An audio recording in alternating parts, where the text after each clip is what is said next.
Chapter 1 Transmigration? Summoning Beasts? Sulu, Sulu, wake up! In a daze, I was shaken awake by Zhang Wei. Blurrily opening my eyes, I looked at Zhang Wei before me, my heart filled with doubt. Is this really Zhang Wei? How did you become so young? Didn't this kid go abroad to study long ago? As the drowsiness gradually faded, I clearly realized this wasn't a dream. I casually took out my phone and saw the year displayed on it, 2111. This year, I must be 16 years old, right? Could it be that I've been reborn? I took a closer look at Zhang Wei. He definitely appeared to be 16. In my memory, he's still little Zhang Wei now, but later he becomes big Zhang Wei. With a cheeky grin, Zhang Wei said, "You actually managed to sleep today? Could it be that something good in your dreams was calling to you?" I joked, "Yeah, I dreamed you got fat." Zhang Wei was instantly speechless. Then he urged, "Come on, let's go. Next period is PE. Hurry to the playground for assembly. Today's the day we receive summoning crystals." I was completely baffled. I understood every word, PE, assembly, summoning, but strung together, they made no sense to me. Keeping my cool, I said,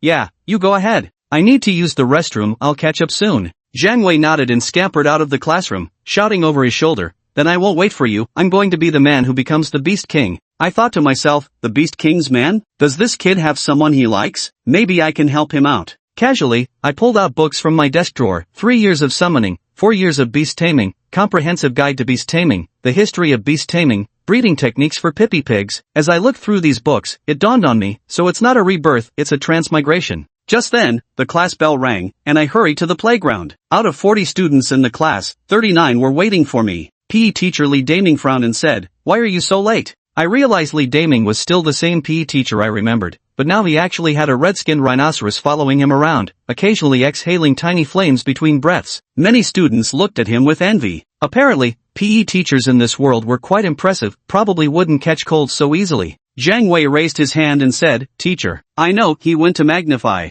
Li Daming looked puzzled, so I explained, "It's a biological ultimate move that even ordinary humans can unleash." Li Daming said with a pained expression, "You think you're some kind of beast master too? Big move my foot. Just go take a piss, go on, get back in line," I responded and took my place in the vacant spot of the formation. I was actually quite intrigued by this so-called summoning. Earlier, I'd briefly searched for information about beast masters on my phone. Turns out, this world was identical to the one I used to live in until 100 years ago, but then everything changed. Spatial rifts of varying sizes have appeared worldwide, each connecting to different parallel worlds. The creatures within these rifts, varying in strength, are collectively referred to as feral beasts by humans. The physical laws in these rift-connected worlds differ, rendering thermal weapons ineffective. Even the areas surrounding the rifts are affected by these altered physical laws, making these feral beasts an extreme threat to humanity. However, humans later discovered a countermeasure, collecting crystals found near these rifts. These crystals enable summoners to call forth creatures from other dimensions,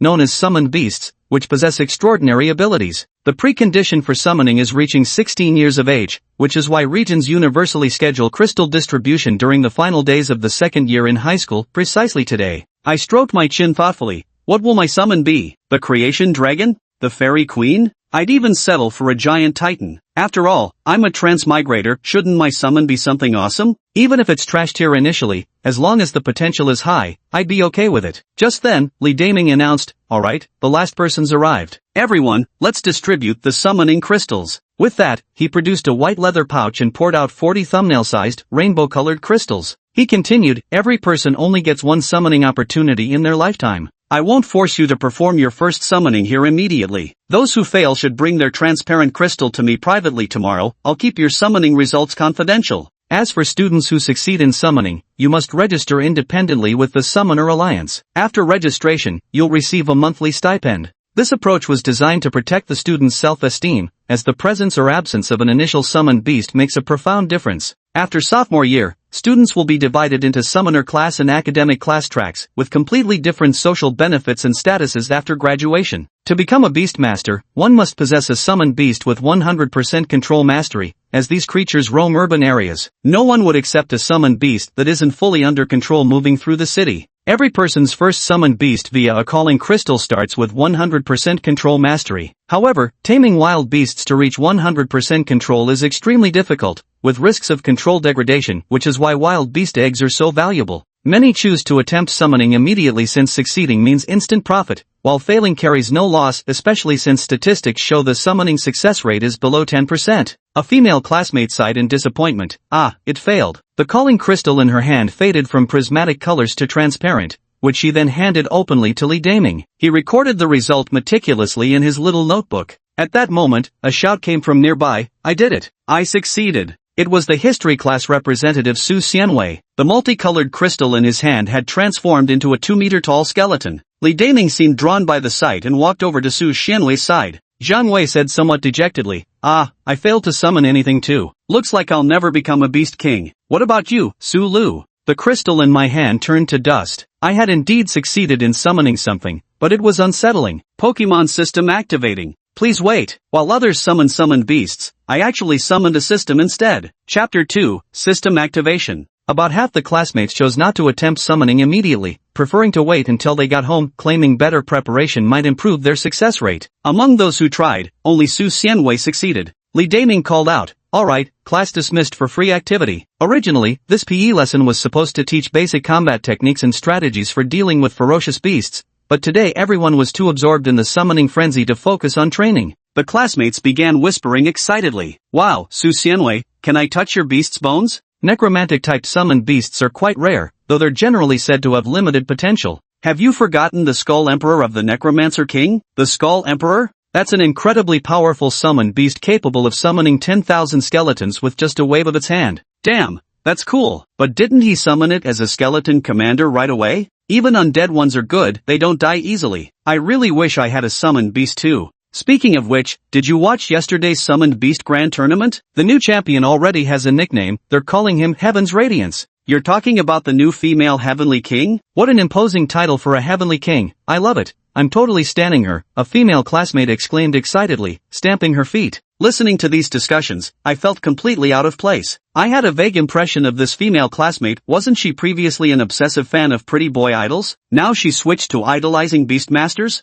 Back in class, I continued my studies for the day, staring at the panel that still displayed Pokemon system activating. Please wait, I worried aloud. I'm out of crystal stones too. How I'm going to explain this tomorrow? The government strictly controls crystal stones precisely to prevent summoned beasts' power from being abused or spiraling out of control. The school distributes crystal stones that clearly indicate who has become a beastmaster, and those who fail the assessment can't even enter the school. But I've used up the crystal stone without summoning a beast, which is a bit problematic. After school, I returned home. Even during dinner, the commercials featured beastmasters battling with their summoned beasts. I'm Sumu, the Raging Bull King. I endorse superpowered milk. Input your raging vitality. A young man shouted while holding specialized energy-infused milk, as a 3-meter-tall blazing bull beside him let out a long moo. I couldn't help but sigh. What kind of world is this? At this moment, the system panel before my eyes finally finished activating. Returning to my room, I carefully examined the system interface, which displayed only 3 options.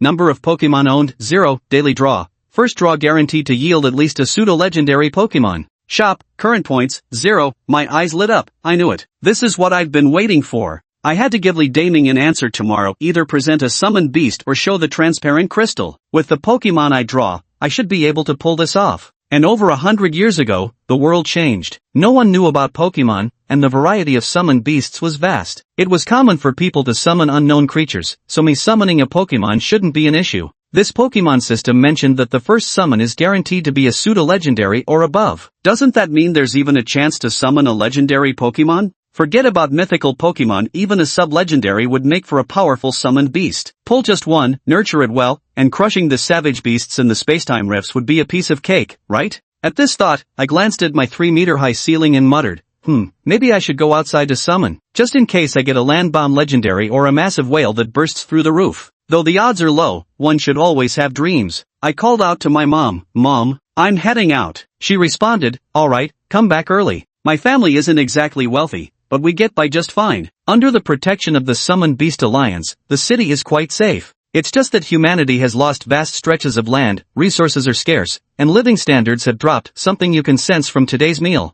I rushed out of the house, and the neighborhood guard, Old Man Song, kindly asked me, "Little Lou, going out?" He was playing with a bluish-gray bird over a meter tall, which must have been his summoned beast. I asked, Old Song, why is your bird so big? Old Song replied, yeah, my late wife loved it. She took a fancy to me precisely because of this bird. Ah, but she left too soon. As he spoke, he fondly stroked the bird like it was a treasure. Right then, the bird pecked out one of Old Song's hairs. Just as he was about to lose his temper, he noticed me beside him and coughed, saying, ahem, this is its way of showing affection. I looked at his balding head and teased, it must love you very deeply. Old Song was left speechless. He then asked me, Xiaosu, you should have received a summoning crystal today too, right? How did it go? I replied, haven't summoned yet, planning to take a walk first before trying. Old Song pulled out a coin and handed it to me. Take this, they say it improves summoning success rates. My dad gave it to me originally. I took the shiny square-holed coin with half doubt, asking, there's really such a thing? Old Song smiled without answering, just waving his hand to urge me along.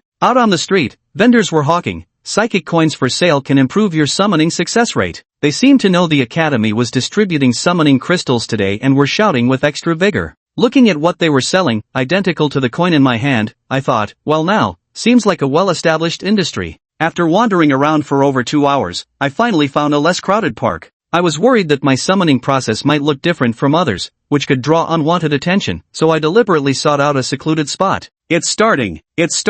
I clicked on the daily draw. The first day wheel displayed Tier 1 Legendary, 5%, Tier 2 Legendary, 10%, Mythical, 10%, Pseudo-Legendary, 75%. 15% chance for a legendary? I spun the wheel's pointer, which accelerated before gradually slowing near the end of Tier 2 Legendary section, then made one final tiny leap into Tier 1 Legendary range. I clapped my hands in satisfaction. Quick, let me see my little darling. The illusory wheel shattered, transforming into a rainbow-colored radiance that coalesced into a colossal, serpentine dragon. I exclaimed, a cater pie? And it can fly? Jackpot! Draw result, Rayquaza, Legendary Class. The moment Rayquaza appeared, the sky over W City, originally shrouded in dark clouds, seemed to be influenced by an immense force. The clouds dispersed, revealing a dazzling canopy of stars. After Rayquaza appeared, it dominated the surrounding skies, and any weather changes required its consent. This was the authority and innate ability of the Sky Dragon. The moment the sky transformed, the powerful figures in W City took notice. The personnel responsible for monitoring at the Beast Taming Alliance were utterly shocked.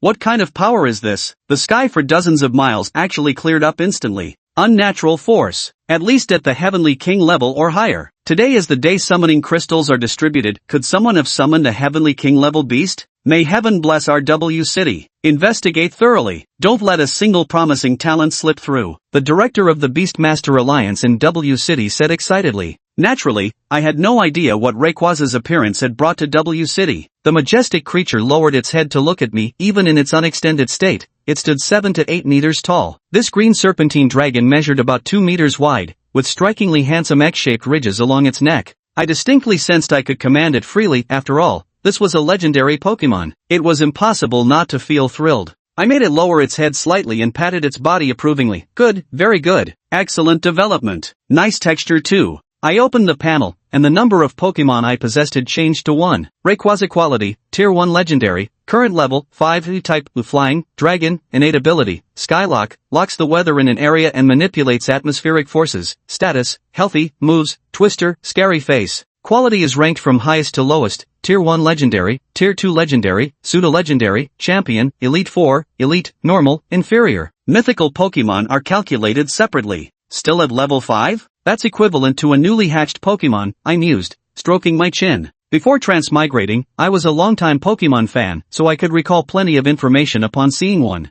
Level 5 still requires my nurturing, but a level 5 Rayquaza is incomparable to ordinary summoned beasts. The fundamental difference between divine beasts and common creatures is worlds apart. I tentatively commanded, try using Twister? A violent whirlwind surged forth, churning across the sky as a 100-meter radius became engulfed in the twisting tempest. Had I not chosen such a high altitude for the demonstration, that tornado could have easily reduced skyscrapers to scattered debris. Even so, numerous ground-level citizens in W City felt an overwhelming gale, as if trying to drag them skyward. Whoa, were seriously powerful. Tornado is an active ability, while Ghostface serves as an intimidation skill that can weaken targets and reduce their speed. Now the Ghostface skill appears to have become a passive ability, referred to as Dragon's Aura. So leveling up is still necessary, and that has to be achieved through combat. Looks like I'll need to head outside the city. From what I've learned, due to the appearance of spatial rifts, various dangerous beasts infest the areas between city districts, causing severe fragmentation between regions. The city is protected by the Beastmaster Alliance, ensuring general safety within its limits,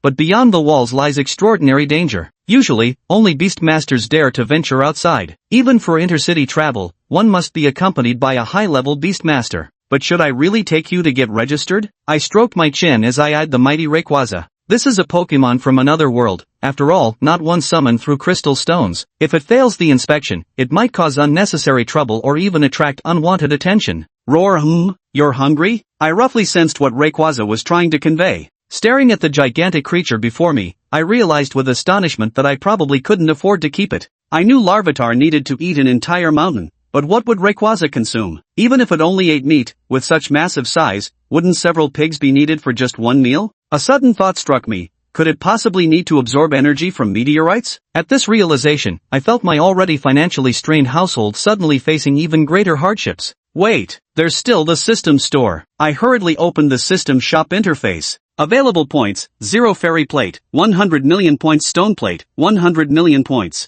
Adamant orb, 10 million points Ho-Oh feather, 1 million points. Soul Dew, 600,000 points Megastone, 100,000 points. Pokeball, 100 points Potion, 50 points. Cherry Berry, 2 points Orange Berry, 2 points Pokemon Food, 1 point. Defeating ferocious beasts earns store points. Staring at the top-tier items, I gasped inwardly, had the system really gotten its hands on Arceus's plates? But with a price tag of 100 million points, accumulating that amount would take ages. Even the most basic Pokemon food requires points. Looks like I'll have to hunt outside the city. Roar! The sound of Rayquaza echoed again, conveying one clear message: I'm hungry. I was utterly speechless. I pulled out my phone and opened Gfubo. Whoops, I'm only 16 and broke.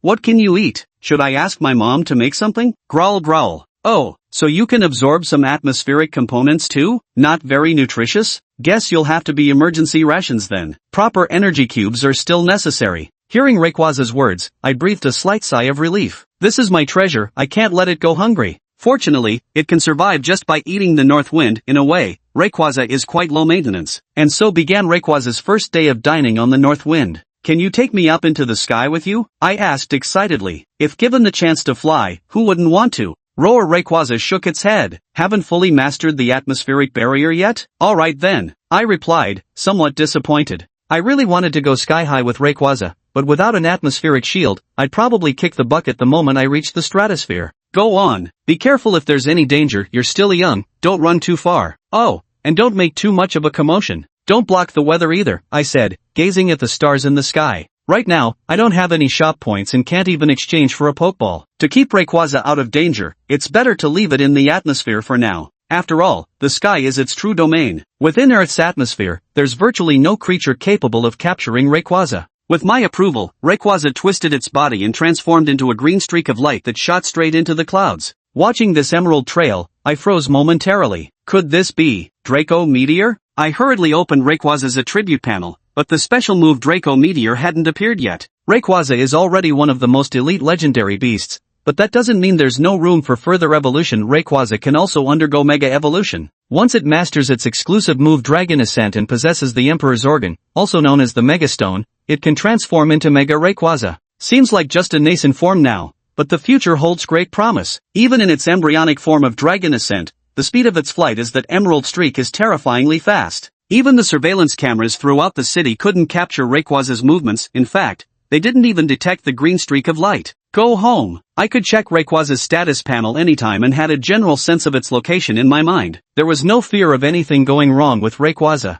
High above in the sky, a near-Earth satellite arrived over City W. The unusual weather patterns in City W had caught the attention of certain individuals, prompting the city's Beastmaster department head to deploy a near-Earth satellite for reconnaissance. On the ground, monitoring personnel scrutinized the footage before them. There isn't a single trace left. Those dark clouds seem to have been completely erased before suddenly reappearing. We underestimated this. It's not just dispersal, it's outright suppression. This capability might surpass elite-level power. It could even be championship tier. If people were to find out that a champion-level being has appeared in W City, it would cause chaos. Subsequently, the head of the W City Summoned Beast Alliance decisively ordered, no information about today's events is to be leaked. High in the atmosphere, Rayquaza was enveloped by dense layers of air, shrouded in a circle of white mist. The boss said he wants to go to the sky. I must make it happen for him. Rayquaza began its atmospheric shield training. The atmospheric shield, strictly speaking, isn't a skill but rather Rayquaza's utilization of its innate ability. It's precisely because of this atmospheric shield that low-orbit satellites cannot accurately track Rayquaza's movement. Even if captured precisely, they'd only see a concentrated mass of atmospheric nitrogen mist. Feeling Rayquaza continuously shifting positions above me, I finally relaxed. The most dangerous moment was the instant we ascended. Had we been intercepted, exposure would have been inevitable, leaving us no choice but to grit our teeth and undergo level inspection. Everything checks out, all compliant. What a happy outcome. If it hadn't passed inspection, I wouldn't know how to handle it either. This place is my home now after all. Would I really have to ride Rayquaza and go on a rampage? Well, that might not be entirely impossible. But it's only my first day in this world, so if I can avoid reaching that point, it's better to play things safe. Maybe I should try summoning a more ordinary Pokemon at midnight to deal with this. That's the solution I came up with. If Rayquaza were to be exposed, there's no way I'd give it up. So I need an ordinary Pokemon to test the waters first, to see how the Beast Taming Alliance conducts their inspections. If the check is easy to pass, then no problem. There are so many types of tamed beasts anyway,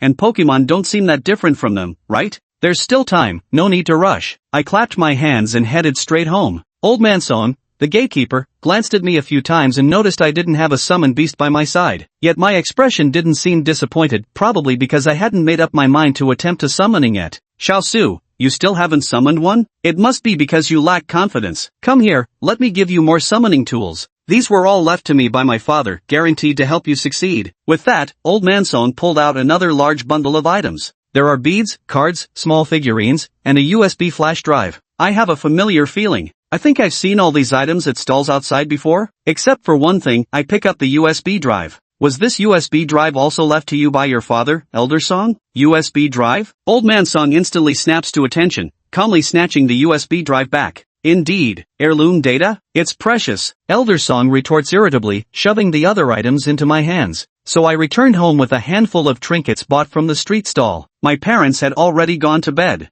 After some thought, I went up to the rooftop and gazed at the sky. I could sense Rayquaza's location. As soon as midnight struck, I immediately opened the system. Daily prize wheel. The display showed, Legendary Tier 1, 0.1%, Legendary Tier 2, 1%, Mythical, 1%, Pseudo-Legendary, 3%, Other Pokemon, 30%, Consumables, 60%. I gazed at the prize wheel and thought to myself, there's a 35.1% chance of getting a Pokemon. That's not bad. My standards aren't high. I just need something to take the fall for me. I raised my right hand to the sky, flicked my finger, and shouted, come forth, answer my summons. Then I pulled the lever to spin the prize needle. The needle spun with a whirring sound and finally landed in the Other Pokemon section. Jackpot! I cried out excitedly. It was that familiar glow again, though the light sphere wasn't big, probably not a large Pokemon. Then, a yellow figure materialized before me. Those short but powerful limbs, yellowish fur, and adorable expression. When I looked closer, it turned out to be a Psyduck. It hugged its head, tilting it to look at me, letting out a quah sound. Satisfied, I declared, great, Psyduck, gotcha.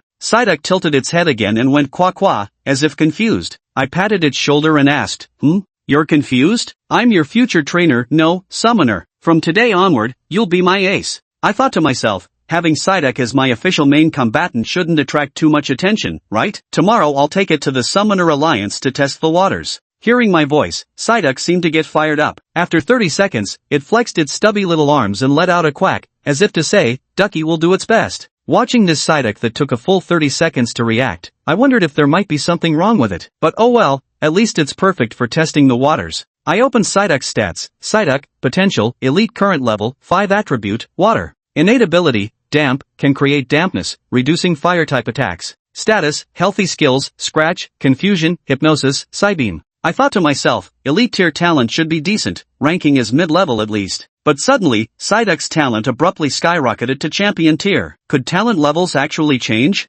I looked at Psyduck, watching as it clutched its head and swayed unsteadily. Noticing my gaze, it stopped swaying, its potential reverting to elite tier, then tilted its head and let out a confused quack, as if asking, what? Suddenly, I recalled Psyduck's profile. When it suffers intense headaches, it unleashes formidable psychic powers, but afterward, it forgets everything completely. Perhaps that explains why its potential keeps fluctuating. I patted its head and said, you don't need to force a headache, you know. After all, the real ace is your big brother. Psyduck let out a long quack as if saying, why is Duckling here? Oh, right. Duckling is the ace. Alright, go back to sleep. Tomorrow, I'll take you to register, I said. Psyduck waddled after me with a swagger that disowned all relatives. Meanwhile, high in the atmosphere, Rayquaza cast a glance toward the city where I was. Chapter 5, The Psyduck That Instantly Forgets. When I summoned Psyduck on the rooftop, my parents weren't actually asleep yet, they'd just turned off the lights, so I thought they were sleeping when I returned. Today is the day the summoning crystals are distributed. Even Old Man Sung the gatekeeper knows about it, so naturally my parents are even more aware. They just didn't want to put pressure on me, so they never brought it up. I returned home with the newly summoned Psyduck and gently closed the door. My parents' voices came from inside the room. Mom said, "Our son's back." Dad replied, "He must have done the summoning by now, right? Should we go out and check? If our son really has become a Beastmaster, we should take care of his summoned beast." Mom said again, "Let's just call it a night. It's already midnight, and we'll know tomorrow whether he succeeded or not. If we go out now and he really failed, it would just be another blow to him." They finally decided to keep pretending to sleep. After all, whether my summoning succeeded or failed, they'd find out tomorrow anyway. I brought the clumsy Psyduck back to my room, thinking, seems like Mom and Dad are asleep. I told Psyduck, "There's no Pokeball, so find somewhere to sleep on your own." Psyduck stood at the doorway, holding its head in deep contemplation, letting out a puzzled quack. The next morning, I discovered my parents hadn't woken me up as usual. When I went to the living room, I saw them happily holding Psyduck, who stared blankly at my just awoken self. Father said with heartfelt satisfaction, "Son, this is your summoned beast, isn't it? Although it looks, well, rather harmless, it must have great potential too. If you plan to become a Beastmaster, your father supports you." Both he and his mother were ordinary people without summoned beasts, so having a son with the potential to become a Beastmaster naturally made him very happy. Even if my summoned beast lacks combat abilities and can't qualify as a star-ranked Beastmaster to fight ferocious beasts outside the city, I can still register with the Beastmaster Alliance to receive allowances. Summoned beasts vary in strength, and participation in battles against ferocious beasts isn't mandatory. Of course, in this world, fighting such beasts as a star-ranked Beastmaster remains the best and fastest path to advancement. I thought to myself, so my father considers Psyduck to be nothing more than a non-combative pet-type summoned beast? Psyduck let out a quack, as if saying, "Ducky is the main force." I replied, "Got it. I'll take Psyduck to register today." Mom stroked Psyduck's short down feathers contentedly and asked, "Its name is Psyduck?" They weren't surprised by the name I mentioned, since all Beastmasters receive information about their summoned creatures upon successful summoning. After finishing my meal, I went to school. Today, I needed to take Psyduck to get registered. Old Song, the gatekeeper, looked at me and Psyduck seriously and said, "Xiaosu, summoning beasts have limitless potential. The 5 Emperor Dragons of the Dragon Emperor were all fused from the 5 weakest dragon species. Never underestimate any summoning beast." In my mind, I thought, on the surface, it sounded encouraging, but in reality, it seemed everyone believed Psyduck's combat ability wasn't up to par. I glanced back at the duckling following behind me, it still seemed utterly confused, tilting its head to look at me. As for others' opinions, all I could say was, indeed. Walking down the street with Psyduck, since summoned beasts were creatures from other worlds and many possessed high intelligence, humans didn't enforce any special privileges to restrict their movement within the city. After all, it wouldn't do to hurt a summoned beast's feelings. However, beasts without 100% control mastery were prohibited from entering urban areas. If any beast harmed a person, the responsibility would fall on its summoner. As for students, the summoned beasts they brought forth naturally had 100% mastery, and they were fully capable of taking responsibility for their own beasts. So it's not uncommon to still see people strolling with their summoned beasts on the streets from time to time. As for Psyduck's appearance among summoned beasts, well, you could say it's adorably dopey. Quite a few children approached wanting to pet Psyduck. After getting Psyduck's consent, I agreed to the children's request. Walking down the street, Psyduck kept looking up at advertisements posted on skyscrapers and billboards, all featuring various summoned beasts with their tamers. It excitedly quacked Jia, as if saying, "Ducky wants to stay with Master forever. Become the coolest dude." "Sulu, you succeeded too?" At school, Zhang Wei looked enviously at the yellow-skinned duck following me. I felt somewhat uneasy inside. Although Psyduck is known as a ticking time bomb, it's still a Pokemon I got from the system. If things really go south, maybe I should just let Rayquaza wreak havoc? When we arrived at the classroom, Li Daming was already there as usual. His duty was to register everyone's information. Anything related to Beastmasters is a serious matter. Having unregistered Beastmasters roaming the city could lead to major chaos. He carefully collected all the transparent crystal cores. Watching me enter the classroom with Psyduck, he asked, "Sulu, what's your summoned beast called?" Psyduck was a new type of summoned beast he'd never seen before. "Psyduck," I answered. He immediately recorded in the register, "Sulu, Provisional Beastmaster, Summoned Beast Psyduck." As for whether the summoned beast behind me is one I summoned, we'll find out by heading to the Summoner Alliance for testing. The Summoner Alliance initially encountered cases of counterfeits, but after cracking down hard several times, no one dared to try such tricks anymore. Suddenly, commotion erupted outside the classroom. What is that? It's huge. Everyone turned to look out the window. Floating in the distant sky was a humanoid creature seemingly formed from coral, emitting a pale blue glow and even adorned with long streaming ribbons. My enormous summoned beast was incredibly conspicuous, standing a full 6 meters tall. People around were buzzing with chatter. We found out. It's the summoned beast of Class 6 spell, Gusiki. I think it's called an angel. An angel? Another summoned beast called angel? Over the past century, people have summoned various creatures from different worlds, so it's perfectly normal for some names to be repeated frequently. However, the title of angel isn't something just any creature can bear, it must be an exceptionally powerful being. Isn't this at least a champion tier summoned beast? Is this what they call starting off at the peak? I'm so jealous. Why didn't my summoning succeed? Heavens above, earth below. Gusiki is guaranteed a spot in the summoning class now. Why does someone so beautiful also get to summon such an incredible beast? Everyone was discussing Gusiki's angel, with no one paying any attention to my Psyduck. To be fair, Psyduck's appearance made it quite hard to care about. Then it suddenly let out a cry, as if to say, one day, everyone will look up to Duck Duck. Its eyes even seemed to shimmer with a silver glow, but immediately after, it tilted its head blankly and quacked, "Gah, what was Duck Duck just thinking about?" As it turned out, large summoned beasts were relatively rare. In our class, including me, only 5 students succeeded in summoning, and all of our summoned beasts were small enough to bring into the classroom. After assembling, all physical education teachers led the successfully summoned Beastmasters from their respective classes to the Beastmaster Alliance, while those who failed could only watch enviously as we got an extra day off. Among the 5 successful summoners in our class, aside from my Psyduck, there were Su Xianwei's skeleton, and the other 3 summoned beasts, a normal-sized wolf, a fist-sized bird, and a head-sized ball of light. We rode the school bus to the Beastmaster Alliance, with 1 bus per class for convenient transportation of summoned beasts. Meanwhile, Rayquaza flew in the atmosphere above me, guarding us along the way. On the road, Li Daming solemnly reminded us, before we reached the Beastmaster Alliance, "Let me give you one final warning, their inspections are extremely strict. Only the summoned beasts you personally summoned can pass the assessment. Anyone found cheating will face severe punishment. Moreover, even blank crystal cores will be submitted for inspection, as they can retain traces of the user's aura. If there are any cheaters, stepping forward now will result in no consequences. But if this reaches the Beast Taming Alliance, the outcome might be different." Seeing no reactions from us, he nodded, probably assuming his class didn't have such reckless students. Looking at us, currently he was most optimistic about Su Xianwei's skeleton, believing a fearless skeleton held great early-stage advantages. As for our other beasts, it would depend on whether they possessed extraordinary abilities. Soon, we arrived at the Summoning Beast Alliance amidst our lively chatter. Located near the city outskirts for convenient procurement and processing of beast carcasses, the place was anything but deserted. Luxury vehicles filled every parking space, and the steady stream of visitors mostly wore expensive clothes, radiating an air of imposing confidence. The vicinity also boasted numerous breeding companies and upscale restaurants. To some extent, this area was even more prosperous than downtown, with its high concentration of summoners ensuring safety, plus the convenience it offered restaurants for sourcing ingredients.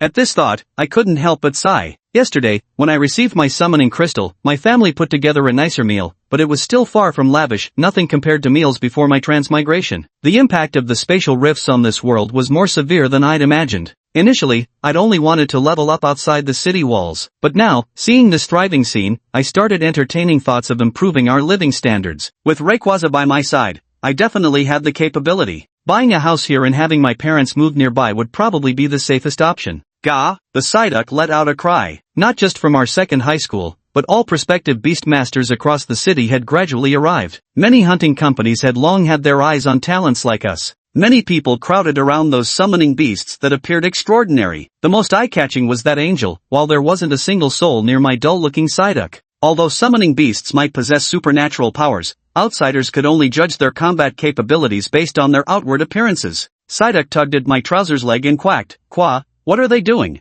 I replied, "They're hustling for meal tickets." Just like how I worry about Rayquaza's food expenses, many ordinary students spend a fortune feeding their summoned beasts. The Beastmaster Alliance provides a monthly subsidy of 1,000 yuan to common beastmasters, probably considering this very issue. For normal summoned beasts, this subsidy barely covers their basic sustenance. Psyduck then asked, "Qua, does Ducky need this too?" I told him, "Not you. With Rayquaza around, just one trip outside the city to farm resources would ensure we never worry about food." Su Xianwei asked me, "Su Lu, how's your summoned beast's combat power? Are you planning to pursue the Beastmaster path in the future? His skeleton has already received invitations from several companies. Undead creatures are difficult to level up, but they can bring stable profits to corporations. I replied, yes, naturally as a Beastmaster. Since I'll be summoning more Pokemon in the future, I need the official identity of a Beastmaster to legally adopt them. At this moment, Lee Daming emerged from the Beastmaster Alliance after handling his affairs and announced, alright, we're ready to proceed with the testing now.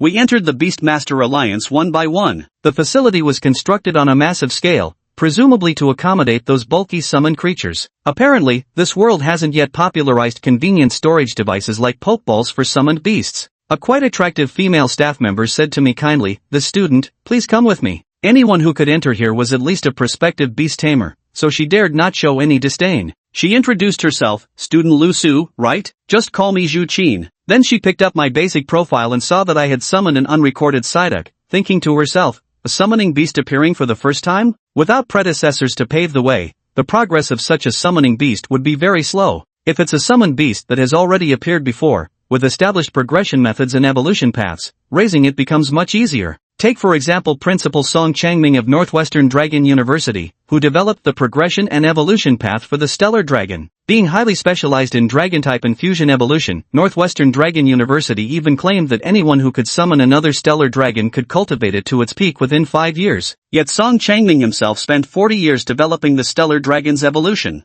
That's why major summoning universities prefer summoned beasts with detailed documentation. Zhu Qin glanced at Psyduck a few more times. The duck looked around with a dazed expression, quacking absent-mindedly. She thought to herself, definitely looks pretty dumb. Probably has low intelligence too. Promising potential, but concerning. She seemed genuinely regretful. With my sunny good looks, had my summoned beast been stronger, I might have had what it takes to become a celebrity beastmaster. Still, she professionally led me into a room containing nothing but an enormous crystal sphere. "This is the Harmony Analyzer," she explained. "When you and Psyduck touch it simultaneously, it will measure your synchronization rate. For non-summoned beasts, even a 100% synchronization rate will fluctuate between 99% to 100%, whereas true summoned beasts lock in at a perfect, unwavering 100% sync." I took a deep breath, unsure how this device tested summoned beasts. If this failed, I might really have to call upon Rayquaza as a last resort. I placed my hand on the crystal ball, and the result showed 100%, completely stable without any fluctuation. Chapter 7, Leaving the City. A Descending Dragon. Continuous touching is required for 60 seconds. A full 60 seconds passed, yet there still wasn't the slightest fluctuation. "Alright, Su Lu, your test is complete. Congratulations on officially becoming a Beastmaster," Zhu Qin said with a smile. Though she didn't consider Psyduck's potential to be particularly strong, it was rather cute in her eyes. "Alright, thanks for your help." Su Lu finally felt all his worries dissipate. Perhaps he could bring Rayquaza down later to register it as well? But then he shook his head inwardly. Safety first. Safety first. Zhu Qin led Su Lu into the hall. After completing the paperwork, she handed Su Lu a blank badge. "This is your Beast Tamer badge. With this badge and your summoned beast, you can freely leave the city. But since you haven't hunted any ferocious beasts yet, it's a 0-star badge. You'll need to accumulate 100 points from hunting to become a 1-star Beast Tamer. Becoming a star-ranked Beast Master allows entry into spacetime rifts for hunting, along with increased subsidies. Here are the detailed guidelines, Su Lu. You can review them thoroughly when you have time," Zhu Qin explained to Su Lu following the standard procedure. Su Lu nodded and accepted the badge. Ordinary citizens aren't permitted to leave the city freely, as the outskirts are teeming with dangerous beasts and spacetime rifts can materialize unexpectedly. Even carrying firearms doesn't guarantee safety. Only Beastmasters accompanied by summoned beasts possess the capability to protect themselves in the wild. Of course, generally speaking, new students like Su Lu who had just obtained authorization wouldn't casually leave the city either. Every Beastmaster knows their own summoned creature's capabilities best. Beastmasters are the main force against ferocious beasts, and the Beastmaster Alliance wouldn't stop novice Beastmasters from leaving the city just because of potential risks. They only stipulate that beginner-level Beastmasters can't approach high-risk dimensional rifts. Su Lu pinned the badge onto himself. The other students had mostly finished their tests, but Su Lu didn't regroup with Lee Daming and the others. Lee Daming had mentioned earlier that there might be a lot to handle today, so they should consult with their parents and didn't need to regroup before returning to school. The matter Lee Daming referred to was actually about the various recruiter agencies around them. Most of their classmates came from ordinary backgrounds and desperately needed the initial financial support that big companies could provide. This is someone else's private matter, even Lee Daming shouldn't say anything about it. so Sulu headed straight for the outskirts of the city. This had been his plan from the very beginning. Behind the Beast Alliance lies the city gate, with walls towering 20 meters high. It is said they were constructed by the summoned beasts of a heavenly king. However, other beastmasters all headed into the wilderness in off-road vehicles, armed with firearms. Though physical laws change near spatial rifts, rendering firearms ineffective, guns still serve some purpose in ordinary wilderness areas. Meanwhile, Sulu had only his own 2 feet and was stuck with a clueless duckling to boot. At the entrance, numerous beastmasters gathered to form teams, but they all shook their heads after seeing the badge on Sulu's chest. Without connections, not everyone was willing to take along a rookie. Only a couple of kind-hearted beastmasters came to persuade Sulu, advising him to find a trustworthy team to accompany him. After all, the dangers in the wilderness aren't something one person can handle alone. But Sulu still chose to leave the city alone. With Rayquaza by his side, what did he have to fear? Not long after Sulu departed, another noisy group arrived at the city gates. The figure floating in the sky was indeed an angel. Gusiki also intended to head outside the city alone, but her angel was far too eye-catching. Many companies sought to invite her, so they brought their teams along, ready to observe together. Though no summon known as an angel had potential below elite level, the crowd still wanted to confirm just what kind of abilities Gusiki's angel possessed. After all, it would help them make an offer. Sulu remained oblivious to the massive entourage tailing behind him. Outside the city walls lies not only wilderness and forests, but more often the ruins of cities. A century ago, humanity thrived magnificently, its reach extending across nearly all land. But with the emergence of spatial rifts, vast regions were devastated. Though greenery has reclaimed these crumbling walls, the traces of cities remain unerased. Compounded by humanity's cities being constantly rebuilt and destroyed, where even celestial-tier beastmasters can petition to establish new cities in the wilderness, this explains the countless urban ruins scattered throughout. Amidst the urban ruins, numerous savage beasts roamed freely. Not all spatial rifts had been suppressed or sealed by humanity. Many of these ferocious creatures had even begun to thrive and multiply on Earth. Let's go a bit farther, Sulu murmured, casting one last glance at W City.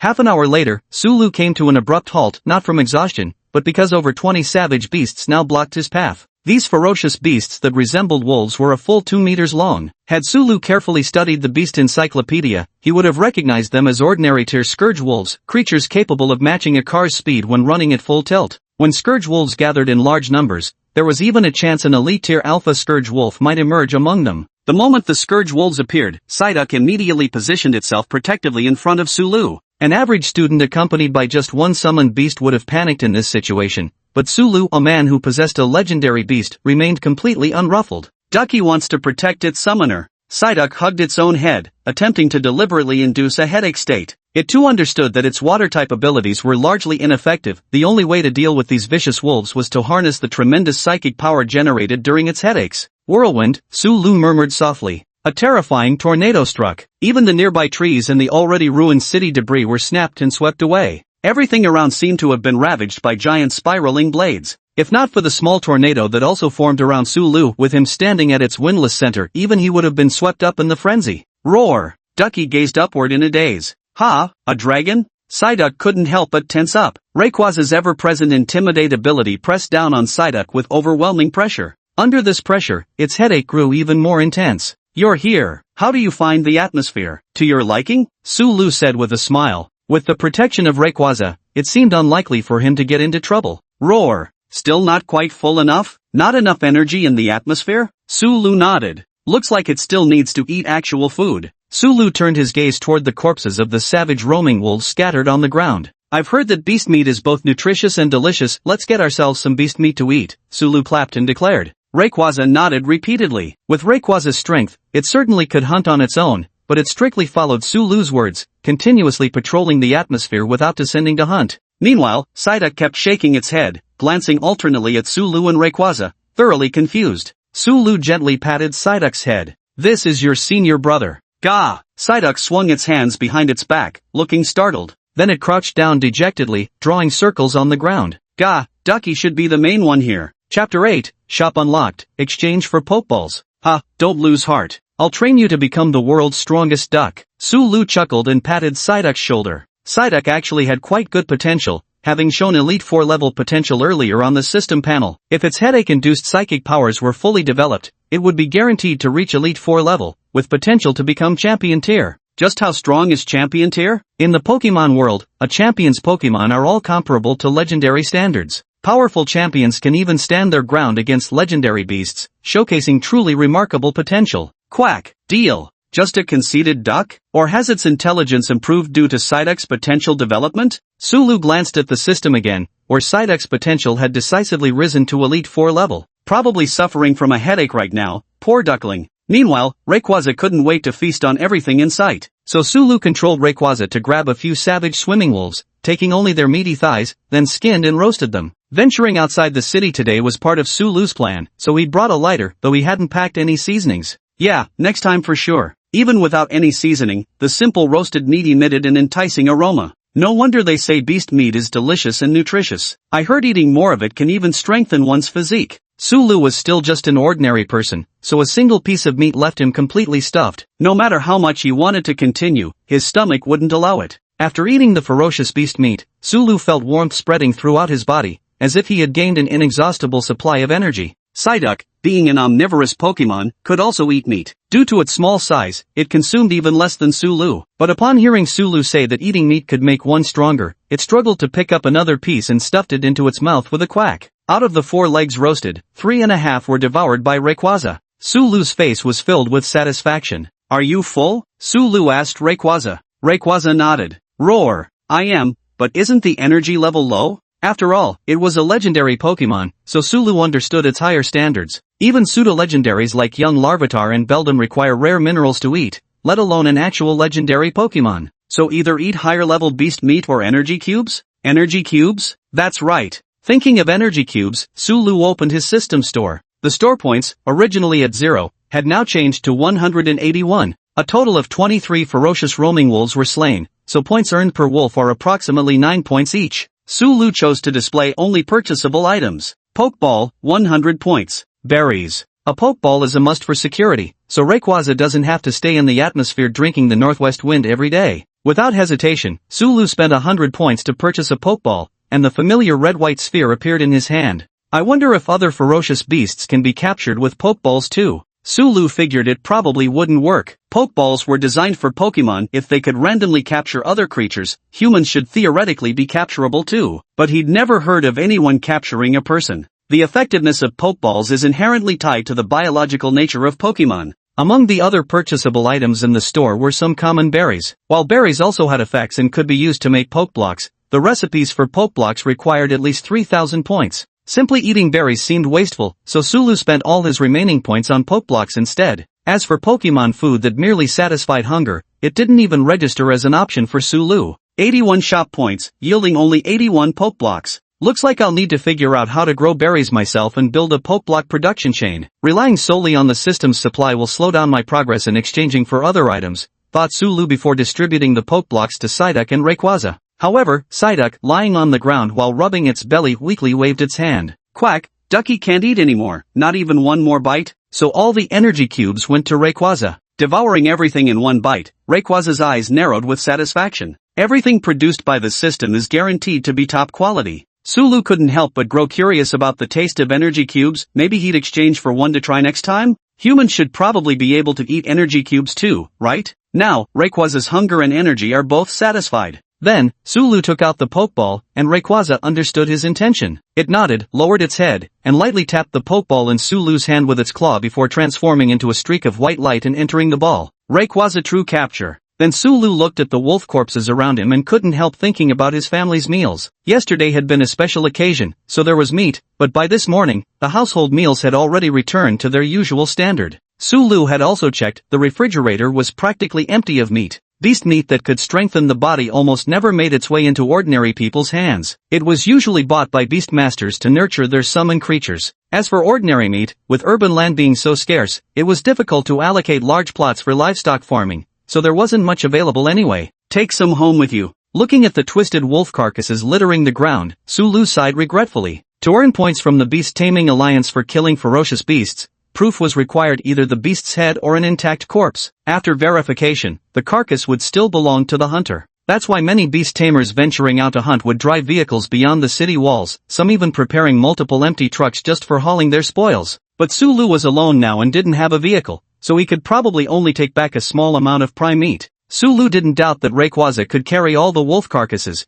but having just registered Psyduck today, immediately exposing Rayquaza would be somewhat inappropriate. Wouldn't that clearly indicate he had issues? In this world, no one could summon twice. However, what Sulu failed to notice was that after Rayquaza disappeared, Psyduck let out a confused quack. My belly feels so bloated. What exactly happened? Thought the duckling. Under the oppressive dragon's might, Psyduck's headache hadn't ceased for a moment. The moment Rayquaza disappeared, its symptoms began to alleviate. With great difficulty, Psyduck rolled over and saw Sulu's troubled expression. Quack quack quack? Sulu, what's wrong with you? I'm thinking about what to do with all this meat. Cackle cackle cackle. Suddenly, Psyduck patted its now completely rounded belly. Its eyes began radiating a silvery white glow. All the remaining wolf corpses actually began floating in midair. What is this? Psychokinesis? That's amazing, duckling. Psyduck seemed a little embarrassed by Sulu's praise, its cheeks flushing slightly as it puffed out its belly proudly, wobbling slightly.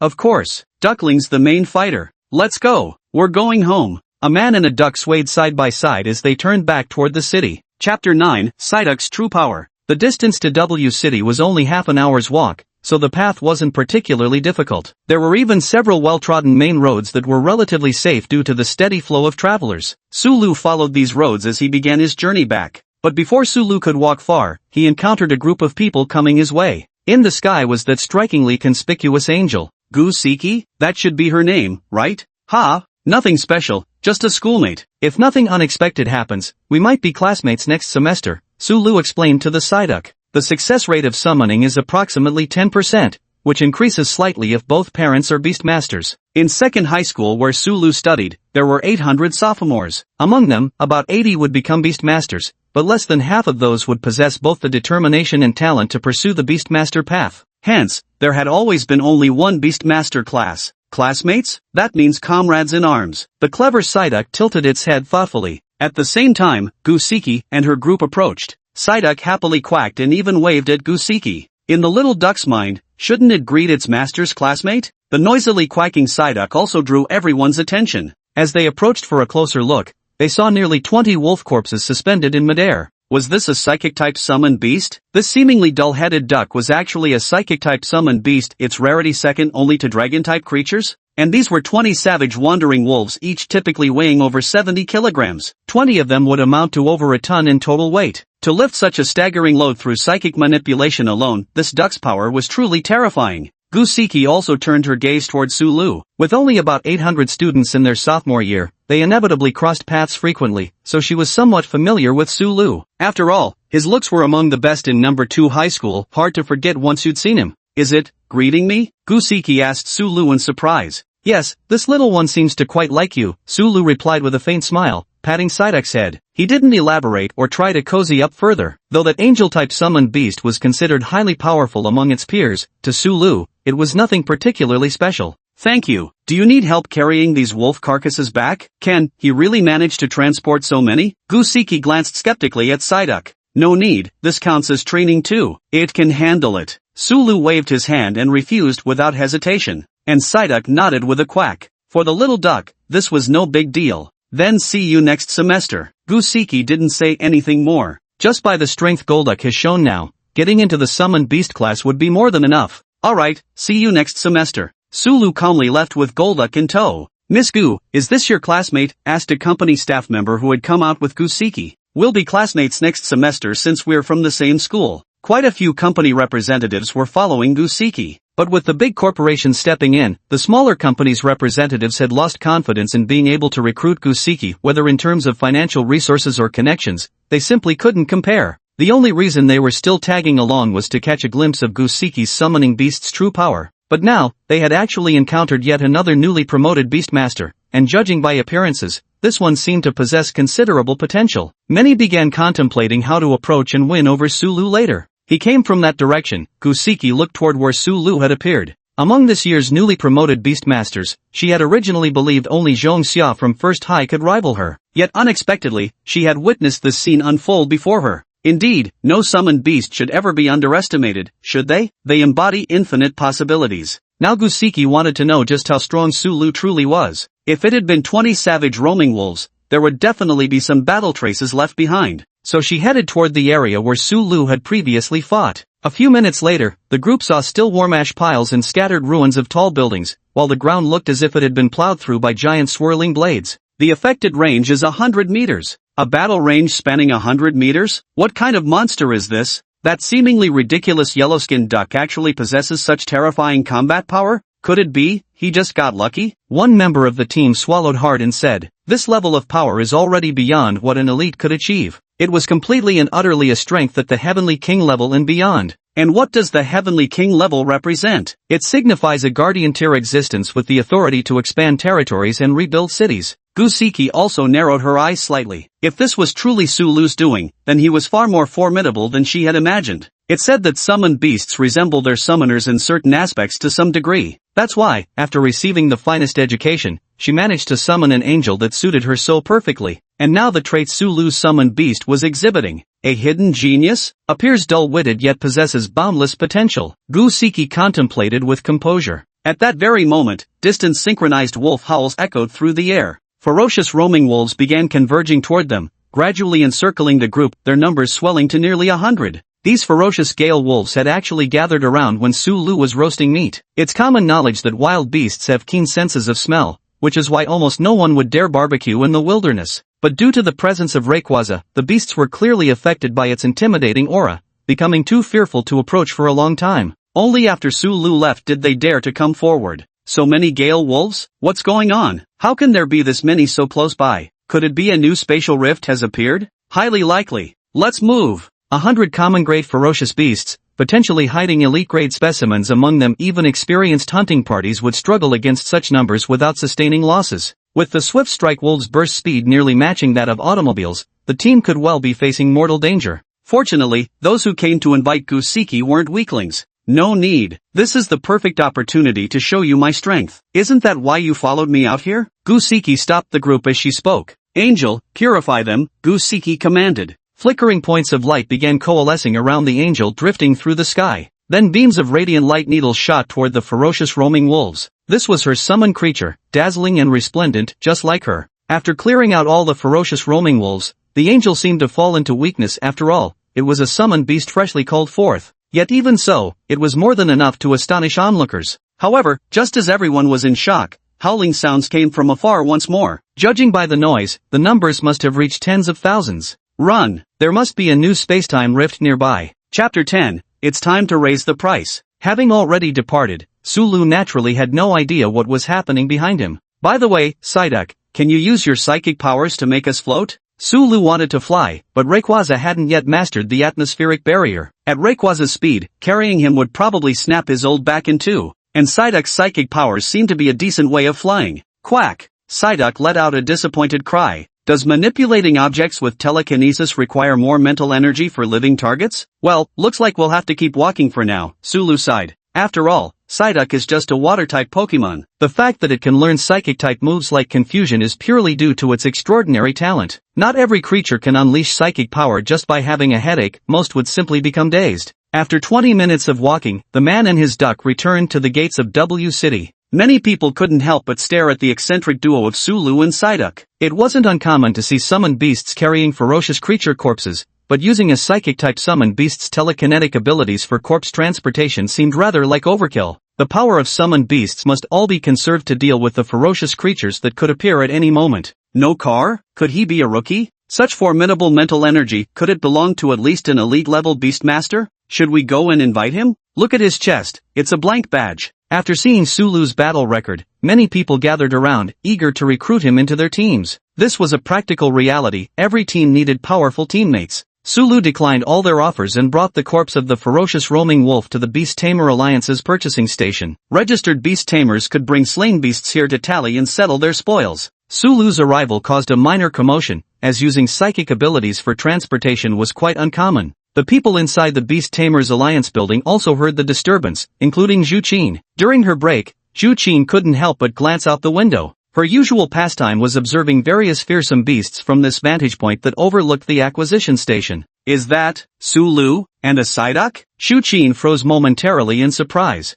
It seems I'd misjudged it. And here I was hoping to pass the Summoned Beast Inspector exam, such a powerful summon creature that I initially dismissed as weak trash. Truly, any newly emerged summoned beast deserves attention. By the way, if I were to write a thesis on Psyduck, might I actually stand a chance at passing the assessment? Shu Qing murmured thoughtfully while stroking her smooth chin. Like most professionals, she was constantly working to improve herself. After careful consideration, she concluded her idea had merit. If she could uncover some special potential in this newly emerged summoned beast, she'd hit the jackpot. Once her paper gained traction and she established some reputation, becoming a qualified summoned beast inspector would become much easier. As for how to obtain Sulu's permission, she wasn't bad-looking, plus she possessed considerable professional knowledge. Maybe she could start by offering free training assistance? Place the carcasses on the conveyor belt, said the masked staff member in the square. Behind the conveyor belt stood a massive scanner, reportedly capable of detecting the energy contained within the beast carcasses to determine corresponding point rewards. It could also extract genetic information from the beasts to prevent people from claiming rewards twice with the same carcass. All alpha roaming wolves, that's 36 points in total. Keep it up, young man. You're not far from becoming a star-ranked beastmaster, the registration staff said warmly. Glancing at the screen, he noted that Sulu had registered just today, or more precisely, just over 2 hours ago.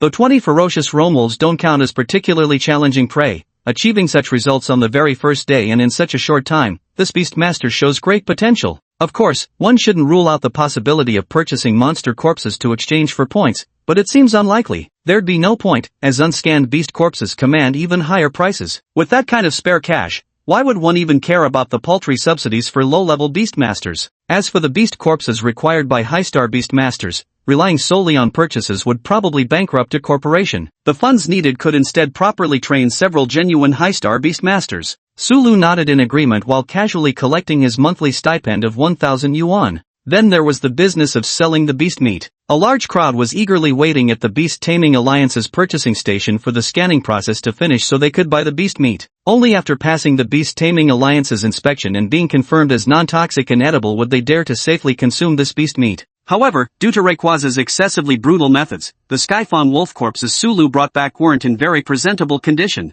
But even so, these dead rampage wolves still sold for an astonishing price of 100 yuan per kilogram. This meant Sulu earned 150,000 yuan in just a single trip outside. Finally, Sulu understood just how lucrative being a beastmaster could be. 150,000 yuan, enough to cover a family of three's living expenses for 2 or 3 years, was something a beastmaster could earn with just a casual trip beyond the city walls. Of course, the premise is having the capability. With money now, let's improve things at home and get a car, otherwise transporting fierce beast carcasses will be troublesome, Sulu muttered, glancing at the exhausted Psyduck panting with its tongue out. The poor duck had clearly pushed itself hard this trip. As Sulu exited the purchasing center, someone tapped him on the shoulder. Turning around, he saw it was actually the Beast Alliance staff member who'd processed his registration earlier. If I remember correctly, wasn't it Zhu Qin? It seems you still remember me, Sulu, Zhu Qin said with a smile. Do you think I'm a Psyduck? Ha, what? Shu Qin. Ms. Shu Qin, is there something you need? Sulu spoke politely, as they weren't particularly familiar with each other. It's like this, I'm very interested in Psyduck and want to write a research paper about it. Could I please observe it more closely? Pretty please, Zhu Qin pleaded with pitiful, puppy dog eyes. Psyduck is my first summon. It's so adorable. It's so strong. It's practically family to me, Sulu said with a stern expression. Quack. Touched, Psyduck hugged Sulu's leg tightly. Meanwhile, Zhu Qin's expression darkened. Indeed, many summoners regarded their summoned beasts with such importance that they treated them like family, refusing to let outsiders examine or observe them. It's just observation. I won't do anything improper. Besides, I have some training experience and could help Psyduck grow stronger, Zhu Qin explained weakly, lacking confidence. Sulu nodded, but even so, Psyduck is still my family. Would you just casually observe someone else's family member? This kid, truly immovable? It seemed her plans had fallen through. Zhu Qin let out a sigh. Then she heard Sulu's next words. So, you'll have to pay extra. Zhu Qin. Psyduck. Chapter 11 Let's go. Time to wreak havoc. $1 more completely baffled Zhu Qin. But she quickly realized this counted as agreement. Even if it meant spending some money, for the sake of her future, she could always dip into her dowry savings. Though, admittedly, she didn't even have a boyfriend yet. Alright, but how much research funding do you need, Sulu? Sulu stroked his chin. Money wasn't the main concern. What Sulu truly wanted to know was whether there were any differences between Pokemon and the summoned beasts others called forth. Moreover, thorough research and publications would help Pokemon integrate more smoothly into this world. As expected, the main job of Ducklet is still to act as a scout for potential dangers. This was Sulu's primary goal after all. Since he planned to continue summoning Pokemon in the future, He wanted to give proper recognition to every Pokemon he summoned, if possible. Naturally, he needed to first understand how people in this world viewed Pokemon and what impact Pokemon might have on others. After all, based on what Sulu knew, this world wasn't exactly peaceful either. Although the cities remain harmonious, the wilderness is rife with killings for summoned beasts, as another trainer's main summon might precisely be the evolution material needed for someone else's primary creature. If Pokemon's biological properties turn out to be unique, figuring it out early would help me mentally prepare. Funding-wise, you'll get 70% of the research profits plus 10,000 monthly, but I'll be supervising, Sulu stated.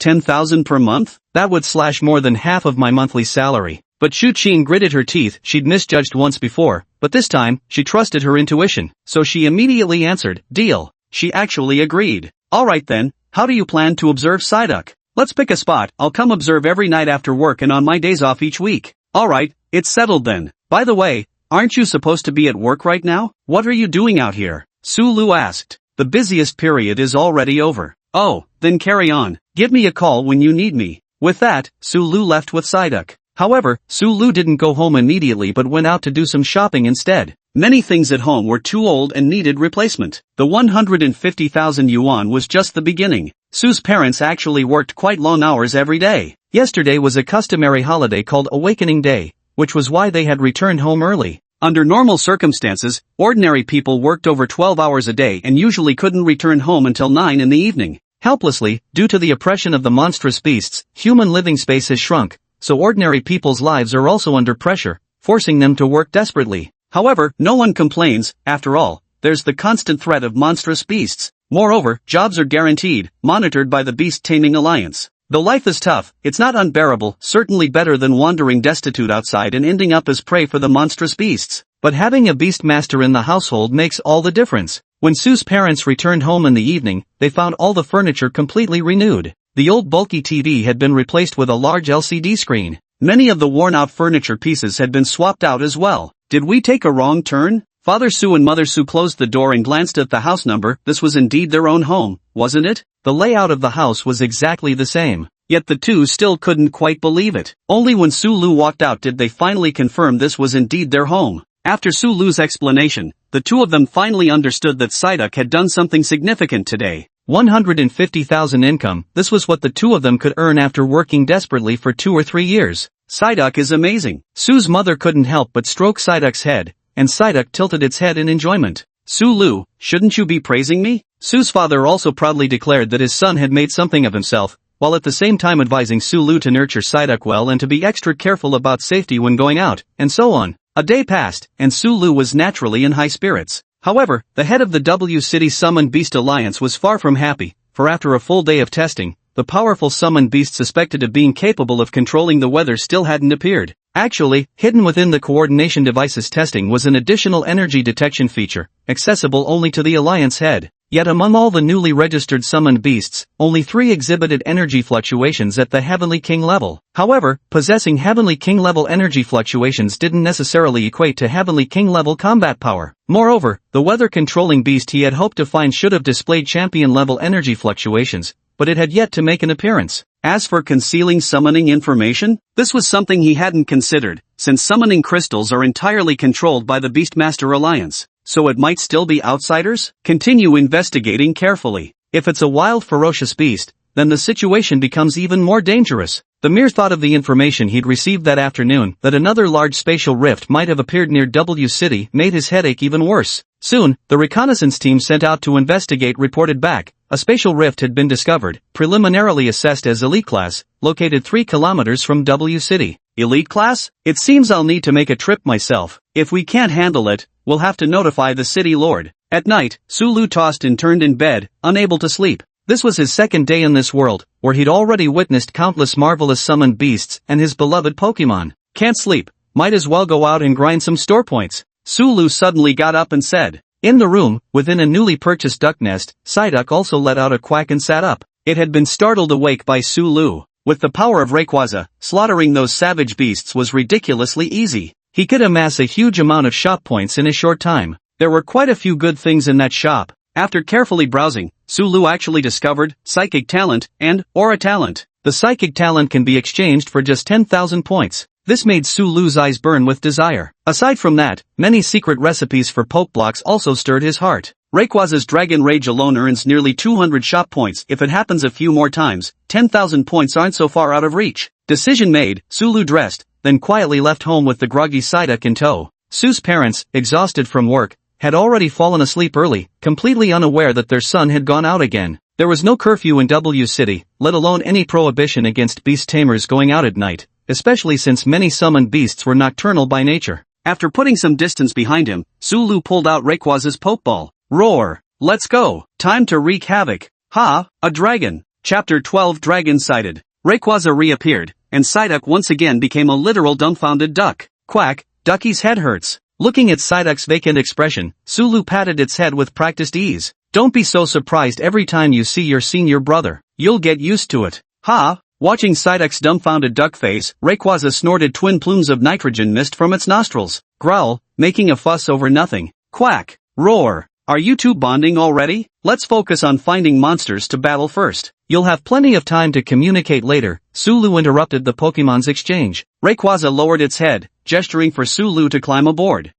Won't something happen if I go up there? Even though it's just low-altitude flight now. But without protection, the strong winds and acceleration would still give Sulu quite a rough ride. Roar! The atmospheric shield already has a preliminary form? Rayquaza's answer made Sulu's eyes light up. Seems like the day when he can freely roam the atmosphere isn't far off. As expected of a legendary Pokemon, truly living up to its reputation. Sulu was placed on Rayquaza's head by the mighty Pokemon, while Psyduck seemed somewhat hesitant to join them, and rightfully so. As Rayquaza's trainer, Sulu being perched atop its head didn't bother the dragon in the slightest. In fact, it appeared rather pleased with the arrangement. But Psyduck? Even as an ally, given Rayquaza's proud nature, no Pokemon lacking comparable strength would ever be allowed to stand upon its body. Thus, Psyduck found itself clutched firmly in Rayquaza's mighty claws instead. The poor duckling curled into a shivering ball amidst the icy winds. Quack, circumstances change with time. Don't bully the poor young duck. Ha! Quack quack quack. Big Bro is so brave and handsome. Time for takeoff. Thick bands of white mist gathered around Rayquaza, eventually forming a hazy spherical shape. Standing atop Rayquaza's head, Sulu didn't even feel the slightest breeze. This was none other than Rayquaza's atmospheric shield. If perfected, it could even withstand meteor impacts. This was also a move not recorded in the Pokédex. In truth, Pokemon moves still have immense developmental potential because this isn't a game, it's reality. Because it needed to accommodate Sulu, Rayquaza flew relatively steadily. While Rayquaza could accelerate from a standstill to its top speed in just fractions of a second and easily withstand the immense pressure from such acceleration, the same couldn't be said for Sulu. As Rayquaza streaked through the sky at breakneck speed, the atmospheric shield protecting Sulu wasn't dense enough to completely obscure the outside world. Through it, he could faintly make out the scenery rushing past. Strangely enough, it gave him a peculiar thrill. Sure, Sulu had flown on airplanes before, but riding atop Rayquaza was an entirely different experience altogether. The Psyduck clutched in Rayquaza's claws remained curled up in a ball, but under the stimulation, it actually began emitting a peculiar ripple. A new skill, Endure, appeared on Psyduck's ability panel. Wherever Rayquaza passed,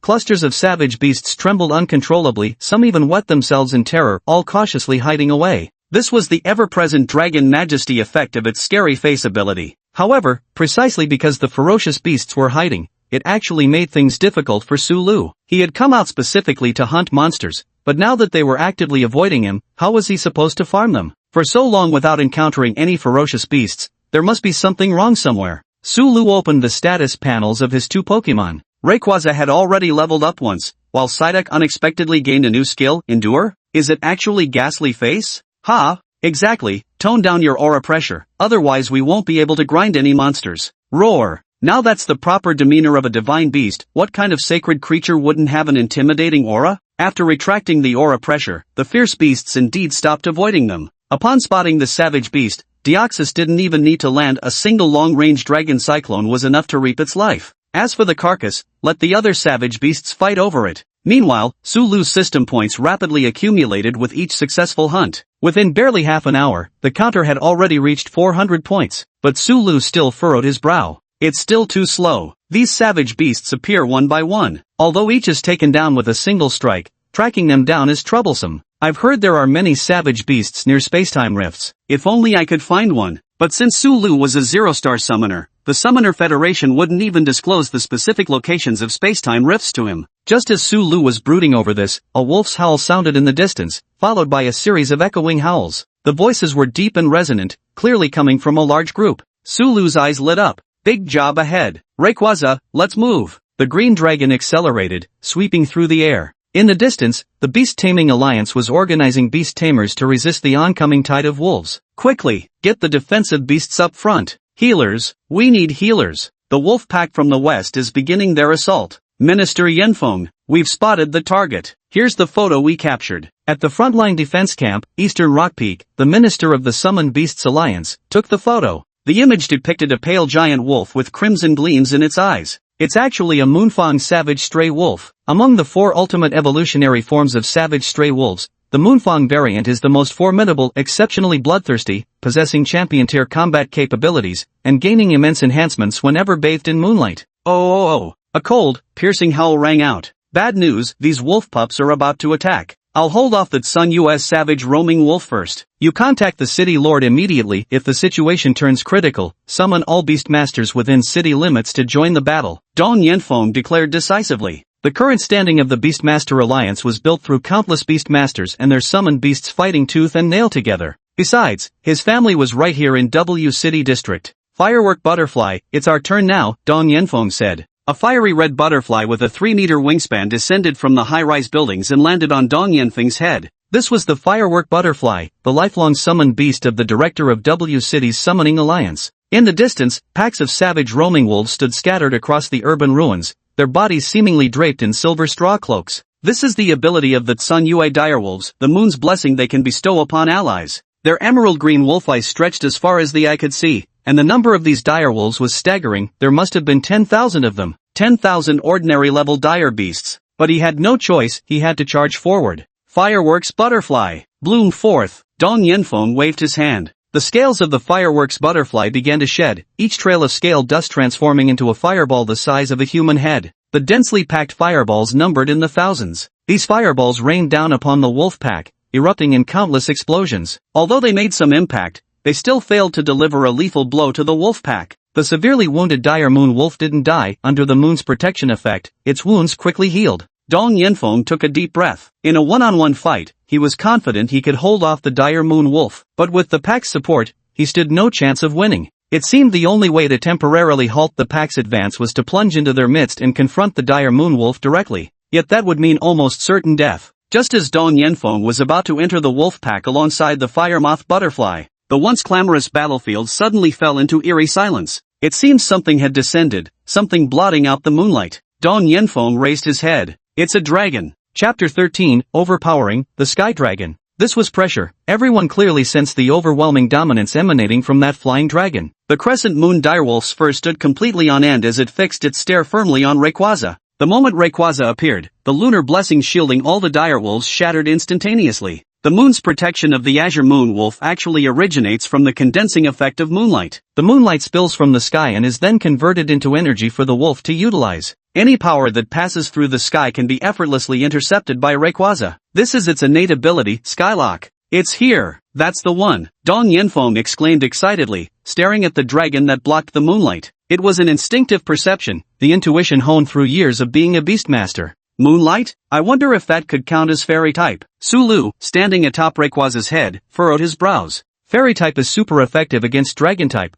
but Rayquaza is a legendary Pokemon after all, its power is beyond question. Rayquaza, shred them to pieces. Roar! A draconic roar resonated across the land. Amidst the gazes of the crowd, the tornado rose. Massive twisters pulled ferocious roaming wolves one after another, sweeping them into the sky. The wolves shrieked wretchedly as they were torn to pieces. Even the elite leader of the pack was no exception, instantly obliterated by the tornado's rending force. The crimson glow in the Sun US savage wolf's eyes deepened as the roaming wolves perished. Originally, the oppressive aura of Rayquaza had indeed intimidated it. If Rayquaza hadn't made a move, it might have even retreated into the rift in spacetime with its wolf pups. But under the intense stimulation of the overwhelming scent of blood, the bloodthirsty Blue Moon direwolf had already completely lost its sanity. With a long howl, it strode towards the sky, its paws treading over the pale moonlight step by step. Wolf rushing at the moon? This lunar direwolf's strength is terrifying too. Dong Yanfeng stared blankly at the scene before him. A lunar frost wolf that can move through the skies and one that's confined to ground assaults are entirely different concepts. Dong Yenfeng had initially been confident in outmaneuvering the lunar frost wolf,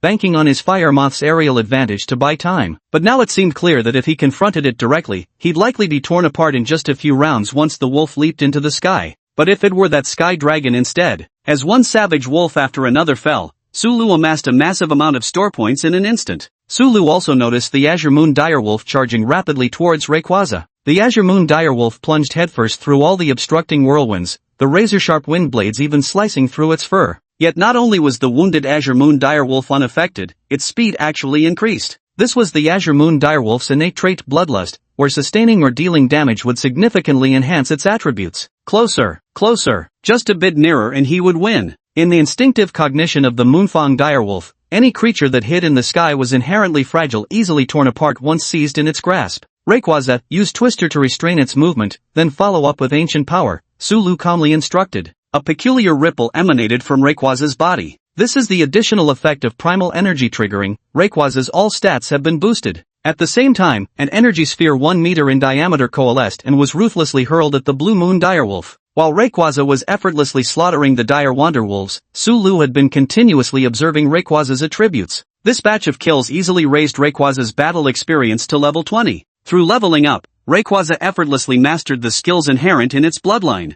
Ancient Power, Crunch, Dragon Claw, and Hyper Voice. The speed of Ancient Power was terrifyingly fast, instantly striking the Frost Moon direwolf. The Frost Moon direwolf, mid-charge through the air, crashed violently into the ruins of a building. What a powerful strike! Dong Yenfeng compared it to the firework butterfly's attack. There was simply no comparison. But Rayquaza's assault didn't stop. One Ancient Power after another lined up like a bomber's payload, relentlessly bombarding the location of the Frost Moon direwolf. That's enough, Rayquaza. It's dead already. Sulu, watching the rising points, said to Rayquaza. Only after Sulu's reminder did Rayquaza exhale a thick mist and cease its relentless onslaught. The sky is its domain. How dare any creature fly without its permission? After slaying the Blue Moon direwolf, Rayquaza's level rose once more, reaching level 26. Just a single battle propelled it from level 7 straight to level 26. This must be the leveling efficiency of a legendary Pokémon. Sulu glanced at the ground. Though visibility was slightly blurred by the atmospheric barrier, he could still make out figures moving below. Forget it, better not get involved. Psyduck,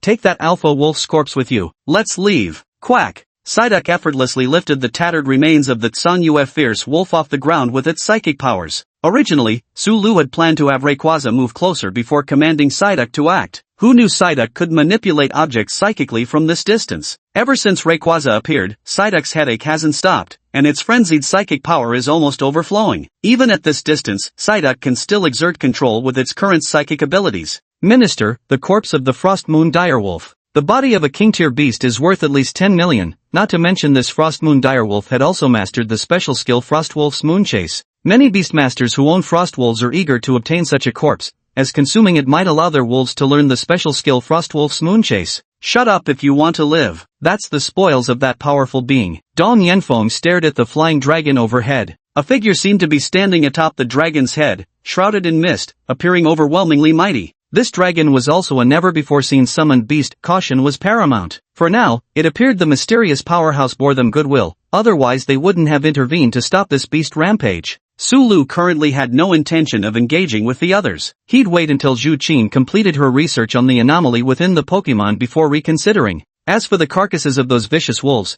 I'll let these people take them for now. After all, I already claimed the most valuable parts. Even if I tried to haul everything myself, I couldn't carry all the spoils anyway. During the earlier slaughter, Sulu had already abandoned quite a few beast corpses. The greatest gain from this trip was the shop points. Sulu took a glance at the shop. There were a whopping 54,341 points in total. In other words, this deployment of Rayquaza was equivalent to wiping out over 5,000 ordinary-level savage wolf creatures. That's enough to buy over 50,000 light energy cubes. With over 50,000 points as seed money, training Pokémon isn't cheap. Beast tides don't happen every day, so I'll need to establish my own business first. Sitting atop Rayquaza's head, Sulu stroked his chin thoughtfully. Sulu then had Rayquaza descend onto an open field and began processing today's spoils. Chapter 14, The Gift. The most important thing was the corpse of the Crescent Moon direwolf. This wolf stood 2.5 meters tall and measured a staggering 4 meters in length. If it had actually gotten close to Rayquaza, it might indeed have been able to inflict some damage. After all,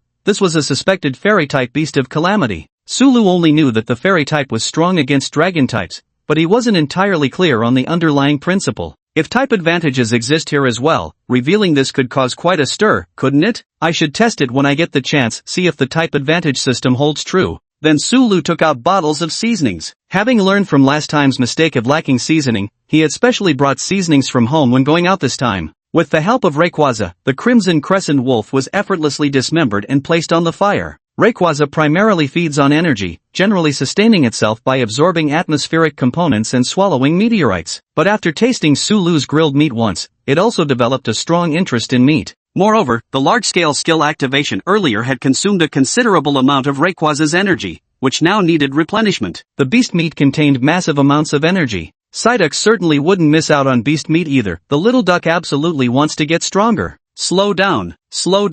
Save some for me. If you keep sneaking bites, you'll be the ones doing the grilling. A duck, a man, and a book lay perfectly content on the ground, while Rayquaza hardly ever touches the earth. Right, it's past 12 o'clock, time to draw the prize, Sulu suddenly realized. He then opened the lottery system. The roulette wheel spun and finally landed on the items section. Although Sulu was somewhat disappointed it wasn't a new Pokemon, the chance of obtaining one was only 1 in 3, so he wasn't particularly surprised. A bell then materialized in Sulu's hand. Soothing bell? Sulu jingled the white ribboned bell in his hand. The soothing bell has effects of inducing sleep, alleviating emotions, and increasing affinity. Not bad for a store-bought soothing bell priced at 5,000 points. Sulu glanced at Psyduck. Psyduck, come here. Ha! Sulu patted Psyduck and then hung the soothe bell around its neck. The soothe bell should help relieve your headache, so you can get a good night's sleep. Quah! Psyduck let out a long quack, seemingly moved as it hugged Sulu, though side-eyeing Rayquaza all the while. As if saying, the boss gave me a gift. What about you? Roar! Rayquaza extended a claw and gave Sulu a pointed nod. Alright, you'll get one too. Sulu naturally wouldn't play favorites. Since Ducklet got a gift, Rayquaza should have one too. Sulu carefully browsed through the store's selection. Life Orb 30,000 points, Leftovers 10,000 points, Choice Scarf 20,000 points. There are various types of items available. Based on the current affordable prices, the Life Orb is the most effective and best suited item to bring out Rayquaza's characteristics. However, the Life Orb has negative side effects. While it can enhance any attack, the drawback is that it drains the Pokemon's vitality. In a game, this might not matter much, but in reality, Sulu doesn't want his Pokemon's vitality to be drained. So in the end, Sulu chose the Choice Scarf worth 20,000 points. In the settings, the Choice Scarf forces a Pokemon to only use one attack move after wearing it, but significantly boosts the power of that move. However, in reality here, there aren't strict enforcement rules, so wearing it doesn't have much impact. It can also permanently enhance the power of one specific move, but which one depends on which move Rayquaza prefers to specialize in. The scarf wasn't small, but it was still a bit tight for Rayquaza to wear. Once put on, it looked more like a little neckerchief, which actually softened some of Rayquaza's fierce aura. Alright, these are your gifts. I need to use the remaining points for operations, Sulu said. And here's something else. Sulu casually exchanged for a Pokeball. He handed it to Psyduck, who nodded and touched the switch on the Pokeball, transforming into a white light as it entered the ball. Then it jumped out by itself. Squawk! You don't like Pokeballs? Don't worry, unless there are special circumstances, you can stay outside, Sulu said. After dealing with the Blue Moon Direwolf, Sulu didn't feel like continuing the hunt today. This batch of points earned was equivalent to a whole month of normal hunting, so Sulu couldn't be bothered with scattered beasts anymore. He'd wait until the next beast tide before taking action. The points should be sufficient now. Roar! Just as they were about to return, Rayquaza suddenly roared. Do you want to go into the atmosphere? Sulu nodded in agreement. Every Pokemon has its preferred environment. While Sulu could help meet Psyduck's environmental needs,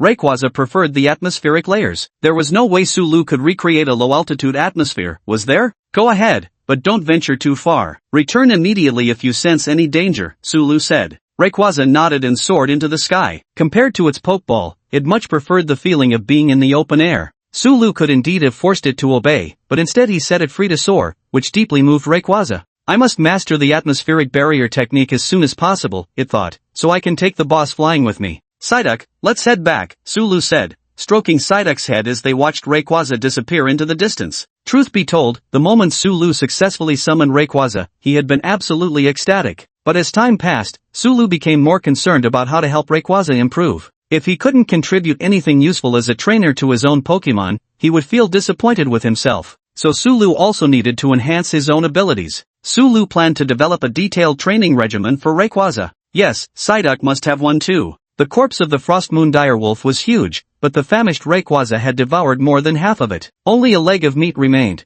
which Sulu had deliberately kept to bring home for a slow feast. When they returned to the city gate, the guards merely glanced at them. Since no registration was required, no one would ever know that this was actually the meat of a Frost Moon direwolf. By the time Sulu got home, it was already 2 o'clock. Psyduck returned to its little nest and fell peacefully asleep. Previously, due to occasional headaches, Psyduck could only manage light sleep, but with the soothing chime of the calm bell, it could finally slip into deep slumber. Watching Psyduck swiftly drift off to sleep in his room, Sulu smiled. Such a carefree little Psyduck. Then, lying on his bed, Sulu pondered the training methods for his 2 Pokemon and the optimal use of his shot points. Sulu kept thinking until 3 o'clock before finally closing his eyes in a daze. Chapter 15, Constant System, Fusion System, and Evolution System. The next morning, Sulu was awakened by his mother. Yesterday had been registration day, so the prospective summoners had a day off. But today they had to return to school because there were only 5 days left until the final exams. Sulu suddenly realized, how many days had it been since he crossed over? It wasn't like he'd properly learned anything substantial yet. With the dazed Psyduck in tow, Sulu walked along the road to school. The bell around Psyduck's neck swayed back and forth, emitting crisp jingling sounds. With the soothing bell suppression, Psyduck's headache symptoms had eased considerably, a good thing.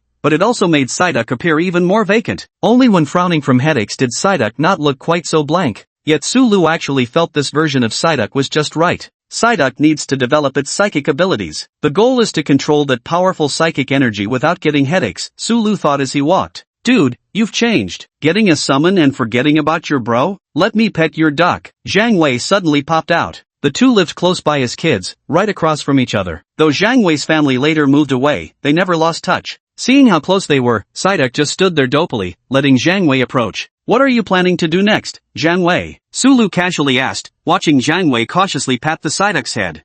Since I can't become a beast tamer, it looks like I'll have to try being a breeder instead. I want to be a food breeder, Zhang Wei declared firmly. Beast tamers mainly focus on combat, while breeders specialize in raising summoned beasts. Food breeder is one of the specialized roles within this field. Although breeders don't have the same social status as beast tamers, they're still far better off than ordinary people. Go for it. By the way, kid, what's your plan? Choose your specialization. The final placement exam is in 5 days, Zhang Wei asked. Beast masters naturally have specializations too. Some summoned beasts that aren't suited for combat may possess other traits that can significantly benefit society. The second-year final exams also serve as a sorting mechanism. If you choose the combat track and pass the assessment, you'll directly enter the Beastmaster class. In other grades, academic performance is a consideration. By the 3rd year of high school, it's an all-out academic sprint. Combat department, Sulu replied without hesitation. Because the combat department didn't require memorizing so much knowledge, it was the perfect fit for him right now. Others had studied this knowledge for over 10 years. Sulu wasn't naive enough to think he was some genius who could master it all in 5 days. Entering the school, Psyduck could also join the classroom learning as long as it didn't cause trouble. With its dopey nature, Psyduck wasn't likely to make much mischief anyway. After a day of study, Sulu's head was spinning. The general knowledge subjects were manageable since he'd studied them before,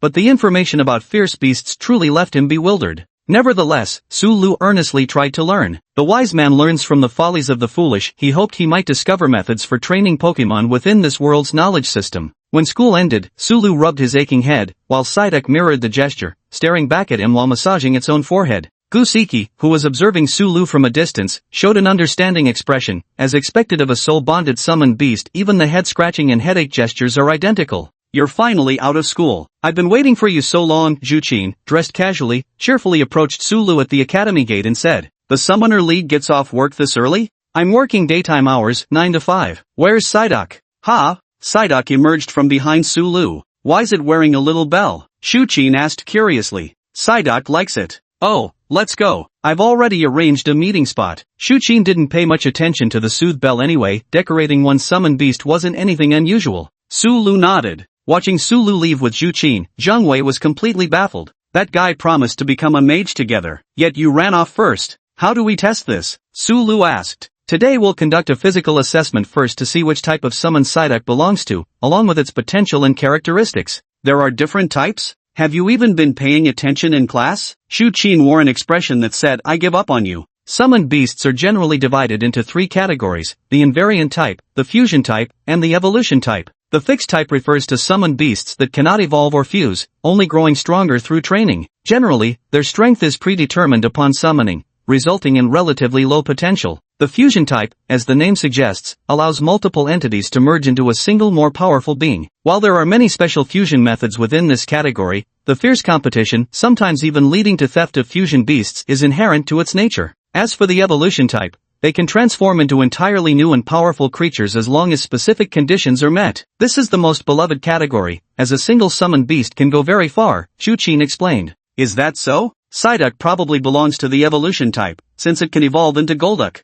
That's how it is. Fusion-type material beasts are the most tragic existence. Even after fusion evolution, they can't become the main entity, Shu Qin sighed as she said this. With that, the two arrived in front of a laboratory building. Given Shu Qin's financial situation, she naturally didn't own a lab building of her own. This one was rented, with each use costing tens of thousands. However, since it was the first day of research, she had to give her customers some confidence. Shu Qin knew this expense was necessary. Entering the laboratory, it was clean and tidy, with ordinary yet complete sets of equipment. The two put on their white lab coats. Let's begin. A completely new species of summoned beast requires the most comprehensive examination. Su Lu instructed Psyduck to cooperate with the inspection. After spending half an hour placing all the inspection materials into the testing equipment, the duo and Duck finally had some free time. You seem pretty skilled at this? Su Lu asked. Of course, I did spend some time working in a lab after all. Then why did you switch to working for the Summoners Alliance? Got stuck with a genius mentor, huh? Shu Qin said somewhat glumly.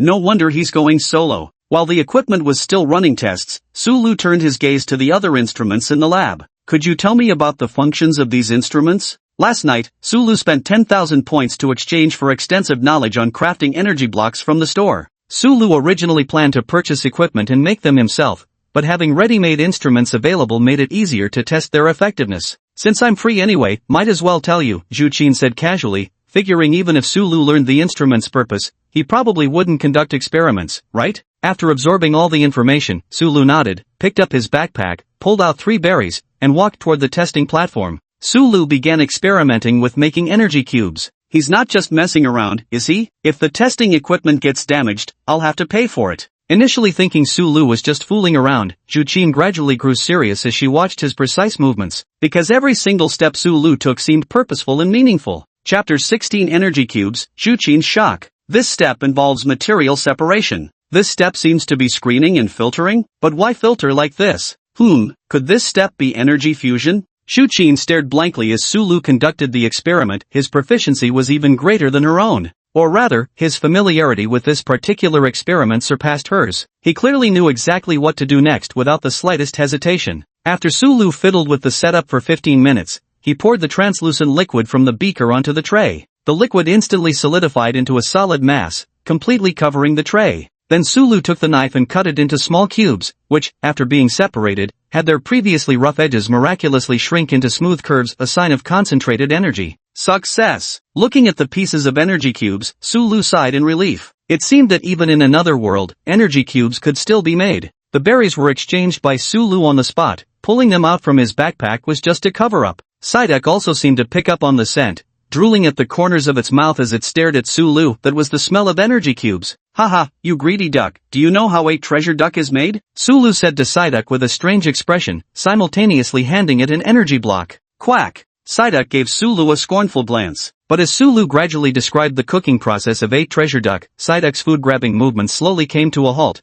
and sweat even appeared on its forehead. The duck doesn't want to become food, but why does it smell so good? With tears in its eyes, Psyduck continued grabbing the food. Just kidding, Su Lu said with a smile. Compared to energy cubes bought from the system, making them yourself was obviously much cheaper. With a berry blender, you could even mass-produce them. What is this? Summoned beast feed? Shu Qin looked at Su Lu in confusion. She had initially thought Su Lu was just an ordinary summoner, but now it seemed there were many mysteries surrounding him. You could say that. With those words, Su Lu picked up an energy cube and popped it into his mouth.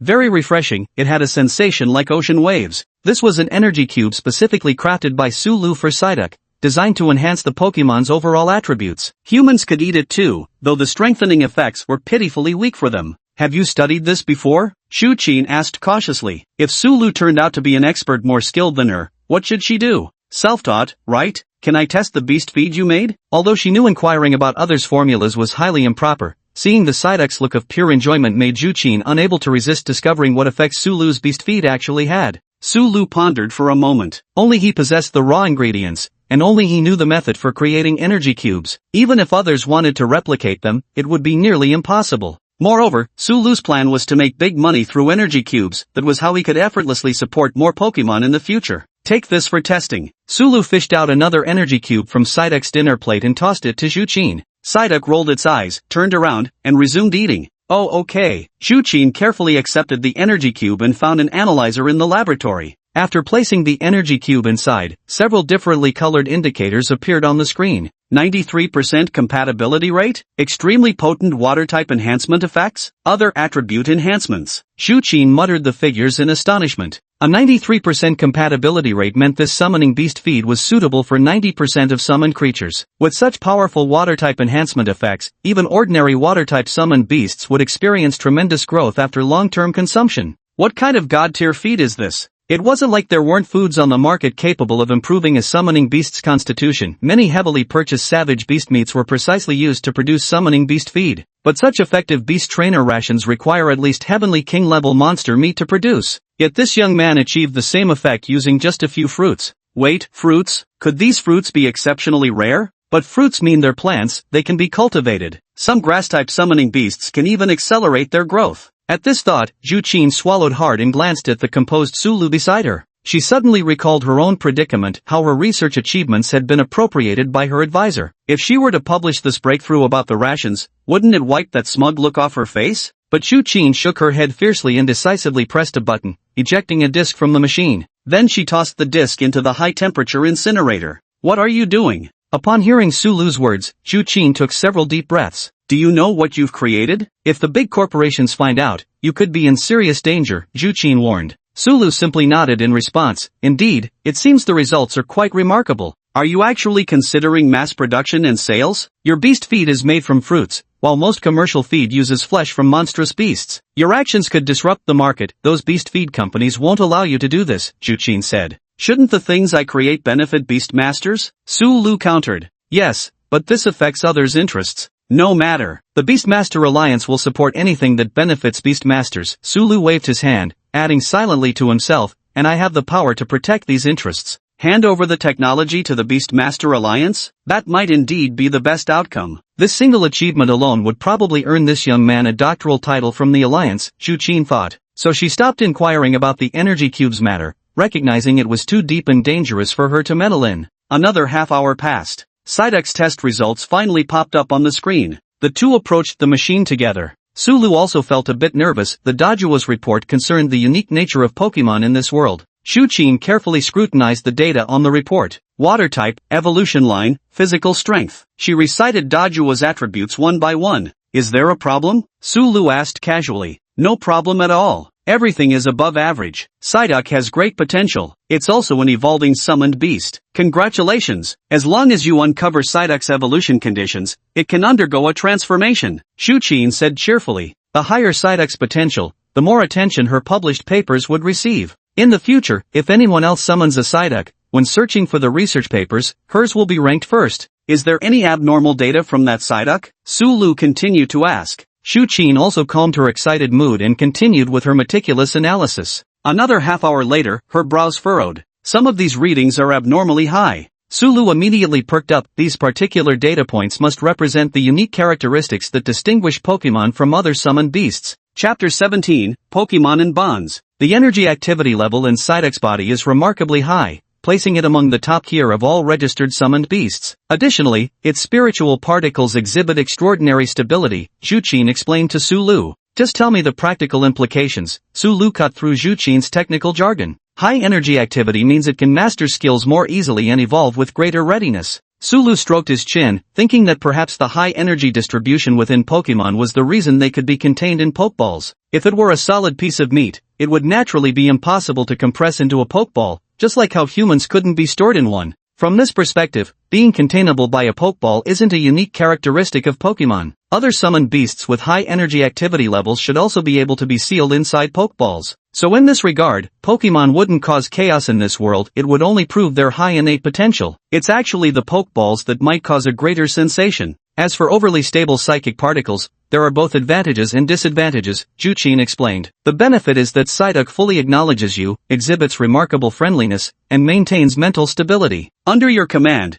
it can even perform beyond its inherent capabilities. The downside is that this friendly attitude extends equally to everyone, which may tempt some individuals to take advantage of such mentally stable summoned beasts. In the beginning, the stability of psychic particles was widely recognized as a benefit, even serving as a routine test. But as time passed, the Summoned Beasts Alliance dismantled numerous underground organizations and uncovered some horrifying truths. That's the plunder of the summoned beasts. A summoner's summoned beasts are indeed completely loyal to their summoner. However, summoners can die, and while many summoned beasts choose to perish alongside their summoner, just as many opt to survive. These summoned beasts, having frequent contact with humans, are much easier to subdue compared to their wild, ferocious counterparts in the wilderness. Underground beast hunting organizations often set their sights on such summoned beasts. The more stable their spiritual particles, the more docile they are, and consequently, the easier to deceive. These poachers frequently target the summoners themselves, then attempt to control and subdue the summoned beasts. As a result, the Beastmaster Alliance stopped proactively conducting mental scans on summoned beasts afterward, to prevent misuse by those with ulterior motives. So you're saying the more talented and mentally stable a summoned beast is, the more likely it is to be targeted by others? Sulu frowned as he spoke. To put it more accurately, any powerful summoned beast will inevitably draw attention, while the stability of mental particles serves as a priority list for those poachers. But don't worry too much, testing mental particle stability requires collecting tissue samples from the summoned beasts. Just stay vigilant and you'll be fine. Besides, you've got the Beastmaster Alliance backing you. So generally speaking, stable spiritual particles only bring benefits, Juchin said. That's because the benefits aren't substantial enough, Sulu shook his head. The power of legendary beasts is enough to tempt any poacher to take desperate risks. Even in the relatively safe Pokemon world there were so many who would gamble everything for legendary beasts, let alone in this perilous world. The Rayquaza's cellular tissue might be extremely difficult to obtain, simply displaying extraordinary strength would inevitably breed ill intentions in some people's minds. As for why this happened, Sulu speculated it had something to do with the characteristics of Pokemon. Apart from extraordinary abilities, the word most frequently discussed about Pokemon by ordinary people is bond. In the Pokemon world, a bond doesn't signify shackles or restraints, but rather an unbreakable emotional connection. It's said that all Pokemon possess, to some extent, the ability to sense human emotions, thereby forming bonds with humans. Under the power of bonds, Pokemon can even unleash strength far beyond their own capabilities, achieving the legendary bond evolution. In the Pokemon world, the bond between Pokemon and humans is an unavoidable topic forever, and it seems this holds true for the Pokemon I've summoned as well. But is what exists between me and the summoned Pokemon truly a bond, or is it merely the system's manipulation? If one day I were to die, perhaps the Pokemon I leave behind could form new bonds if they meet the right person. Quack! Psyduck patted Sulu, who was lost in thought. You're right. What am I thinking so much for? All I need to know is that you're all my family now. Sulu let go of his mental baggage and happily stroked Psyduck's head. Whenever two things meet, they give birth to something new. And when humans meet Pokemon, what's born is a bond. The bond that forms is the true treasure of Pokemon. Nothing can sever the connection that both parties willingly establish. If anyone dares try to destroy it, gah! Then we shall sever them. Roar! Then we shall sever them. Then let's cut them down. Juchin gazed at the young man before her. For an instant, she felt his eyes were as sharp and resolute as blades, his aura so overwhelming it made her breathing turn heavy. Sorry, I was thinking about something. Besides that, is Psyduck having any other issues? Sulu reined in the aura emanating from his presence. After exchanging for the psychic talent seed, Sulu would occasionally emit psychic fluctuations whenever his thoughts grew turbulent, which explained the oppressive pressure Juchin had sensed. When Sulu restrained his aura, Juchin regained her composure. Though she didn't suspect anything, she simply thought she'd been startled by his imposing presence. Of course not. It's perfectly healthy. With this data, I can help analyze Psyduck's potential growth paths, Juchin exclaimed. Psyduck's potential was remarkable. This elevated the significance of her research and thesis even further. If Psyduck could later achieve some renown, that would be even better. Machem, go on, he replied. The facts proved that Juchin indeed had some real skills, providing Sulu with quite a bit of meaningful information. For example, suitable ingredients for Psyduck, the enhancement materials that had already been discovered, and even some ideal training locations, all were pieces of information Sulu hadn't known before. The two discussed until 9 o'clock before Sulu finally returned home with Psyduck. In the dead of night, he sneaked out again with Psyduck, returning home at 2 in the morning. Although there were only 5 days left before final exams, having just transmigrated a few days prior, Sulu didn't believe for a second he could pass the cultural studies tests. So during the following days, Sulu spent his classroom time constantly dozing off. However, all the teachers knew Sulu was essentially grooming material for the summoner class, so they didn't interfere too much. And so, 5 repetitive days passed like this. The final exams finally arrived. Chapter 18, feeling increasingly chill on top of my head.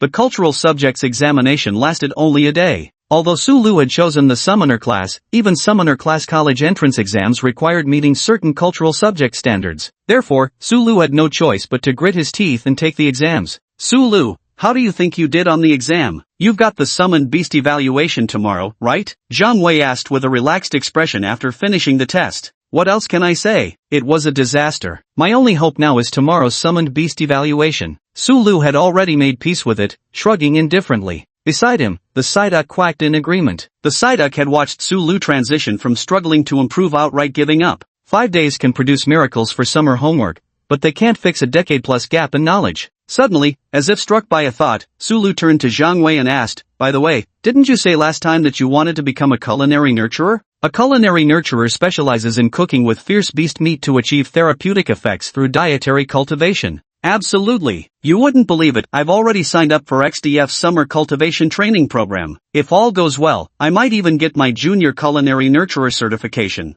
Is that so? I've got a product idea you might want to look into, could be a real moneymaker, Sulu said with a mysterious glint in his eye. Product idea? Zhang Wei gave Sulu a bewildered look. They were childhood friends, and he knew Sulu inside out. Sulu never cooked, how could he suddenly claim to have a product concept for a dietary cultivation specialist? Was he joking? What's up? Has your own kitchen stopped being enough for your experiments, so you want to wreck mine? Or do you have some new dark cuisine recipe you're too scared to try at home? Come on, I'm serious about this. Seeing the earnest expression on Sulu's face, Zhang Wei also grew serious. Is it really true? It really is. Then go ahead and tell me. Well, it's essentially a nutritional formulation plan. See if you can find beast meat with similar effects mentioned in the content, then blend it into food, Sulu explained slowly to Zhang Wei. The content was derived from research materials on energy cubes. Although Sulu could easily produce energy cubes and intended to make them his primary source of income in the future, but he wasn't ready to expose the existence of berries yet, nor could he immediately introduce their cultivation into this world, or at the very least, not plant them in W City for now. If the berries were exposed, it would be easy for others to notice something amiss, and the appearance of berries also needed a plausible explanation. Therefore, Sulu's idea was that in the early stages, even if he wanted to sell Pokeblocks, he could only sell those left over from his own Pokemon's meals, as Pokeblocks were limited in supply. So besides berries as raw materials, Sulu was also exploring alternatives to berries. Thus, Sulu thought of Zhang Wei. Sulu wanted Zhang Wei to try and see if he could find some beast meat that could substitute the effects of berry fruits. At first, Zhang Wei didn't take it seriously, since his childhood friend always came up with some miraculous ideas. But this time, after hearing Sulu's explanation, he felt it might actually work. Alright, I'll go back and experiment with some dishes, then let you know the results, Zhang Wei said with rare seriousness. Zhang Wei also became interested and left deep in thought. Sulu wasn't worried about the recipe for energy blocks being leaked after all, he alone possessed the actual raw ingredients. Let Zhang Wei research it for now. If successful, Sulu would gain substitutes for berries. If not, it wouldn't matter either way. As for why he didn't let Yu Qin conduct the research, let's just say their relationship hadn't reached that level of closeness yet, unlike his bond with Zhang Wei, whom he knew inside out. After bidding farewell to Zhang Wei, Sulu walked alone back to the rented laboratory he'd used before.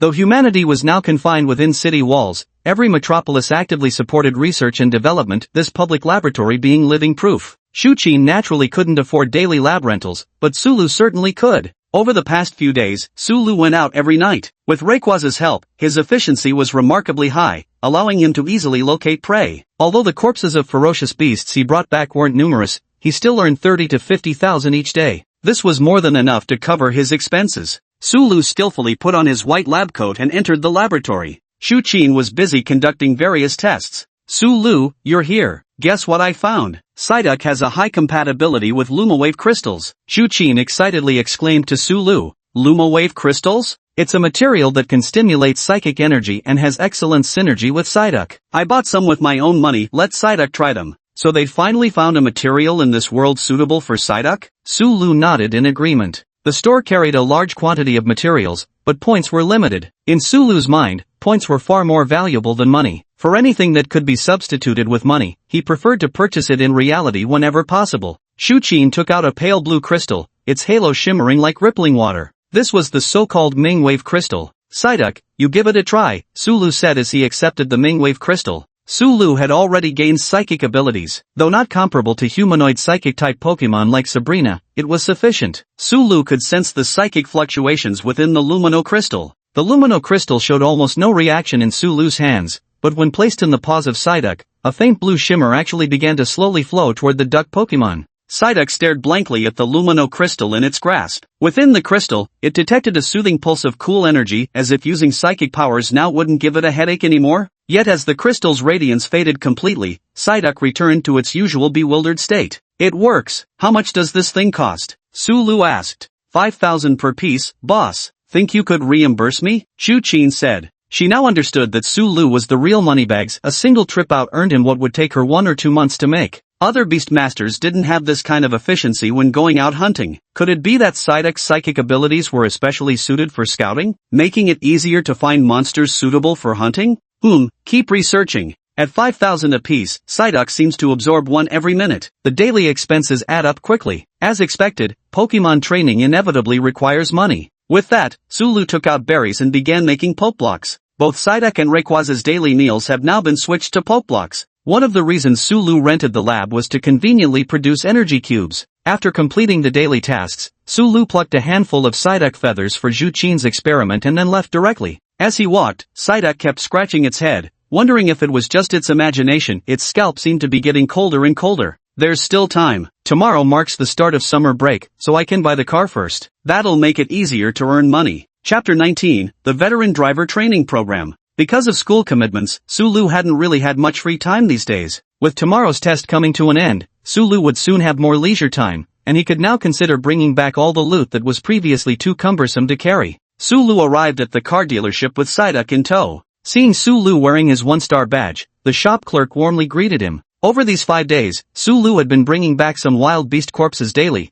accumulating enough points to qualify as a 1-star Beastmaster. After reaching 1-star Beastmaster status, Sulu also unlocked numerous privileges, such as a 10% discount on purchases within the city. Esteemed Beastmaster, may I inquire what type of vehicle you're looking for, and may I ask about its intended usage? Just need something for hauling beast carcasses outside the city, durable, with good cargo capacity. You pick the recommendation. Carrying a fierce beast? That truly is the style of a star-level Beastmaster. In the end, Sulu chose a Wuling Hongguang priced at 300,000 yuan. Well, it's basically an oversized off-road van with high ground clearance, the hottest model for wilderness cargo hauling. With an astonishing load capacity of 6 tons, it's practically on par with truck-level transportation. Once purchased, Sulu could immediately hit the road. The procedures for Beastmasters buying vehicles were much more streamlined. After all, Beastmasters frequently lost their cars in the wild, so the paperwork couldn't be too troublesome. With Psyduck in tow, Sulu headed straight for the city outskirts. As for a driver's license, didn't he have one in his previous life? Back then, he'd been a seasoned driver after all. The garrison soldiers merely glanced at the badge Sulu handed over, inspected the contents of the carriage, and then waved him through without further ado.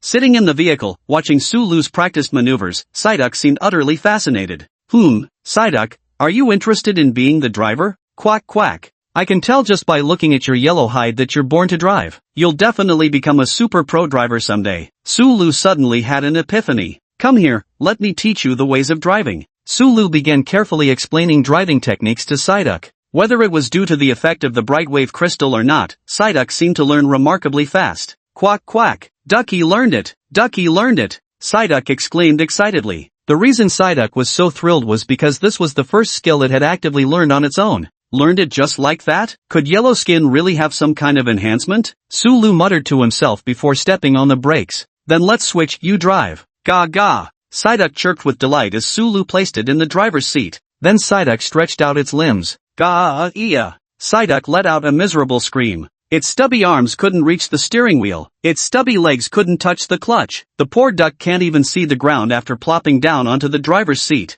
Its dumbstruck feet and paws just dangled helplessly in midair. After finally mastering a skill and getting the chance to become a corps member, why did this have to happen? Ducky smushed its head onto the horn. Quack. Doot. Put. Ducky looked up at Sulu in shock. Quack. How can you still laugh when I'm like this? Ahem. Psyduck, as a professionally trained trainer, I normally wouldn't laugh at my own Pokemon, unless I can't help it. And maybe, perhaps, possibly you could use your psychic powers to drive? Sulu suggested. Quack. Oh right. The Wuling Hongguang roared to life once more. This was actually a training method Sulu had devised. If they could reach the level of telekinetically operating a vehicle, then Psyduck's mental strength would also undergo significant development. Using telekinesis to depress the clutch and turn the steering wheel wasn't difficult, the real challenge lay in precision. Moreover, if Psyduck could train to the point of using psychic energy to sense the road without visual confirmation, both its telekinetic control and extrasensory perception would likely experience remarkable growth. What's most important is that Psyduck also has an interest in driving. Enthusiasm is the best motivator for training, and it seems Psyduck has a natural talent in this area. Psyduck mastered the method of driving with remarkable ease. Of course, just to be safe, Sulu quickly returned to the driver's seat while Psyduck rested its chin on the passenger window, mentally steering the car using psychic. Sulu would take over immediately if anything seemed off. As a result, the oversized van lurched forward in an almost drunken manner, stopping and starting abruptly with its rear occasionally bouncing up and down. Rayquaza, Dragon Ascent. Roar. With ease, Rayquaza ended the lives of 3 deer-like creatures bearing trident-shaped antlers. Ordinary beasts were far too weak for Rayquaza, now hardly even providing any experience points. Good job, Sulu said. Roar. Rayquaza also narrowed its eyes. Psyduck used Psychic to lift the beast's corpse into the van. Looking at its big bro, Psyduck placed its hands on its hips and let out a couple of quacks. Psyduck is getting cocky again, now that it's got the veteran driver training program specially designed for it by Sulu. Become the ultimate veteran driver. Defeat the current alpha. Rise to become the main force and reach the pinnacle of duck life. It's no longer just a dream. Ha! Rayquaza turned its gaze toward Sulu, as if asking, what about me? The training method for Psyduck is already in place, and Sulu has also considered Rayquaza's training direction. It's actually quite straightforward. Rayquaza is inherently a legendary creature with exceptionally high innate abilities, its talents beyond doubt. What Sulu needed to do was not to train Rayquaza but to provide it with resources, allowing Rayquaza to reach its peak strength in the shortest time possible. In other words, leveling up and unlocking Mega Evolution. Sulu carefully checked the store and found that neither the Adamant Orb nor Rayquaza's Megastone was available for purchase. In the original setting, Rayquaza only needed to master its signature move, Dragon Ascent, to Mega Evolve. But in reality, it also required the Adamant Orb to undergo Mega Evolution. The Heavenly Emperor organ also serves as both a Megastone and a key. In the Pokemon world, Rayquaza has been consuming meteorites for over 1 billion years, absorbing their energy, which ultimately condensed to form the Heavenly Emperor organ. Therefore, Rayquaza's enhancement ultimately relies on meteorites, or more precisely, on certain special energies carried within them. And since meteorites are notoriously expensive, this is precisely why Sulu wants to make money. Of course you also have. Sulu carefully explained Mega Evolution to Rayquaza, who nodded in understanding.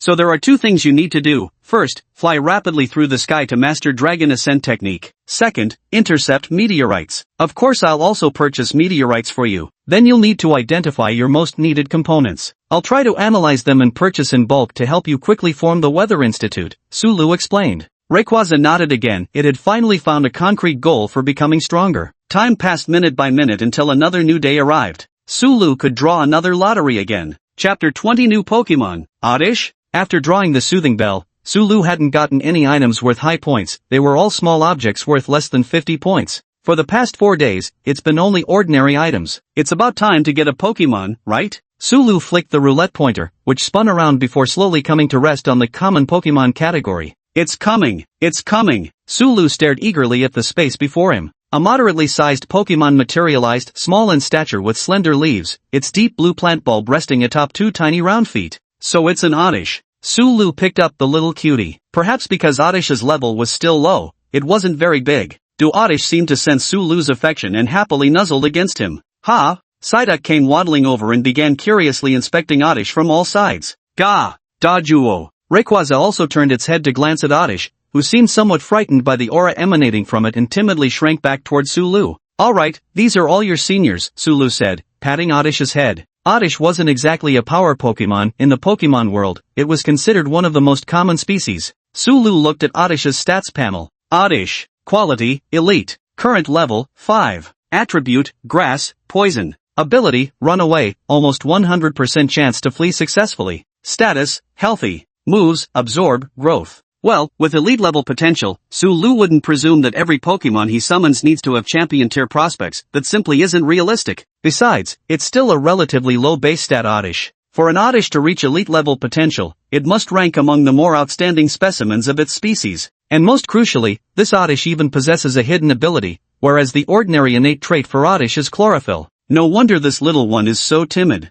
The Oddish tilted its head and cautiously glanced at Rayquaza. Roar! Rayquaza nodded arrogantly, indicating it would take good care of this junior. Sulu took out an energy block identical to Rayquaza's from his backpack and fed it to the Oddish. Daro the Oddish happily swallowed the energy block, showing a satisfied expression on its face. Alright, now that we've gotten to know each other, there's just one last question. Are you willing to fight? There's plenty of time ahead. With Sulu's system, he would encounter many Pokemon in the future, and he wouldn't force the Oddish to fight or train if it didn't want to. Dodo. Oddish looked at Rayquaza with envy, then firmly shook its head. Oddish knew its own strength. If it hadn't seen Rayquaza, it might still have aspired to grow stronger. But since Sulu had Rayquaza's protection, the least it could do was not cause trouble for its trainer. Dodo. Sulu also understood Oddish's meaning. If it's within your power to help me with other things, then I'll leave it to you, Oddish. So Sulu took out a Pokeball and aimed it at Oddish. Oddish, I choose you. Dodo. Gee, Ducky's got more friends now. The hunt was complete, the lottery draws were done, and Sulu's van was already over half full. Calling it a night seemed about right.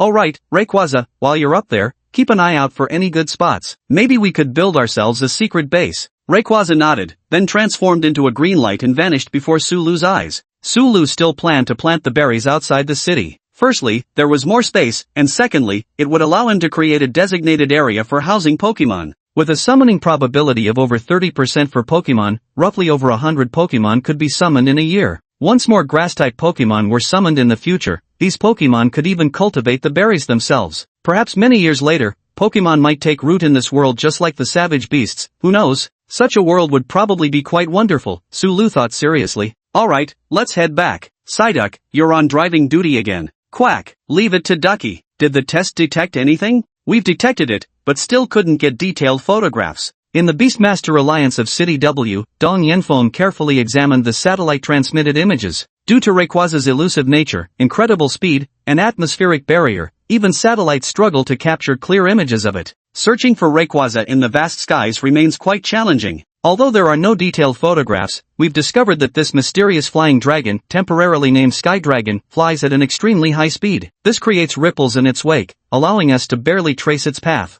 Oh, bring it up for me to see, Dong Yenfeng said with curiosity. The staff then displayed traces believed to be left by Rayquaza's movements. Its activity range covered an astonishing 1,000-mile radius around W City. However, at night it mainly moves around City W. This movement pattern, it's definitely still in City W? Dong Yenfeng sighed. No one knows what that Beastmaster's intentions are. Since learning that Rayquaza had an owner, Dong Yenfeng had been considerably less worried. After all, up until now, this Sky Dragon hadn't shown any malice towards City W. People are always easier to communicate with than savage beasts. By the way, any news from the City Lord? Dong Yenfeng asked. The last time we contacted the City Lord, he came back briefly but left again. There's still no news from him yet. Notify him again. A new Heavenly King is coming to W City, and she's likely planning to establish her city near W City as well. This matter requires the City Lord's decision, Dong Yenfeng said. Although we belonged to the Beast Taming Alliance, when it came to strength, the City Lords of each city were generally more powerful. After all, City Lords were genuine frontier kings who had solidified their territories. A new frontier king? The Radiant King? Yes, that 19-year-old prodigy. Chapter 21, Registering Oddish. On Sulu's side, Psyduck claimed it had completely mastered driving and insisted on taking the driver's seat. But from Sulu's perspective, Psyduck probably just wanted to show off in front of the newly arrived Oddish. Unable to refuse Psyduck's insistence, and after verifying its surprisingly competent driving skills, Sulu finally relented and let it perch on the windshield as driver, while Sulu himself sat in the passenger seat holding Oddish. Generally, most grass-type Pokemon choose to sleep at night when they don't undergo photosynthesis, but Oddish is special. Its leaves can even absorb moonlight for photosynthesis, so it remains lively throughout the night. Oddish could indeed be stored in a Pokeball, but Sulu planned to register Oddish as his bonded beast and also test the Beast Alliance's reaction, so he decided not to put Oddish into the Pokeball right away.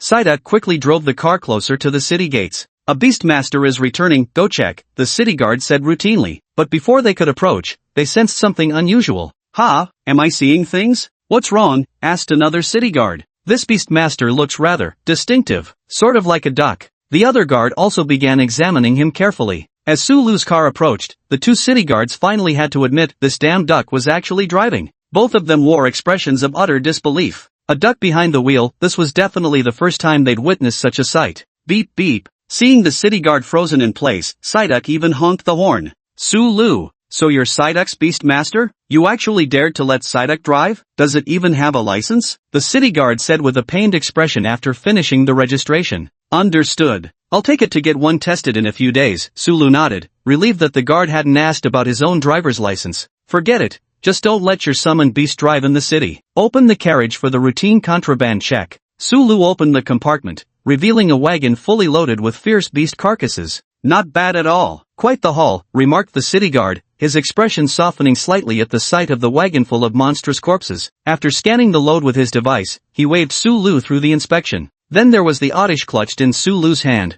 In addition to their initial bonded summoned beast, many beast tamers also tame ferocious creatures, as not all initial beasts can keep up with their master's progress. Though Oddish appeared harmless at first glance, upon learning it wasn't just a plush toy but a ferocious beast, the two city guards promptly escorted Sulu to the Summoner Alliance. After all, allowing ferocious beasts into the city requires strict approval procedures. Prior to this, Sulu had also disposed of a cartload of ferocious beast corpses. This single transaction earned him a whopping 500 points, and selling the beast carcasses netted him 600,000 credits instantly. Sulu was received by an old man, who was accompanied by a summoned creature resembling a seahorse. An unfamiliar beast, is this a mutated species? The old man's eyes gleamed as he stared at the drowsy Oddish cradled in Sulu's arms. Sulu, is it? I've pulled up your records. Is this the beast you encountered today? The old man asked. Sulu glanced at the ID badge on the old man's chest. It read Lu Changqing, Deputy Director of the W City Research Department at the Summoned Beasts Alliance. Yes, Sulu nodded. It bears no hostility toward you?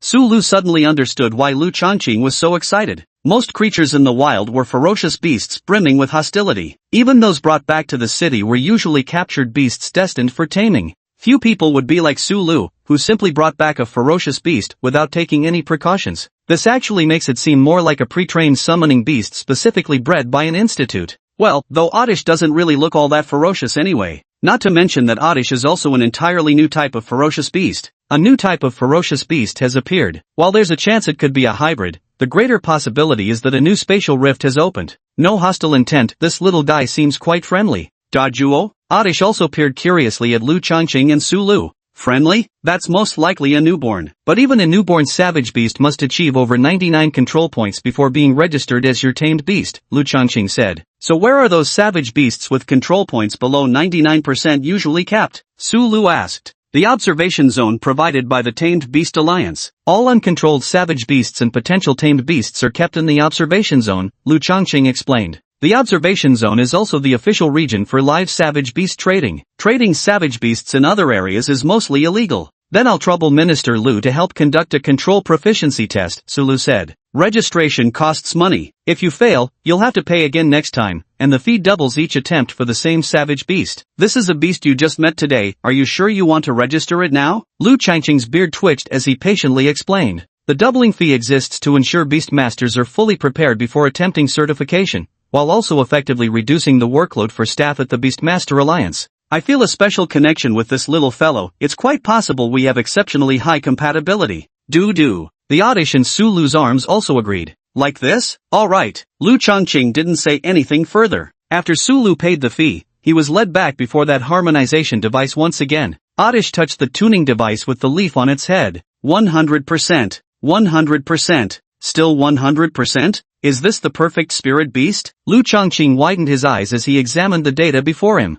If not for the fact that Sulu's registered bonded summon was a Psyduck, he might have even thought this slightly cute yet bizarre creature was Sulu's summons. It's not unheard of to tame spirit beasts with 100% control, but maintaining full control at all times is an extremely difficult feat. Has this strange beast completely trusted this young man? Or is it just the nature of this peculiar creature? Lu Changqing stroked his beard thoughtfully. With the appearance of spatial rifts, some factions have gained control over relatively peaceful beast races. Perhaps this peculiar grass-type creature also belongs to a more docile species. If its abilities are decent, it might even have value for large-scale cultivation? Lu Changqing pondered. So, do you need any other tests? Sulu asked. No problem, you can register now. By the way, this is a new species, and you're the first to successfully control it, so you have the right to name it. Let's call it Oddish. Thus, in Sulu's records, aside from the column for his primary summoned beast Psyduck, another entry appeared for his summoned beast Oddish. Chapter 22, Summer Light, Xiaomuyue. Sulu left the Beast Taming Alliance after completing the necessary tests. Minister Lu, are you still thinking about that Oddish? A staff member asked. After all, it's a new type of ferocious beast. Naturally, I'd be curious about such a creature. Lu Changqing nodded as he replied. Should I contact that young man for you?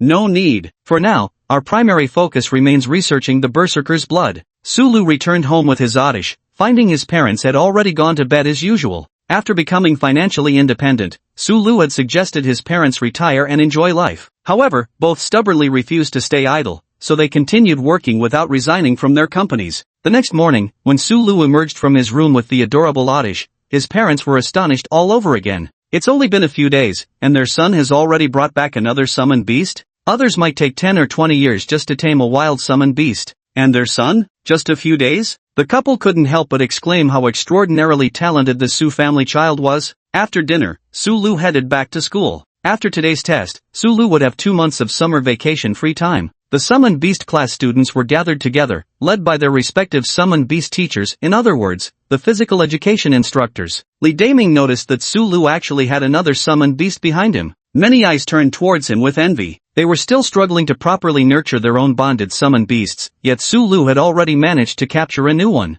Is this your new summoned beast? Li Daming asked. Yes. How long did it take you to tame it? About a day. 1 day? Li Daming stared at Sulu in disbelief. One single day, this kid's beast taming talent was terrifyingly formidable. To tame a savage beast into a bonded creature in such a short time was an ability that would make anyone envious. Just this alone made Sulu seem like a natural-born summoner in Li Daming's eyes. If Sulu had been born into a noble family and had the opportunity to interact with those potentially tameable ferocious beasts from childhood, he might already be an advanced beast tamer by now. Does it have any combat abilities? Who are you planning to send into battle? Psyduck. Li Daming nodded. After everyone had gathered, the homeroom teacher began announcing the assessment details. The evaluation for the Beastmaster class was actually quite simple. It involved battling their physical education teacher in a summoning duel. Teachers from other classes would then score them based on 3 aspects: combat prowess, potential, and the summoner's tactical command. You only need to pass 1 criteria to qualify for the Beast Tamer class. The test is quite simple and straightforward. After all, there's no standardized method for evaluating beast taming. And if you can defeat the PE teacher's summoned beast, you'll even receive a reward of 100,000 yuan worth of beast feed. Over 60 candidates took the exam. Even some beast tamers with limited potential wanted to try their luck, since one of the 3 assessments focused on tactical command by the tamer, didn't it? On the other side, Principal Xia Hai of W City's second high school was accompanying a short-haired girl as they watched the ongoing battle on the playground. The girl's delicate face seemed to emit a soft glow under the sunlight, and atop her head rested what appeared to be a decorative prismatic crystal butterfly. Muyue, time really flies. In the blink of an eye, you're already 19 years old, and now you've even become a champion. Grandpa, Mom, and Dad said they miss you very much and asked me to find out when you're coming home. Going back? I'll naturally retire and return when the time comes. The old principal shook his head. By the way, since you're here, help me see if there are any promising talents here. The old principal said enthusiastically to his granddaughter Xiaomuyue. He was not a beast tamer, nor did he have the talent to be a cultivator, but in the end, he resolutely chose to pursue a career in teaching. And nothing brought him greater joy than witnessing the birth of geniuses. Hearing Xia Hai's words, Xiaomuyue turned her gaze toward the sports field. Her ability to become a heavenly king at the age of 19 was undeniably linked to the special talents she possessed. Humans were originally a race without psychic abilities, but among the summoned beasts, there were some humanoid ones that could leave hybrid descendants with humans. It was said that Xiaomuyue's great-grandfather had married his own summoned beast, but it wasn't until Xiaomuyue's generation that someone in the Xia family awakened the extraordinary talent dormant in their bloodline. Under the influence of her special bloodline, Xiaomuyue found it easier to gain the recognition of fierce beasts. Moreover, she could sense the spiritual connection between humans and their summoned beasts. With this ability, she effortlessly developed her beast's potential and tamed many suitable creatures, swiftly rising to the rank of Heavenly King with the title Celestial Radiance. The battle started with Class 1, though there wasn't much suspense, the teachers almost always won. After all, every summoned beast instructor was at least a 2-star beast master with ample combat experience, far surpassing students who had only summoned their beasts mere days ago. Many students hadn't even fully grasped their beasts' abilities, let alone mastered commanding them in battle. As a result, some performances were downright dismal.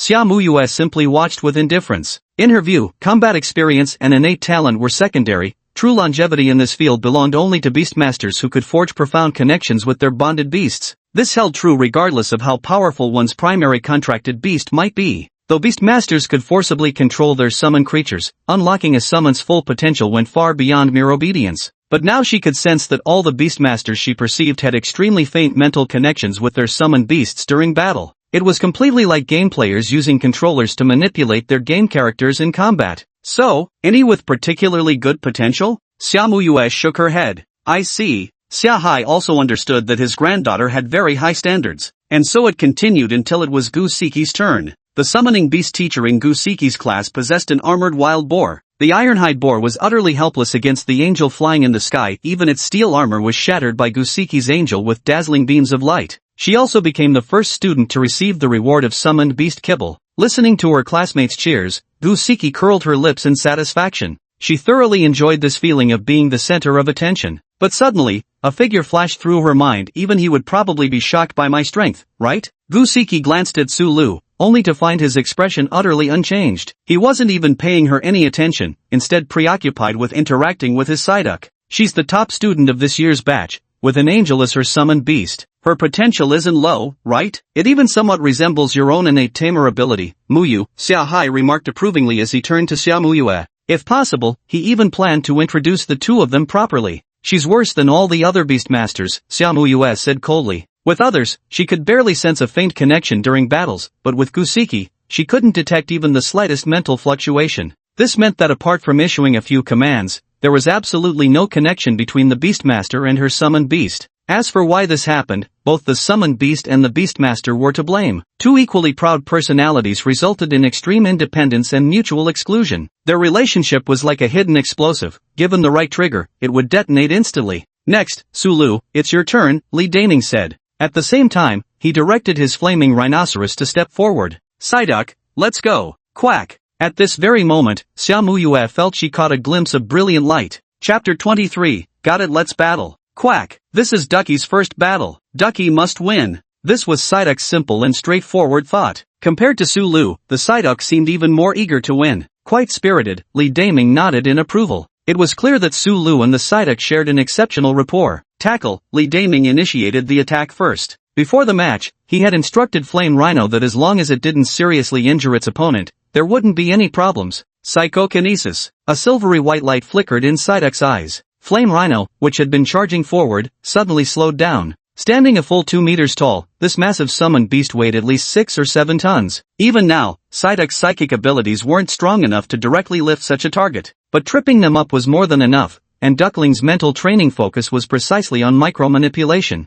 Unlike ordinary telekinesis that acts on the whole, under Psyduck's control, the psychic force was surprisingly distributed to act on different parts of Rhydon separately. This caused the already charging Rhydon to suddenly decelerate sharply. What formidable psychic power, exclaimed Li Daming with delight. To actually be able to restrain my flaming rhinoceros head-on, not bad at all. Though his flaming rhinoceros is only an elite-level summoned beast, it still poses quite a challenge for students. Now's the chance, tail whip. With the flaming rhinoceros's movements temporarily restricted, Psyduck gained enough time to execute its move. Psyduck's stubby tail began wagging, emitting peculiar waves. The sight of this actually caused the raging gleam in the blazing rhino's eyes to relax slightly. Tail wagging can lower a target's vigilance, thereby reducing defense. It's a unique form of hypnosis. This was also a skill Psyduck obtained after leveling up. With this tail wagging disturbance, the blazing rhino's aggression seemed to fade significantly again. Now's the chance. Water gun. The opponent's blazing rhino was clearly a fire-type creature, so naturally, a water-type attack would be its counter. Water gun was another skill Psyduck had learned upon leveling up. As a water-type Pokemon, mastering this move came as naturally as water flowing downstream. Additionally, the energy blocks Su Lu had been feeding Psyduck were specially customized to boost its psychic powers and water energy affinity. Although Psyduck has high psychic potential, its only innate type is water type. Su Lu naturally wouldn't be so narrow-minded as to stubbornly focus solely on developing its psychic type abilities. Enhanced by the energy blocks, Psyduck's water type energy wasn't weak either. The dazed and completely unprepared Rhyhorn took a direct water gun blast from Psyduck right to its head. It was super effective. The flaming rhino's eyes rolled back as it fell straight to the ground, stiff as a board. This made Li Daming gasp. Flaming Rhino, are you okay? Upon closer inspection, Li Daming realized the flaming rhino was actually snoring. This was precisely Sulu's doing, having Psyduck follow up with a hypnosis after dazing the opponent. So the flaming rhinoceros naturally couldn't get up again. Upon discovering the flaming rhinoceros was merely asleep, Li Daming breathed a sigh of relief. In a direct confrontation, the flaming rhinoceros should still have the advantage, but the opponent being psychic type wisely avoided using those methods. Moreover, being able to wield water type skills is impressive. Other class teachers would probably give Sulu a high score too, Li Daming thought. Well done, excellent command, and Psyduck shows great potential too, Li Daming said with a smile.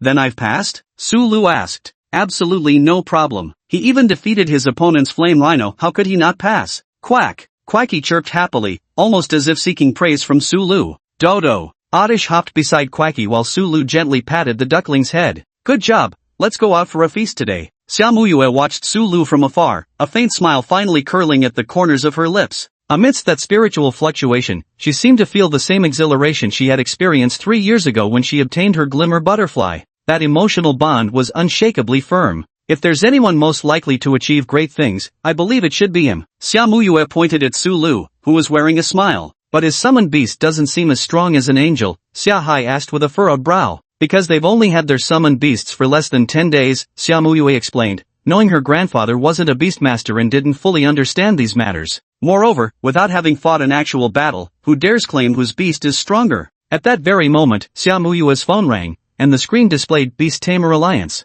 Answering the call, Xiaomuyue's expression returned to its previous impenetrable calm. She rarely showed any emotions in front of outsiders, most of the time only smiling when interacting with her own tamed beasts. After conversing for a while, she bid farewell to Xia Hai. Then the 7-colored butterfly wings atop her head refracted light, forming a pair of enormous luminous wings that carried Xiaomuyue into flight as she headed off to discuss matters concerning the establishment of the new city with the city lord. Xiaomuyue's ascent finally caught everyone's attention. Wow, look, isn't that Tianguang Xiaomuyue? She actually came to W City, and she's right at our school? Darn, if I'd noticed earlier I could have gotten an autograph. So beautiful, even more gorgeous than on TV. Meanwhile, Sulu also looked up. A heavenly king? Celestial kings possess the privilege of flying freely within city limits, while other aerial spirit beasts must obtain permission to take flight. Who knows why Celestial King Tianguang has come to W City? Vacationing perhaps? My guess is territorial expansion. All lands east of W City remain unconquered territories.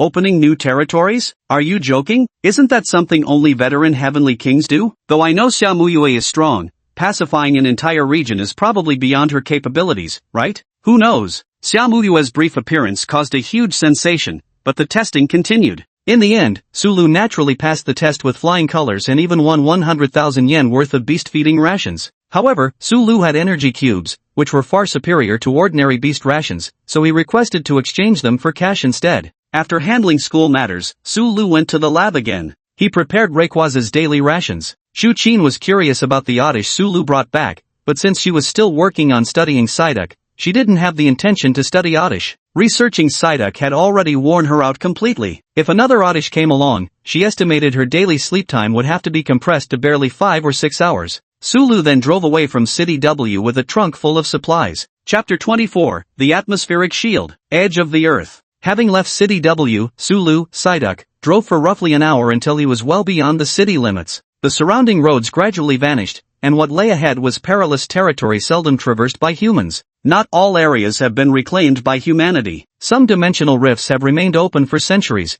and the regions where these rifts exist have naturally become absolute danger zones. To the east of City W lies what is known as a vast expanse of dangerous land. In the past, it wasn't that no powerful figures had attempted to establish cities there, but none could hold out for more than a decade or so before falling into ruin once again. Sulu stopped the car and gazed toward the ominous land in the distance. Everything ahead appeared much more primal, even the collapsed high-rises were entirely overgrown with vegetation, now a paradise for savage beasts. Only powerful beastmasters would dare to hunt in such places. The reason Sulu ventured so far was that there weren't many ferocious beasts left near W City anymore. Whether word about Rayquaza had spread among the beasts or not, Sulu felt their numbers dwindling day by day. That's why Sulu decided to take Rayquaza deeper into the wilderness. Ruins of civilization. Sulu shook his head with a sigh, and Rayquaza descended from the sky once again. Sulu maintained a faint connection with all the Pokemon he had summoned, which was why he could always successfully call upon Rayquaza whenever he left the city. Moreover, this connection seemed to grow stronger after Sulu obtained the seed of psychic power. Sulu casually handed Rayquaza a large bag of Pokeblocks from his backpack. Roar.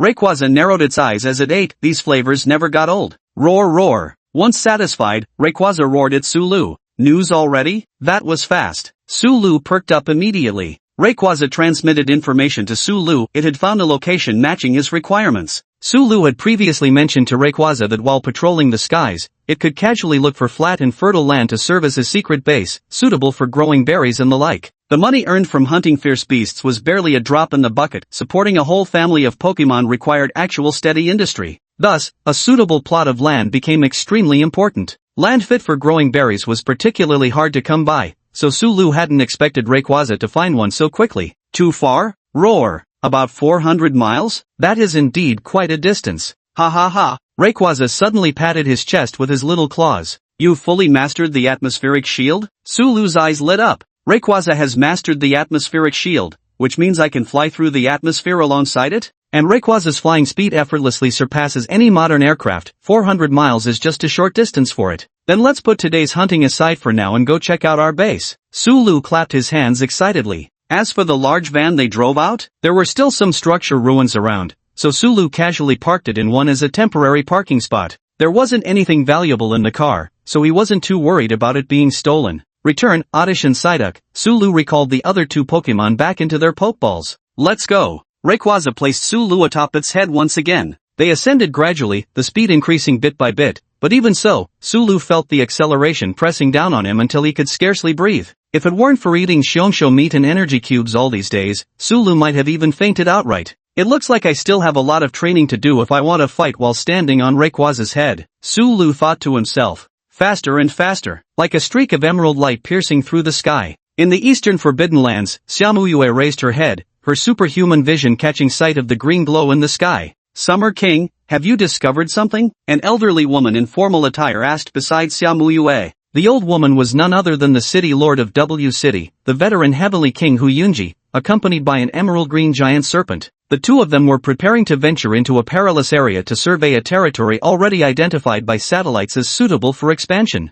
It seems there's a formidable presence here. Extremely powerful, terrifyingly so. Perhaps this isn't suitable for establishing a city. Xiaomuyue frowned as she watched the green streak across the sky. Would such powerful beings allow humans to build cities? Establishing settlements within the territory of formidable beasts without corresponding strength is undoubtedly an act of provocation and irresponsibility toward migrating humans. Hu Yunji followed Xiaomuyue's gaze but saw nothing but the vast, empty sky. A sudden thought about the legends of the Xia family struck her. Could Xia have sensed something truly worthy of being a special individual with beast-taming bloodline? Can you tell me what you saw, Summer King? Hu Yunji asked. Grandma Hu, I couldn't see it clearly, it was too fast. All I saw was a rapidly flashing green streak. But just that speed alone is already beyond what any heavenly king could match, Xiaomuyue said earnestly. If Hu Yunji didn't provide an explanation, she would immediately return and forcibly take Xia Hai away from W City. After some consideration, Hu Yunji decided to tell Xiaomuyue about the Sky Dragon. The surrounding area had only one large human city, W City. The reason she was so busy was precisely because there were no other heavenly kings or cities to watch each other's backs. Nearly all the threatening dimensional rifts had to be suppressed by her alone. But after all, she is quite advanced in years now,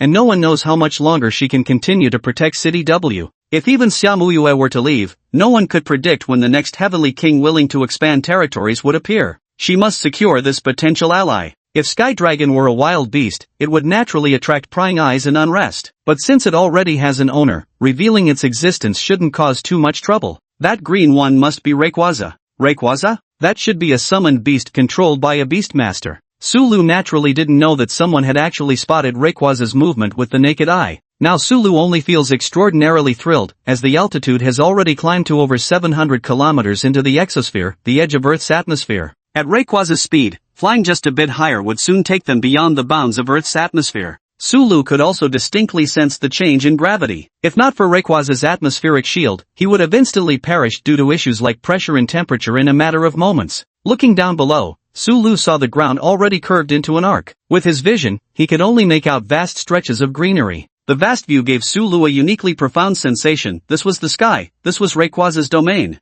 In the sky, Rayquaza sensed they'd reached their destination and began diving downward. Though the land distance was merely 400 li, Rayquaza had ascended an additional 700 kilometers just to let Sulu experience the thrill of soaring at the edge of the atmosphere, effectively multiplying the journey's length several times over. Rayquaza brand sky touring, insanely exhilarating, as anyone who's ridden it can attest. Rayquaza's target was an area shrouded by thick clouds. Chapter 25, The Forbidden Sky Cloud, the Pillar of Heaven. The cloud layer over this area towered much higher than anywhere else. Seeing this, Sulu finally remembered what this place was, the Forbidden Skycloud Lands, one of the restricted zones. With the appearance of spatial rifts, it wasn't just ordinary beasts that flooded into Earth. If a spatial rift remained unaddressed for too long, it would gradually become ethereal, and everything within it would materialize on Earth as the rift faded away. The world that descended would also alter Earth's fundamental laws, just like the rift itself. This was equivalent to permanently prohibiting humanity from using technological power in these zones, hence why they were called Forbidden Lands.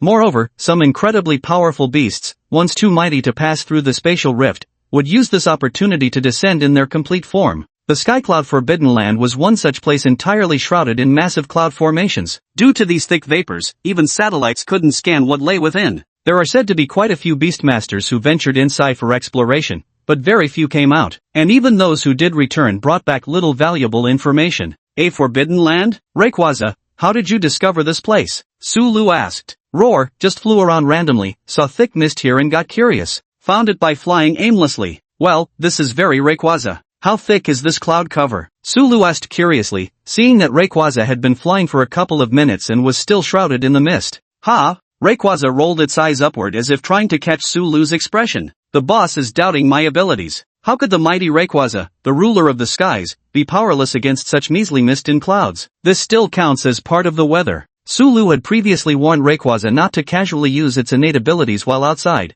which is why Rayquaza refrained from dispersing these clouds. But now the boss has spoken. Roar! Boss, I got it. Sulu, what do you understand? Rayquaza gradually slowed its speed, slowly raised its head, and let out a mighty dragon's roar. In an instant, all the clouds and mist within a range of 50 or 60 miles dispersed like bubbles, and daylight reappeared. The sunlight once again illuminated the land. The ground was covered with lush green grass. At the very center of Tianyun land stood an enormous pillar. The pillar appeared to be 400 to 500 meters wide, and its height was impossible to estimate with the naked eye. At its summit sat a massive yellow stone palace. This was clearly a structure far beyond human capability to construct, not to mention the colossal spatial rift suspended above the palace. Looking at this sky-piercing pillar of a structure, Sulu was reminded of the sky pillar from the Pokemon world. It was a structure built by humans who, from ancient times to the present, worshipped Rayquaza as a deity, created to serve as its dwelling place. Its form was also like that of a towering celestial pillar. But Sulu was absolutely certain this couldn't possibly be the sky pillar from the Pokemon world. After awakening the Pokemon system, Sulu had carefully searched online and found that not a single Pokemon existed in this world, let alone structures from the Pokemon universe. Similar buildings? The Cloudhaven Forbidden Zone, now free from its perpetual shroud of mist, revealed its full grandeur to the world for the first time. Forbidden zones had always been humanity's primary observation targets, for no one could predict what terrifying beasts might emerge from their depths. Thus the moment the Cloudhaven seal lifted, the gaze of the entire world instantly focused on this place. Sulu also figured this out in a very short time, so he sighed and said, Rayquaza, stop the skylock. Ha! Rayquaza was a bit confused. Hadn't it just been told to scout ahead, only to be dismissed moments later? However, Rayquaza still ceased using its innate ability. In an instant, the vanished mist suddenly reappeared, shrouding the entire area once more. This place looks suitable. Let's go check it out. Before the mist disappeared, Sulu glanced at the ground a few times. The terrain was flat and entirely earthy. It was said that before the spatial rifts appeared, this had been a vast plain for crop cultivation. So planting berries would naturally be appropriate here, except the mist is too thick, meaning sunlight may be insufficient for crops that require heavy sun exposure. Let's head to the sky pillar first, Sulu said. Rayquaza seemed quite interested in the sky pillar. In the Pokemon world, Sky Pillar serves as both a sacred shrine where Rayquaza receives worship and its resting place, so this Sky Pillar must align perfectly with Rayquaza's preferences. If it's not too much trouble, should we claim this territory? Sulu pondered. Meanwhile, Rayquaza gradually approached the Celestial Pillar. The closer they got to the Sky Pillar, the slower Sulu noticed the nitrogen mist flowing across the atmospheric barrier, indicating that the surrounding winds seemed to have vanished. Makes sense. If there were winds, this pillar couldn't have been built so tall. No matter how strong the materials, they'd bend under the force. Sulu murmured thoughtfully. Rayquaza's eyes suddenly sharpened, as if it had detected something. Roar! Sulu froze. The sky here is being influenced by a creature with authority similar to yours? Rayquaza is the sky-high Pokemon and a first-tier deity presiding over the heavens. Since the very dawn of the Pokemon world, it has been safeguarding the skies. Yet now, Rayquaza actually senses a power similar to its own? Could there truly exist another creature in this place that could be called the Sky Deity? However, Rayquaza only detected this power when approaching the Sky Pillar. Therefore, within this region, the opposing force likely only exerts its influence around the Sky Pillar. Compared to the vast expanse of sky Rayquaza commands, the opposing power should be somewhat weaker in strength. But no matter what, it's necessary to take a look. Rayquaza flew to the Sky Pillar's side. The Sky Pillar wasn't a solid column, but rather a structure filled with numerous hollow openings. This was also because there was no wind around the Sky Pillar. Otherwise, even if the pillar could stand upright, one wouldn't be able to maintain footing inside the structure. Sulu rode Rayquaza as it spiraled upward around the Sky Pillar. The spaces within the Sky Pillar were connected by spiral staircases, yet each level contained no living creatures, only stone tablets. Thus, Rayquaza carried Sulu to the pinnacle of the Sky Pillar. The height reached roughly 9,000 meters, surpassing even the former world's highest peak. At the summit of the Sky Pillar lay an unexpected garden, a vast disk scattered with sparse trees, amidst strange cube-shaped structures etched with runic symbols. The area was enveloped in a strange aura. Though at an altitude where oxygen should be scarce and temperatures freezing, it remained as warm as if still on the ground. Due to the height, there were fewer clouds compared to the surface, allowing ample sunlight to pour through. This would be an excellent place to grow berries. If not for that thing. Sulu looked up towards a massive spatial rift. Chapter 26 Sky Garden, Berry Cultivation Base. This was also Sulu's first time seeing a spacetime rift with his own eyes. The spacetime rift appeared as a pale blue swirling sphere, serving as a passage connecting two worlds. Humans had discovered numerous spacetime rifts, and it was said they existed even underground and in the skies. This spatial rift appeared utterly illusory, seemingly no longer usable, as most of its contents had already been transformed into reality and became forbidden zones. Only a few remnants remained inside,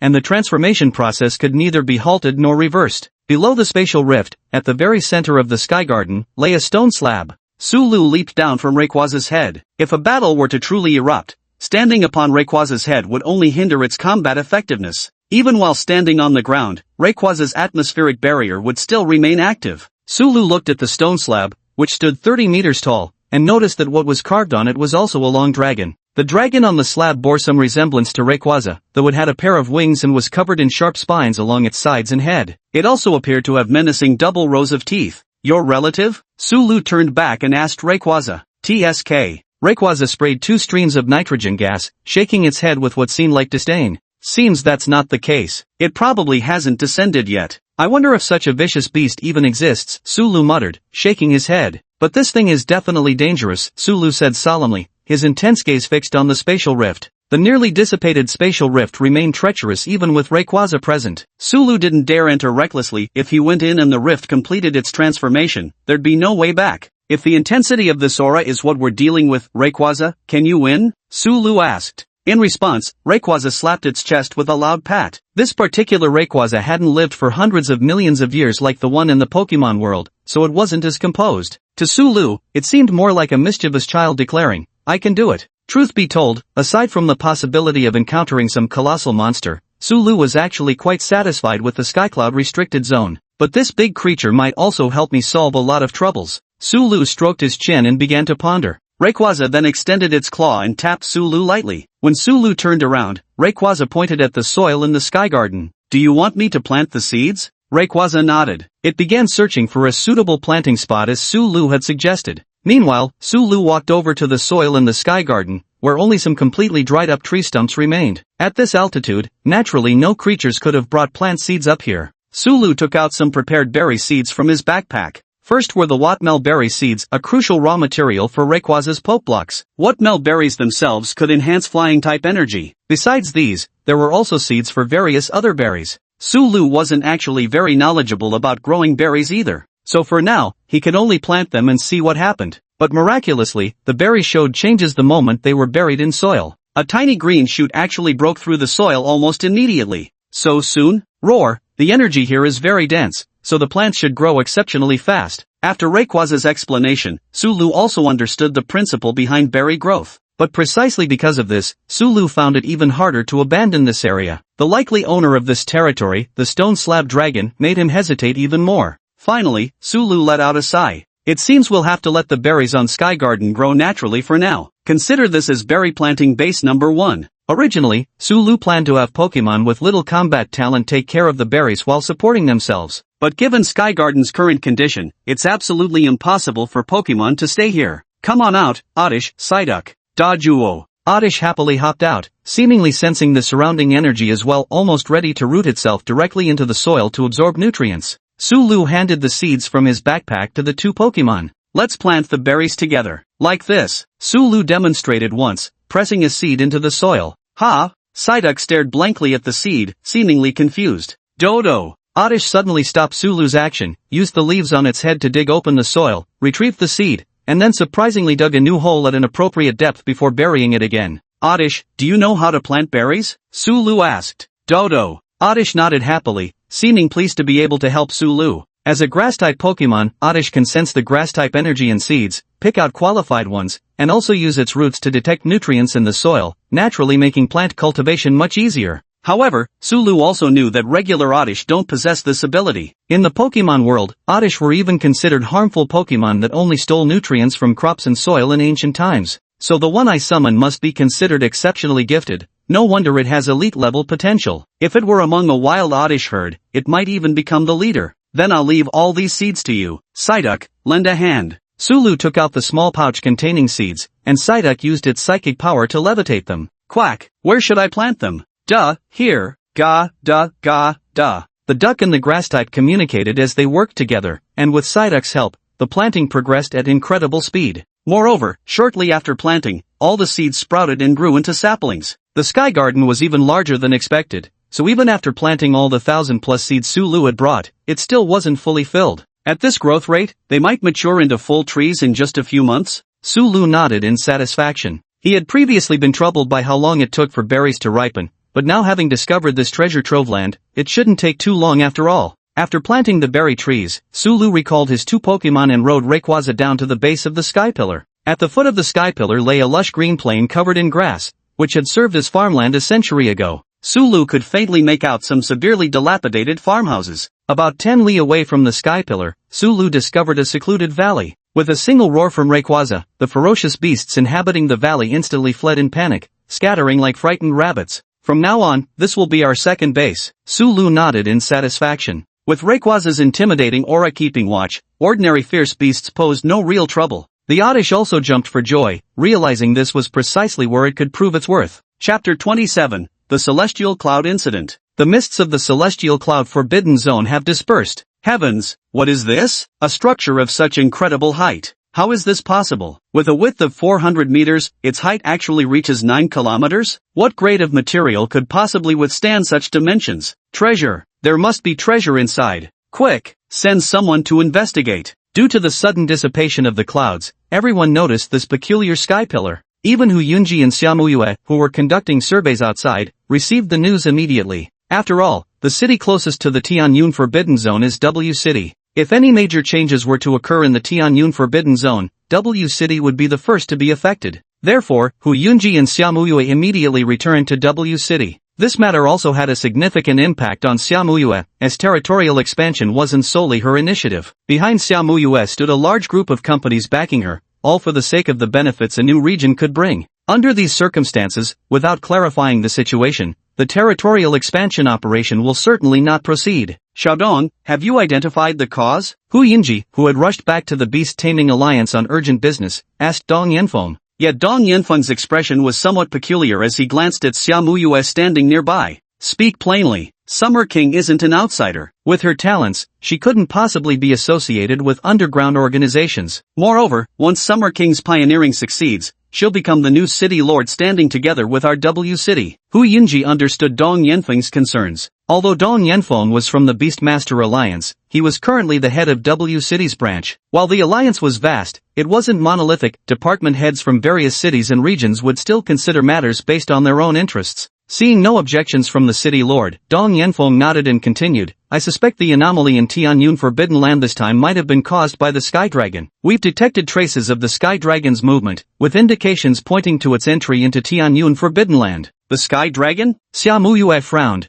recalling the emerald glimmer she had witnessed earlier. The Sky Dragon belongs to a Beastmaster. What could that summoner possibly be after? Hu Yunji murmured under his breath. The sky, mist and clouds, combined with the Sky Dragon's abilities previously. Lord City Master, do you think this Sky Dragon might originally have been a powerful vicious beast from the Sky Cloud Forbidden Zone, tamed by some predecessor? Or perhaps that predecessor was actually from the Sky Cloud Forbidden Zone? Dong Yanfeng suddenly spoke up. Hu Yinji shuddered all over, pondering as he said, that's certainly a possibility. After all, the Beast Taming Alliance's inspections are so strict. If it were a summoned beast, they would have discovered it long ago. So when the Sky Dragon returns to the Sky Cloud Forbidden Zone, it's essentially just going back home? Connecting this with the Sky Dragon's abilities, the reason why the Sky Cloud Forbidden Zone is perpetually shrouded in mist and clouds seems to have been found. If that's the case, then the Tianyun Forbidden Area is most likely the territory of that unknown Beastmaster. Hu Yunji nodded, feeling that everything made sense now. The inexplicable appearance and movement patterns of the Sky Dragon, along with the anomalies in the Tianyun Forbidden Area, all suddenly seemed reasonable. This is actually good news for W City, because as long as it's a person, they must have needs, and people are much easier to deal with than those irrational savage beasts. But why hasn't this person come forward to make contact with us yet? Dong Yanfeng asked, somewhat puzzled. After the appearance of the spatial rift, the world became fractured. Perhaps he's observing us, Hu Yunji remarked with profound depth in his eyes. Meanwhile, Dong Yanfeng also showed an expression of sudden realization. 100 years ago, with the emergence of some forbidden zones, modern technology instantly became useless. Isolated by ferocious beasts, some regions even developed unique cultures. Could it be that the environment where that powerhouse resides is also like this? The strength of the Sky Dragon is at least at the champion level or above, so naturally we must seek an audience. Perhaps its dispersal of the mist this time was precisely to send us a signal. Should we report this to the Alliance? Dong Yanfeng asked. No need. The anomaly in the Sky Cloud Forbidden Land must have been detected by many factions already, but the Sky Dragon's existence remains undisclosed. The Alliance knowing is inconsequential, but we must prevent other organizations from learning of this matter. I'll report personally to the governor, Hu Yunji said with seasoned authority. The profits brought by a single forbidden land are unimaginably vast, and not everyone within the Alliance has pure intentions. If spies from certain organizations were to learn this news, they would undoubtedly attempt to bribe the Sky Dragon's Beastmaster at an even higher price. This would significantly undermine the order that the Beastmaster Alliance has worked so hard to maintain. Thus, resorting to the most primitive method of information delivery is safest. At this thought, Hu Yunji wanted to leave immediately. She turned to Xia Muyue, Heavenly King Xia, while I'm away, I hope you can help look after W City. Xia Muyue thought for a moment, then nodded. She actually didn't have any special connection with Hu Yunji. Their acquaintance came about purely because she planned to establish a city nearby. But if she could establish friendly relations with the master of the Tianyun Forbidden Land, it would certainly benefit her as well. After handling some affairs in the valley, Sulu had Rayquaza leave its scent there before departing the Tianyun Forbidden Land. It's only the first day, and many things aren't fully prepared yet. Even the tree berry seeds haven't been stocked in large quantities. However, according to the information sensed by Oddish, the conditions in the valley are quite favorable and very suitable for growing tree berries. We rode Rayquaza back to where the car was parked. Another slaughter unfolded as various ordinary-level savage beasts were loaded onto Sulu's van. Meanwhile, Rayquaza had returned to the skies. It needed to practice its dragon ascent technique, and the heavens were the only suitable training ground. Given the sheer speed of dragon ascent, Sulu couldn't possibly keep up. His brains would probably get scrambled. As usual, Ducklet took the wheel while Sulu sat pondering with his Oddish in arms. Growing berries shouldn't be a problem. Now I just need to consider sales. Maybe start with a small shop to test how popular Pokeblocks would be. Moreover, I can't keep using rented labs for crafting forever. I need my own laboratory. With enough money, I should change my living situation too. Lost in thought, Sulu felt a headache coming on. There were just too many expenses. But only sufficient funding can properly raise Pokemon. After all, I'm not like those super trainers who just yell, show your determination, get up, or dodge quickly to boost their Pokemon strength. Strengthening Pokemon inevitably consumes corresponding resources. Hauling beast after beast seems almost too profitable. Maybe I should buy a few more trucks? Back at the city gates, by pure coincidence, it was the same guards from last night, the same familiar driver, and the same familiar duck chauffeur. Their eyelids twitched as they issued Sulu another warning before letting him pass through the gates. That very night, the guards watched as a peculiar convoy departed from the city. For cars, only one had a driver, and the driver was just a duck. In the driver's seat, Psyduck revealed a profound yet weary gaze. Quack, such is the fate of a veteran driver. Chapter 28, It's You, Infant Rayquaza. Psyduck drove 4 trucks into the wilderness, and with the assistance of Rayquaza, returned to W City by midnight carrying the carcasses of 4 truckloads of ferocious beasts. The city guard was dumbfounded at the sight. For other summoners, leaving the city was called hunting, but for this duck, it was just grocery shopping. Because of Sulu's actions, hunters finally took notice of him. After all, it was too outrageous for a lone man to leave the city and return every day with 4 carts full of savage beasts. 3 days after discovering the location to plant the berry seeds, Sulu once again rode Rayquaza to the Sky Garden. It's grown this tall already. Sulu gazed at the soil of the Sky Garden. The seeds that had only sprouted green shoots 3 days ago had now unexpectedly grown into 1-meter-tall saplings. Since there were no other weeds or competing plants to steal nutrients from the berry trees, they appeared exceptionally healthy. Dodo, Oddish said from the side, having just planted the last plot of soil in the Sky Garden with berries, roughly 3,000 berries planted in total. Sulu exchanged almost all the points he obtained for berries. The seeds, of course, were kept for planting, while Sulu worked overtime to turn all the fruit pulp into poke blocks. There were nearly enough to feed 3 Pokemon for a month and a half. Yes, the energy here is overwhelmingly abundant. It must be the space-time rift continuously releasing energy. Sulu looked up at the rift. Oddish, how long do you think it'll take for these berry trees to bear fruit? Sulu asked. Currently, Sulu only had 3 Pokemon, with Oddish being the sole grass type among them. Oddish gently touched the sapling with the leaves on its head. A month? That's already quite fast. Rayquaza, let's go. Sulu called to Rayquaza, who was staring at the spatial rift. That Rayquaza fellow seemed somewhat concerned about whatever was inside the spatial rift. After hearing Sulu's words, Rayquaza swung its body and lifted him onto its head. Sulu stroked the horns on Rayquaza's head that served as handholds. Have you grown a bit bigger? Indeed, Rayquaza's body had lengthened. The true length of Rayquaza can reach hundreds of meters, but Sulu's current Rayquaza is only about 20 meters long. Coiled up, it stands roughly 7 or 8 meters tall, still with plenty of room to grow. Roar! Hearing Lugia's response, Sulu was momentarily taken aback. You ate a meteor's energy? Then did you bring back any fragments of the meteor? Sulu asked. Rayquaza's body hasn't grown in length since leveling up from level 5 to its current level 41, but now that it's consumed the meteor's energy, its body suddenly expanded. How could Sulu not care? However, Rayquaza shook its head. Its response was that it had sensed the meteor about to collide with Earth's atmosphere, but by the time it arrived, the small meteor had already been eroded into gas and energy by the atmosphere. Therefore, Rayquaza didn't bring back a physical meteor, just absorbed the energy. What a shame, but I remember asking Juqin to help purchase some meteorites that should arrive in the next couple of days. Once they're here, we can start in-depth research and training, Sulu said while sitting atop Rayquaza's head.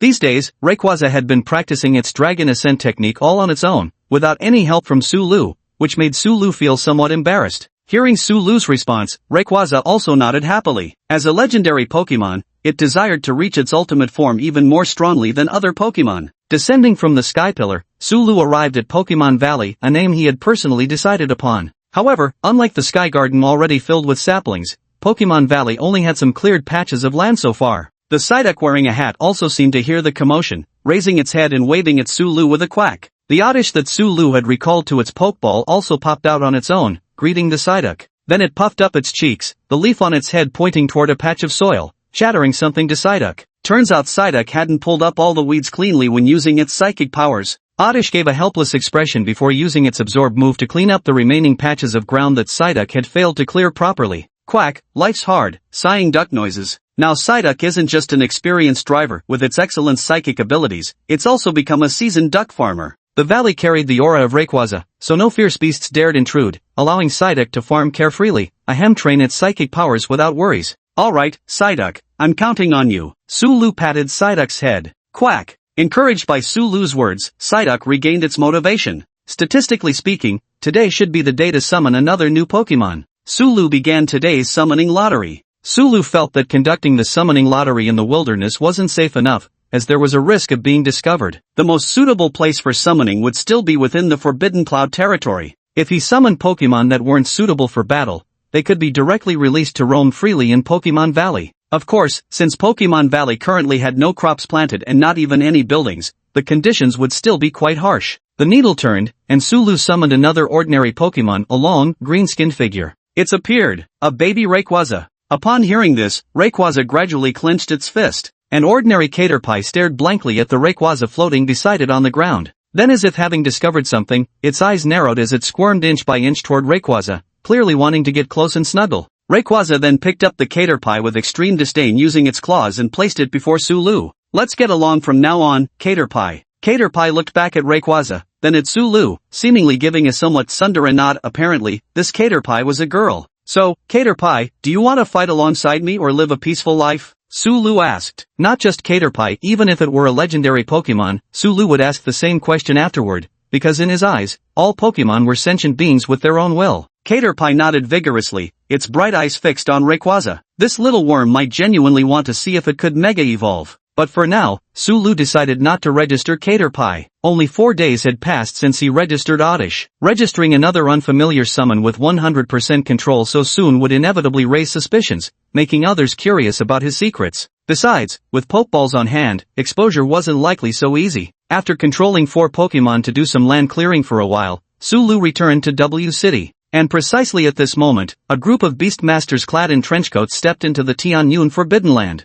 Chapter 29 Psyduck, crank it up. Sulu temporarily refrained from planting in the Pokemon Valley, as growing berries would take too long. It was better to wait for the berries in the Sky Garden to mature and then transplant them. Sulu set out with Rayquaza again to hunt fierce beasts, but today's harvest wasn't as abundant as previous days. Since the larger beast herds nearby had been mostly frightened off by Rayquaza, only 3 out of their 4 trucks ended up being filled. W City has already been recognized by sense-sensitive ferocious beasts as Rayquaza's territory. Those powerful beasts had long sensed something amiss and led their groups to migrate. While they could handle Sky King-level beasts with relative ease before, Rayquaza was truly beyond their comprehension. Even a wisp of its aura was enough to make them tremble. Looking at the 3 carts of spoils, Sulu shook his head in disappointment. It seems I'll need to prepare the shop matter ahead of schedule, or perhaps go hunting near space-time rifts. Having Kadabra drive back to W City, Sulu was stopped again, though not by the city guards this time, since they were already used to it. It was the traffic police who pulled Sulu over. Neither he nor Kadabra had a driver's license, and the truth had finally come to light. Kadabra, whose driving privileges were revoked on the spot, looked utterly shocked. Who knew driving required qualifications? Only after promising to take the driver's test the very next day did the traffic police let the man and his Pokemon go. Phew, good thing I'm already a Beastmaster,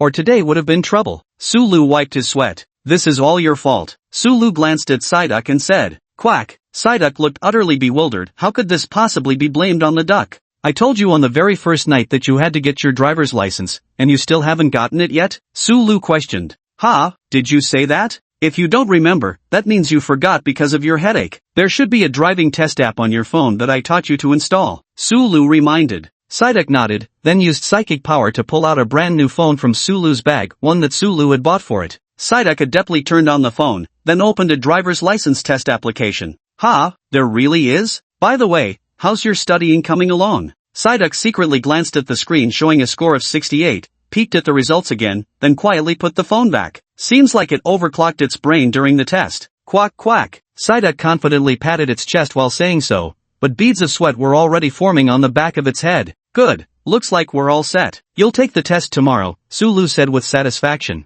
Meanwhile, Psyduck tilted its head, appearing somewhat confused. Ha, don't look at me like that. From now on, unless something unexpected happens, you'll be the one driving. I don't need to. Psyduck, quack. Sulu carried the Oddish in his arms while Psyduck followed behind him, clutching a phone in its hand. Some people seemed quite curious about why this duck summon was so engrossed in playing with a phone. Sneaking a peek, they leaned in for a closer look. Damn, even ducks are getting driver's licenses nowadays. Has the competition in the city really gotten this intense? Entering the laboratory, the once tidy space now appeared somewhat cluttered, piled high with boxes of all sizes. The box was filled with all the energy cubes Sulu had crafted these past few days. Zhu Qin was still researching. She had already quit her job at the Summoner Alliance. After all, joking aside, working as a regular employee there couldn't compare to the earnings from working for Sulu. Boss, you're here? The meteorite you ordered has arrived, Zhu Qin said, pointing to a box in the corner of the lab. The box was too heavy for her to move, so it had been left untouched in the corner all this time.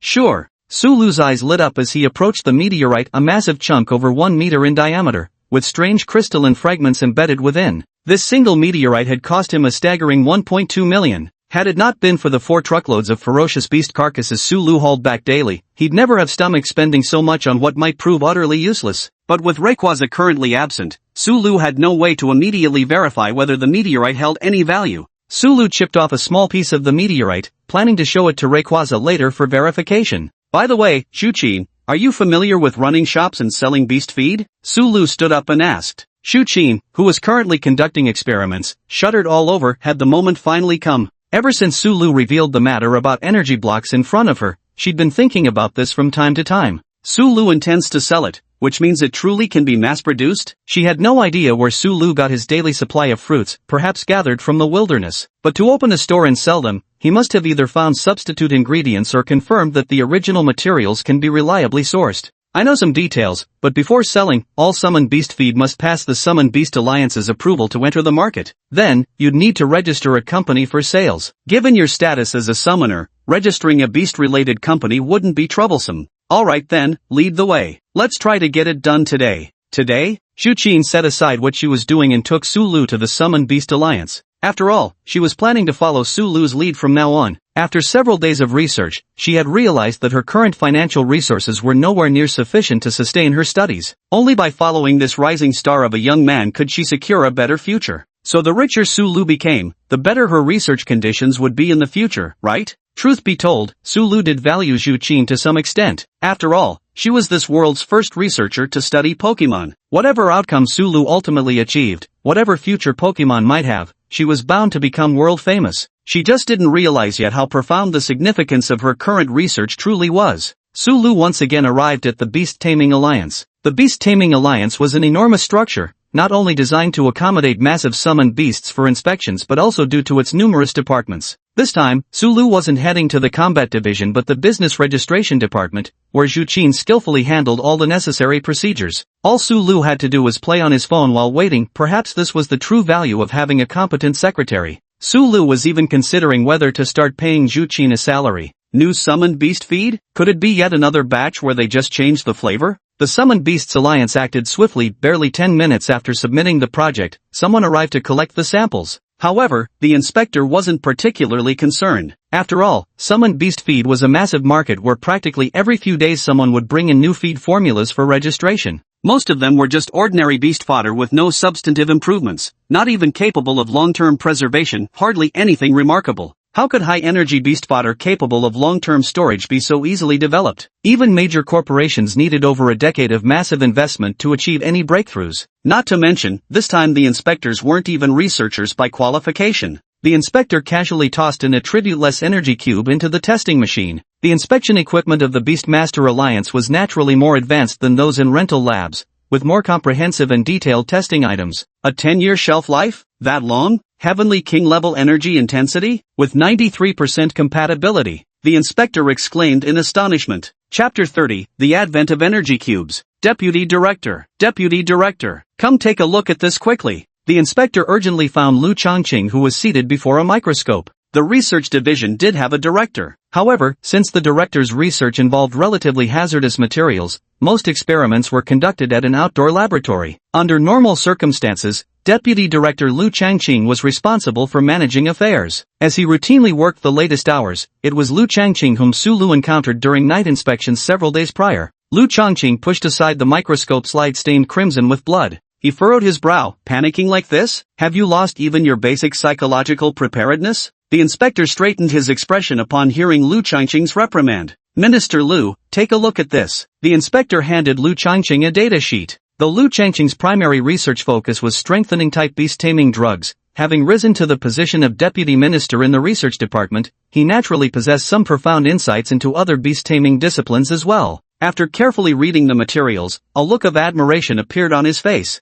What incredible effects! Easy to preserve, high energy, widely applicable. This is absolutely perfect as either training food or replenishment for beast masters. I wonder what the raw ingredients are. Has some renowned breeding master come to register in our W city? Lu Changqing asked. No, not a breeding master, but a young man. A young man? Lu Changqing frowned slightly. He found it hard to believe that a mere teenager could have developed beast feed of this caliber, or had the boy stolen the formula? Take me to see it, Lu Changqing said. Whether the formula was stolen or not didn't matter much. If this grade of beast feed could be widely distributed, it would undoubtedly benefit the entire summoner system. After browsing the summoner goods marketplace for about an hour, Su Lu purchased several smaller meteorite chunks and some miscellaneous items that might prove useful. Two figures appeared within the Beastmaster Alliance, none other than Lu Changqing and the inspector. Lu Changqing's gaze lingered on Su Lu for a moment. Though advanced in years, his memory wasn't so feeble as to forget events from just 4 or 5 days prior. Su Lu had left a profound impression on Lu Changqing. After all, it wasn't every day one encountered someone who could perfectly control a second summoned beast mere days after becoming a beastmaster. Moreover, the oddish Sulu had brought back piqued his particular interest. Grass-type summoned beasts were rare, docile ones even rarer, and creatures that combined both attributes were scarcest of all. Dodo. The oddish also recognized Lu Changqing, squinting its eyes and wiggling its little short legs, while the Psyduck was still staring with big eyes and frantically practicing problems. This young man's summoned beasts all seemed to emanate a gentle aura. The green serpent beside Lu Changqing appeared rather curious about the oddish as well, stretching out its head to sniff at it. The serpent was also a grass-type summoned beast. Young man, we meet again. The deputy director again? Is it standard practice for the deputy director to handle receptions at the Summoner Alliance? Like those salespeople where everyone they grab is a manager? Director Lu, how were the test results? Sulu stood up and asked. Energy cubes? Your summoned beast's food is called energy cubes, right? The effects are excellent. Are these your creation? Lu Changqing asked solemnly. A pair of eyes seemed intent on seeing through Sulu's expression. Sulu simply shook his head. It was made by me, but it's not my achievement. The energy cube can be considered the accomplishment of some predecessors, Sulu replied. Sulu was telling the truth. He only knew how to make them, while the real researchers behind the energy cubes were the admirable professors from the Pokemon world. Hearing this, everyone including Zhu Qin breathed a sigh of relief. Because it would be too shocking for a youth to achieve such research results, whether true or false, it would inevitably cause controversy. But if it were the accomplishments of his elders, then it would be much easier to accept. After all, it wasn't unheard of for elders to let their younger generations announce research findings to build momentum for them. In Lu Changqing's view, Sulu should be precisely this type of beneficiary. And this would also explain why Sulu was able to bring back such a special summoned beast just days after becoming a summoner. Perhaps this oddish was cultivated like the exclusive summoned beasts of various academies, a pre-trained summon whose ferocity had already been tempered. Is that so? Can energy cubes be mass-produced? Trade secret. A piece of commercial confidentiality left Lu Changqing momentarily speechless. Lu Changqing proceeded to ask several more questions. Sulu answered those he could, and for those he couldn't, he simply used commercial confidentiality as a response. The gentlemen who developed the energy blocks were truly brilliant. Might I know who they were? Lu Changqing finally inquired. They are no longer in this world, Sulu replied. No longer in this world? What a pity. Fortunately, their intellectual achievements haven't been lost, Lu Changqing said with regret. Sulu smoothly completed the registration for energy cubes. Due to the Beast Taming Alliance's high evaluation priority, Lu Changqing even made an executive decision to directly grant Sulu the right to operate a trial shop within the alliance for 2 months. The manufacturing process wasn't reported, so there were no intellectual property rights involved. But Sulu didn't care because the berries were currently his exclusive material. After Sulu left, Lu Changqing stopped the inspector who had initially submitted the report. Keep this quiet. If anything happens to him, it'll damage the reputation of our Summoner Alliance. The inspector nodded in understanding. Subsequently, Lu Changqing personally encrypted the information regarding Sulu and the energy cubes. Although he wasn't sure how long this course of action would keep Sulu safe, it could at least spare him a great deal of unnecessary trouble. The world had only just achieved peace, and elders like Lu Changqing had no desire to see another war between human beastmasters reignite. Decades ago, humanity had paid far too steep a price to purge the Dark Beastmaster factions. Even now, he was left with only a single emerald serpent whose injuries hadn't fully healed. He longed for a future where the world could remain bathed in light. You can actually open a shop right inside the Beastmaster Alliance headquarters. Boss, this is amazing, Zhu Qin exclaimed excitedly. Is this something special? Sulu asked. Just look at the stores in the Beast Taming Alliance now, aren't they all well-known big companies? Only deputy director level or above are permitted to open shops in the Beast Taming Alliance. Once a store is established there, it doesn't even need promotion. Everyone knows the goods sold are high-quality products endorsed by the Alliance. Sulu nodded. He was quite confident about energy cubes, believing they would become popular even without the Beast Taming Alliance's endorsement. But naturally, having the Alliance's support would be even better. It would be like having an officially backed project. How soon can we open it? Tomorrow. The next day, a previously vacant shop on the first floor of the Beastmaster Alliance was simply decorated and opened for business, with only the Alliance's default electronic signboard for signage. Waiting in the store were 2 middle-aged individuals, along with Sulu and his 2 Pokemon, the 2 adults being none other than Sulu's parents. Psyduck and Oddish stood at the entrance wearing little red hats and holding megaphones. Quack quack quack. Energy cubes for sale. Tweet tweet, delicious and affordable. Clean and hygienic. Chapter 31, What robbery could be this fast? The 2 Pokemon hopping around attracted the attention of Beastmasters coming in and out of the Beastmaster Alliance. Moreover, this was a newly opened shop, and many Beastmasters looked over curiously. Because the shop had been opened in such a hurry, there wasn't even any simple decoration. My son, will this really make money? And isn't the price you set a bit too high? Father Su asked hesitantly. Last night, Su Lu had persuaded both of them to quit their busy jobs and help him manage the shop. In reality, Su Lu just wanted an excuse to keep his parents from being so busy all the time. Otherwise, they could have simply hired regular employees. Selling beast chow was effortless, as the current production volume wasn't high. Su Lu was merely testing the waters by opening the shop. Look at you, our son is starting his own business, of course we should support him. How can you say such discouraging words? Su's mother cut off Su's father's words. The top-ranked Beastmaster walked into a store called Pokemon Energy, a shop specializing in summoning beast feed. Following closely behind him was a 2-meter-tall gorilla. Are you selling beast food here? The man asked. Su Lu nodded. Yes, the prices are listed up there. Su Lu pointed to a small blackboard beside him. Grass-type energy cube, 600 per piece. Physical energy cube, 800 per piece. Looking at the price tag, the Beastmaster nodded. It seemed a bit expensive, but since it was sold by a shop licensed by the Beastmaster Alliance, it wouldn't be counterfeit. Spending 600 for a full meal for his summoned beast wasn't bad at all. What are the differences between each type of energy cube? With prolonged consumption, it can provide corresponding enhancement effects. Upon hearing Su Lu's words, the Beastmaster's eyes lit up. Targeted enhancement in specific directions? That was truly rare. After all, the generic beast fodder on the market only provided basic nutrition. Even high-grade beast feed seldom focused on specialized cultivation. He carefully made his selection. Give me a vitality poke block. All right. Su Lu opened an ordinary cardboard box, inside which were merely plain plastic bags containing small cubes about 2 centimeters in diameter. Seeing such shoddy packaging, the top-ranked Beastmaster felt an ominous premonition. Wasn't this just too perfunctory? Yet Su Lu directly picked up one of the white energy cubes with tweezers and placed it before the other party. The Beastmaster stared at the tiny cube before him, gradually sinking into deep thought. Is this one? Yes, this is one. He turned to look at his gorilla berserker. Given his contracted beast's appetite, it would probably eat hundreds of energy cubes like this in one meal. 100 cubes, that would be 80,000. 20,000 in a single day? Only the highest grade beast feed made from Heavenly King level or above beast meat could possibly sell at such a price, right? Is this daylight robbery? The Beastmaster angrily exclaimed. But remembering this was the Beastmaster Alliance, whoever could sell here must have powerful backing. He quickly reined in his temper. But little did they know, Su Lu casually remarked, of course it's not robbery. Robbery doesn't make money this fast. Beastmaster?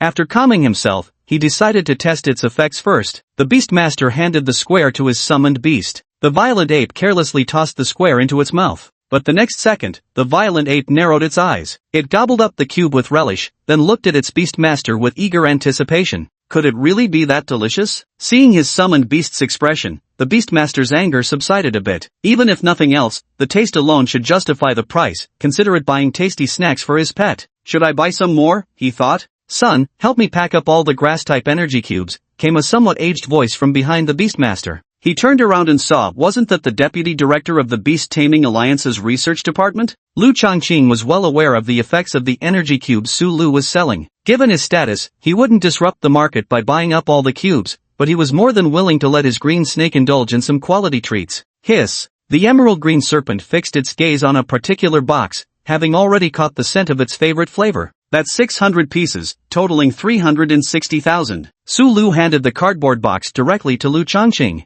The green serpent eagerly coiled its tail around the box, pouring the cubes into its mouth. You there, slow down. Lu Chongqing chuckled while shaking his head, then scanned the code to complete the payment. You're selling these too cheaply. If it's a promotional price, that's fine. But if not, you should consider raising it a bit, otherwise, you might attract some unwanted attention, Lu Chongqing cautioned. Hearing this, whether it was the Beastmaster who had just bought an energy cube or Su Lu's parents, everyone swallowed hard. Was this price still not enough? Then, Minister Lu, how much do you think it should be increased? Su Lu asked. Double it, Lu Chongqing replied, stroking his small beard. Su Lu nodded and casually added a 1 in front of all the prices on the small blackboard, just like that, so casually. Seeing the adjusted price, though still cheaper than beast feed of comparable quality, it had now approached the premium tier. The previous price had indeed been too low, so low that Lu Chongqing believed it could disrupt the market. Staring at the energy cube whose price had instantly doubled, the beast tamer fell into deep thought and regret. Why hadn't he bought them all when he had the chance?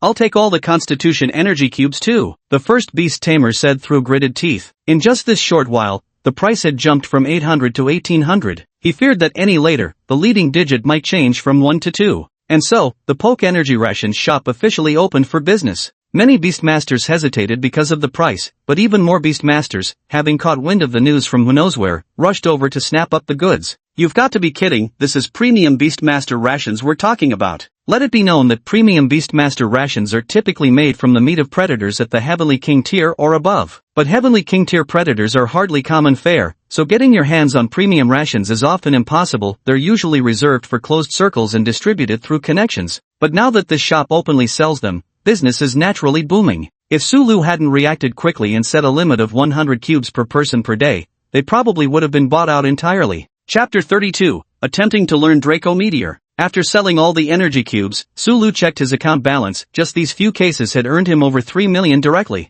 Su's parents stared at the numbers in disbelief. 3 million earned in just this short while? Even an ordinary Beastmaster hunting outside the city would probably need over half a year to earn this much money, right? Sulu casually transferred today's earnings to his father's account. Mom, Dad, start looking at houses nearby. Afterwards, I'll need you to manage this shop for me. We don't need to buy a house? You keep it. Use the money to buy things for Sidek and the others, Su's mother said. Look how much I earned in just one day. I'll only make more from now on, so you don't need to worry. Besides, living near the Beast Tamer Alliance is safer. Hearing the word safety, the elderly couple stopped objecting. It wasn't because they coveted security that they stopped refusing, but because they understood only when they themselves were safe could Sulu venture out into the world with peace of mind. Sulu departed from W City once again. In the Sky Garden, Sulu took out a meteorite fragment and asked, Rayquaza, can you sense if there's anything you need in this meteorite? Rayquaza carefully examined the meteorite fragment in Sulu's hand, then nodded in acknowledgement. If it works, then that's good. Sulu breathed a sigh of relief. It seemed the meteorite energy Rayquaza required wasn't as rare as he'd thought. At the same time, bulk procurement and research of meteorites could now begin. Rayquaza's growth was officially on track, and Sulu eagerly anticipated the day when Rayquaza would become a 100-meter-long sovereign of the skies.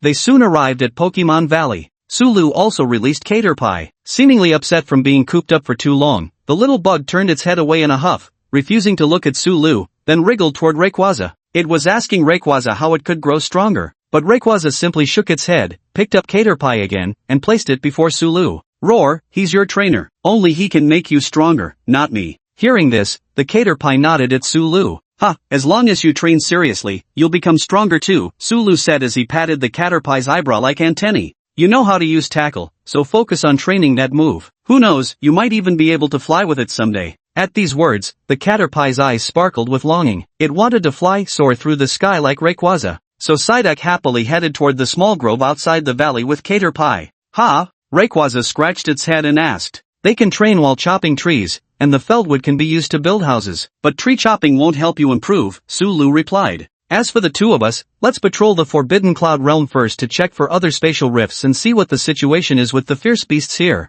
Rayquaza nodded and carried Sulu as it flew up. In the jungle, Psyduck and Caterpie glanced up at Rayquaza's direction, training even harder. Psyduck quacked earnestly, meticulously correcting Caterpie's charging posture. Meanwhile, Oddish was tending to the newly planted special plants in the Pokemon Valley. Rayquaza soared through the dense fog, while the ferocious beasts on the ground could only vaguely glimpse something moving amidst the clouds above, leaving behind a twisting plume that lingered stubbornly in the sky. Rayquaza first flew into the territory of a ferocious beast roughly at the Heavenly King tier. This was a stone monstrosity. Though born of rock, it was exceptionally brutal, fond of smearing blood across its body. Its original stone color was long forgotten, now replaced entirely by shades of black and crimson. So this is a ferocious beast, nothing but mindless savagery and bloodlust, Sulu murmured, shaking his head. Ferocious beasts are typically like this, especially those that have just emerged from spatial rifts. Only after prolonged pacification can they return to their original appearance. In reality, ferocious beasts roaming freely will gradually shed some of their savagery, making them relatively easier to tame.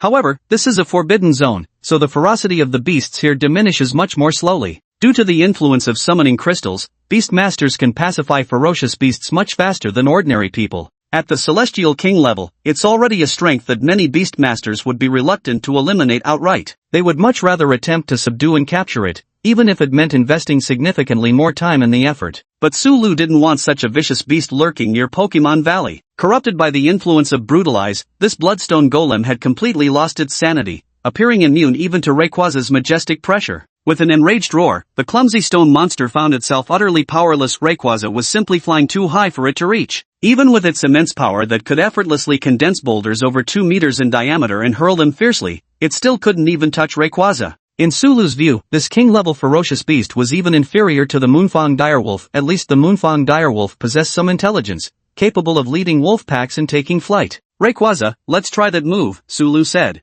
Rayquaza would naturally learn moves as it leveled up, but some powerful skills couldn't even be awakened through its bloodline alone. In the Pokemon world, Rayquaza could learn from other Pokemon, but in this world, it could only be guided by Sulu. Rayquaza nodded. Opening its mouth, circles of light haloed around Rayquaza's body. But with a snap, the halos dissipated into energy. Rayquaza appeared somewhat dejected. This was one of its rare failures, or perhaps it was still too young. And the move Sulu wanted Rayquaza to learn was Draco Meteor. It condensed draconic energy into countless meteors, raining them from the sky to deliver devastating strikes. If Dragon Ascent was Rayquaza's signature flying-type ultimate move, then Draco Meteor was its Dragon-type counterpart. A single target move and an area of effect move. If mastered, they would essentially complete Rayquaza's skill set. Not to mention Sulu, even Rayquaza itself coveted these two techniques dearly. Failure is normal, Sulu murmured while sitting atop Rayquaza's head, stroking his chin thoughtfully. Dragon Ascent summons meteors, or perhaps we should consider another approach. Let's first figure out how to condense the meteors directly. The Bloodstone Golem roared furiously from the ground, its voice a grating screech of grinding stone. Stone! Suddenly, Sulu thought of something. Ancient power. That's it. Rayquaza, try using ancient power. The ancient power gathered by Rayquaza was a condensed energy sphere. This was Rayquaza's version of ancient power. But some rock-type ancient powers manifested as massive boulders that were then hurled at the target. So the energy of ancient power can be transformed into rocks. Rayquaza nodded. It began a new round of attempts. This time, after the energy sphere was launched, it gradually transformed from energy into rocky fragments under Rayquaza's control. Chapter 33 Visitors from the Forbidden Zone. Boom, boom, boom. It was the sound of something crashing to the ground. Xiaomuyue, wearing her hood, raised her head. Droplets had already formed on her trench coat. She peered into the depths of the dense white mist. With superhuman hearing and perception, she detected the enormous sound reverberating through the fog. "There's something there," she murmured under her breath. The champion governor dispatched explorers. Currently, only 2 heavenly kings were aware of Rayquaza's existence. Hu Yunji was already advanced in years, and with Xiaomuyue's lineage being able to reduce the attention from fierce beasts, Xiaomuyue volunteered to enter the forbidden Skycloud territory alone. Through the dense fog, something seemed to have caught Xiaomuyue's scent. A dark shadow suddenly came crashing down. It collided with a light screen as it fell upon Xiaomuyue. Another heavenly king-level savage beast lord. Xiaomuyue frowned. Ever since entering the forbidden land of heavenly clouds, virtually every small district lord has been a heavenly king-level beast, truly worthy of its forbidden land title. An ordinary heavenly king-level cultivator wouldn't be able to venture far here. Unless a champion comes, it would be extremely difficult to conduct deep investigations. But every champion is a governor guarding an entire province. How could they be deployed casually? If they were to become trapped in the forbidden zone, that would spell real trouble. Only someone like Xiaomuyue, with her unique bloodline, could venture so deep into the forbidden lands. When she battles a beast overlord, other ferocious creatures would simply assume it was a territorial dispute among their kind. But if an ordinary human were to enter, they would be swarmed and attacked by the horde. Lioli, Death's Aurora. The multicolored butterflies fluttering around Xiaomuyue reflected dazzling rainbow hues that unexpectedly converged into blazing blacklight, shooting toward the beast lord concealed in the thick mist. After the panicked beast lord fled in disarray, Xiaomuyue finally caught her breath. The compass proved useless amid the all-encompassing fog. Relying on memory alone, she trudged toward the distant throne of heaven following the direction of thunderous booms. Boom, boom, boom. Under the relentless bombardment of ancient power, the bloodstone construct that had no means to attack Rayquaza was literally smashed back into ordinary rocks. Meanwhile, Sulu's system shot points directly increased by 5,000 points. Though the ancient power attacks now contained some rock fragments mixed in, they still hadn't reached meteorite-level intensity. Nevertheless, Sulu generously offered his praise. "Well done, Rayquaza." Rayquaza nodded happily, finally finding some leads. Now, what remained was continuous training. Drag the shattered remains of the Bloodstone Golem back to Poke Valley. After all, it was a top-tier lord-level beast. Even as a stone corpse, it still contained vast amounts of energy. Perhaps it could be used to nurture some Pokemon later or directly served as nutrients for growing berries. Bloodstone Golem is probably dark and rock-type. It'd be great if I could make an attribute detection device. Rayquaza began training in clearing out threats around the Pokemon Valley. In Xiaomuyue's ears, the thunderous sound resembling meteor impacts kept reverberating, serving like a compass to guide her. However, the sound was distant, and she didn't know how long it would take to reach its source. Yet some inexplicable intuition told her that the origin of those sounds might hold the answers she sought. Liuli, Tongyu, are you holding up okay? Xia Muyue asked. The multicolored butterfly flying around Xia Muyue fluttered its wings. Through their bond, the crystalline butterfly conveyed that it could still keep fighting. Meanwhile, faint starlight-like glimmers and a pair of gentle eyes emerged from Xia Muyue's formerly pitch-black shadow. Hidden within her shadow was her second elite-class summoned beast, the penumbral luminous beast. Xia Muyue had actually tamed far more than just 2 summoned beasts, but being only 19 years old at present, the short cultivation period of slightly over 2 years had only allowed her to develop the Celestial Radiance Crystal Butterfly and the Netherglow Phantom Beast to the Heavenly King tier. Thus, she didn't summon any of her other beasts. A mere lord of a small region is already at the Heavenly King tier. So this is what a forbidden zone is like? She frowned as she spoke. After driving off a savage beast with strength roughly at the lower Heavenly King tier, she continued onward. While passing through the territory of the savage beasts, continuous attacks from the Heavenly King-level monstrous overlords left both the Celestial Glasswing Butterfly and the Umbral Phantom Beast exhausted. Even Xia Muyue herself felt utterly drained. Through her innate bloodline ability, she could almost perfectly control her summoned beasts. However, this battle style of being in perfect sync with her beasts and directing them as fluidly as her own limbs also consumed more of her stamina than an average person. The only silver lining was that undiscovered vicious beasts would recognize her as one of their own. Once she claimed a territory, other territorial vicious beasts would generally not attack her unless provoked. Yes, Rayquaza, you're getting it. That's right, you can do this. Keep gathering an even bigger meteor. In just half a day, Rayquaza progressed from only being able to mix fist-sized rocks within its ancient power to summoning head-sized boulders. At this rate, perhaps in just 2 or 3 days, Rayquaza could condense a qualified meteor. Roar! Rayquaza was also delighted as it gradually began mastering this new skill. However, in the following 2 hours,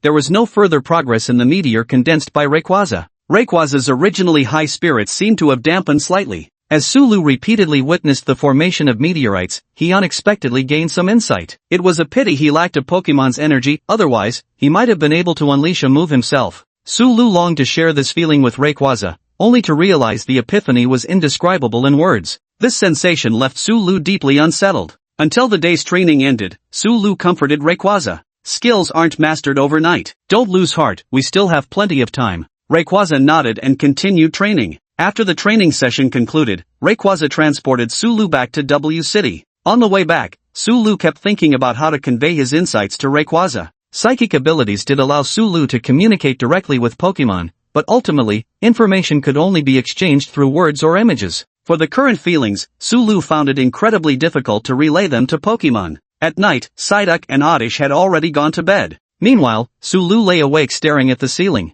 No wonder so many Pokemon trainers train alongside their Pokemon, it's probably to convey their feelings to them, Sulu remarked with emotion. Convey? Suddenly, Sulu seemed to have an epiphany. He then opened the system shop, though his points had dwindled to just a few thousand after purchasing berries these past 2 days. But thanks to Rayquaza's efforts and the contributions from the Forbidden Zone's fierce beasts over the past 2 days, the shop points have risen again to 20,000 points. 20,000 points? That's just enough. Sulu confirmed the purchase without hesitation. Suddenly, a faint golden energy began emanating from Sulu's body. This was Sulu's newly exchanged item, the Seed of Aura Power. Chapter 34, Aura Power. The Fallen Star Dragon. Aura Power is a special supernatural ability in the Pokemon world, mastered by only a select few humans. It is said this power originates from Arceus. Those who master the Aura Power can directly communicate with Pokemon's hearts. Once a connection is established, this heart-to-heart communication can even transcend time and space. If words and mental telepathy can't convey my feelings,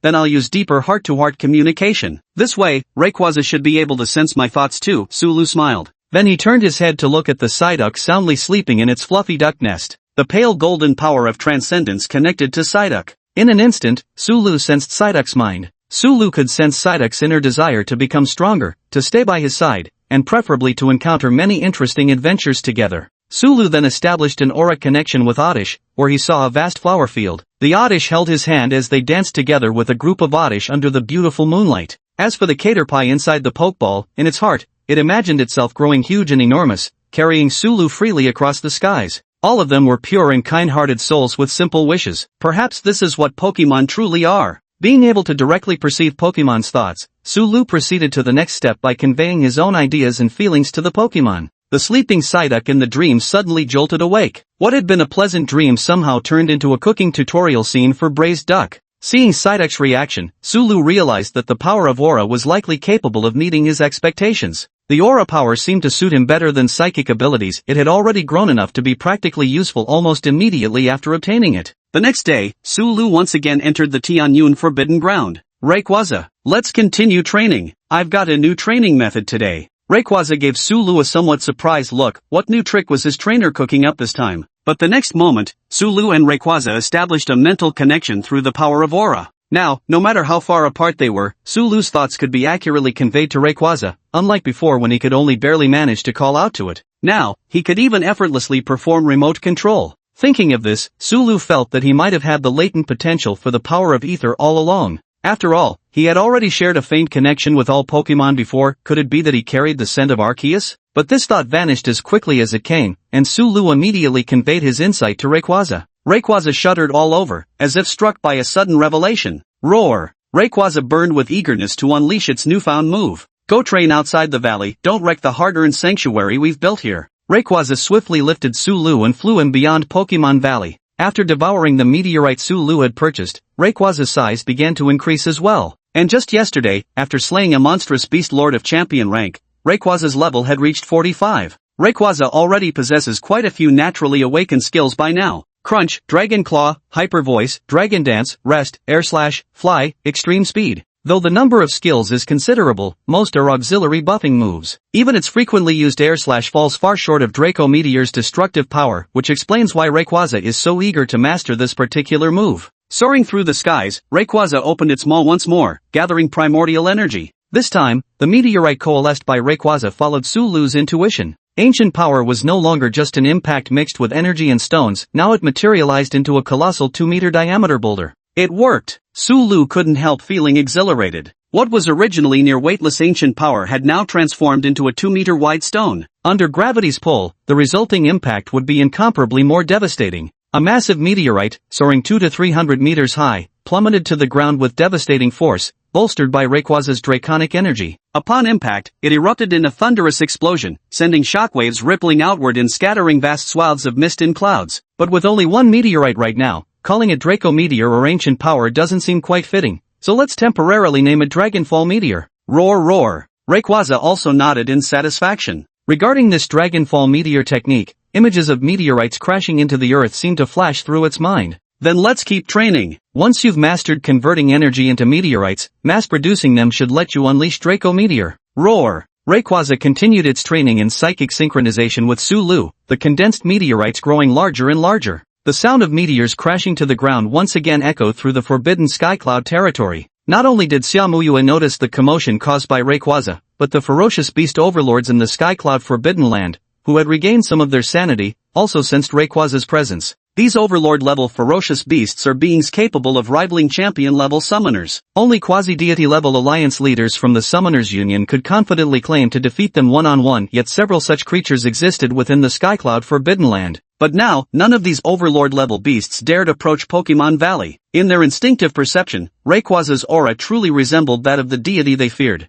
Having been on the move since yesterday, Xiaomuyue now wore an exhausted expression. Every time she entered the territory of a ferocious beast lord, she had no choice but to fight. Even with a safe place to rest, she remained utterly exhausted. Yet Xiaomuyue refused to stop. She couldn't be sure whether the source of the disturbance would wait for her. If she arrived too late, there might be nothing left to investigate. Xiaomuyue's current position was already dangerously close to the heart of the Heavenly Cloud Forbidden Zone. Even through the thick fog, she could make out the hazy outline of a towering pillar stretching into the sky. But she dared not advance any further. Both she and the heavenly light-glass butterfly sensed multiple overwhelming auras lurking ahead. After becoming an elite, one has the right to directly challenge the champion governor. Once successful, they can immediately advance to champion and assume the governorship. However, if they fail, they can only participate in the nationwide championship held every 5 years, battling all the elites across the nation. Only by becoming the true champion can they be crowned with the title. And Xiaomuyue undoubtedly failed a crushing defeat. It was also the first devastating loss in her life,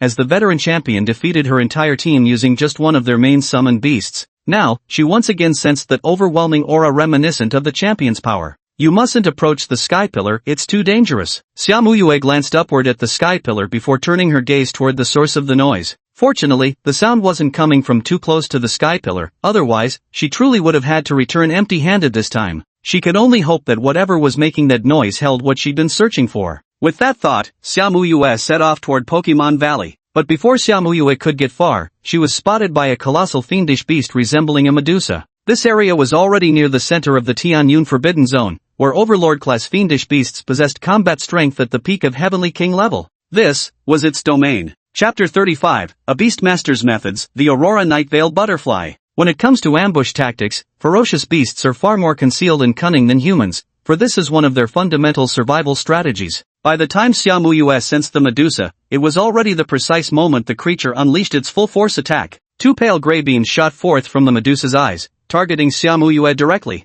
The Celestial Radiance Glasswing Butterfly and the Netherlight Phantom Beast immediately unleashed their powers to counter the assault. The barrier of seven-colored starlight collided with the Ashen Ray. Yet clearly, the Ashen Ray prevailed, gradually eroding the barrier bit by bit. Even the scattered Ashen Light could effortlessly transform everything it touched into pale gray stone. The Gorgon slithered forth from the thick mist, approaching Xiaomuyue. It would be more accurate to call it a human-faced serpent rather than a Gorgon, for this creature lacks a human torso, merely a human head covered in writhing snakes grafted onto a serpent's body. The 2-meter-thick serpent demon appeared utterly terrifying. It sought to petrify every creature daring to invade its territory, preserving them as stored provisions. Peak Heavenly King tier. Xiaomuyue's face paled slightly. A peak Heavenly King level ferocious beast, even if she summoned all her contracted beasts, the chance of victory would still be extremely slim, let alone now when she only had two main combat beasts with her. The serpent monster also seemed to realize that its target wasn't particularly strong, so it attacked without hesitation. Its speed was terrifying as its tail struck with devastating force, slamming into Xiaomuyue's protective light barrier and sending him flying, while simultaneously smashing a massive crater into the ground. Run! This was a forbidden zone, teeming with lord-level ferocious beasts. However, such beasts generally avoided invading each other's territories. As long as she could flee into another beast's domain, there might still be a chance to turn the tide. The Celestial Radiance Glass Butterfly transformed once more into luminous wings, preparing to carry Xiaomuyue into the air. But before Xiaomuyue could take off, not only did a terrifying pressure descend from the sky, the serpentine hair of the snake monster also opened their eyes one after another. Compared to the petrification rays shooting from the human faces, the gaze of the serpentine hair was far more insidious. Though less lethal, each strand of vision clung to Xiaomuyue like steel cables, or rather, ensnared the protective field generated by her summoned beast. Unable to take flight. While some mysterious force in the heavenly cloud forbidden land restricts creatures from flying, Xiaomuyue could normally hover slightly above ground without the serpent creature's interference, but now she couldn't even lift off the surface. Xiaomuyue turned her head, her face visibly paling. It seems we can't shake off this serpent creature directly. We'll have to sever its snake hair first.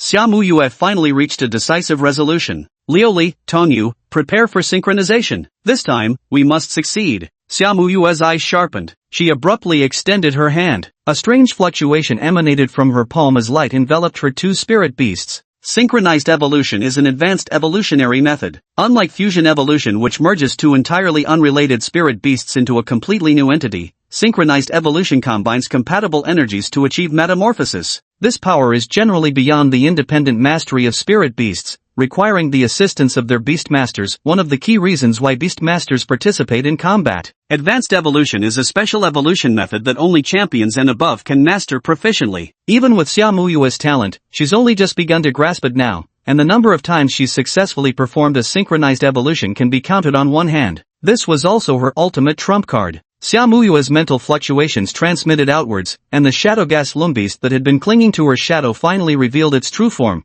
resembling something like a starry slime. For this synchronized evolution, the main vessel was the Celestial Radiance Butterfly. The shadow gas lumbeast transformed into a beam of white light and surged into the Celestial Radiance Butterfly. The originally small glass butterfly saw its wings gradually elongated by white light, transforming into enormous night-black butterfly wings with flowing ribbons that extended dozens of meters in length. Aurora Veil Wing. To battle! With a single flap of its wings, the Aurora Veil Wing illuminated its night-dark wings with countless rainbow-colored star-like points of light, while its long tail feathers shimmered with constantly shifting aurora-like hues. Simultaneously, beams of iridescent light shot forth from the starlit patterns on its wings, neutralizing each venomous glance from the flying serpent's gaze. Xiaomuyue finally felt the constraints around her body lift. Although the Aurora Veil Butterfly possessed strength comparable to the face snake monster, Xiaomuyue immediately controlled it to grab her and flee swiftly into the distance. Because she was the one maintaining the synchronization with the Aurora Veil Butterfly, she was the one aligning the energy fluctuations of both summoned beasts to near-perfect harmony. Had it been perfect synchronization, where both creatures' energy waves were completely aligned, such maintenance wouldn't be necessary. Summoned beasts undergoing synchronized evolution could even maintain this form permanently. But without perfect synchronization, the beast tamer must constantly coordinate, which consumes a tremendous amount of mental energy. The already exhausted Xia Muyue felt she couldn't hold on much longer. Watching Xia Muyue fly away, the serpent monster began turning savage. Though from a distance, the fierce beasts would mistake Xia Muyue's aura for another beast's. Once combat began, her human scent would reveal itself. And the fierce beast's bloodlust toward humans was practically carved into their bones. They'd only retreat when certain of defeat. The serpent monster swiftly slithered, chasing after Xia Muyue's fleeing direction. It's still following. Xia Muyue, pursued by the Aurora Nightwing butterfly, grew even paler, her breathing becoming labored. Could it be that she would die in this forbidden land? No wonder all beastmasters turn pale at the mention of forbidden zones. Even someone with special bloodline like myself finds it hard going, let alone other beastmasters. Yet she didn't give up, because the colossal rumbling sound in her ears was growing louder. She could even faintly sense human presence. The serpent monster was gradually gaining on them, and Xia Muyue's abilities seemed to have grown under the pressure of imminent death. A blue ripple suddenly spread through her eyes, making her feel as if she could observe every movement around her. Dodge! Under her control, the Aurora Veil butterfly narrowly avoided a fatal petrification ray. Thus she narrowly avoided each petrification ray, flying toward the golden glowing figure her ability had locked onto. Meanwhile, Sulu felt an inexplicable discomfort, as if someone's gaze weighed upon him. The direction is over there. Sulu turned toward a particular direction within the dense fog and spoke. The Rayquaza spitting meteors also halted its movements. Let's go check over there. Roar! Rayquaza swiftly advanced in the direction Sulu pointed, leaving behind vast swaths of ground pulverized by meteors. As Sulu consumed more ferocious beast meat and redeemed 2 ability seeds, his body continued to strengthen, allowing him to withstand the pressure generated by greater speeds. 2 minutes later, while flying at breakneck speed on Rayquaza, Sulu spotted a pale blue glowing figure being carried away by a giant moth-like creature that seemed to be fleeing. Though the person's face was deathly pale, Sulu recognized them immediately. After all, their image had been all over the news recently, and Sulu had even seen them once in person. It's that newcomer king, Tianguang Xiaomuyu. Let's save them. Rayquaza, test out your new move. Roar! Xia Muyue, who was currently fleeing, had already sensed that powerful presence she'd been pursuing arriving in the sky above her. The next instant, a terrifying shockwave rippled through the air. Xia Muyue froze in place, dumbstruck as she watched a colossal meteor streaking rapidly downward through the sky. Though the target was clearly the serpentine monster behind her, she still instinctively commanded her Aurora Veil-wing butterfly to erect a protective barrier without hesitation. Chapter 36, Who is he really? A streak of light tore through the pale mist, its high temperature and shockwave dispersing the vapor. In the sky, a massive meteorite with a diameter of 5 to 6 meters hurtled toward the ground. From this single meteorite, Xia Muyue sensed an enormous surge of energy. The serpent demon realized in that instant it faced a force beyond its resistance, but the meteor was too fast. Before it could react, the impact had already struck its body. The tremendous collision snapped the serpent demon cleanly in two. Yet with its formidable vitality, even bisected it could still move. Had its head managed to escape, given time it might have regenerated fully. But before the serpent could flee, the meteor erupted with devastating energy fluctuations, detonating in a blinding flash of light. Though the meteor possessed physical form, it was ultimately condensed energy materialized by Rayquaza's power easily detonated. Between the physical impact and subsequent energy blast, the serpent demon couldn't even scream before being vaporized into dust within the radiant explosion. Meanwhile, Xia Muyue had activated her protective barrier in advance, yet even so, she was violently thrown back by the shockwave. Even the Aurora Nocturnal Butterfly, which had synchronized evolution, was forcibly reverted to its initial form by the impact and lost consciousness. Xia Muyue immediately stretched out her arms and gathered both her contracted beasts into her embrace. This is bad. From this height, Xia Muyue, who had expected to crash heavily onto the ground, suddenly felt a strange wind lifting her gently. Her falling speed began to decrease until she landed steadily on the ground. It was Sulu who controlled Rayquaza to ensure her safe landing. Standing firmly on the ground, Xia Muyue glanced worriedly at the human head-sized Tonyu and palm-sized Liuli cradled in her arms. Both still have signs of life. It's great that you're okay. Xia Muyue's gaze was then drawn to the sky dragon in the air. During the previous escape, she had further awakened her abilities. She could now clearly perceive the fluctuations and emotional connections of other living beings. And now, before her eyes was an overwhelming surge of power. The savage beast lord that had forced her to flee couldn't even withstand a single move from this opponent. This terrifying strength reminded Xia Muyue of how she'd felt when facing a champion-ranked summoner before. No, this was different. This power surpassed even that of ordinary champions? The energy fluctuations she sensed now were stronger than anything even that former champion governor had ever produced. So their strength was at least at the peak champion level, or possibly even beyond. Who on earth is he? Xia Muyue stared at the figure standing atop Rayquaza's head. Having located the sky-high dragon and its master, half her mission was already accomplished. The next step was to make contact with them. But if they were to turn and leave right now, this entire trip would have been for nothing. So Xia Muyue loudly declared, "Powerful Beastmaster, I've come representing the Beastmaster Alliance. I want to talk with you." Cough cough. Mid-sentence, she was seized by violent coughing. The prolonged battle and recent impact had indeed taken their toll on her body. Standing atop Rayquaza's head, Sulu noticed the peculiar glow surrounding Xia Muyue. It was a faint blue ripple of peculiar energy. Is this aura? Sulu had already been considering making contact with Xia Muyue, but now that she was displaying what appeared to be the power of aura, he naturally wouldn't let this opportunity slip by. Rayquaza parted the clouds as it approached Xia Muyue, and Sulu's figure gradually came into the young woman's vision. So young. This stood in stark contrast to the image of a sky dragon tamer she had envisioned in her mind. In Xia Muyue's mind, someone capable of wielding such a powerful summoned beast should either be a white-haired elder or at least a middle-aged man with an air of worldly experience. Yet standing before her now was an extraordinarily handsome young man, who somehow struck Xia Muyue as familiar, as if she'd seen him somewhere before. You seem injured? Sulu remarked, noticing Xia Muyue's pallid complexion. It's nothing serious. Cough. Forget it. I'd better take you to rest. If Xia Muyue were to die before his eyes, it would only attract more prying eyes from the Beastmaster Alliance and other organizations.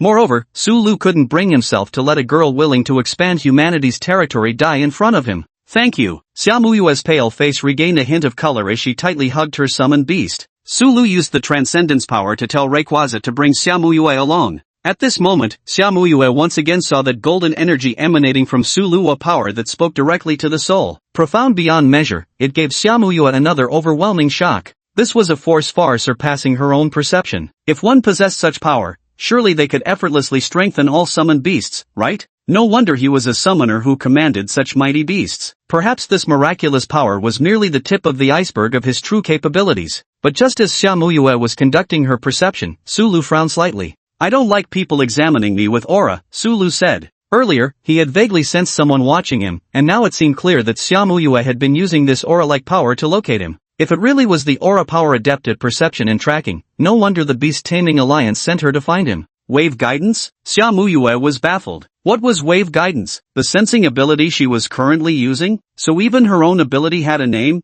and he actually knew about it? In Xia Muyue's heart, Sulu's status was elevated yet another notch. Realizing that their supernatural abilities far exceeded his own, even surpassing the knowledge of the Summoned Beast Alliance, such profound understanding hinted at nothing less than legacy. It was highly likely that this person belonged to a formidable organization. Sorry, I've just mastered this ability and I'm still not very skilled at it. Xia Muyue apologized. Sulu nodded. When Xia Muyue was probing him, aura was emanating from her entire body. If she had truly intended to spy, she wouldn't have been foolish enough to be so obvious. He decided to take it as her genuinely being unable to control it. Let's go then. Rayquaza extended its claw, allowing Xia Muyue to jump onto it. An atmospheric shield enveloped Rayquaza's claw, so even during high-speed flight, Xia Muyue couldn't feel the slightest breeze. After being fed meteorites over the past few days, Rayquaza's body had grown significantly larger. Now, even a person standing on its claw wouldn't feel cramped for space. Rayquaza swiftly ascended, turning everything around into a vast expanse of white, and Xia Muyue lost all sense of direction. Even with her aura abilities, she couldn't locate her position without any landmarks. Upon reaching their destination, as Rayquaza descended, Xia Muyue caught sight of the Pokemon Valley. But at this moment, her eyes widened in shock, for she saw a presence she never expected to encounter. A yellow-skinned, upright walking duck with 3 silly tufts of hair. A duck? How could it possibly be this duck? Xia Muyue finally understood where that sense of familiarity came from at this moment. Chapter 37, Deal. She had previously felt a sense of familiarity with Sulu, but never connected him to any student she'd seen on campus. After all, one was a powerhouse with at least championship-level strength, while the other was just a student who had acquired his bonded summon mere days ago. Xia Muyue's subconscious had convinced her these couldn't possibly be the same person, yet the evidence left her no choice but to believe. At this moment, she also realized that her current mission shouldn't pose any major issues. Since the other party was a student in W City, their family and acquaintances must also be within W City and under the jurisdiction of the Summoner Alliance. Therefore, it was unlikely they harbored any malicious intentions toward human settlements. Her primary objective in entering the Tianyun Forbidden Zone this time was to ascertain the stance of the Sky Dragon Summoner. Thinking this through, the furrow between her brows gradually eased. If her memory served correctly, the school teacher had called him Sulu that day. Rayquaza set the two down. Sulu's other three Pokemon also gathered around. Before returning, Sulu had already called out to the three little ones through his aura power. This was the first visitor to the Pokemon Valley, so the three of them also seemed quite delighted. Even without using aura power, Xiaomuyue could sense the deep bonds between the three little ones and Sulu. She didn't sense even a trace of ferocity or rebelliousness in the Pokemon. "We're here, Psyduck. Did you prepare the potions like I asked?" Quack! Psyduck stretched out its stubby little hands, holding 2 bottles of potion. Sulu controlled Rayquaza and Psyduck to build a small cabin in Pokemon Valley, stocking up some system items. Although Rayquaza's protection was present here, unexpected incidents might still occur. Having prepared some supplies, even if Sulu wasn't around, Oddish and Caterpie could handle things on their own. Sulu led Xiaomuyue to the small hut, where there was a fire pit and some rudimentary furniture. All of them were made from trees shattered by Psyduck and Caterpie during their training, then fashioned by Psyduck using its psychic abilities. Sitting by the fire, Xiaomuyue finally felt warmth. The temperature in the mist-shrouded forbidden land of heavenly clouds was indeed somewhat chilly. "The potion is for your summoned beast," Sulu reminded. Xiaomuyue nodded, then immediately applied a potion to her 2 summoned beasts. She wasn't afraid it might be poisonous or anything. With their capabilities, the other party wouldn't need such roundabout methods to kill or control her anyway. She was indeed very worried about her 2 summoned beasts now. It wasn't that medicines couldn't be used on summoned beasts in the outside world, but since each summoned beast came from different dimensions and required specific medications according to their injuries, even medicines needed specialized inspection and customization. The medicines Xiaomuyue currently carried happened to only treat external wounds. The healing items produced by the system were unreasonable existences indeed. Though they couldn't cure abnormal statuses, they could restore any kind of damage as long as health points were lost. After using the healing items, the 2 summoned beasts that had barely been moving gradually recovered. The crystal butterfly fluttered up as well, while the timid Shadowglow beast shivered all over before leaping into Xiaomuyue's shadow. The oppressive aura from Rayquaza was simply too overwhelming. The moment it regained some mobility, it just wanted to hide. Seeing that both of her summoned beasts were now fine, Xiaomuyue finally let out a sigh of relief. Such a rapid recovery, it must be an extremely precious medicine, right? Then she stared directly at Sulu, utterly baffled as to why a boy younger than her could be so mysterious and powerful. "Are you feeling alright?" Sulu asked. Pokemon potions could be used on summoned beasts, but he wasn't sure if they worked on humans. Unless it was absolutely necessary, it was better not to try untested solutions. Xiaomuyue nodded. "My bloodline is special, far stronger than ordinary people's. There aren't any major issues left." "I see. Now tell me why you've come," Sulu said. "I found you to confirm your stance, because your power is simply too overwhelming. I've seen you at school. Right now, I'm the only one who knows your true identity, and I'll keep your secret," Xiaomuyue volunteered. "Is that so?" Sulu stroked his chin thoughtfully. Xiaomuyue had indeed appeared at their school before. "Then it's settled, you'll keep my secret. And I hope you won't reveal what happened here either," Sulu said. Xiaomuyue didn't attempt to persuade Sulu to join the Summoner Alliance or anything of the sort. Given the power Sulu had currently displayed, he would rank among the elites even within the alliance. Such formidable individuals didn't need persuasion, they came and went as they pleased. To command such a powerful figure would require either someone with a self-sacrificing personality or an immense price otherwise. So long as they weren't enemies, that was already the best possible outcome. "Then how should I respond?" Xiaomuyue asked directly, accepting Sulu's conditions. If she didn't return with concrete information, both the Summoner Alliance and other organizations would continue investing resources until they either uncovered the truth or the sacrifices became too great, because no one wants a powerful individual with unclear allegiances by their side. And Sulu naturally immediately thought of this point. Just say the aura of the person you're searching for entered the spatial rift at the very top of the sky pillar. Xiaomuyue nodded blankly, staring vacantly at the campfire. She tentatively asked, "Sulu, what are your thoughts on territorial expansion?" Even beast masters from the dark world are humans at heart, they too care about mankind's territories. Whether one stands in the light or the shadows, territorial expansion remains a universal topic. She hoped to use this to strike a conversation with Sulu. Moreover, since she planned to expand territories in this very vicinity, and the surroundings of Tianyun Forbidden Land could now be considered Sulu's domain, it was only natural she sought his opinion. But Xiaomuyue's words made Su Lu think of something else. While the other party had agreed to his request to keep the secret, it was ultimately just a verbal promise. Now, it seemed she was making a demand of her own? Since it was a demand, its credibility increased considerably. After all, a transaction was meant to benefit both parties. Moreover, by helping them build the city, I could accelerate my own development without exposing myself. After all, not being able to use technology in the Forbidden Zone is quite troublesome.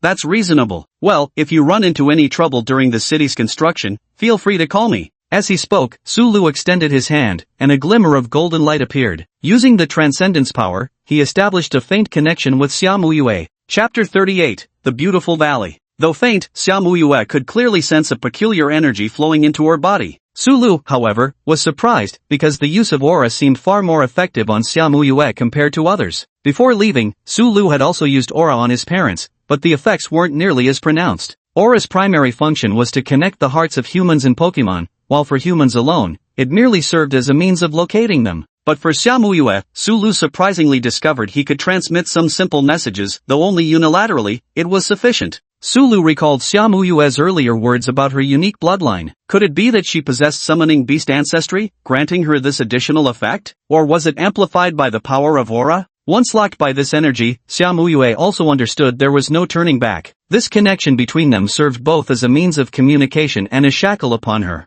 Should she dare to betray him, Su Lu could rely on this power to track her down. However, Su Lu's willingness to help her expand territory was something she hadn't entirely anticipated. Of course, minor troubles you handle yourselves, Su Lu said. Xiaomuyue nodded. Su Lu's offer to assist with territorial expansion was already an unexpected boon. She was also quite curious about the aura Su Lu had mentioned, but given their current relationship, unless Su Lu brought it up first, she wouldn't proactively ask for details. Although Su Lu was stronger than her, Xiaomuyue still had her pride. The two then began discussing other matters, the situation of the Summoner Alliance, the evolutionary specialties of the various prestigious academies. As a talented young woman, Xiaomuyue was quite familiar with these topics, and Su Lu happened to be quite interested as well. Their conversation continued until evening. Only then did Su Lu realize how late it had gotten. Noticing Xiaomuyue's still pale complexion, sending her off in haste might worsen her injuries. Yet taking her directly to W City could risk exposing Rayquaza. You should rest here tonight.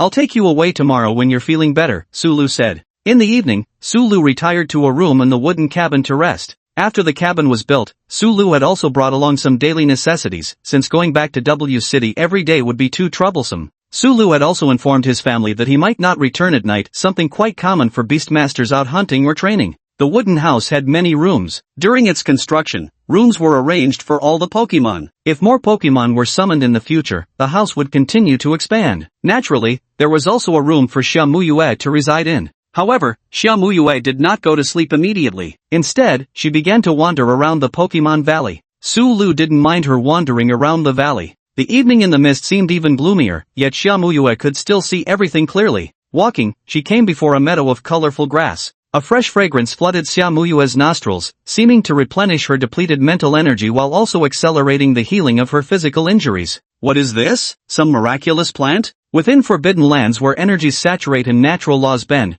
plants with peculiar effects were known to grow. These aromatic plants that smell somewhat like mint, they must be some kind of rare and exotic flora, right? Could it be that Su Lu came here specifically for these extraordinary plants? Xiaomuyue wondered. Just then, a cluster of even taller leaves suddenly emerged from within the patch of mint-like grass. Then something pushed through the mint bushes. The seed-sowing oddish emerged from the mint thicket with a satisfied expression. There aren't any transplanted berries yet, but Su Lu has exchanged some mint seeds for oddish to manage. These mint plants indeed possess special effects, even capable of enhancing a Pokemon's attributes. The lush greenery made oddish feel as though it had finally found its purpose. Dodo? The oddish that emerged from the mint grass cocked its head to look at Xiaomuyue. In Xiaomuyue's aura perception, the oddish's aura was exceptionally gentle, almost like that of a friend. Could this still be considered a summoned beast or a ferocious beast? Even ferocious beast breeds domesticated for generations retain some degree of ferocity, but Xiaomuyue sensed no hostility from this peculiar grass-type creature whatsoever.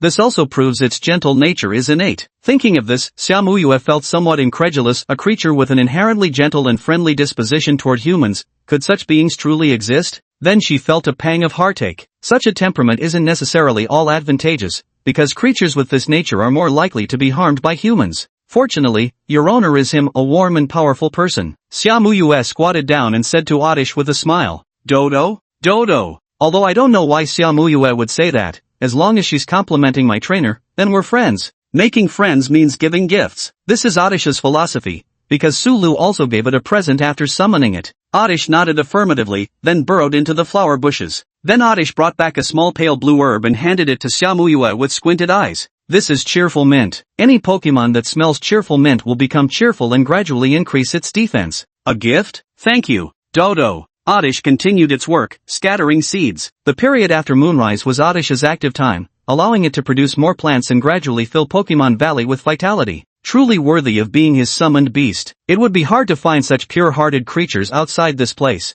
Later, Xiaomuyue arrived at the small grove within the valley, where she heard strange thumping sounds. Following the noise, she spotted a caterpie repeatedly crashing into a large tree. The surrounding trees were pockmarked with dents, while a resigned Psyduck watched nearby. Quack, big bro ducky here. Gotta make sure the little fella doesn't get hurt. Truth be told, after seeing Caterpie's posture, Xiaomuyue's heartbeat actually quickened a bit. Could this perhaps be the initial form of that sky dragon? As for Psyduck, well, seems like it's just a psychic duck. Xiaomuyue continued walking through Pokemon Valley, gradually spotting more scattered unusual plants. This didn't surprise her. Many factions, after conquering forbidden zones, would use them as cultivation bases since technology couldn't be employed within these restricted areas. She also noticed this place hadn't been fully developed yet. Once complete development was achieved, the valley would likely become even more beautiful. Perhaps this was also the reason he didn't want others to know about this place, to prevent people from disturbing these adorable creatures. Xiaomuyu felt she was gradually understanding Sulu's thoughts. He must be someone like herself, who genuinely loved his summoned beast. That was why the bond between him and his creature could shine so brilliantly. By the next day, Xiaomuyu had mostly recovered. Rayquaza carried her to the edge of the forbidden land of heavenly clouds, where she waved goodbye to Oddish and Sulu. Chapter 39, The Fading Light of the Older Generation. Due to the altered rules of the Forbidden Land, Xiaomuyu's satellite phone had no signal the entire time. But the moment she stepped out of the Tianyun Forbidden Zone, the satellites that had long locked onto the area, along with Hu Yunji and his team who had been waiting, immediately received the signal and connected with Xiaomuyue. How did it go, Summer King? Hu Yunji, located in City W, inquired. Though she was now elderly, she had attempted to enter the Forbidden Zone in her youth. However, being purely human, she was discovered by the ferocious beasts the moment she entered. In the end, she was forced to retreat after advancing less than half a kilometer. She understood the dangers of the Forbidden Land, which was why she hoped even more for Xiaomuyue to obtain some information. If even Xiaomuyue couldn't gather any clues in the Tianyun Forbidden Land, then only a champion-level team or the alliance leader taking action personally might stand a chance. I detected the aura I sensed that day, but it vanished within a spatial rift at the very top of the sky pillar, Xiaomuyue replied as Sulu had prearranged. The aura disappeared? Hu Yunji was momentarily stunned before asking for more specific details. Finally, she ended the call and immediately dialed the number of the champion responsible for this region. There's no need to hide this information. In fact, it might be better if other factions become aware of it. On the other end of the line was the voice of a middle-aged man. After listening to Hu Yunji's report, he simply replied, "Understood. By the way, Governor Son, is Xiaomuyue still planning to continue expanding territories here?" There seemed to be a period of contemplation on the other end. Let her decide. This was followed by a sigh. In the governor's residence, Song Hu let out a sigh. Has another senior left us? The Summoner Alliance didn't exist from the very beginning. Demographic statistics and summoned beast tracking only became widespread after the Summoner Alliance fully took over major regions. Since then, even powerful underground entities have been completely monitored by the Alliance. However, humanity still harbors numerous powerful figures who remain uncounted by the Summoner Alliance's statistics. Without exception, these powerful individuals were among the earliest batches of Beastmasters, now aged at least 80 if not 100. This is when their lifespan reaches its end, and most Beastmasters of this category choose to charge into forbidden zones at such times, making their final contributions. Such occurrences have happened several times in recent years. In Songhu's mind, an immensely powerful yet unregistered Beastmaster could only fit this one possibility. I wonder how that senior ended up in the end. Others might not know what lies within the Tianyun Forbidden Land, but he certainly did. Every Forbidden Land near a city is actually surveyed and confirmed by either Heavenly Kings or Alliance leaders, and the Tianyun Forbidden Land was no exception. Within the spatial rift of Tianyun Forbidden Land resides an extremely formidable savage beast. This is precisely why, despite its proximity to the city, the Forbidden Land has never been eradicated. But if that senior's strength was truly as reported by Dongyan Peak, he could at least deliver a heavy blow to the beast lurking behind the spatial rift, delaying its emergence into reality. During this time, the nearby humans could also achieve some development. This was also the reason why Song-hu didn't object to Xiaomuyue continuing to expand territories and build cities. The incident gradually came to a temporary conclusion with the sentiment, "These are the last rays of the older generation of beast tamers," with only Xiaomuyue knowing the complete truth. Beyond the forbidden land of Tianyun, Xiaomuyue could fly using the power of the Skyglow crystal butterfly, so it only took her 3 hours to return to W City and meet with Hu Yunji. There's news from above. Summer King, you can choose whether to expand territories or not. If you continue, I'll spare no effort to assist you, Hu Yunji said to Xiaomuyue, who had already returned to the city. She truly hoped someone would establish a new city east of W City. Currently, the entire eastern side of W City was a wilderness teeming with fierce beasts, placing immense pressure on W City, or rather, on her. If Xiaomuyue succeeded in expanding territories, the main threat from the eastern beasts would no longer fall on W City. This was precisely why she chose to offer her full support. Xiaomuyue nodded. I choose to continue. Oh, so you're still determined to continue? Muyu, do you have some compelling reason that drives you to expand your territory? Hu Yunji inquired. This time she no longer addressed Xiaomuyue as Sky King, for the previous conversation had been official business, whereas this question stemmed from an elder's genuine curiosity. It's both a promise and a duty, Xiaomuyue said impassively. Hu Yunji simply nodded. When do we begin? Tomorrow. In such a hurry? It won't be easy to gather people in such a short time. No need to gather too many. Granny, you just need to handle the city's defense preparations and the transportation of the beast carcasses, Xiaomuyue replied. Are we the only two main fighters? The two of us might not be enough against those powerful beast lords, Hu Yunji asked doubtfully. Beast territories generally don't change unless spatial rifts appear there. In fact, one might even say humans deliberately allow beasts to occupy certain areas. Due to the spatial rifts, beasts can never be completely eradicated. When one beast lord is eliminated, others from different regions will come to occupy the unclaimed territory. Moreover, when no humans are present, the beasts will fight among themselves. Therefore, the beast territories surrounding cities serve not only as threats but also as protective barriers. Rather than continuously eliminating beast lords and facing repeated attacks from different ones, it would be better to keep the beasts we're familiar with and let them help humanity resist some of the threats. Even if a beast lord goes berserk and attacks the city, knowing their patterns makes them easier to deal with. Most of the time, humans only need to maintain this balance, that's the wisdom of our kind. But to disrupt this equilibrium would require far greater power. I have a way to deal with all the beast lords. No problem at all, Xiaomuyue said with complete conviction. With Sulu present, what need is there to fear those mighty savage beast lords and their terrifying power? Ha, looks like this old bag of bones needs to loosen up again. Hu Yunji said with a laugh. How much time does she have left? Before the end, she also wants the city she fought so hard to build to have a relatively safe environment. The two walked out of the conference room of the Summoner Alliance and arrived at its entrance. Xiaomuyue suddenly turned her head and glanced at the Poke Energy pet food shop. On their way back, driven by curiosity about Sulu, she had used her elite trainer privileges to investigate his records. Discovering that Sulu actually owned a summoned beast food store and right within the Summoner Alliance compound naturally piqued her interest. That's why Xiaomuyue took the initiative to visit the Beastmaster Alliance and discuss matters with Hu Yunji this time. One of her aims was to see how Sulu's pet food shop was doing. Are you interested in this little shop? Hu Yunji asked. For renowned trainers like them, summoned beast food typically came through established supply channels, so they seldom made purchases in stores. The owner of this shop was a student at my grandfather's school, Xiaomuyue explained. Chapter 40, Making Waves Everywhere. Hu Yunji, Xiaomuyue's grandfather, was someone Sulu knew about, a respectable principal who had probably asked Xiaomuyue to look after him.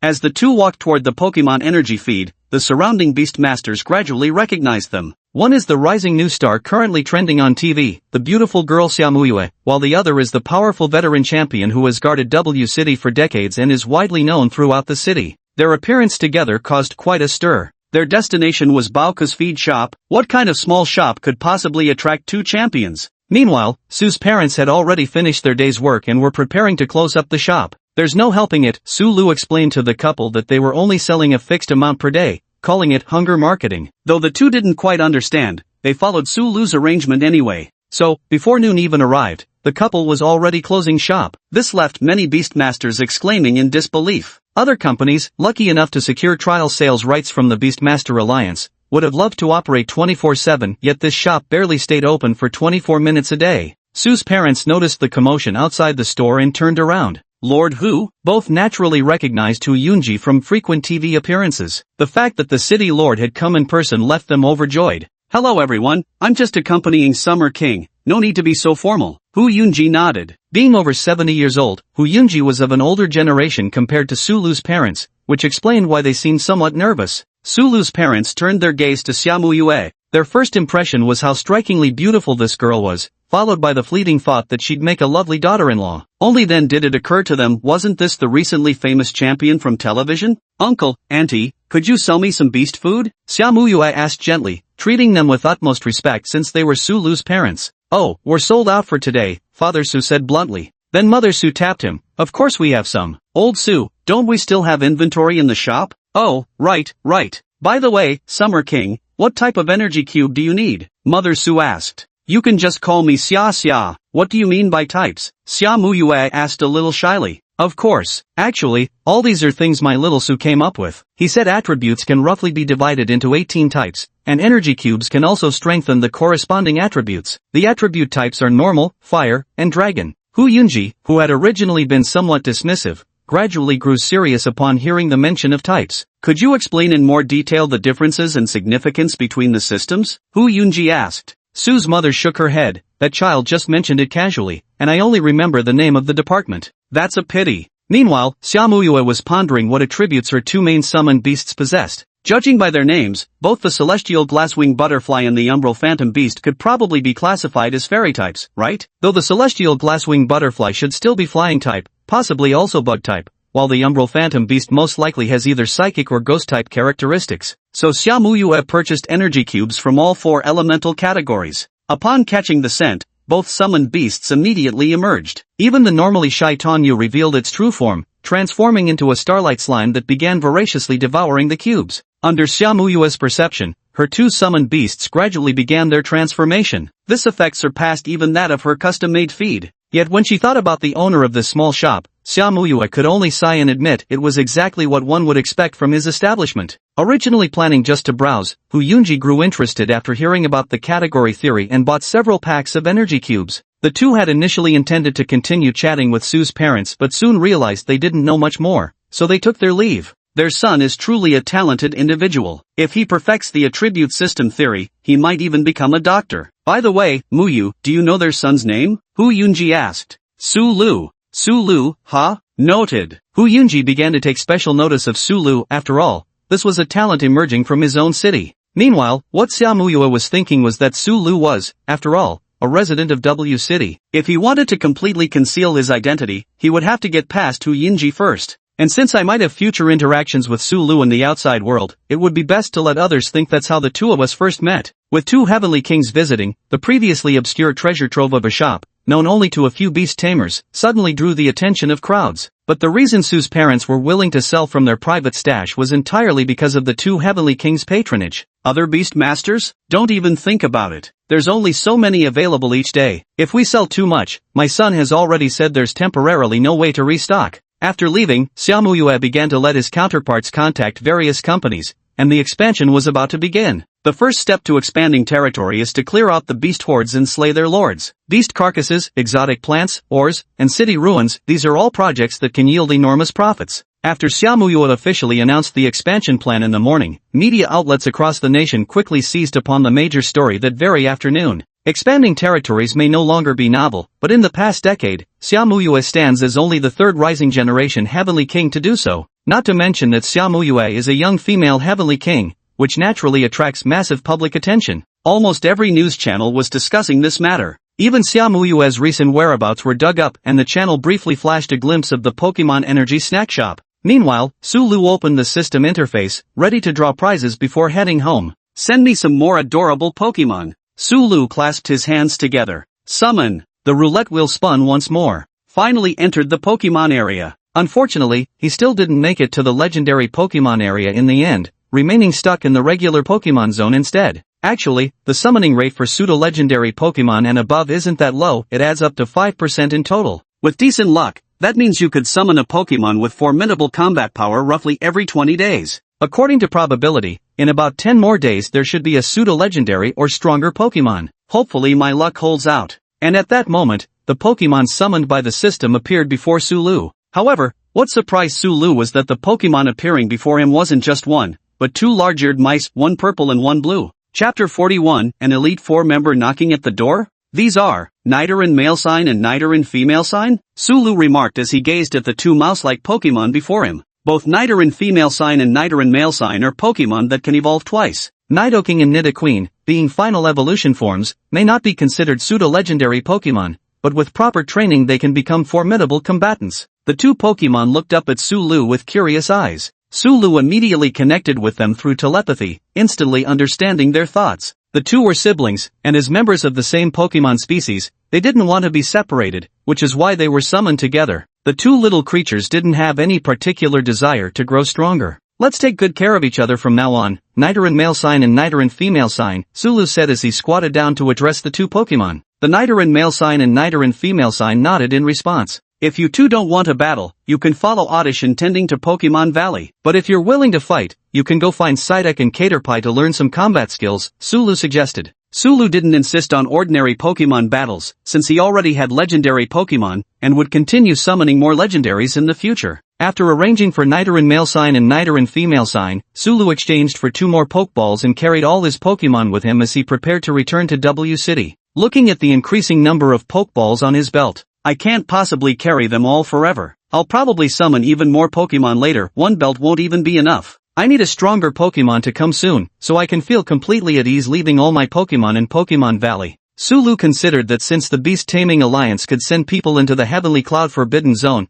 it was also possible for other humans to have infiltrated the area. While fierce beasts might retreat due to Rayquaza's aura, humans sometimes wouldn't hesitate to act recklessly. To prevent his Pokemon from being harmed, Sulu decided to temporarily take all his Pokemon with him whenever he left. Seated atop Rayquaza's head, Sulu pulled out his powered-off phone. The inability to use technology in the Forbidden Zone is both an advantage and a disadvantage. While it's fine for serving as a breeding and cultivation base, some research simply can't be conducted here. Rayquaza's meteor energy couldn't be studied within the Forbidden Zone either. If it were just about eating meteors, millions of tons wouldn't be enough after all. The Rayquaza from the Pokemon world had consumed meteors for who knows how many hundreds of millions of years to accumulate enough energy to form its Mikado organ. So our only hope now is Shimuyue, Sulu thought inwardly. This was also one of the reasons why Sulu wanted to help Xiamuyue build the city. Since he was already putting in the effort, setting up a research institute in that area shouldn't be too much of a problem, right? Sulu returned to W City once again, turned on his phone, and saw 2 new messages. One was from his parents. They had already picked out a house near the Summoners Alliance and moved in immediately, ready to settle in. They sent the location of their new home to Sulu.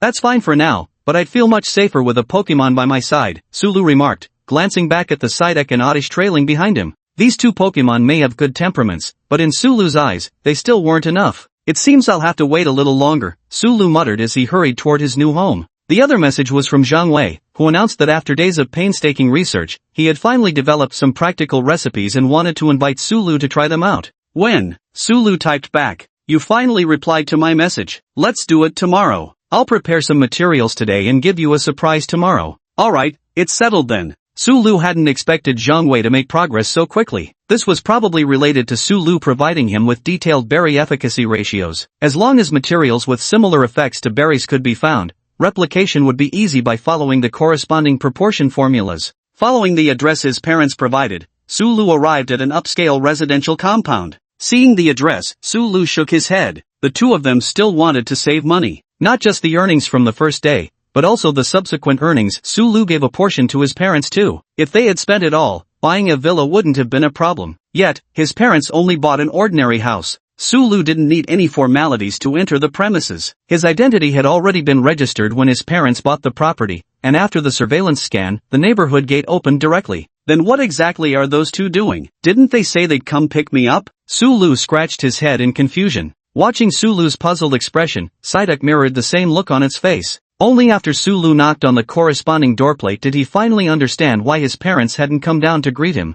Inside the living room sat a beautiful young girl, while Sue's father and mother were casually chatting with her. Son, you're back? We have guests, so we couldn't come to pick you up. Is he that old and still can't find his way home? Our son is perfectly capable. Oh, by the way, this is Xiamuyue. She met us at the Summoners Alliance and left her contact information, saying she had something to ask you. Mother Sue kept signaling with her eyes. She had previously thought how wonderful it would be if her son could marry a girl like this, but sadly there seemed to be no opportunity for them to meet. Now wasn't the chance right here? Xiaomuyue had come to their door under the pretext of wanting to learn about the attribute system. Wasn't this clearly because she had been attracted by their son's talent? Though Xiaomuyue was 2 years older than Su Lu, neither of them saw it as an issue. What's more, she was a powerful heavenly king beastmaster. If she truly took a liking to their son and they progressed together, wouldn't their Su family flourish gloriously? Su Lu, however, felt nothing but exasperation. Xiaomuyue obediently nodded at Su Lu, completely devoid of the cold, stern demeanor she displayed during televised Heavenly King battles, instead appearing like the girl next door. Well, since she'd come all this way, might as well. By the way, son, I think you're all grown up now and might not be comfortable living with us, so we've bought another apartment for you two right across from ours. You two young people can go over there to talk about whatever you need to discuss without us bothering you. Mother Su handed the keys to Su Lu with a smile, though her eyes clearly conveyed the message. We've done all we can, now you'd better make the most of this opportunity.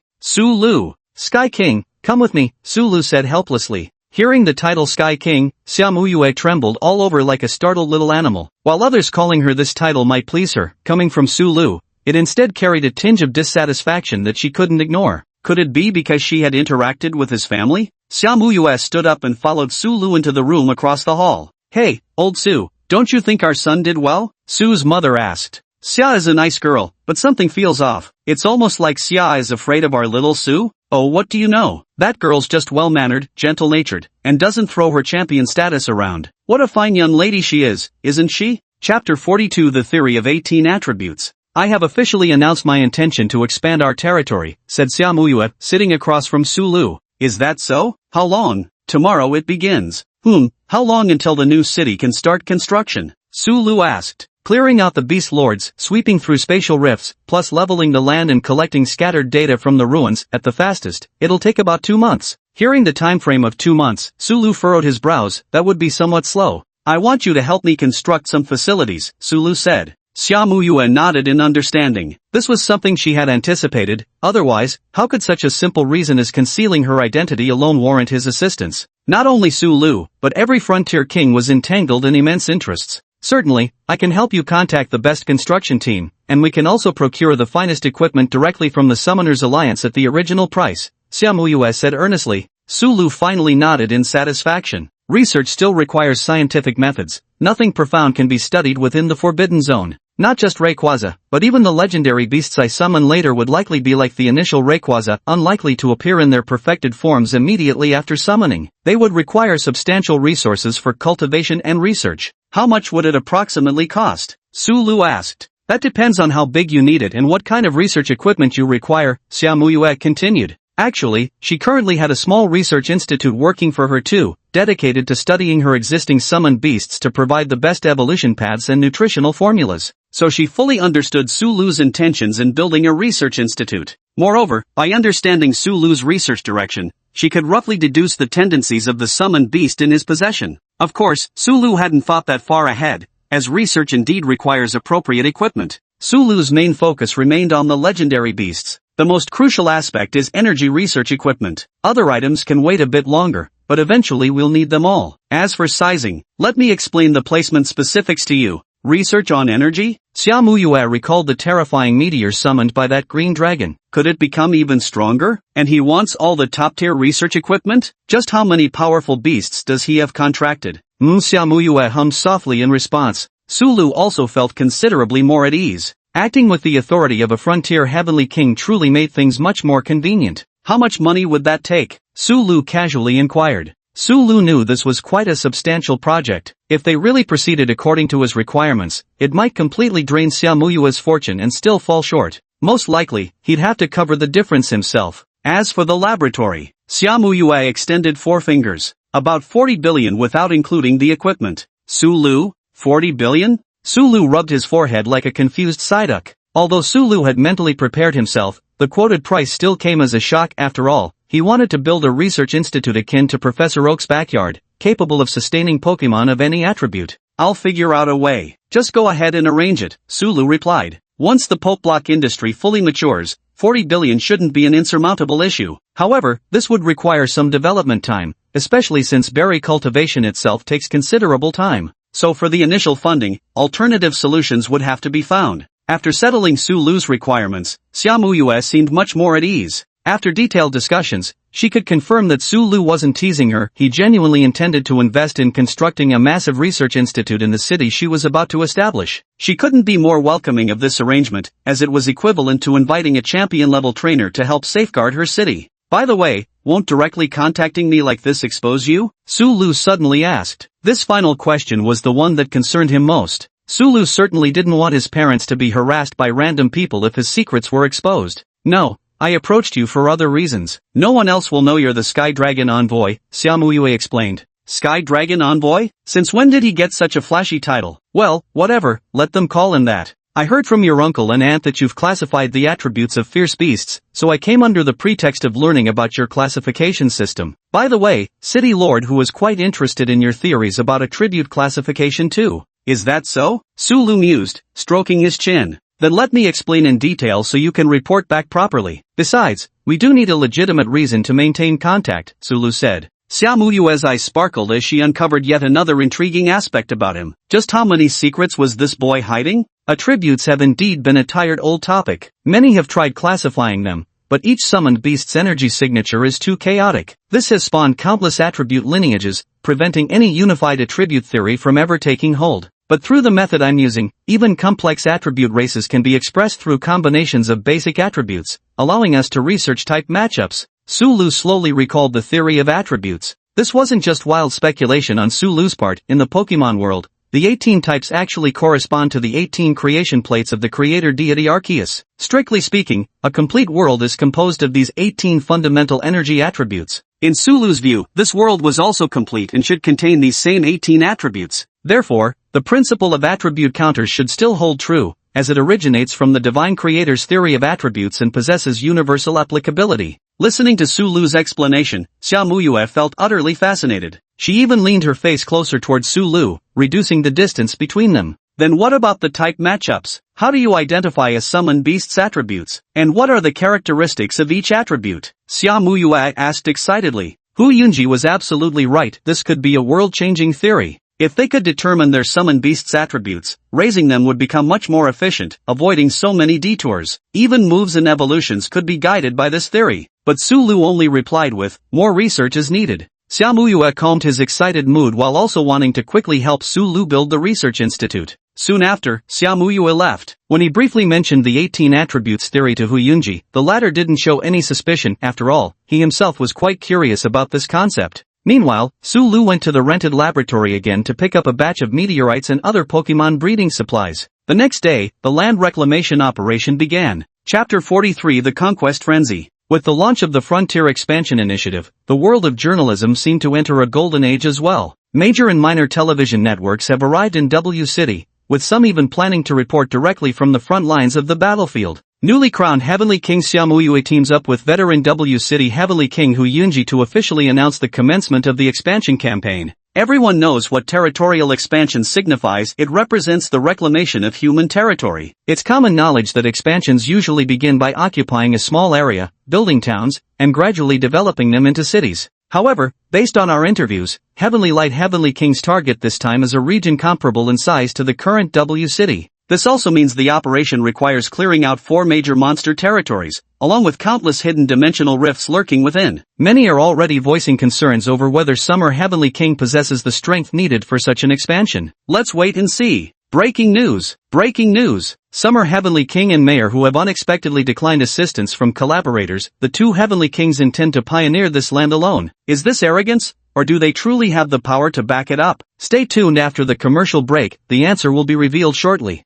News reports of various scales began appearing on every household's television screen. Xiaomuyue's whereabouts also seemed to have been uncovered. Particularly yesterday, Xiaomuyue's entry into a residential complex was discovered as well. Finally, it was even revealed that Xiaomuyue's visit to the complex was merely to meet some young man. This is some juicy gossip. People quickly started speculating about the relationship between the two, with Xiaomuyue's fans practically ready to storm Sulu's doorstep in protest. Meanwhile, those who knew Sulu were all sending messages like, holy shit, it's actually this guy. The footage of Sulu appearing on TV was actually pulled from the Summoner Alliance Registry, a standard Summoner ID photo featuring both the Summoner and their bonded summon beast. In the photo, Sulu and a silly-looking duck both flashed a V sign. Like Master, like Beast, everyone started whispering that Sulu might be a dim-witted duckling, just like his summon creature. The chatter about Sulu only shifted after Xiaomuyue called to ask if his attributes could be publicly disclosed. Went from possibly being a dumb duck to a clever dumb duck. Watching the scandal reports on TV, Psyduck happily quacked with laughter, utterly delighted. These people really had good taste, saying its trainer was just like itself. What are you so happy about? Do you think they were talking about me? They were calling you dumb. Sulu feigned heartbroken anguish, but Psyduck suddenly froze. It just occurred to it after finally getting on TV for once. Was it actually being used as a negative example? Now utterly dejected, Psyduck squatted in the corner drawing circles. Sulu walked over and patted Psyduck on the shoulder. They think you're dumb, but they just don't see what's inside you. Gah, really? Sulu nodded earnestly. You'll definitely have more screen time later, and when that happens, Quacky, you'll astonish everyone. Quack, absolutely. Psyduck regained its vigor. Quack, wait, something feels off. Wasn't I supposed to be protesting against my trainer? Shouldn't I be comforting them? Why did it end up the other way around? Ding ding, your grandson is calling you. Sulu's phone rang at that moment. It was Zhang Wei calling. As soon as Sulu picked up, Zhang Wei's dramatic, trembling voice came through. You little rascal, you quietly managed to hook up with a heavenly king? Sulu, do you still want the other formulas? Old Sir Xiao Wei invites you to come eat. That's more like it. Sulu arrived at Zhang Wei's home with Psyduck and Oddish. The living room TV was still playing, reporting updates about the territorial expansion campaign and stories from Xiaomuyue's life. Zhang Wei brought over several dishes made from the meat of fierce beasts. You're really something, kid. I followed the ratios you gave me and actually managed to make some decent dishes. Even humans can benefit from eating them. What do you plan to do with this? Zhang Wei asked seriously after sitting down. Sulu took a bite and indeed found it delicious, feeling warmth spreading through his body. Now Sulu could finally confirm that, at least in terms of energy, the Pokemon world and this world must share the same properties, otherwise it wouldn't be possible to create a product with similar effects using just materials of analogous attributes. Not bad at all, Xiao Wei, you've improved your craft. Do you think we can pull this off with these ingredient ratios? Sulu asked. Zhang Wei nodded solemnly, certainly it is possible. Then I'll leave it all to you, handle it as you see fit. There are probably still over 30 energy ratio lists left, Sulu said offhandedly. Isn't this too valuable? Zhang Wei was stunned too. Over 30 varieties? Any one of these recipes could easily become a flagship product for a catering company or Summon Beast Food Corporation. And yet, they're just handing them over to me like this? Thankfully, this isn't the main product. You know I recently opened a small shop, right? Sulu asked. Zhang Wei nodded. The television had been relentlessly broadcasting Xiaomuyue's scandal, which incidentally revealed Sulu's involvement. Naturally, the news about Sulu opening a shop couldn't stay hidden anymore. That one is the main product. What I gave you are just derivative items, so go ahead with confidence. Even though Sulu said so, Zhang Wei still felt these items were incredibly valuable. But in the end, he reluctantly agreed. As the two ate and drank, new updates came through the television. It was a detailed report about the territory of the ferocious beasts, and both of them turned their heads to watch the news broadcast. On the land about to be developed, a total of 4 powerful ferocious beast overlords resided. Information about these 4 beast overlords had already been thoroughly investigated. 2 of the 4 ferocious beast lords possessed their own clans. Xiaomuyue and Hu Yunji's initial targets were precisely these clan-possessing beasts, the Riverside Spike-Mad Crocodile Pack and the forest-dwelling Rockreed Bear Clan. No city could exist without a water source. Both construction and daily life required stable water supply. It must be remembered that the wilderness was no longer as safe as before. Even established water transport channels could be severed by beast attacks at any moment. Thus a natural water source becomes even more crucial, making the spiked frenzy crocodile swarm the first target to conquer. The spiked frenzy crocodile is an ordinary tier ferocious beast, but due to its ability to dive underwater and shoot spines from its back, it poses greater challenges than other ordinary tier creatures. Moreover, approximately 1 in every 30 spiked frenzy crocodiles evolves into a higher level variant. The spiked frenzy crocodile swarm numbers nearly 1,000. The lord among them is a mid-tier heavenly king entity, possessing at least 3 early-stage heavenly king guards. Thus, the spiked frenzy crocodile swarm has firmly secured its dominion over the river territory. Even after multiple attempts by W City, none have yielded results. Yet, this remains the easiest to handle among the lord-level beasts targeted for elimination in this territorial expansion campaign. Right after the broadcast concluded, the scene shifted to the wilderness. The 2 champions finally began to take action. Chapter 44, Frenzied Spike Crocodiles. Sulu, do you think they'll succeed? Zhang Wei asked nervously while watching the images on the TV. Not only was Zhang Wei worried, but even the entire population of W City was deeply concerned. If the territorial expansion failed, it could very likely trigger a rampage of the savage beasts, and W City would suffer the consequences. They will definitely succeed, Su Lu affirmed confidently. Yes, they will undoubtedly succeed. After dealing with Zhang Wei's matter, Su Lu left the city again. Due to the fervor of territorial expansion, the number of Beastmasters in W City has significantly increased. With the two champions dealing with the Beast Lords, it naturally caused many ordinary beasts to scatter in panic. While regular Beastmasters couldn't handle beast hordes or high-level beasts, they could seize the opportunity to scavenge. As long as their luck wasn't bad, they could reap considerable rewards, thus making some contribution to the expansion efforts. However, Su Lu had Psyduck drive toward the location of Xiaomuyue and her companion, passing numerous convoys along the way. These convoys included crews ready to collect beast carcasses and teams prepared to conduct field surveys after the two champions had cleared a region. Not long after, Su Lu also arrived at the first battle zone. Further inside lay the territory dominated by the spined frenzy crocodile. Ahead, the Beastmasters Alliance had cordoned off the area with warning markers and active spatial rift had opened within the river territory of the spike frenzy crocodile. Due to the influence of spatial rifts, the more sophisticated the equipment, the more likely it is to malfunction. If we go any further, the car might just break down. Creatures from spatial rifts vary in strength, with powerful species like the direwolves numbering in the tens of thousands, capable of producing apex-tier overlords at the monarch level. However, monarch-level beasts from ordinary spatial rifts are relatively rare occurrences. The spiked frenzy crocodile, capable of evolving at a 30-to-1 ratio, is considered a rare and ferocious beast. Many beastmasters have set their sights on it, but due to its pack-living nature and extreme danger, most return empty-handed if they return at all. Some even perish at the jaws of the spiked frenzy crocodile packs. These creatures sustain themselves by preying on the endless stream of other vicious beasts emerging from spatial rifts, which has allowed them to flourish into a colossal tribe of nearly 1,000 individuals. The prey left uneaten by the spiked frenzy crocodile packs would be hunted by other savage beasts. Combined with the abundant energy around the spacetime rift, which reduced their need for food, this formed the foundation of such a beast-dominated territory. To some extent, the spiked frenzy crocodile packs also served to suppress a spatial rift. Moreover, the limited food supply produced by the beasts emerging from the spacetime fissure naturally restricted the expansion of the crocodile population, maintaining a fragile equilibrium for the time being. Now, however, this delicate balance has been shattered by the sudden influx of humans. Deep within the territory, tremendous roars resonated, but with the proximity to the spacetime rift rendering technological devices useless, no reports could be transmitted from the area. One after another, vicious beasts sensing the massive energy fluctuations began fleeing outward, only to be slain or captured by the beastmasters who had been lying in wait. Su Lu, meanwhile, stood by as a spectator. After all, he couldn't be bothered with just one or two ordinary-level beasts now. As Su Lu watched the spectacle, the rumbling noises grew increasingly closer. In the distance, a monstrous crocodile standing 4 meters tall came crashing toward the border, toppling ruined houses one after another in its path.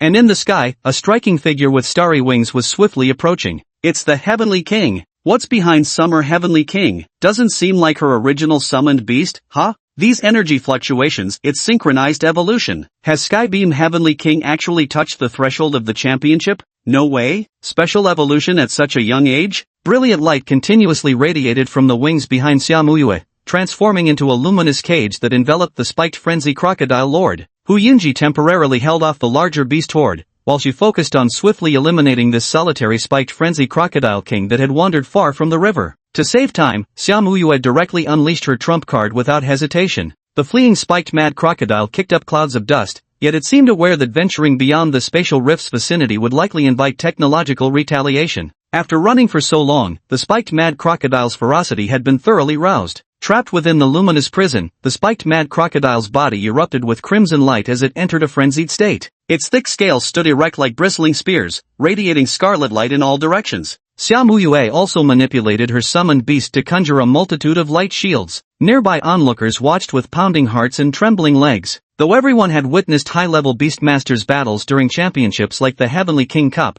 experiencing it firsthand was entirely different. The roars of the Heavenly King-grade ferocious beasts deafened the ears, while collapsing buildings sent tremors through the very earth. All the summoners were thinking, if they were to join a battlefield of this level, they'd probably die instantly just from being caught in the crossfire, right? Meanwhile, Su Lu observed the vehicles encircling the area. It seemed they contained modern weaponry ready to be deployed should those savage beasts ever step beyond the spatial rift's boundaries. No wonder they didn't assemble a large force, they just needed to kill the leader of the savage beasts. Without their leader's control, the ordinary beasts could easily be driven out of the spatial rift's area with minimal effort, allowing firearms to finish them off. A century of battling ferocious beasts compelled the rapid advancement of lethal weaponry, an inevitable consequence driven by the survival pressure of our species, and one of the pivotal forces safeguarding humanity's domain. The rumbling noise faded as a meter-long blade of starlight pierced the spiked frenzy crocodile's skull. Xia Muyue took a few deep, weary breaths. Defeating a heavenly king-level beast isn't difficult, but putting it down for good requires considerably more effort. This was just the spiked frenzy crocodile on land. It would likely be even more troublesome to deal with in water. With this thought, she immediately flew inward. City Lord Hu Yunji was currently enduring tremendous pressure. The currently conquered area is off-limits to entry, as the beast-taming alliance fears someone might cause trouble. Thus, no one knew what was happening deeper within. Hu Yunji gasped for breath several times. Before her stood a massive wall of thorns. This time, she had brought all her tamed beasts, a total of 19 grass-type creatures. Only a veteran champion like Hu Yunji could possess so many tamed beasts. Hu Yunji is the plant-type champion, and all his summoned beasts are naturally of the plant type. Plant-type summoning beasts may lack mobility, but their defense and regenerative abilities are remarkably strong. Coincidentally, the spiked frenzy crocodile is a savage beast that requires water flow to unleash its full power. The river wasn't going anywhere, which allowed Hu Yunji to engage in the protracted battle she excelled at against the spiked frenzy crocodile. Now the entire riverbed was nearly carpeted with tangled thorns, preventing several champion-level spiked frenzy crocodiles from breaking through. The thorns sealed the movements of the spiked mad crocodiles, piercing through numerous ordinary tier 1s. But there were still 3 overlord tier spiked mad crocodiles she couldn't handle. The 3 enormous mad crocodiles frantically tore at the thorny prison, yet Hu Yunji inside remained utterly unfazed. Sigh, this girl promised it'd be an easy cleanup. Working my old bones to death here, huff. Hu Yunji, who had just slain one of the spiked frenzy crocodile king's guards, finally returned to the main battlefield. Chapter 45, they needed to see hope. Synchro evolution? So this is that girl's trump card? But even this won't be enough. Hu Yunji shook his head. If Xia Muyue's ultimate move was merely this, then they should call off the operation after this battle. The remaining few ferocious beast lords wouldn't be easy opponents to deal with. Hu Yunji was already an established heavenly king, so he naturally understood the level of strength needed to achieve Xia Muyue's initial goal. Occupying this area, as long as they could withstand subsequent beast sieges and seal the spatial rifts, building a small town was entirely feasible. But anything larger would be nothing but a pipe dream.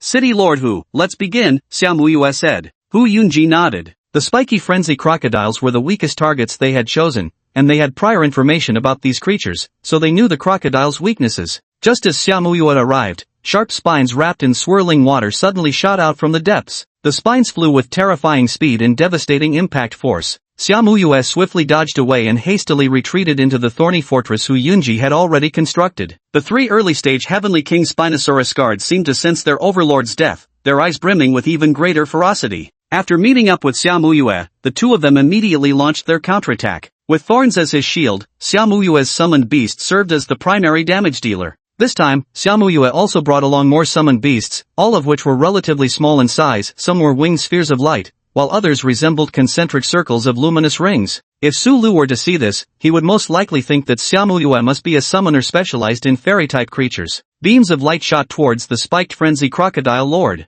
There was one thing neither Xia Muyue nor Hu Yunji had anticipated. The spiked frenzy crocodile was a water/dark-type fiend, while Xia Muyue's bonded spiritual beast, the celestial glasswing butterfly, happened to be a bug/fairy-type summoned beast. Bug/fairy energy has quadruple effectiveness against dark types. This meant the celestial glasswing butterfly could deal quadruple damage to the spiked frenzy crocodile. This kind of advantage had reached utterly unreasonable levels. If it weren't for the spiked frenzy crocodiles currently occupying their home turf waters, and with 3 of them at the Heavenly King level, they probably would have keeled over after just a few blows from Xia Muyue. Watching Xia Muyue wildly suppress the spiked frenzy crocodiles, Hu Yunji was also somewhat surprised. Somehow, she suddenly recalled Xia Muyue's earlier mention of the concept of type advantage. After Xia Muyue joined the fray, the spiked frenzy crocodiles gradually lost the upper hand and, likewise, descended into complete frenzy. The frenzied red aura on their bodies actually transformed into a black, manic energy. They began launching desperate, suicidal attacks. Even the incredibly sturdy and regenerative thorn barrier was torn apart by these 3 spine frenzy crocodiles. Several of Hu Yunji's summoning beasts hiding within the thorns were injured as well.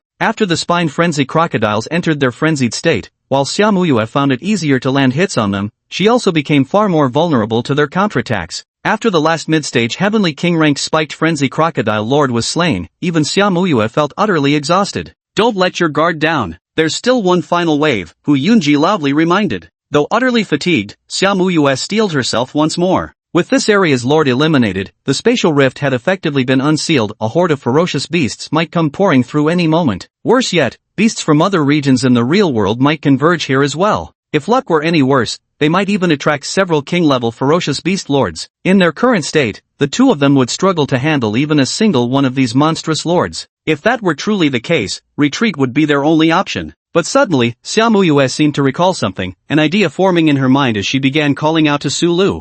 Still observing from the sidelines, Sulu sensed Xiaomuyue's call and actively used his power of aura perception to understand her current thoughts. So that's how it is? Convenient indeed, murmured Sulu. Then a subtle ripple passed through the sky as faint draconic majesty permeated the air. Human senses couldn't perceive it, but the mystic beasts detected something immediately. Countless weaker creatures halted in their tracks upon sensing the aura. This resulted in far fewer attacking beasts than anticipated. Those reckless enough to continue charging were all intercepted by beastmasters stationed at the perimeter. By the riverbank, Hu Yunji, who had been waiting for quite some time, was somewhat perplexed. It was universally acknowledged that after slaying a lord, a monstrous beast tide would erupt. Yet now, it was strangely delayed. Could this be Xiaomuyue's doing? But even if it were, it still wasn't enough. Hu Yunji tapped his cane, and all the concealed summoning beasts emerged, walking trees, fruit-like creatures, withered grass beings. They were all Hu Yunji's summoned beasts, but most of them had suffered varying degrees of injury. Lord Xia, can you be frank with me? What other trump cards do you have? If we don't have stronger combat power, then this is as far as we go. Otherwise, even if we expand our territory, we won't be able to hold it, Hu Yunji said gravely. Starting a venture is difficult, but maintaining it is even harder, especially after successfully establishing the city. As the human population grows and their presence becomes more concentrated, it attracts attacks from even more powerful beasts. If even expanding territory is barely achievable, how could we possibly defend it? Yet Xiaomuyue's mind still flashed with images of Sulu. Originally, her plan had also been to start from a small town, just like veteran Sky Kings such as Hu Yunji, expanding her territory gradually as her strength grew. But if it were him, even a large city would only be the beginning. So Xiaomuyue declared firmly, yes, I have an overwhelmingly powerful trump card. This region won't be a problem. That's good then. Hu Yunji had initially wanted to add, I hope you don't bite off more than you can chew, but after seeing the resolve in Xiaomuyue's eyes, she held back. Because this kind of gaze can't come from someone who lacks absolute confidence. Killing the overlord is just the beginning. We still need to clear all the savage beasts in this area, or ordinary people won't be able to work or conduct surveys here. Go call your partners in, said Hu Yunji. The tough parts had already been handled by the two of them, and what remained were some juicy, easy pickings. These spoils belonged solely to Xiaomuyue. As for Hu Yunji's share of the benefits, they would be paid through cooperation between the two cities after the town was built. Xiaomuyue nodded. Normally after slaying a dungeon lord, hunting companies would conduct sweeping captures. The beast creatures themselves represented profits. But with territories being so vast, a single frontier king would likely be overwhelmed. Next came excavation teams thoroughly searching the original city ruins to recover anything of value. Only then would the ruins be demolished for urban reconstruction. But Xiaomuyue has now abandoned all hunting collaborations with hunting companies, because the benefits in this area have been handed over to one person as part of the price for their intervention. Pull yourself together, don't let anyone see you exhausted, Hu Yunji reminded. All her summoned creatures immediately lifted their heads proudly. Even though her summoned beasts would require at least 1 to 2 months of recovery to regain their peak combat prowess after this battle, they still needed to present their best side to the public. Because people needed to see hope, this was the very purpose of pioneering new frontiers. Xiaomuyue nodded. Once the two stepped out of the spatial rift's affected zone, thunderous cheers erupted. Chapter 46, it's Sulu's turn to act. Seeing the two completely unharmed, the crowd erupted in cheers at that moment. Although this is only the first step in expanding territory, it is also the most difficult one. If even a beast lord cannot be slain, then building a town is out of the question. After the two stepped out of the spatial rift's influence, reporters with summoned beasts immediately swarmed them for interviews, only to be intercepted by members of the Summoning Beast Alliance. Hu Yunji entered the temporary residences set up by the Summoning Beast Alliance and seemed to issue several orders. Next will probably be the cleanup of ordinary beasts, right? We'll definitely need some corpse haulers. With spatial rifts around, vehicles can't get in. If there aren't enough workers, they might even drag us into it, could earn some extra cash. The Heavenly King probably won't waste time slaying ordinary beasts. Will they let us in to hunt them instead? That's quite possible too. Spiked frenzy crocodiles are notoriously savage, and they exist in massive numbers. Plus, since the spatial rift they occupy has weak energy, they wildly hunt down beasts of other species in the surrounding areas. That's why there are fewer beasts in spiked frenzy crocodile territory, Big corporations probably don't even care about such meager profits. In the end, it all depends on what this newly ascended heavenly king decides. And just as the onlookers had said, many companies were eyeing Xia Muyue eagerly. They were ready to rush in the moment she gave the word. But Xia Muyue didn't immediately agree. After she left the thorny frenzy crocodile's territory, her aura senses detected a familiar presence. Though she didn't actively probe, she knew it was Su Lu who had arrived. And in his mind, the voice of Su Lu also rang out. Xia Muyue wasn't surprised by Su Lu's mental transmission. After all, she knew exactly what kind of miraculous power he possessed. Under the gaze of the crowd, Xia Muyue simply flew away. After flying for about 10 minutes, she reunited with Su Lu. Su Lu eyed Xia Muyue and her summoned beast carefully. In front of everyone, both she and Hu Yunji were barely holding themselves together. Normally, it would be celestial kings leading the charge, with troops facing troops and kings confronting kings to purge the territory of dire beasts. But this time, only she and Hu Yunji, two celestial kings, stood against an entire dire beast tribe.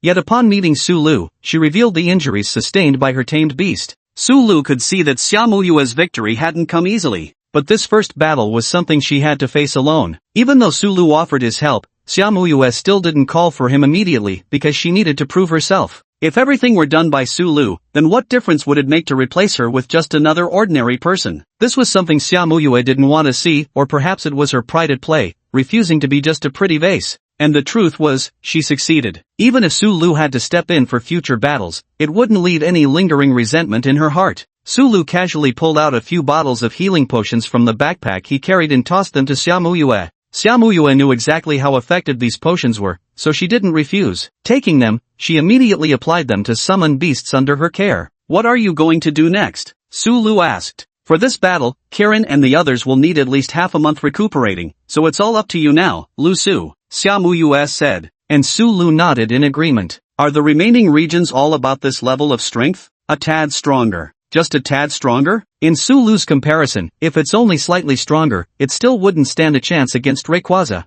Then let's finish this quickly, Su Lu said. Xia Muyue nodded, she felt the same way. By the way, about the beasts in the spiked frenzy crocodile's territory. How much are they worth, roughly? Excluding the spiked frenzy crocodile that Mayor Hu and I have already killed, the remaining beasts should be worth close to 10 million in total. It'll just take time to track them down and eliminate them. If Rayquaza hadn't exerted its oppressive aura, even more beasts would have surged into the territory, Xia Muyue explained. She had originally planned to leave these beasts for Su Lu anyway. 10 million? Su Lu suddenly recalled the figure of 40 billion that Xia Muyue had mentioned earlier. Compared to that staggering sum, the remaining beasts lurking in the territory of the spiked frenzy crocodile horde now seemed insignificant in his eyes. Are the other targets only worth this much as well? The spatio-temporal rift occupied by the spiked frenzy crocodile emits too little energy, so it has to hunt for food. The other feral lords' territories have far more feral beasts roaming their lands. So you're saying it's worth more, right? Then let the summoners clean up the spike frenzy crocodile's territory first, we'll head straight to other monster domains, Su Lu said. He couldn't be bothered wasting time scrounging around for low-tier beasts in remote corners. How long would it take to save up enough money that way? Not long after, Xia Muyue returned.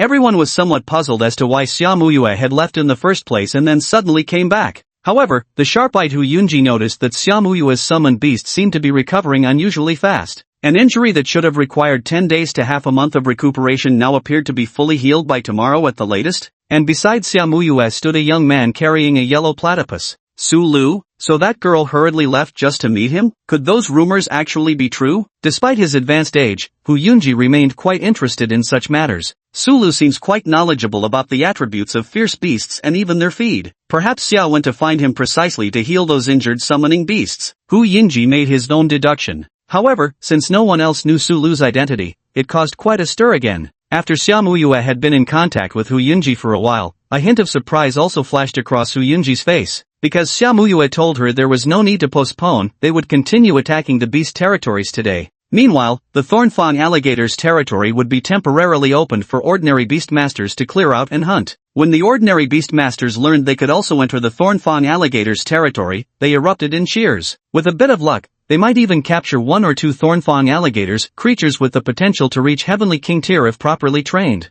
The crowd cheered as they entered the territory of the spiked frenzy crocodile, reveling in this grand feast. Meanwhile, Hu Yunji and Xia Muyue quietly drove away in Su Lu's vehicle, though not entirely unnoticed. Most assumed the two champion-ranked trainers would rest after just conquering a new zone. No one expected Xia Muyue to refuse stopping, that she'd actually press onward. And so, the three of them arrived directly at the territory of the second fierce beast. It wasn't until lurking reporters caught sight of them that news spread. The two celestial kings were still intent on attacking the fierce beast territory. Chapter 47, Crimson Demon Worm, Heavenly Dragon Descending Amidst Falling Stars. Several station reporters were utterly stunned as they watched three people and a group of summoned beasts emerge from the large van. What the? Isn't that Summer Sovereign and City Lord who? Weren't they supposed to be in the spiked frenzy crocodile territory? How did they get here? Are they really going to keep fighting? This is explosive news. Alert the superiors immediately. This story's gonna be huge, a reporter shouted loudly. But he was slapped by his companion. Are you stupid? Only we know this news right now. If you notify others,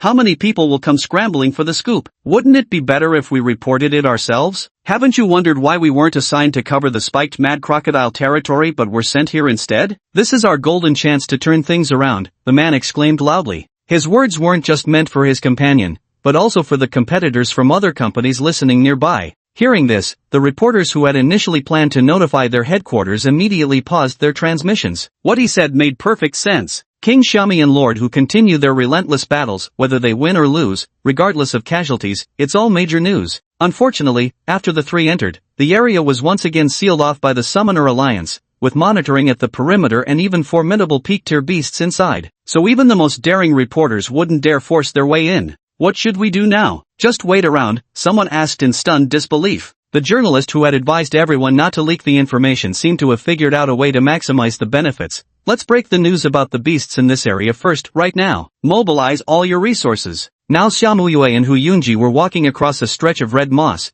an area that marked the territory of the scarlet demonic worms. These worms varied greatly in strength, the weakest among them couldn't even be considered true beasts, while the most powerful scarlet queen worm could reach lengths of 40 to 50 meters. Its shell was incredibly tough, allowing it to burrow effortlessly underground. Due to the peculiar nature of the scarlet demonic worms, the Beast Taming Alliance's defense perimeter was stretched exceptionally long. The scarlet queen worm was also the only emperor-class beast in the demonic worm territory, the undisputed ruler of its domain. Hu Yunji even suspected that the scarlet queen worm possessed a degree of intelligence, as the demonic worms would sometimes breed weaker worms to feed other beasts. If it weren't for their dependence on the energy leaking from spatial rifts to reproduce in large numbers, they might have caused a major catastrophe. Hu Yunji, concerned about the threat of scarlet devil worms, attempted an eradication campaign over a decade ago. However, the operation failed and triggered a worm uprising, leading to the semi-quarantine of this area. While Hu Yunji was explaining the situation of the worm territory to the two, reporters used their resources to broadcast the basic details about the worm-infested region. Just as the audience was reveling in the bountiful harvest news,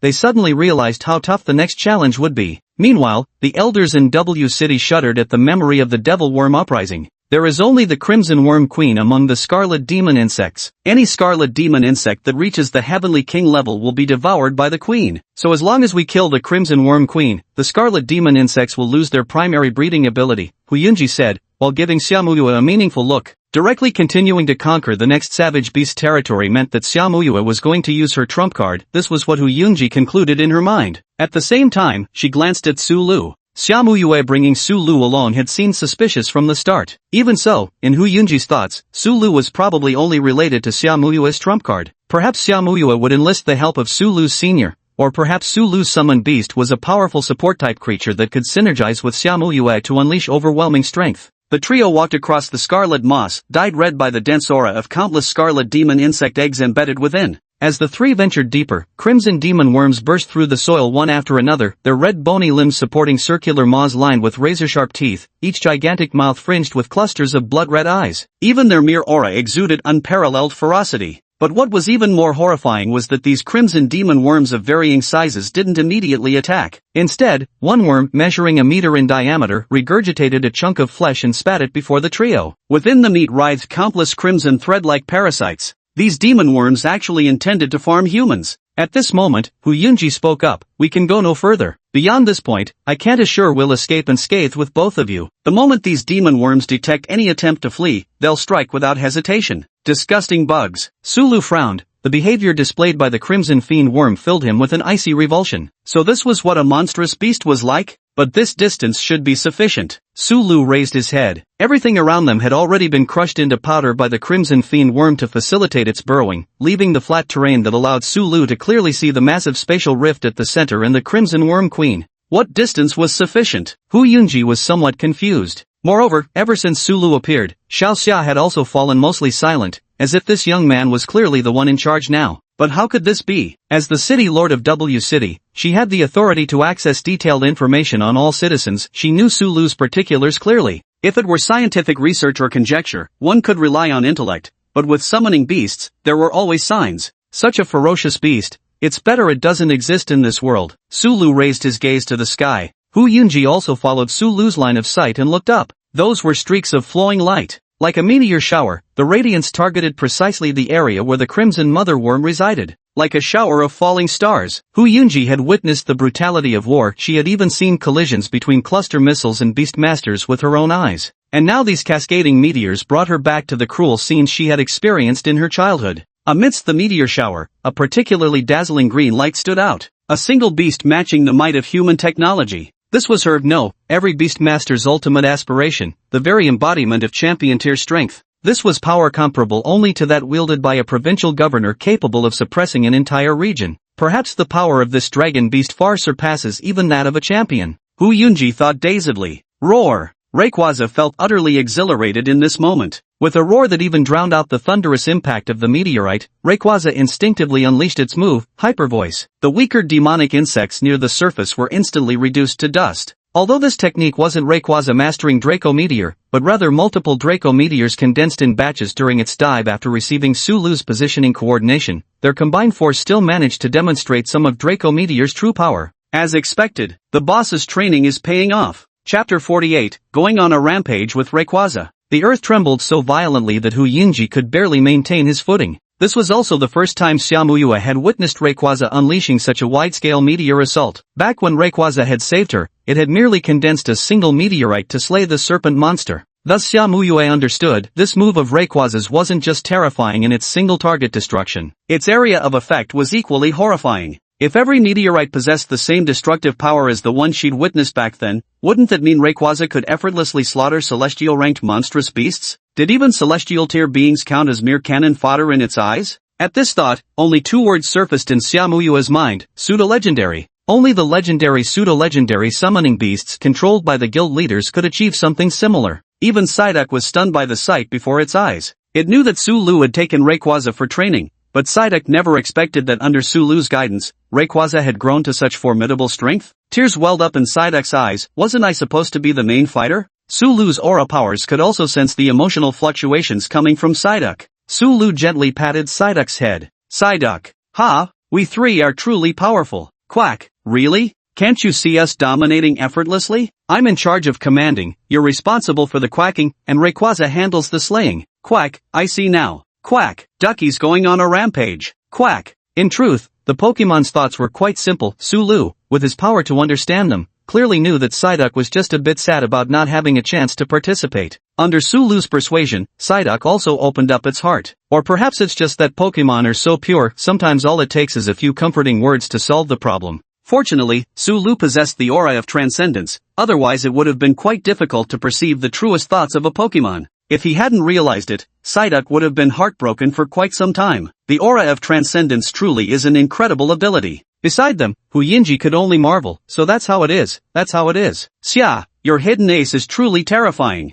She was among the very few who knew about Rayquaza's existence, but she never could have imagined that this legendary creature would ultimately choose to bond with a young man. Now Hu Yunji was also somewhat confused. Had the Sky Dragon always belonged to this young man, or was it left behind by that senior who ventured into the forbidden Skycloud land? Compared to the former, she would rather believe the latter possibility, an old beastmaster perishing and entrusting a powerful tamed beast to a junior. That was the only explanation she could think of. Otherwise, how could someone like Sulu, an ordinary citizen of W City, possibly raise such an overwhelmingly powerful tamed beast under the watchful eyes of her and the Beastmaster Alliance? Upon carefully reviewing previously obtained intel, Hu Yunji surmised it was highly likely that this youth had ventured outside the city after obtaining the Psyduck, encountered a dying senior, and gained an extraordinary stroke of fortune. Before Xiaomuyue and Sulu could say anything, Hu Yunji already felt as if he understood everything clearly. When Xiaomuyue looked at her, Hu Yunji smiled brightly and said, "Don't worry, I won't reveal this matter to anyone. After we leave, we'll just declare that everything was accomplished by the two of us." A masterless, human-friendly champion-level summoned beast of such power had incalculable value. To possess such a beast would mean wielding the strength to dominate an entire province. Who wouldn't be tempted? This kid must have just obtained it recently. No matter what, it's a beast left by a predecessor, so he definitely can't have perfect control over it. These few points alone are enough to draw the covetous eyes of many. Since a nobody like this could win the favor of the Sky Dragon, why couldn't they, who are far more powerful, do the same? As long as they eliminate this guy, wouldn't this incredibly powerful Sky Dragon become unrestrained again? Once it can choose a new master, the second time wouldn't be so difficult. Hu Yunji believed that even if she were 20 years younger, she might very well have been swayed by greed and entertained certain thoughts. But after all, she had grown old now. Having never remarried after her husband's death amidst the chaos of war in her youth, left without children, she had come to regard W City as her own offspring. Otherwise, she wouldn't have been in such a hurry to suppress the spatial rifts in W City or devoted herself to helping Xiaomuyo establish the city. Perhaps in a few more years, she would follow in the footsteps of those pioneering predecessors, throwing herself into the Forbidden Lands to contribute the last of her strength for humanity, before finally passing on her summoned beasts. And the emergence of a powerful beastmaster within the city she guarded was enough to bring her comfort, like witnessing the most beautiful blossom sprout from a seed she had planted. With the aid of this Sky Dragon, the young man might even have a chance to contend for the alliance leader position. If he succeeded, her name might be recorded alongside his in history. So at this moment, what filled Hu Yinji's heart was the determination to protect Su Lu at all costs, to keep him hidden. A summoned beast with such unclaimed potential might even tempt the quasi-deity alliance leaders from beyond their borders. This time upon returning, Hu Yunji planned to modify and encrypt Su Lu's information, erasing any minute details that might suggest a connection with the Sky Dragon. Had Hu Yunji known that Rayquaza had long reached the quasi-deity strength level only controllable by a beast-taming alliance leader, perhaps his feelings would have been even more complicated. Just one round of the pseudo-dragon ascent was enough to nearly wipe out all the crimson bloodworms, leaving no need to worry about subsequent territories. The strength of a champion is already sufficient to serve as a provincial governor, let alone Rayquaza. Using it to conquer a single city territory would be pure overkill. After a round of bombardment, the crimson motherworm at the main strike zone was naturally dead beyond dead. Still, Su Lu had cautioned Rayquaza to hold back slightly, avoiding detonating the meteorite and blowing the beast's carcass to smithereens. Otherwise, everything before them would have been reduced to barren wasteland. After the crimson queenworm was crushed to death, the surviving crimson demon worms and the savage beasts they had raised began charging toward her mangled corpse as if possessed. Freed from the queen's restraints, every demon worm that devoured even a scrap of her remains gained the chance to evolve. Not only that, after sensing the scarlet matriarch insect no longer emitting its aura, the ferocious beasts beyond the demon insect territory also began slowly advancing toward the domain. Su Lu ordered Rayquaza to cease its use of phantom face precisely to ensure his harvest would be even more bountiful. One after another, ferocious beasts continuously poured into the demonic insect territory, attempting to declare their ownership over this unclaimed land while trying to scavenge for advantages. The stationed soldiers of the Beast Alliance and the reporters witnessing this scene outside the territory immediately guessed that the insect mother must have been slain. They couldn't help but feel their blood boiling with excitement. In just 2 or 3 short hours, 2 territories reclaimed in succession. Lord Hu and Summer King are simply too powerful. However, gazing at the surging beast tide, everyone began worrying again. Could the 2 warriors, likely already exhausted from battle, handle the aftermath? If they successfully repel this monstrous beast wave, the demon insect territory will officially be declared reclaimed. Chapter 49, Sky-Splitting Dragon Dance, Aerial Blades Scatter Beasts. Rayquaza roamed the skies, each trail of its flight seemingly carrying a peculiar rhythm. It was waiting for the arrival of the savage beasts. At this moment, the great green serpent following Hu Yunji fixed its gaze upon Rayquaza tracing rhythmic patterns across the heavens. The next instant, it unexpectedly began swaying in sync with Rayquaza's movements. Hu Yunji snapped back to reality and immediately checked his own bonded summoned beast. Unlike Su Lu or Xiaomuyue, Hu Yunji lacked the ability to perceive his summoned beast's thoughts. However, Xiaomuyue could roughly sense the mental fluctuations from the great green serpent. City Lord Hu, don't worry. Your summoned beast seems to have sensed the ability used by Rayquaza and is currently mimicking and learning from it, Xiaomuyue said, unable to hide a trace of envy in her voice. Rayquaza? That must be the real name of the Sky Dragon. It seems Xiaomuyue also encountered this being in the Forbidden Lands of Heavenly Clouds. However, Hu Yinji quickly realized the key point wasn't Rayquaza's true name, but rather that his own great green serpent was actually learning skills? Learning minor skills would be one thing, but powerful abilities were invariably regarded as treasured secret techniques by every beast master. Yet now the great green serpent could actually learn them. Could it be that Rayquaza was intentionally teaching it? As the great green serpent's body swayed, its speed increased and its body became more solid. Seeing the great green serpent cease its movements, Hu Yunji quickly approached and used her own methods to examine her life-bound summoned beast. Once again, she was shocked to discover that under the influence of a mysterious energy, her great green serpent's overall strength had been enhanced by roughly 30%. A 30% enhancement was already a margin substantial enough to decide life or death. If her great green serpent could gain a 30% boost just by mastering this unknown skill, what about Rayquaza? Hu Yunji turned her gaze toward the green dragon soaring through the sky. Lu Su, can I ask the name of this move? Hu Yunji inquired, subtly reminding him that her summoned beast had unexpectedly learned one of his powerful techniques. If Lu Su objected, she would seal away the move. Dragon Dance, Su Lu said, having noticed the earlier commotion. This giant green serpent could learn Dragon Dance so effortlessly, which suggests its own level must be quite high. Moreover, it possesses the Dragon-type attribute. Combined with Rayquaza repeatedly executing Dragon Dance now, the serpent's latent potential was fully awakened. As for others learning Dragon Dance, Su Lu didn't have much objection. After all, he planned to study this world's unique evolution methods himself in the future. Moreover, if the summoned beasts of this world can learn Pokemon moves, then Pokemon should also be able to master some of this world's powerful skills. The Great Blue Serpent's Dragon Dance had only one stage, but Rayquaza's dance never ceased. Who knows how high its attributes had stacked up by now. Without any external disturbances in reality, as long as the body could endure it, multiple enhancements wouldn't be difficult to achieve. At the same moment, the densely packed hordes of ferocious beasts surged toward the heart of the demon insect territory. The ravenous beasts, mad with hunger, charged recklessly, desperate to devour the remains of the former ruler. They should all be here by now. Let's wrap this up, Sulia said to Rayquaza through the power of aura. Rayquaza's expression cleared with understanding. A green radiance emanated from its body, sweeping over the beast horde with endless wind blades in its wake. Wherever the green light passed, every monster was cleanly bisected. This was Rayquaza's Air Slash. As the master of the skies and sovereign of the atmosphere, the terrifying efficiency of Air Slash in Rayquaza's hands surpassed even that of tornadoes, with the added advantage of leaving relatively intact corpses in its wake. In just 20 or 30 breaths, there were no more rampaging beasts left standing. The already crimson earth was now soaked so thoroughly in blood that it appeared almost black. Su Lu slowly turned his head and asked, should we deal with the spatial rift? Hu Yunji snapped out of his thoughts.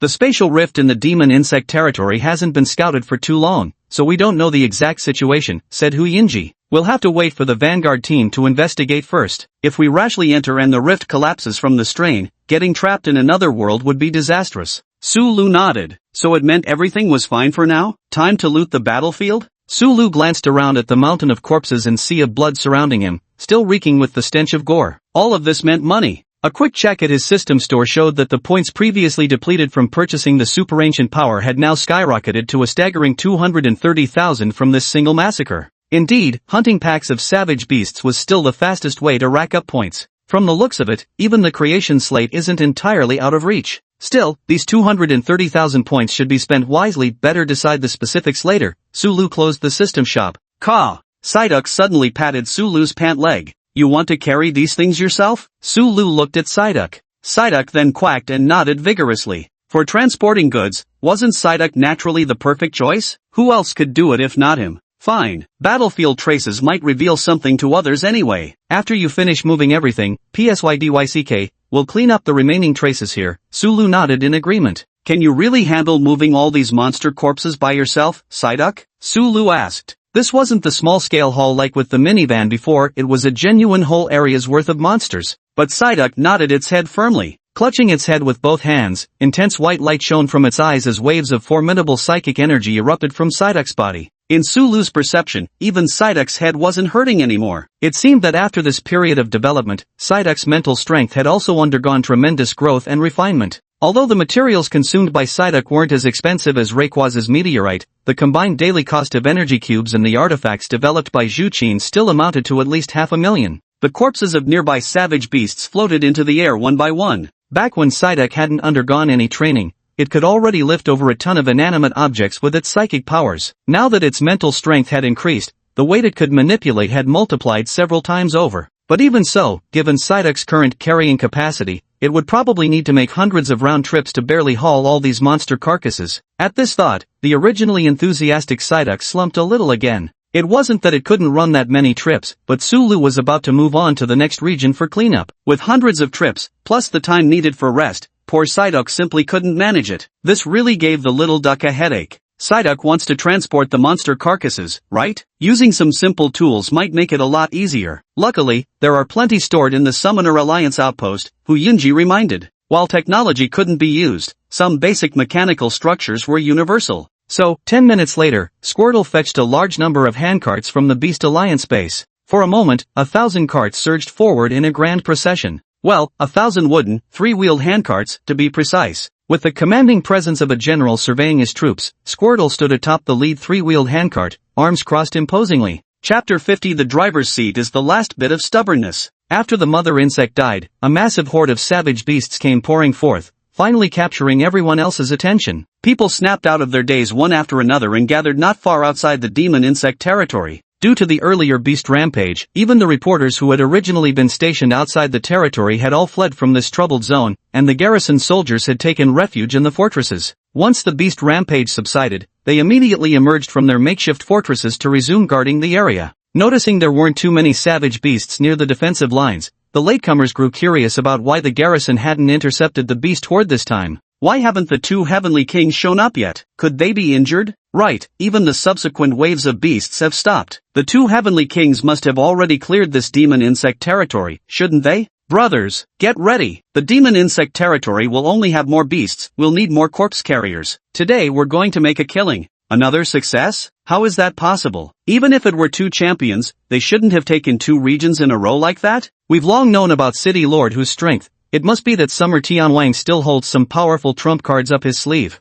By the way, I heard from the garrison soldiers that besides the two heavenly kings, there was also a young man who entered the demon insect territory with them. His name seems to be Sulu. Could the trump cards of these two heavenly kings be Sulu? Ha! Are you trying to kill me with laughter? Fine, I'll admit that Sulu might have some talent, he could research exclusive beast chow, but no matter how you spin it, he's had his summon for less than a month. If he turns out to be the secret trump card of both champion rank trainers, I'll stream myself doing a handstand Thomas spin while sucking noodles through my nostrils. Damn, bro, you're really going all out? Of course, it's a sure thing even if I swear the most vicious oaths, I won't have to keep them, right?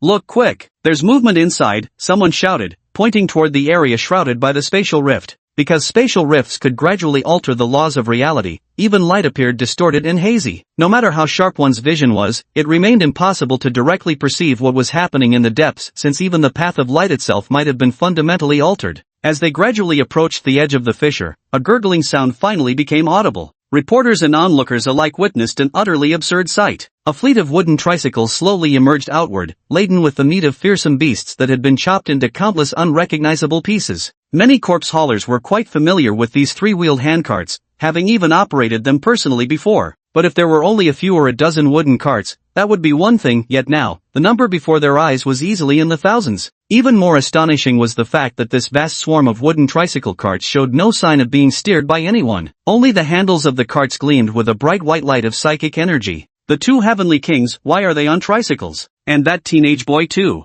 So many vicious beasts. That carcass over there, I think I recognize it. It's an elite-level terror raccoon. And there's a greenback poison lizard, a blast cutter bear. At last, the crowd finally laid eyes on the shiniest lad among all the tricycle riders. Ducky was currently standing triumphantly in the driver's seat. The driver's spot was Ducky's last stubborn pride. Oh, now I finally understand why the two heavenly kings brought this kid along. This duck is way more useful than corpse haulers. So it's for cleaning up the battlefield? Or perhaps they also intend to mentor this young man? Though I don't know this duck's exact strength, being able to control so many tricycles at once, its power must be approaching heavenly king level, no? Bro, you just haven't observed carefully enough. That duck's ability does have a wide range of influence, but its lethality is probably less than impressive, a sharp-eyed reporter said, drawing the attention of surrounding beastmasters and journalists from other channels. How do you know? Hee, let me break it down for you. Look, although all the handcarts are being controlled, only the handlebars are glowing white. This means the duck's telekinetic power isn't as formidable as everyone assumes,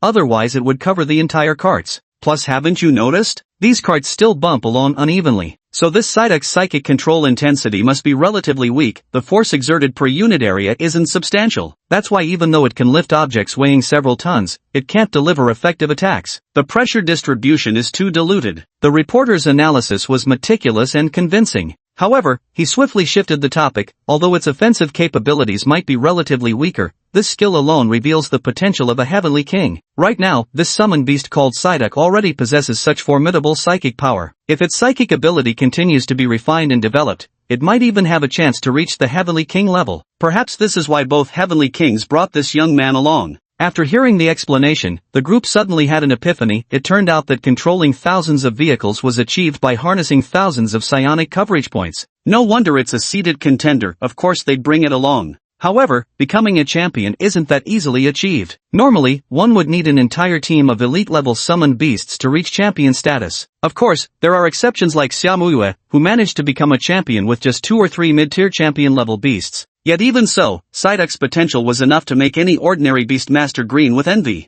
Impressive, truly impressive. To discern so much with just a glance, may I ask for your distinguished name? I'm Li Ming, the ace reporter for Strawberry News. Welcome to my live broadcast. Li Ming flashed a brilliant, toothy grin in a specific direction, precisely where his camera was positioned. Of course, Psyduck was merely an interlude. What truly captured everyone's attention were the 2 champion-ranked trainers. When it was discovered that the 2 champions didn't have even a scratch on them, and their summoned beasts appeared only slightly fatigued, cheers erupted once more. Percent. Ha! Psyduck looked somewhat confusedly at the cheering crowd, then puffed out its belly even more. These people must all be praising it. Psyduck made 2 more trips before managing to transport out most of the ferocious beast corpses. As for the remaining demon insect corpses buried underground, those would have to be left for the companies to handle. Before moving most of the ferocious beast carcasses, Xiaomuyue and Hu Yunji used their own summoned beasts to conceal the battle traces once more. This way, even if someone were to enter later, they'd only assume these massive battle scars were left by the 2 heavenly kings. With the transportation of ferocious beasts completed, the investigation team and sweeping squad were permitted entry into what was originally the demon insect's territory. Meanwhile, the trio of Su Lu departed directly from the other side of the demon insect territory, heading toward the next region. No one had expected the 2 heavenly kings to continue their advance after consecutively conquering 2 territories.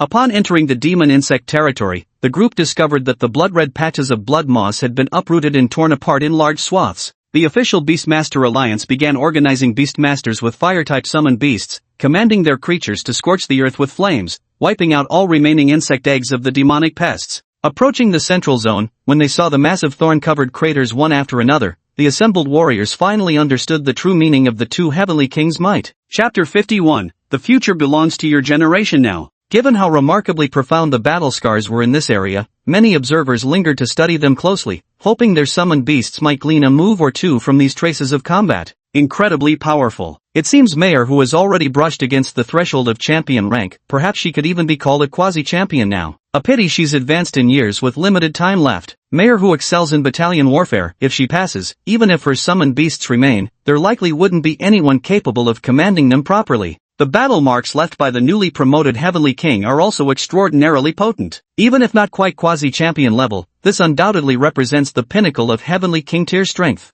Growing strong with age, waves surging anew. Excellent. A blessing for humanity. Articles were rapidly published as headlines across major apps. Though no photographs could be taken near the spatial rift, astonishingly, numerous illustrators vividly captured the scene in remarkably short time. Not only did pioneer exploration itself carry immense buzz, but now news broke that Hu Yunji might be a quasi-champion while Xiaomuyue could potentially be at the zenith of Celestial King rank. This alone gave media outlets an absolute feast of attention and traffic. Mixed among these reports were several sketches of a Psyduck driving a 3-wheeled cart. With a look of ultimate coolness, the duck driving a tricycle while crossing its arms also seems to be a topic of discussion. Someone with too much time even photoshopped captions onto the duck, turning it into a meme. Behold, this is the king's army of the duck monarch. Selling monster meat. $3 a cartload, $5 for 2, $10 for 3. Selling the Heavenly King. Buy 1 get 1 free, handsome young man included. Just as everyone thought today's events had come to an end, the savage beasts erupted into chaos once more, surging toward another territory. This was the domain of the Earth-starved bear. Unlike the previous 2 beast territories, there was only one Earth-starved bear, yet it single-handedly dominated an entire spatial rift. Nearly all savage beasts emerging from the dimensional fissures were devoured entirely by this monstrous bear. The earthbound starved bear is the most typical ferocious beast, appearing 30 years ago. Back then, it was already at Heavenly King level, utterly devoid of reason, driven solely by the desire for slaughter and predation. With monstrous strength and defenses, the earthbound starved bear even withstood the firepower of W City's defensive artillery and smashed through a section of the city wall. Ultimately, it was Hu Yunji who lured it near a spatial rift 30 years ago, though even he lost 2 of his tamed beasts in the process. The area was then designated as a Class 1 restricted zone, where a biological quarantine perimeter was established. Dominated by hunger, the earthbound starved bear found no prey whenever it strayed too far from the spatial rift, eventually settling near the anomaly. No humans or beasts are permitted to enter the restricted zone, lest they awaken the earthbound starved bear's bloodlust. But even such a terrifying beast had now died, and even triggered a beast tide? At this moment, everyone also realized that the 2 heavenly kings, after conquering 2 regions in succession, still hadn't stopped. By the time everyone arrived, even the beast tide had already ended. No, it wasn't over, but rather, it had advanced toward the final territory of the Beast Lord. No sooner had they arrived than the last remaining territory, which was supposed to be their target, had already been taken down. At this moment, those who had doubted whether Hu Yunji possessed quasi-champion level strength could no longer raise any objections.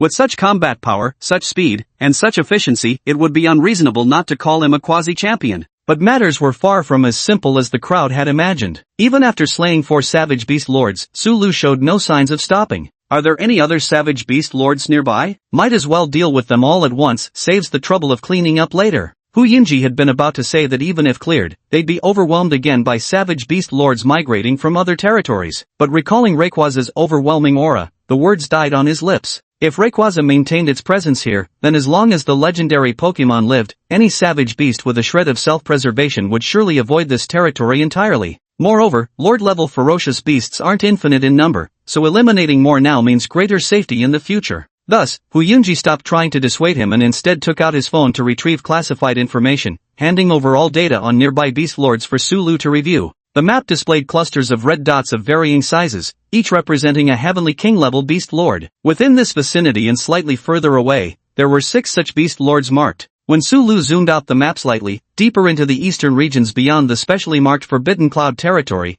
2 isolated black dots appeared. What is that black dot? Su Lu asked curiously. A wild beast overlord. A wild beast overlord comparable to a champion, Hu Yunji said with a grave expression. Human settlements naturally don't have overlord-level beasts, and even if they appear, they are quickly dealt with by the governor. But east of W City lies a vast expanse of lost territory, and no one knows exactly how many overlord-level beasts roam there. An overlord, huh? Su Lu recalled the 3 nervous behemoths he had seen while riding Rayquaza through the Forbidden Sky realm. Those must have been the overlords? How much is an overlord-class ferocious beast worth? Su Lu suddenly asked. Xiaomu Yue and Hu Yunji's hearts abruptly tightened. Could he possibly be setting his sights on an overlord-class beast? Even a deceased overlord-class monstrous beast is worth over 1 billion, and if it's captured alive with potential for taming, the value skyrockets, easily exceeding 10 billion. Hearing the figure of 10 billion, even Su Lu found it hard to believe. A single vicious beast is actually worth this much money? But if one were to equate the ferocious beasts to military assets of corresponding levels,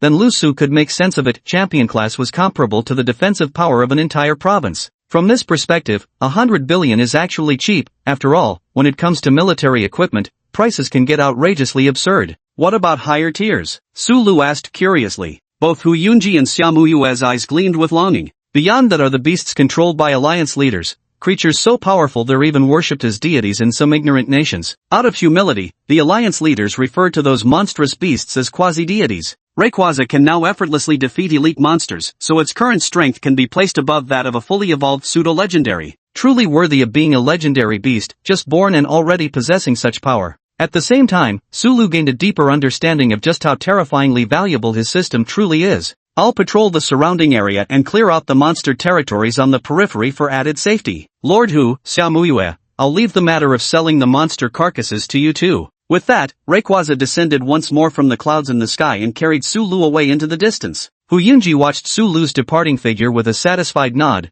then turned to Xiaomu Yue. That truly was an impressive trump card. The future belongs to you young folks now. She could also tell that both Su Lu and Xiaomu Yue were kind-hearted children who stood with humanity. A bright future awaits. Truly a promising future. Hu Yunji couldn't help but recall the images of peaceful prosperity he had seen on television during his childhood. The future will depend on you young people of this generation. Chapter 52, City Named Palette. The territories of the savage beasts were slightly further away, but with Rayquaza's speed, this wasn't much of an issue. In just half a day, Su Lu had completely eradicated all the savage beast territories within the wider perimeter. Moreover, Sulu even had Rayquaza bring back a giant red bird that had already been beaten unconscious. This was none other than the monstrous overlord of one of the territories. When the giant bird realized it was no match for Rayquaza, it actually made a surrendering gesture. Sulu sensed that this crimson avian seemed to possess a shred of intelligence beyond the other beasts, making it potentially tameable. So, he knocked it out and brought it back. After all, the value of a ferocious beast that has even a slim chance of being captured increases several-fold, even dozens of times. The final handling of the ferocious beast's corpse was left to Huyunji and Xiaomuyue, while Sulu simply had Rayquaza bring back only the corpse of a heavenly king-tier beast. When Sulu returned to W City, Xiaomuyue was already waiting at his parents' house. This time, however, she wore a hat and oversized sunglasses, with her summoned beast tucked inside her coat pocket, so the paparazzi failed to recognize her.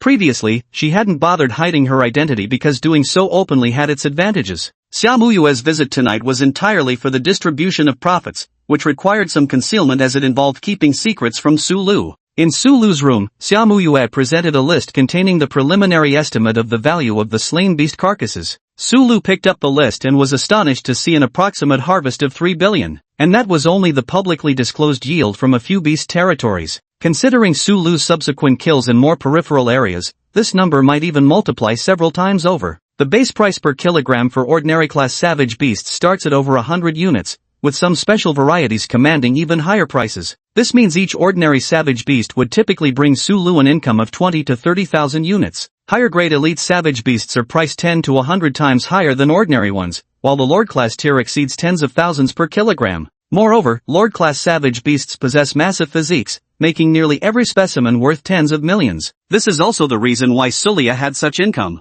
In fact, capturing a Lord-level ferocious beast alive, especially a rarer flying one, would fetch an even higher price. Perhaps the single Lord-level beast alone could earn Sulio hundreds of millions. But looking at the contents of the list, Sulia shook his head. Compared to the 40 billion he needed to build the experimental zone, these 3 billion seemed far from sufficient. While not exactly a drop in the bucket, it still fell far short. At least I don't have to worry about training materials for Pokemon in the near future, Sulu thought. At the same time, Sulu also felt a growing urge to hunt. No wonder poachers in the Pokemon world persisted despite repeated bans. The profits were simply too enormous. Sulu shook his head. Hunting wild beasts once in a while was fine, but it couldn't become his main focus. It was too time-consuming. Besides, you had to wait for the leeks to grow back before you could harvest them again and again. Transfer half of it to me. The rest should be enough as seed money, right? Sulu asked. Xiaomuyue nodded in agreement. Next up is clearing the spacetime rifts. Just how much profit can these rifts yield? Sulu continued asking. Ordinary spatial rifts yield continuous rewards, since it also takes time for savage beasts to spawn within them. Moreover, the discovered spatial rifts have essentially all been thoroughly surveyed by the Beast Tamer Alliance. Those containing critical resources were long ago assigned governors to suppress and control them. All irregular dimensional rifts would be shattered without exception. The remaining rifts currently preserved exist primarily to satisfy the dietary needs of powerful ferocious beasts. After all, without the creatures from these rifts as a food source, large-scale beast sieges against cities would inevitably occur. But most of the spatial rifts in our newly built cities are worthless. Keeping them would only hinder urban development, so the only option is to remove them. The most valuable single output from a spatial rift is probably the spatial core, also known as the summoning crystal. The method to destroy summoning crystals is currently only known by the Beast Taming Alliance, so even if we capture them, we can only use them, we can't sell them. Summoning crystals? Sulu thought of the summoning crystal that activated his system. Could it perhaps have some effect on the system? Can we actually get it? Of course you can. Spatial crystals have excellent strengthening effects on summoned beasts,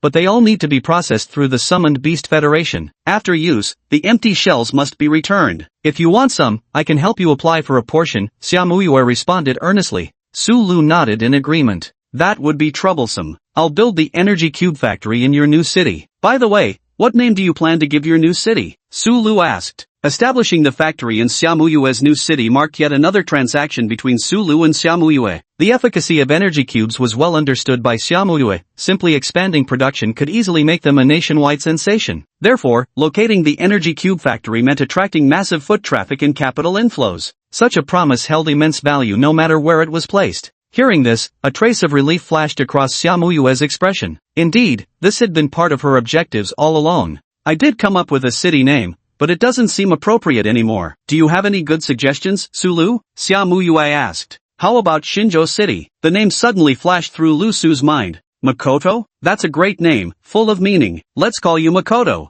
After confirming the name of the city, Xiaomuyue swiftly concluded the matters he needed to discuss with Su Lu before hurriedly taking his leave. The beast-infested territories were purged, and even the surrounding beast lands were eradicated, leaving behind the lingering aura of Rayquaza. As a result, the safety around Shinshiro City would likely remain high for quite some time. This period was incredibly precious, a critical phase for urban construction and development. Xiaomuyue was needed to coordinate personnel transfers and liaise with the company. The city lord seems quite busy. Good thing I didn't go myself, thought Su Lu as he watched Xiaomuyue hastily depart. Of course, although referred to as city lords, their main responsibilities are largely tied to dealing with monstrous beasts. Some city lords are even hands-off administrators, completely uninvolved in any matters besides slaying those creatures. After Xiaomuyue left, Su Lu once again opened the system store. Looking at the 970,000 store points, Su Lu finally felt somewhat wealthy. Without further ado, he exchanged the remaining 2 supernatural abilities first, spending another 60,000 points in total.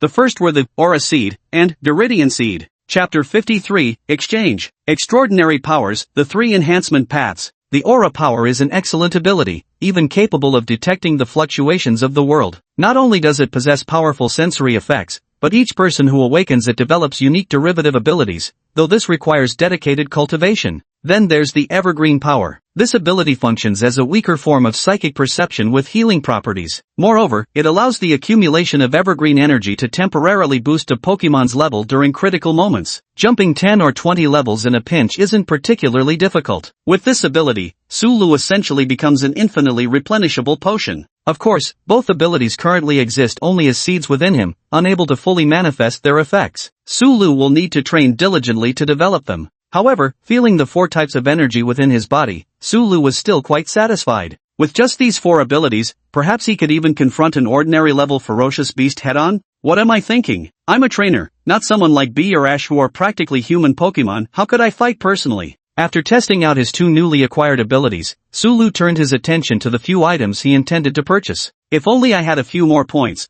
then I could save up 1,000,000 to buy a revival coin. Well, whatever, Ho-Oh can be summoned too. At worst, I'll just exhaust all its feathers after summoning it. Su Lu reluctantly tore his gaze away from Ho-Oh's feathers. Within Su Lu's affordable price range, there were actually quite a few powerful treasures available, but most of them were consumables. Exchanging 2 for research purposes might still be worth it, but mass-producing them for Pokemon to use would be a huge waste. First, let's get a Mega Key. Mega Evolution is also tied to the trainer. Even though I don't have any Pokemon that meet the evolution requirements yet, it doesn't hurt to familiarize myself with it early. And just like that, another 100,000 of Su Lu's points vanished. And we'll need a Z-Ring and Z-Crystals too. Z-moves are definitely worth researching. Z-moves are also a powerful method to significantly enhance a Pokemon's combat strength, capable of decisively turning the tide of battle with a single devastating strike. A Z-Ring costs 100,000, and each type-specific Z-Crystal is 200,000. Reading this, Su Lu couldn't help but feel his wallet ache. First, let's exchange a Flying-type Z-Crystal for Rayquaza to practice with. The other Pokemon's levels aren't high enough yet. Thus, another 300,000 points were deducted from Su Lu's system balance. Phew, might as well go all out since I've already bought it. Get me a Dynamax set too. After purchasing the Z-Ring, Su Lu thought of another unique power-up method, Dynamaxing. So Lu Su immediately spent another 400,000 points to buy a Dynamax band. He had originally thought that over 900,000 points would last him a while, but now it appeared far from sufficient. Just a few purchases had nearly drained his reserves. In terms of future potential, Dynamaxing seemed even more promising than Mega Evolution. After all, just a single Dynamax band could enable all Pokemon to Gigantamax, unlike Z-moves and Mega Evolution, which required both the Pokemon and trainer to carry specific items, and even then, some Pokemon couldn't use either enhancement at all. According to the established lore, Dynamaxing should be a phenomenon where Pokemon undergo massive transformations due to Eternatus's energy. However, in ancient times, even without relying on Eternatus's power, there were many exceptionally large totem Pokemon. Some ultra-ancient Pokemon were even more enormous than Dynamaxed forms. Dynamaxing is likely a simulation of totem Pokemon's physical changes achieved through Eternatus's power. Perhaps I could even research a method for raising totem Pokemon through studying Dynamaxing. Thinking this, Lu Su rubbed his forehead with a slight headache. After this wave of exchanges, Su Lu was practically itching to get busy. He couldn't wait to build the experimental zone immediately and hire a bunch of workers to conduct research in all 3 directions. Still, I need to plan carefully. After all, who knows how long it'll take to actually construct the experimental zone. 2 wristbands and several crystals appeared before Su Lu, which he carefully stored away. Though the 3 special enhancement effects can't be used simultaneously in Pokemon games and shows, this is reality. Maybe it's worth trying, perhaps legendary Pokemon can endure the stress of all 3 enhancements at once. Just imagining a Mega-Evolved, Alpha-Primed, Dynamaxed Rayquaza unleashing a Z-move made Sulu feel like it could shatter heaven and earth. As for the remaining points, better save them for later. Currently, the entire nation is buzzing about Xiaomuyue's successful territorial expansion. While reclaiming land wasn't unusual, the fact that a newly promoted and beautiful elite trainer had recovered such a large area on her first attempt was certainly worthy of discussion. On the second day after the territorial victory was announced, ordinary citizens across the country began submitting relocation applications in droves. A new city always needs people. Whenever one arises, it sparks a modest yet noticeable wave of migration. Although the old city district is inland and relatively safe as long as spatial rifts are properly managed, the increasing population has led to intense competition. Even capturing summon beasts now requires going to spatial rifts guarded by the Summon Beast Alliance or designated breeding facilities. Yet many ambitious young people still choose to venture to True Heart City. Sulu also noticed the growing crowds in W City, with construction crews being mobilized from several neighboring cities in the area. They're waiting for True Heart City to clear its spatial rifts before commencing large-scale construction projects, which will create numerous job opportunities. Sulu also saw many people with summoned beasts in W City. One type in particular, called the mud-spitting dwarf fox, was especially common. These were said to be specially domesticated fierce beasts that could spit various types of soil and rock materials, making them perfect for construction work. These builders all worked for construction companies. There were also water conservancy workers with water spirit orbs and cleaning crews with purification fluffball monsters. These can hardly be considered battle-summoned beasts, most are captured after birth, but the reality proves that in this world, through the efforts of the Summon Beast Alliance, summoned beasts are gradually integrating with human life, much like the Pokemon world. As Sulu was about to leave the city for today's lottery draw, Xiaomuyue found him again. This time, however, they communicated directly via phone, meaning their conversation wasn't about anything private. Xiaomuyue got straight to the point. Sulu, your Pokemon Energy Block company qualifies as a supportive industry, so I plan to prioritize its construction alongside your research zone in the first phase. This will create a substantial number of job opportunities. Xiaomuyue aimed to use Sulu's energy blocks to thoroughly elevate Jinshin City's reputation. Sulu naturally had no objections to this. The sooner the energy block factory was built, the sooner he could secure a stable source of income. The only potential concern would be the supply of raw materials. At this thought, after ending the call with Xiaomuyue, Sulu once again rode Rayquaza and flew toward the Sky Garden. Chapter 54, Mythical Beast. It's Shaman. After landing in the Sky Garden, Sulu summoned all his Pokemon once again. The Nidoran brother and sister, visiting the Sky Garden for the first time, were fascinated by the vibrant life around them and joyfully began running and playing amidst it. Meanwhile, the Oddish dragged a somewhat reluctant Weedle along to inspect the saplings.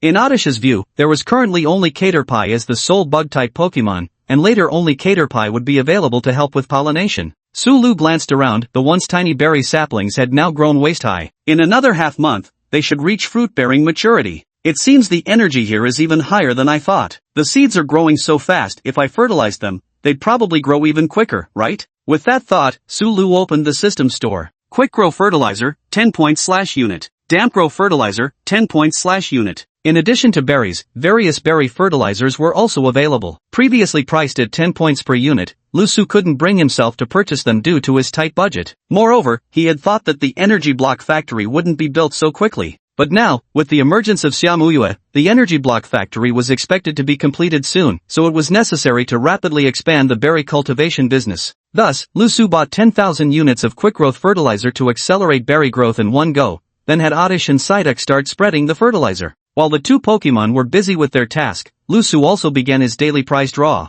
As the familiar wheel spun once more and gradually came to a halt, Sulu's heart pounded violently. The lottery pointer had actually slowed to a stop on the mythical beast section. Stop, stop. As if sensing Sulu's thoughts, the pointer miraculously halted within the 1% probability mythical beast slot. Holy, I hit it, I hit it. Even the normally composed Sulu couldn't help but clench his fist in excitement. The strength of phantom beasts actually varies greatly, but they all possess some incredibly magical abilities. Another criterion for being rated as a phantom beast is rarity. Powerful phantom beasts like Mew, who guards the World Tree, rival the strength of first-tier deities such as Mutwo, while weaker phantom beasts can even be captured with a simple net. Moreover, if Sulu remembered correctly, Arceus seemed to be classified as a mythical Pokemon as well. If I had drawn Arceus, wouldn't it be game over right then and there? As the summoning light solidified, Sulu felt a twinge of disappointment seeing the glow was only about the size of a human head. Well, it's not like an alpaca would be that easy to summon. A small phantom beast is fine too, could be new, Shalebi. Then the light burst open. A floral hedgehog with blossoms adorning both sides of its forehead appeared before Sulu. It's Shaman. Shaman's telepathic voice echoed in Sulu's mind. Shaman looked at Sulu somewhat timidly and spoke its name. Do. Oddish sensed a refreshing grass-type energy and curiously walked over to look at this adorable grass hedgehog. It's Shaman. Looking at the adorable and somewhat shy hedgehog-like grass Pokemon, Sulu's initial disappointment at not summoning a powerful phantom beast instantly melted away. Moreover, Shaman isn't weak at all. In the Giratina and the Sky Warrior movie, Shaman managed to withstand a few attacks from Giratina, the renegade Pokemon. Its potential for growth is also immense. Plus, with Shaman's natural abilities, it can learn a wide array of recovery moves, making it an exceptional healer. What more could one ask for? And how could any Pokemon be as cute as Shaman? Cuteness alone is enough. Combat strength doesn't even matter for now. Hi there, I'm Sulu. From now on, we'll be partners. Sulu crouched down and opened his arms towards Shaman. Shaman belongs to the Gratitude Pokemon species, capable of sensing the thoughts in people's hearts. Though the Landformy Shaman was initially timid and shy, it quickly relaxed its nervousness upon feeling the warmth radiating from Sulu. Would you like to hug Shaman? Although I'm a bit shy, since we're partners, I'll let you hug me. The previously shrinking Shaman walked into the center of Sulu's outstretched arms and was lifted up. The grass on Shaman's back exuded a crisp, cool freshness, while its white fur beneath felt wonderfully soft to the touch. Absolutely delightful. Feels so nice, Shaman murmured blissfully, eyes narrowing contentedly in the warmth. Sulu's aura and the power of the forest made Shaman, the Gratitude Pokemon, feel incredibly at ease. Suddenly, amidst the emerald fluff on Shaman's back, vibrant blossoms burst forth with soft popping sounds. When Shaman senses gratitude, flowers bloom across its body, a clear sign that Shaman has accepted Sulu. Shaman, I choose you. Sulu lifted Shaman up high, its little short legs swaying in the air. Put Shaman down, Shaman doesn't like high places. Ha ha. After summoning Shaman, all the Pokemon Sulu had previously summoned gathered around to interact with the adorable little creature. Shaman seemed rather timid around the other Pokemon, especially Rayquaza. But after Lusu told Shaman they were all companions too, Shaman gradually opened up and blended in with the other Pokemon. After all, as the Gratitude Pokemon, it's naturally easy for Shaman to be adored by others. Even Rayquaza, who'd never allow any other Pokemon on its head, didn't stop Shaman from clambering all over it. Even Shaman used Rayquaza's body as a slide. While Shaman and Psyduck were playing, Sulu opened the system panel to check this Shaman stats. Shaman. Quality, Mythical Beast. Current level, 15. Attribute, Grass. Ability, Natural Cure, naturally removes all status conditions. Status, Healthy. Moves, Flash Seed, Air Slash, Growth. Special abilities. Shaman has the ability to decompose toxins in the atmosphere and transform barren lands into fields of flowers. Shaman inhales polluted air, purifies and breaks it down into water and light within its body, then expels the purified products by making seeds glow. The explosive power of this process depends on the type of pollutants inhaled. Shaman can communicate through telepathy and sense gratitude in others. When the Gracidia flower blooms, its pollen can transform it from land for me to sky for me. Having a new friend makes me so happy, but it feels like something's still missing. Shaman suddenly stopped playing and looked up at the empty sky garden, where only saplings stood. It needs more flowers. Shaman ran towards the flowerless garden, and wherever it went, flowers bloomed. Chapter 55, Accelerated Planting, The Gift of Hu Yunji. Do. Oddish stared in shock at this hedgehog-like grass-type Pokemon. Shaman could simply radiate energy to form flower seeds and make them bloom instantaneously. Dodo? Oddish hurriedly followed, running alongside Shaman, very curious about her. In just a short while, what was once just saplings in the sky garden had now truly become a garden in the sky. Seeing how the formerly barren sky garden had been transformed into such a beautiful sea of flowers, Shaman finally happily rolled around amidst the blossoms. Meanwhile, Sulu was wondering whether such an abundance of flowers might affect the growth of the tree's fruit. Shaman's flowers are flowers of gratitude. Sensing Sulu's thoughts, Shaman, who had been lying in the sea of flowers, hopped back into his arms and said, "Shaman is tired. Wake me up for food." Shaking its body, Shaman curled up into a green grassy flower ball in Sulu's embrace. Do. At this time, Oddish also ran over, conveying its thoughts to Sulu through the power of transcendence. It turned out that these grassy flowers accelerated by Shaman not only didn't compete for other plants' energy, but after wilting, they would accumulate nutrients to help plants grow faster. Truly worthy of being called the Gratitude Pokemon. Meanwhile, Sulu suddenly sensed something unusual through his aura power. Sulu sensed a warm surge of power flowing toward him, or rather, toward Shaman nestled in his arms. In just a second or two, Sulu realized exactly what this peculiar energy was. This is gratitude. Shaman sows a sea of flowers, nourishing the barren land, while also receiving gratitude from the earth and the benefited creatures. Shaman instinctively needs this power of gratitude. After harvesting this wave of gratitude power, Shaman's level even rose by 2. Looks like Shaman doesn't need to go hunting fierce beasts to level up anymore. With Shaman around, the berries should grow faster now, Sulu remarked, gazing at the floral sea in the sky. The cultivation of berries was accelerated once again. A few petals scattered with the breeze, slowly drifting into the forbidden celestial clouds. Let's go. Sulu's mood had improved considerably. He recalled the other Pokemon. But just as Sulu was about to recall Shaman into the Pokeball, the little Pokemon suddenly woke up. I don't want to go in, Shimi said fearfully. My only companions now are you and Sulu. Shimi looked at Sulu with pitiful eyes. Alright, don't go in if you don't want to. Deal it. As seeing Sulu agree, Shimi immediately curled up in a comfortable position on Sulu and promptly fell back asleep. Partner, The land for me, hedgehog for me, of Shaman is extremely timid and shy, typically moving and migrating in groups. With only this one left alone, it's no wonder it's reluctant to enter the Pokeball by itself. It seems Shimi needs to go through the registration too. Speaking of which, City Lord who already agreed to keep my secret, so registering a few more summoned beasts shouldn't be a problem, Lu Su mused while petting the grass hedgehog. Rayquaza didn't object to Shaman sitting on its head, so Sulu carried Shaman while riding Rayquaza back to Pokemon Valley. They trained until evening before Sulu finally entered the city carrying Shaman.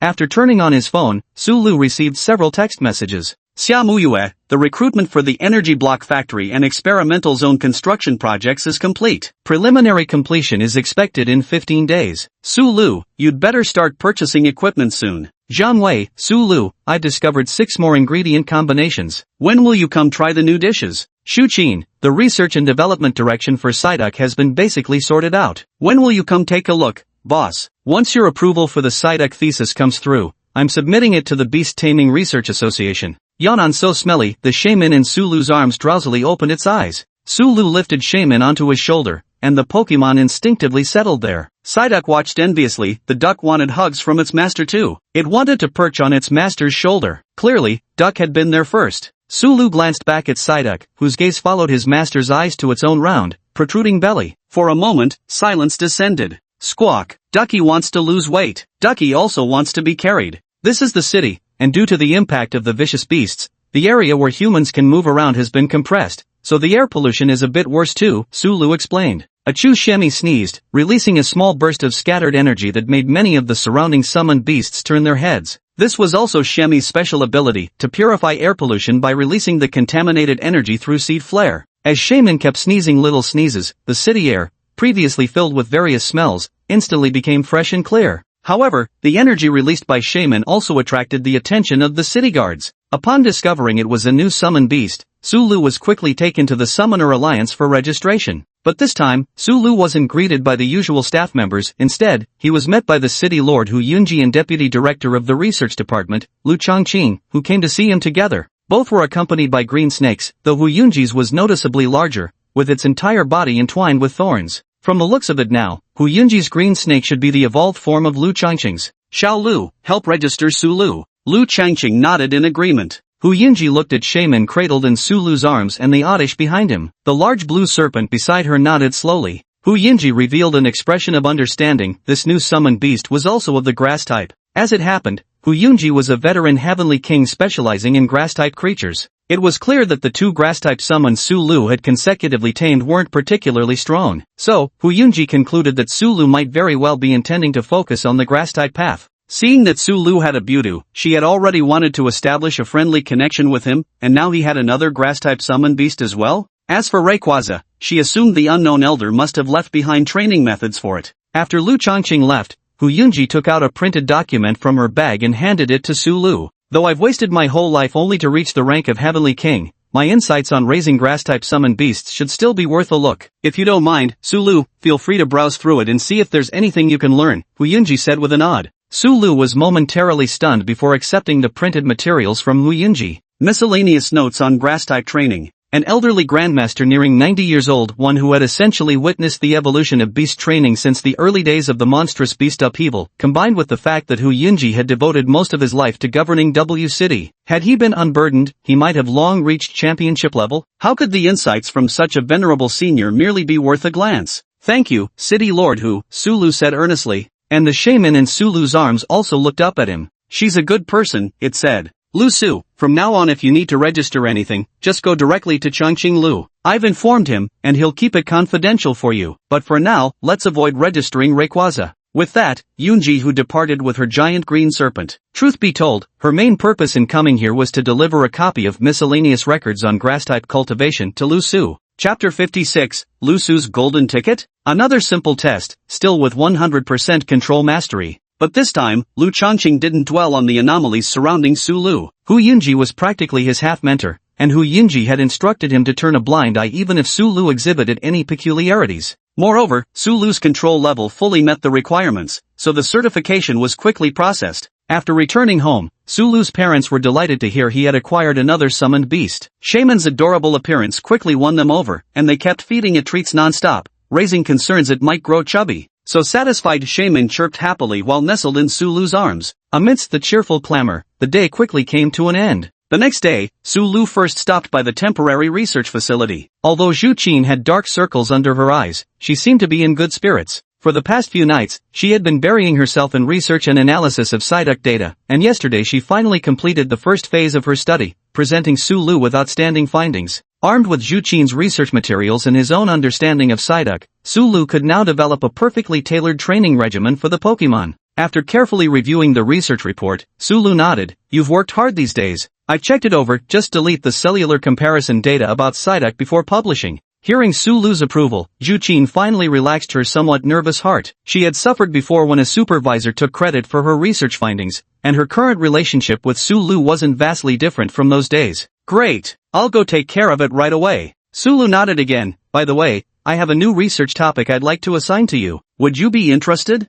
New research topic? Zhu Qin looked puzzledly at Su Lu, but her confusion lasted only half a second before she immediately agreed. I'm in. MHM. For now, the direction is set to investigate and document all attributes of summoned beasts, researching their learnable abilities as well as counter-relationships. It's quite a substantial undertaking, so you might want to familiarize yourself with it beforehand, Su Lu continued. All attributes of summoned beasts? Summoned beasts have only existed for a mere century. Because the energies within various monsters and summoned creatures differed wildly, it was impossible to establish a unified classification system. Yet judging by Su Lu's words, had he actually discovered a viable focal point for categorizing them? Where's the research institute? And the researchers? The research institute is under construction and will be located in Shenzhen City. As for the researchers, none have been confirmed yet. So, how about you recruit some? You might even get to be a department head when the time comes. Su Lu said casually. A department head? I'm not qualified. Thank you for the kind offer, Boss Su. With my qualifications and skills, studying even one summoned beast is already challenging enough. I'm completely unworthy of being a department head,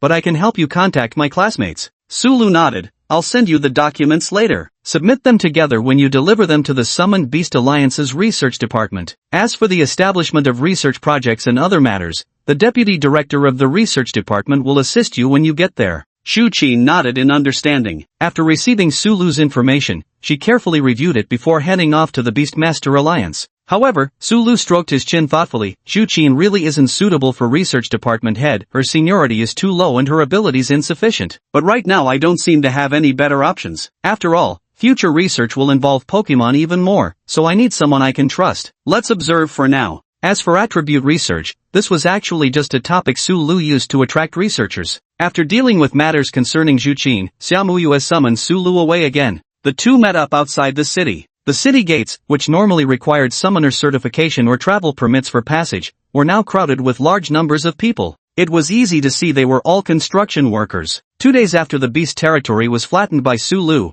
only a few city ruins with research value were temporarily preserved for investigation by the scientific team. The rest of the areas had already been completely leveled by the Beastmaster Alliance through forceful means. The horizon was filled with firework-like explosions. Each deafening boom signaled the collapse of another ruined skyscraper. Of course, even with the combined efforts of demolition and beastmasters, clearing the debris wouldn't be finished overnight. But the main goal right now was simply to clear a path toward the construction site. Since the primary location for the Nujinqin city didn't have many ruins, the process didn't take much time. Just yesterday, 30,000 construction workers arrived in W City. Under the call of Xiaomuyue and the Beastmaster Alliance, they launched a massive construction project. That very morning, the road leading to the plan sites for the Pokemon Research Lab and Pokemon Energy Factory had also been cleared. Xiaomuyue pulled up in her off-road vehicle before Su Lu, ready to take him to inspect the sites in person. Though she could fly, as an acting city lord, Xiaomuyue couldn't afford to keep flitting about and exposing her whereabouts constantly, not to mention how exhausting sustained flight could be. The car gave 2 quick beeps that even drew the attention of nearby beastmasters. Nothing else, the off-road vehicle Xiaomuyue was driving now was simply too eye-catching, with its enormous wheels, extremely high chassis, and a massive body standing a full 5 meters tall. Moreover, the red license plate also revealed Xiaomuyue's identity. Red plates were exclusively used by city lords. Hu Yunji's vehicle had long been widely recognized, so the appearance of an additional one naturally left no doubt about whose car it was. Thus, under the envious and jealous gazes of numerous male beastmasters, Su Lu hopped into Xiaomuyue's vehicle. I recognize him, that man is Su Lu. %. Su Lu, that lucky guy who got taken into the beast territory by 2 champions the other day? Lucky guy my foot. Just listen to yourselves, all sour grapes. He's practically champion material, isn't he? Hey guys, I've got some insider info. Did you know the 2 projects up for bidding from the construction company yesterday were the Pokemon Research Institute and the Pokemon Energy Plant? What's so special about that? It seems you really don't know about Su Lu. He owns a store called Pokenergy that sells summon beast feed. Just the other day, he even registered a Pokem Penny. If nothing goes wrong,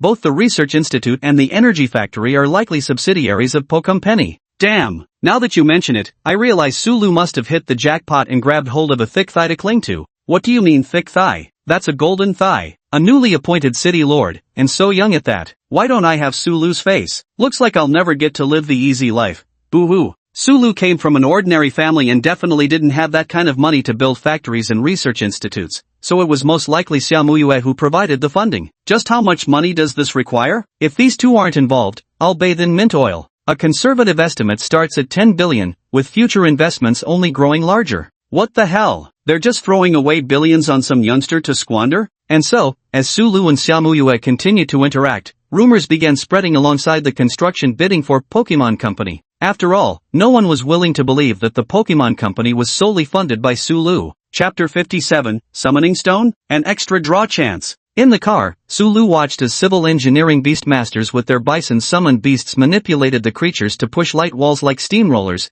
effortlessly leveling the land. Clay puppets were also seen skillfully pouring mixed concrete into structural frameworks. Combined with some machinery, the speed of road construction was astonishingly fast. Even the most challenging material supply issues could be resolved by the summoned beasts' materialization abilities. No wonder Xiaomuyue gave such a short preliminary completion time earlier. This world already has a complete beast taming work system in place. Beast tamers are also categorized, but only combat-type beast tamers have star rankings, while other livelihood-type beast tamers are divided into 4 levels: apprentice, elite, expert, and master. Each level is determined by seniority and examinations. The livelihood-type beast tamers dispatched by the Beast Taming Alliance for city construction are all at least elite-level master craftsmen in their field. Once in the car, Psyduck fixed its gleaming eyes intently on the steering wheel gripped by Xiaomuyue, while Shaman, nestled in Su Lu's arms, tapped away at his phone. Though Shaman couldn't read, it knew how to watch videos just fine. Perhaps feeling uncomfortable under Psyduck's gaze, Xiaomuyue finally relented and said, "If you really want to drive, Psyduck, then go ahead. Just follow the navigation."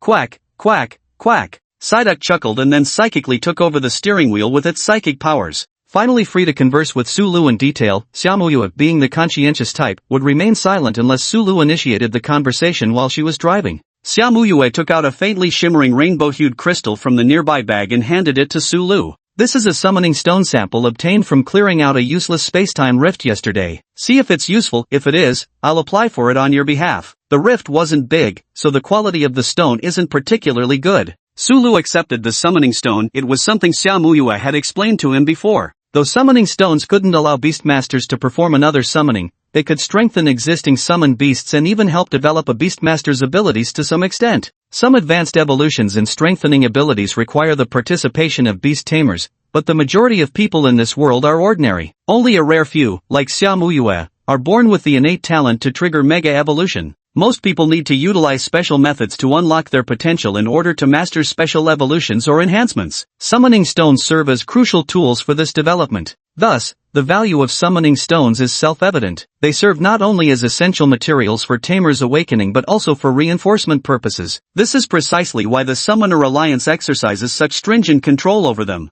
However, in Xiaomuyue's opinion, a summoning stone of such quality would at best be used by Su Lu to enhance his newly acquired summoned beast. It was unlikely he would use it himself, seeing as the energy emanating from Su Lu clearly surpassed her own. If even she could no longer boost her abilities with such low-quality summoning stones, then there was no way someone like Su Lu, whose power exceeded hers by who knew how much, could benefit from it. But after Su Lu obtained the summoning stone, the previously inactive system, aside from the lottery and shop, suddenly showed signs of action again. Summoning energy detected. Consume summoning energy for an additional draw. Current progress, 3%. Su Lu's expression remained calm, but waves of excitement surged within his heart. Accumulating enough summoning energy could actually grant extra draws? That meant as long as Su Lu had enough summoning stones, he could potentially empty the lottery wheel in a single day. The speed at which one collects Pokemon will be greatly increased. As for the issue of too many Pokemon becoming hard to manage, this won't happen to Su Lu. That's because he now possesses 4 types of extraordinary energy, allowing him to easily sense and connect with his Pokemon. Even training becomes effortless. Su Lu just needs to use the power of aura to communicate with his Pokemon and work alongside them. With good luck, one might even acquire several legendary Pokemon in just a single day. I originally thought this system had some integrity, but now it turns out it still requires pay to win. Xiaomuyue fell silent as she watched the summoning stone in Su Lu's hand gradually turn transparent. Su Lu's abilities were already so formidable, how could such a low-level summoning stone still work for him? Just how terrifying was his innate potential? Could it really be a city lord who suspected that Rayquaza was entrusted to Su Lu by a senior who recognized his extraordinary talent? But Xiaomuyue quickly dismissed that thought, because she had witnessed the bond between Su Lu and Rayquaza earlier. That kind of emotional connection couldn't possibly form in such a short time with a beast entrusted by someone else. What aspect of talent does he actually possess? A wave of intense curiosity rose in Xiaomuyue's heart, yet she refrained from voicing her question. She understood that this was an immensely important secret, regardless of who it concerned. The system is triggered by summoning stones, so it makes sense that we could continue utilizing them. Su Lu recalled the scene of his initial summoning. Back then, even the empty shell of the summoning stone had been completely drained. This time, if Su Lu hadn't restrained himself, even this summoning stone might not have been left with its transparent husk.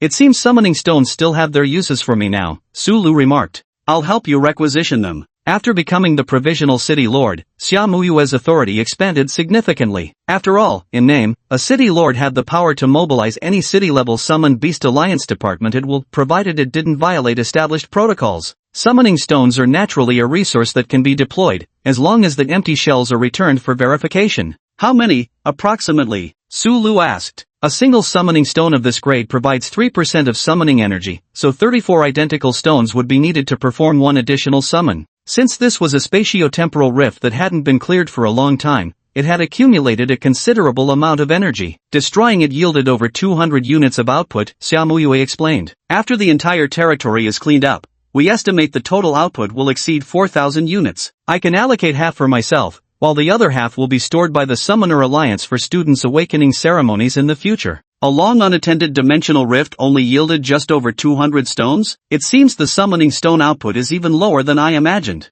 What Su Lu didn't know was that at the Summoner Academy, an average student could only receive one stone of this quality every 2 months for their improvement. Even for a city lord, summoning stones are quite rare. After all, even if humans can't use them, they can still be used to enhance a summoned beast's potential. What do I need to trade in return? I'm not talking about just this batch, but more, Su Lu asked. Xiaomuyue had previously promised that the first batch of summoning stones from the newly expanded territory could go to Su Lu, but now Su Lu isn't willing to let even a single stone slip away. No deal, Xiaomuyue shook her head. Summoning stones are allocated to cities under the joint supervision of the Beast Taming Alliance. There's hardly any circulation between cities besides, and the Alliance has forbidden their trade. Is that so? Seems summoning stones truly are hard to come by. Perhaps he could try exploring the dimensional rifts, though currently only the Alliance has the means to condense them. Who's to say the system couldn't directly absorb them? Thinking about this, Su Lu couldn't help but want to go take a look at the spacetime rift directly. Are there any spacetime rifts that are about to be destroyed?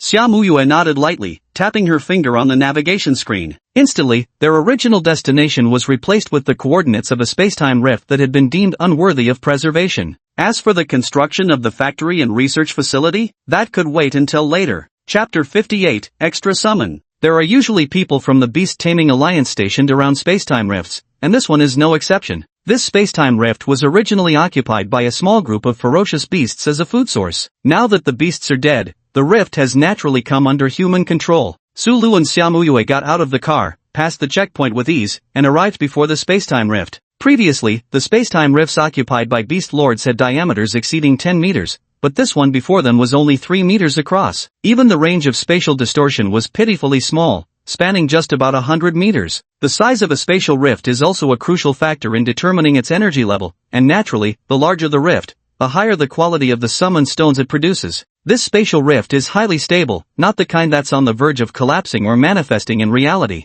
A spacetime rift that currently poses no risk of becoming a restricted zone can yield long-term benefits if it possesses exploitable value. Unfortunately, this spatial rift before me held no value whatsoever. The two entered the rift in spacetime. This was also Sulu's first time entering a rift in spacetime. The boundaries of the rift were shrouded in gray mist, and the monstrous beasts coalesced from within this murky fog. Within this particular rift, only low-potential, non-evolvable, and utterly useless little fiends were spawned, not even fit for making summoned beast rations. A rift like this wasn't even worth using as a training ground, it would just disrupt the fundamental laws of reality. The three Pokemon around Sulu curiously surveyed their surroundings. A staff member from the Beast Taming Alliance approached. Currently, the spacetime rift was undergoing disintegration, and the staff member led both of them to the very center of the rift. A crystal the size of a human head floated there. This was the core crystal fragment of the rift space. As long as it was destroyed, the spacetime rift would collapse after a certain period. Normally, a relatively powerful monster would guard this core crystal fragment. Destroying the core crystal nucleus isn't difficult, whether through physical or energy impact, but the real challenge lies in preserving its energy to form a summoning stone. Currently, the Beastmaster Alliance has nearly perfected the methods to preserve core crystal nucleus energy, which stands as one of the fundamental reasons for its dominance and prosperity. Pure martial strength alone could never sustain such a colossal alliance. At this moment, technicians have already affixed a peculiar material to the core crystal nucleus, with strange conduits connecting it to various apparatuses. Sulu really wanted to touch it to see if he could trigger the system, but with others present, he had no choice but to hold back. Sulu watched curiously as the staff of the Beast Summoning Alliance processed the core. After a series of operations, the crystal core shattered into fragments, transforming into summoning stones. Everyone quickly gathered all the crystal fragments. As the core crystal shattered, the previously boundless white space of the temporal rift began to fade, an omen of the dimensional fissure's impending collapse. "Hurry! Evacuate quickly," someone shouted. "Let's go," said Xiaomuyue. Meanwhile, Sulu watched as the spacetime rift grew increasingly unstable before him. If someone vanishes through a spacetime rift, can they ever return? Sulu asked. According to our research, the function of the core crystal is to pull a fragment of space into the real world, with the ultimate goal of merging it with reality. Therefore, even if the core crystal collapses, the dimensional rift should merely return to its original space, and those brought along would likely be transported to the other world as well. Of course, since no one has ever returned from that world, this remains merely a conjecture for now. A gray-haired old man suddenly interjected. "This is Dr. Lin, an expert in dimensional rift research," Xiaomuyue introduced, as she had invited the scholar here. Sulu nodded. A researcher on dimensional rifts. If he were to summon the temporal and spatial dragons, he might just cross paths with this Dr. Lin again. Soon, everyone inside the dimensional rift had evacuated. Sulu turned to glance back. The once solid rift entrance had now grown indistinct, just like the massive spatial tear in the Sky Garden. "Dr. Lin, can we estimate roughly how long until the rift collapses? Is there a way to determine it precisely?" Sulu asked. If there were some method to predict when the spatial tear would collapse, he wanted to deal with the one in the Sky Garden as well. Generally, the larger the spatial tear, the longer it takes to collapse. But so far, no one has developed an accurate way to determine the exact timing. "Looks like I shouldn't go in, at least not until I summon Dialga and Palkia, or maybe a Shalebi." After witnessing the cleanup of the spacetime rift, it was time for the most critical part, the loot distribution. The staff counted the collected summoning stones, recorded them, and immediately handed half to Xiaomuyue, who then passed them on to Sulu. Sulu received a total of 164 stones. With the summoning stones in hand, Sulu had no immediate interest in selecting locations for the factory and research institute. He simply left, leaving those matters for Xiaomuyue to handle. Still in the Pokemon Valley, Sulu took out all the summoning stones. As each summoning stone grew dim, Sulu's summoning chances began to recharge, finally reaching 6 attempts. It seemed these summoning stones were of better quality than the initial batch. Nice, nice. I thought I'd be stuck with single pulls forever. Turns out mass summoning is what really gets the blood pumping. The Pokemon had grown accustomed to Sulu's excited outbursts, as their trainer would enter this frenzied state every day, chanting hit, hit, hit during these sessions. 6 summoning wheels materialized before Sulu, spinning into motion with but a thought from him.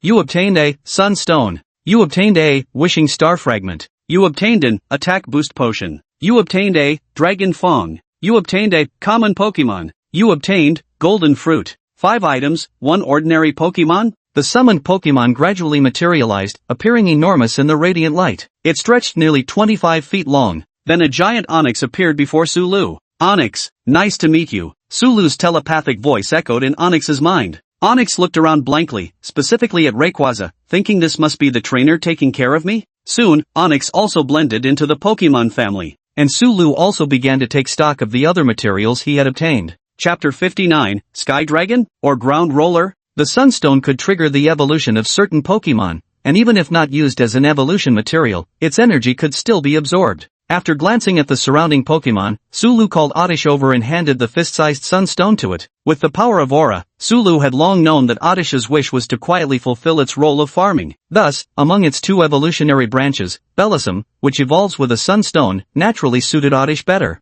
Oddish, though you can't evolve with a Sunstone just yet, you can start by sensing the energy within it. Do. Oddish nodded earnestly. It could sense that the energy in the Sunstone would be greatly beneficial to plants. The Dragon Fong was handed over to Rayquaza by Sulu. At the moment, only Rayquaza could fully utilize the Dragon Fong's effects, though Rayquaza naturally had fangs of its own. But since this was reality, the effects of held items could stack to some extent. If not for the limited points, a single Dragon Fong cost 50,000 points in the shop. Sulu would have loved to make a whole necklace of dragon fangs for Rayquaza. As for the attack-boosting potion and the golden fruit that restores health, Sulu considered them practically meaningless, basically a wasted draw, since these common consumables only cost around 100 points in the system anyway. Then there's the Wish Star Fragment. Sulu gazed at the deep purple stone in his hand. He never expected to pull out a Wish Star Fragment. This thing was priced at a staggering 300,000 points in the system. Just this one piece of Wishing Star Fragment makes Sulu's lucky draw today already worthwhile. Though it's called a Wishing Star Fragment, it actually has little to do with Jirachi. It might instead be connected to Eternatus, since the Wishing Star Fragment's effect is to attract Pokemon capable of Dynamaxing.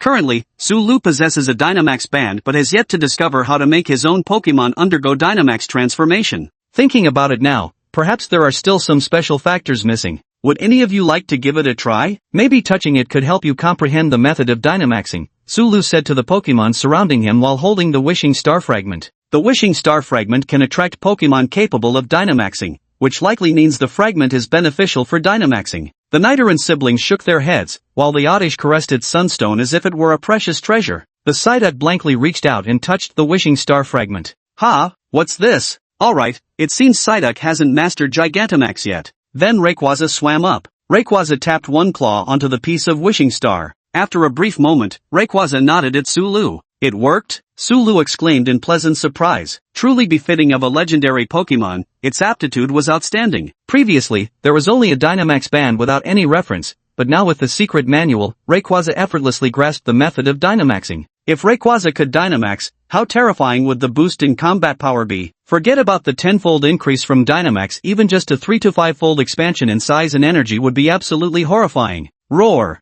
After receiving Rayquaza's confirmation, Sulu's fervor cooled slightly. Sulu raised his hand and glanced at the Dynamax band already strapped to his wrist. Rayquaza informed him that the energy within the wristband couldn't sustain its own Gigantamax form. In other words, it needed recharge payments. But there's hope now, Lusu nodded in satisfaction. Who else wants to give it a try? The Onix that had just been summoned by Sulu also joined in the fun. Unfortunately, this particular Onix was only of elite grade talent, and its comprehension wasn't particularly strong. It failed to grasp the method of Gigantamax from the Wishing Star Fragment. Onix looked somewhat dejected, but then Psyduck gave it a reassuring pat with its wing, and the 2 Pokemon slowly made their way deeper into the jungle. There was still one last Pokemon left to try. Sulu lowered his gaze to the determined-looking Caterpie. Though Caterpie had trained hard and possessed decent potential, its innate species limitations capped its growth. Moreover, it was still in its initial larval stage as a Pokemon. Mastering Gigantamax should have been an immense struggle for it. However, Sulu naturally wouldn't reveal his thoughts to Caterpie. Go for it, Buggy, Sulu encouraged Caterpie. Caterpie nodded solemnly. Previously, it had no idea how to catch up to Rayquaza, but after learning about Dynamaxing, the little worm finally understood its path forward. Grow bigger, keep growing bigger, until it reaches the same colossal size as Rayquaza. Understanding the Caterpie's thoughts, Lusu could only say, the child is still young, let him dream. The Caterpie touched the wish star fragment with its antenna, then remained completely motionless for a long while. Caterpie? Lusu cautiously asked. But the next moment, the wish star fragment in Lusu's hand transformed into shimmering dust particles and fused with the Caterpie? Sulu? The Caterpie suddenly jolted awake. Then it looked seriously at Sulu, or rather, at the Dynamax band on Sulu's wrist. You made it? Sulu asked, bewildered. Out of all his Pokemon, he never expected Caterpie to be the first to meet the requirements for Dynamaxing. Alright, let's go, Caterpie. The green caterpillar nodded vigorously before being recalled by Sulu into its Pokeball. To Gigantamax, one must first use a Pokeball as a medium to infuse the Pokemon with Gigantamax energy. And at this moment, Sulu and the green caterpillar were doing exactly that. The energy from the Gigantamax band surged wildly. All the Pokemon turned curious gazes toward him, even the Psyduck that had originally planned to show its little buddy the training grounds, which now turned back with its Onix in tow. The Pokeball in Lusu's hand suddenly expanded due to Gigantamax energy. The once palm-sized Pokeball abruptly swelled to a diameter of 1 meter. Fortunately, Lusu possessed psychic abilities and didn't have to foolishly hurl the massive Pokeball like a shot put. After a flash of white light, a green dragon nearly 5 to 6 meters long appeared before everyone's eyes. Gigantamax Caterpie. The newly emerged Onix gaped in shock, its jaw practically dislocated. It had never seen a Caterpie as massive as itself before, though even a Gigantamax Caterpie didn't seem to bring much of an intimidating presence. Rayquaza circled around the Caterpie several times in utter confusion. Could this really be its unrelated, non-biological sibling? Damn, they actually kind of looked alike. After Gigantamaxing, Caterpie's eyes gleamed with excitement. It couldn't wait to test its newfound power post-enlargement. It felt just a teensy bit closer to matching Rayquaza now. Quack! Then, under Psyduck's guidance, the duck led the two long, serpentine Pokemon, one gray, one green, toward the training grounds. Then came the sound of boom, boom, boom. If I recall correctly, Caterpie should only know tackle and string shot, and it doesn't even like using string shot. I, Sulu, hereby dub your current form as the Rolling Earth Dragon. Oh wait, no Earthworm. Chapter 60, Absorbing the Core. However, the deafening collision sounds didn't last long. After about 10 minutes, the tearful Caterpie came wriggling back towards Sulu again. Unless Sulu was mistaken, it seemed Caterpie was still using tackle to move as it charged at him. If not for Sulu's now superhuman physique, he really might have been hurt by the impact. Alright, you can't keep Dynamaxing now. The Dynamax band needs to recharge, and your own stamina can't keep up. Overusing it will exhaust you. If you push too far, it might even harm you, Sulu said, stroking Caterpie gently. To be honest, Sulu was already surprised that the Dynamaxing, which in the Pokemon games could only last for 3 turns, allowed Caterpie to hold on for a full 10 minutes. In Sulu's mind, the energy required for each Pokemon's Dynamaxing must differ, and it was clear that Caterpie's needed the least amount among all Pokemon. After confirming that the summoning stone could indeed perform additional summons, Sulu felt he had gained a new goal. After all, the once-a-day free summon was no longer enough to satisfy his needs. With that, Sulu rode Rayquaza back to the edge of the Heavenly Cloud Forbidden Zone, stopping before another dimensional rift. This is the spatial rift that Sulu discovered himself. Sulu wanted to investigate whether his system would have any effect on the core crystal within the spatial rift. If even the system couldn't handle it, then he'd have no choice but to cooperate with the Beast Taming Alliance. The spatial rift before Sulu's eyes measured about 13 meters in diameter, making it a small to medium-sized rift. There were no vicious beasts around the spatial rift. It's stable, shouldn't cause any trouble. Sulu nodded. After entering the space-time rift, it appeared nearly identical to the previous one. However, the first rift Sulu had entered was utterly barren, nothing but savage beasts, whereas the slightly larger rift had sparse patches of grass. The moment Sulu stepped into this unexplored space-time rift, a shadowy figure abruptly lunged at him, only to be instantly bisected by an air blade the next instant. At this moment, Sulu focused his gaze and saw that it was a ferocious beast somewhat resembling a mantis. This mantis-like beast stood nearly 2 meters tall. Even without much flesh on it, it looked utterly terrifying. Judging by that speed just now, it should qualify as an elite-level ferocious beast, right? Elite-level beasts were already enough to give most summoners headaches, yet there existed large numbers of such creatures in the unstable dimensional rifts located far from human settlements, areas that hadn't been purged. After all, even within spatial rifts, there's the saying survival of the fittest. The formation of forbidden zones inevitably rejects the rules of other spatial rifts, just as no other spatial rifts exist within the Tianyun Forbidden Zone. The monsters are so ugly, Siemi, perched on Sulu's shoulder, seemed somewhat scared, covering her eyes with her little paws, though not completely covered. In Xiami's psychic perception, these creatures called ferocious beasts were far more violent than any Pokemon, making the chances of capturing them slim. Sulu continued forward with his Pokemon, Psyduck and Rayquaza, in tow. It seemed the previous battle had attracted the attention of other mantis beasts. Within moments, a dark swarm of the creatures came flying towards Sulu's position. There must be at least 300 to 400 of them. Of course, they were still just fodder, contributing nearly 20,000 points to Sulu. He advanced effortlessly all the way to the very center of the spatial rift. Unlike before, where only a bare crystal and core remained, now the core of the spatial rift was encased in a yellowish-brown, cocoon-like substance. If not for Sulu's ability to sense energy fluctuations with aura, he might not have been able to pinpoint the exact location of the space-time rift. The core crystal nucleus is also hidden and occupied by the savage beasts, as it continually emits energy. Just as Sulu was deep in thought, a 4-meter-tall bluish-gray mantis emerged from the massive egg sac.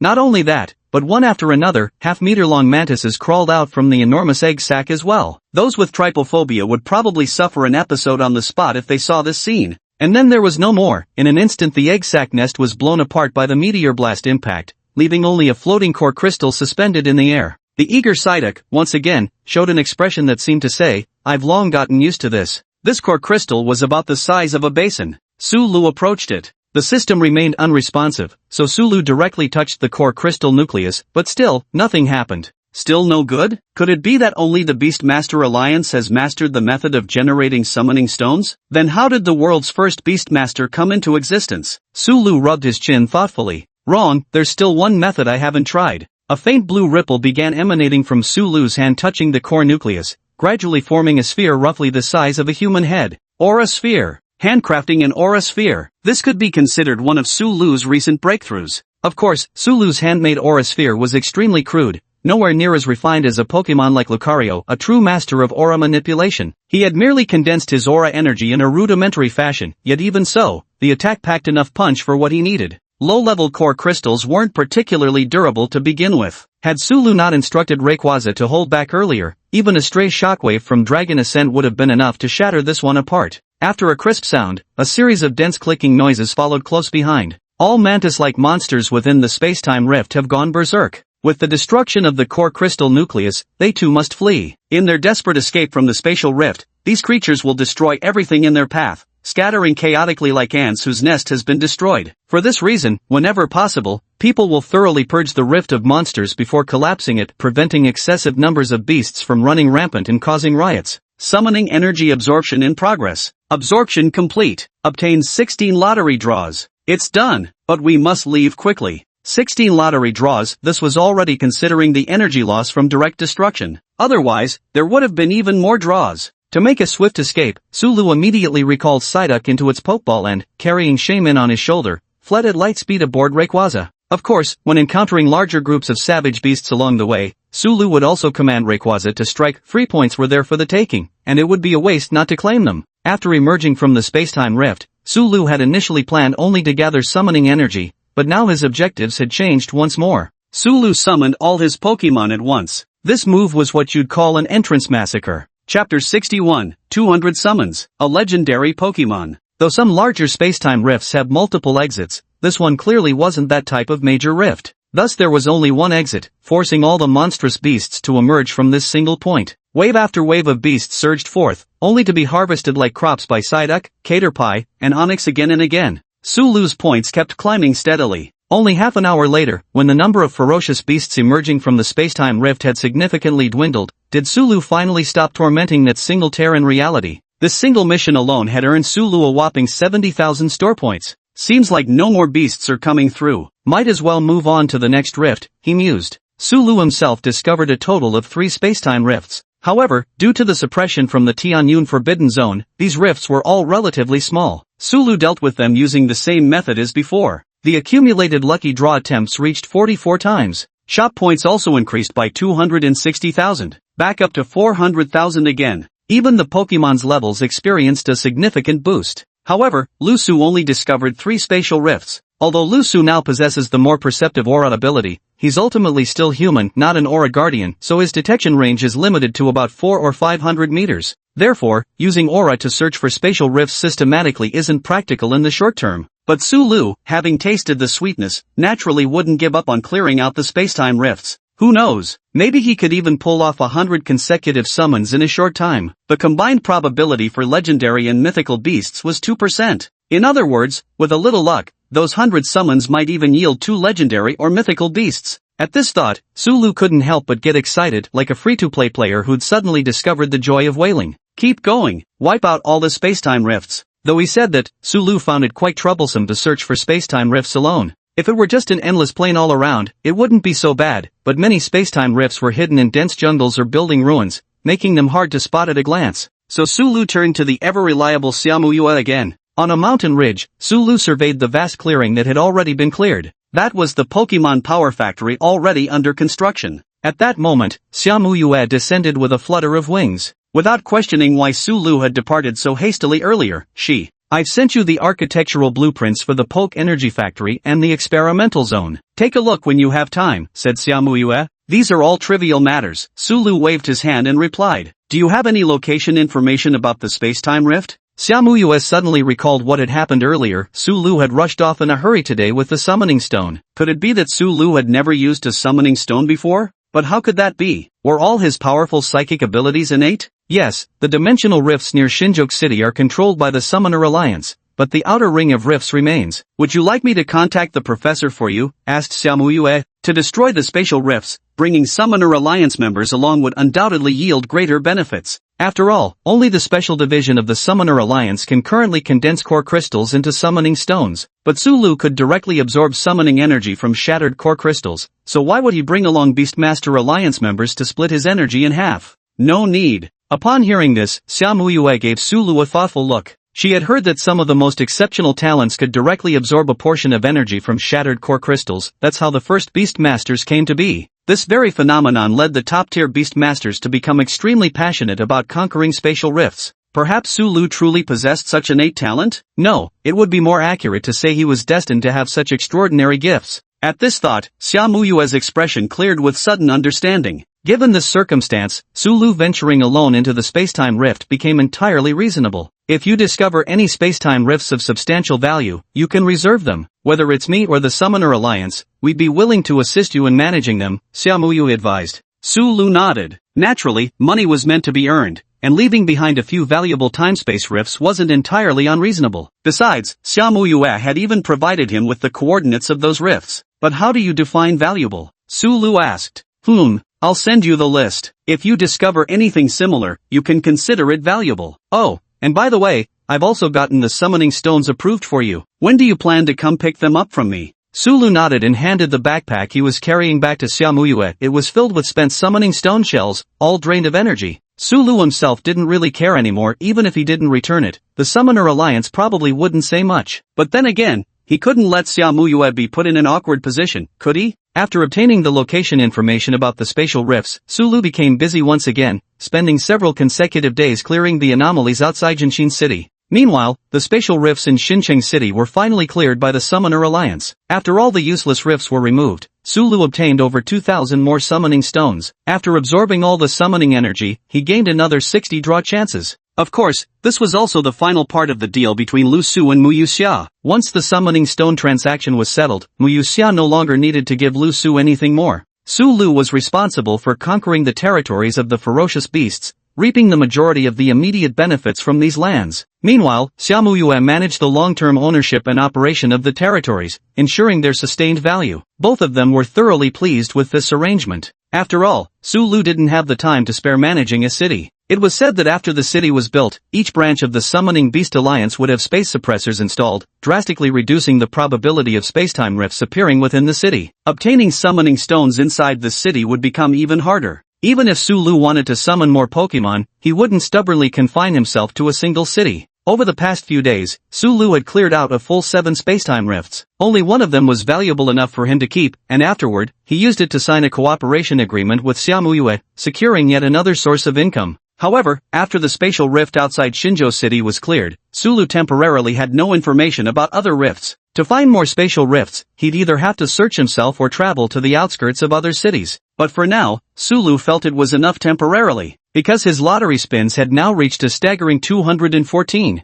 In the Pokemon Valley, Lu Su rubbed his hands together as he eyed the unprecedented number of lottery draws. 200 tries. If I don't get a legendary this time, there's no justice in the world. With a single thought from Lu Su, over 200 spinning wheels whirred into motion simultaneously. A long string of system notifications flooded in, but Lu Su's gaze remained fixed on just one. You have obtained a legendary Pokemon Tier 1. Jackpot. That 0.1% probability actually hit Su Lamong. Chapter 62, Tier 1 Legendary. Mewtwo. Not just one Tier 1 Legendary, a total of 57 Pokemon were summoned together. The intense flashes of light captured the attention of all the Pokemon. Even Rayquaza was staring intently at this new group of companions, sensing a distinctly threatening presence among them. As the radiance dissipated, a silver-white Pokemon resembling a hybrid between a human and a feline appeared before Su Lu. Mewtwo. Mewtwo's combat prowess ranks among the absolute peak even among legendary Pokemon. The summoned Mewtwo appeared somewhat disoriented. With eyes as clear as a newborn's, it gazed around its surroundings. Who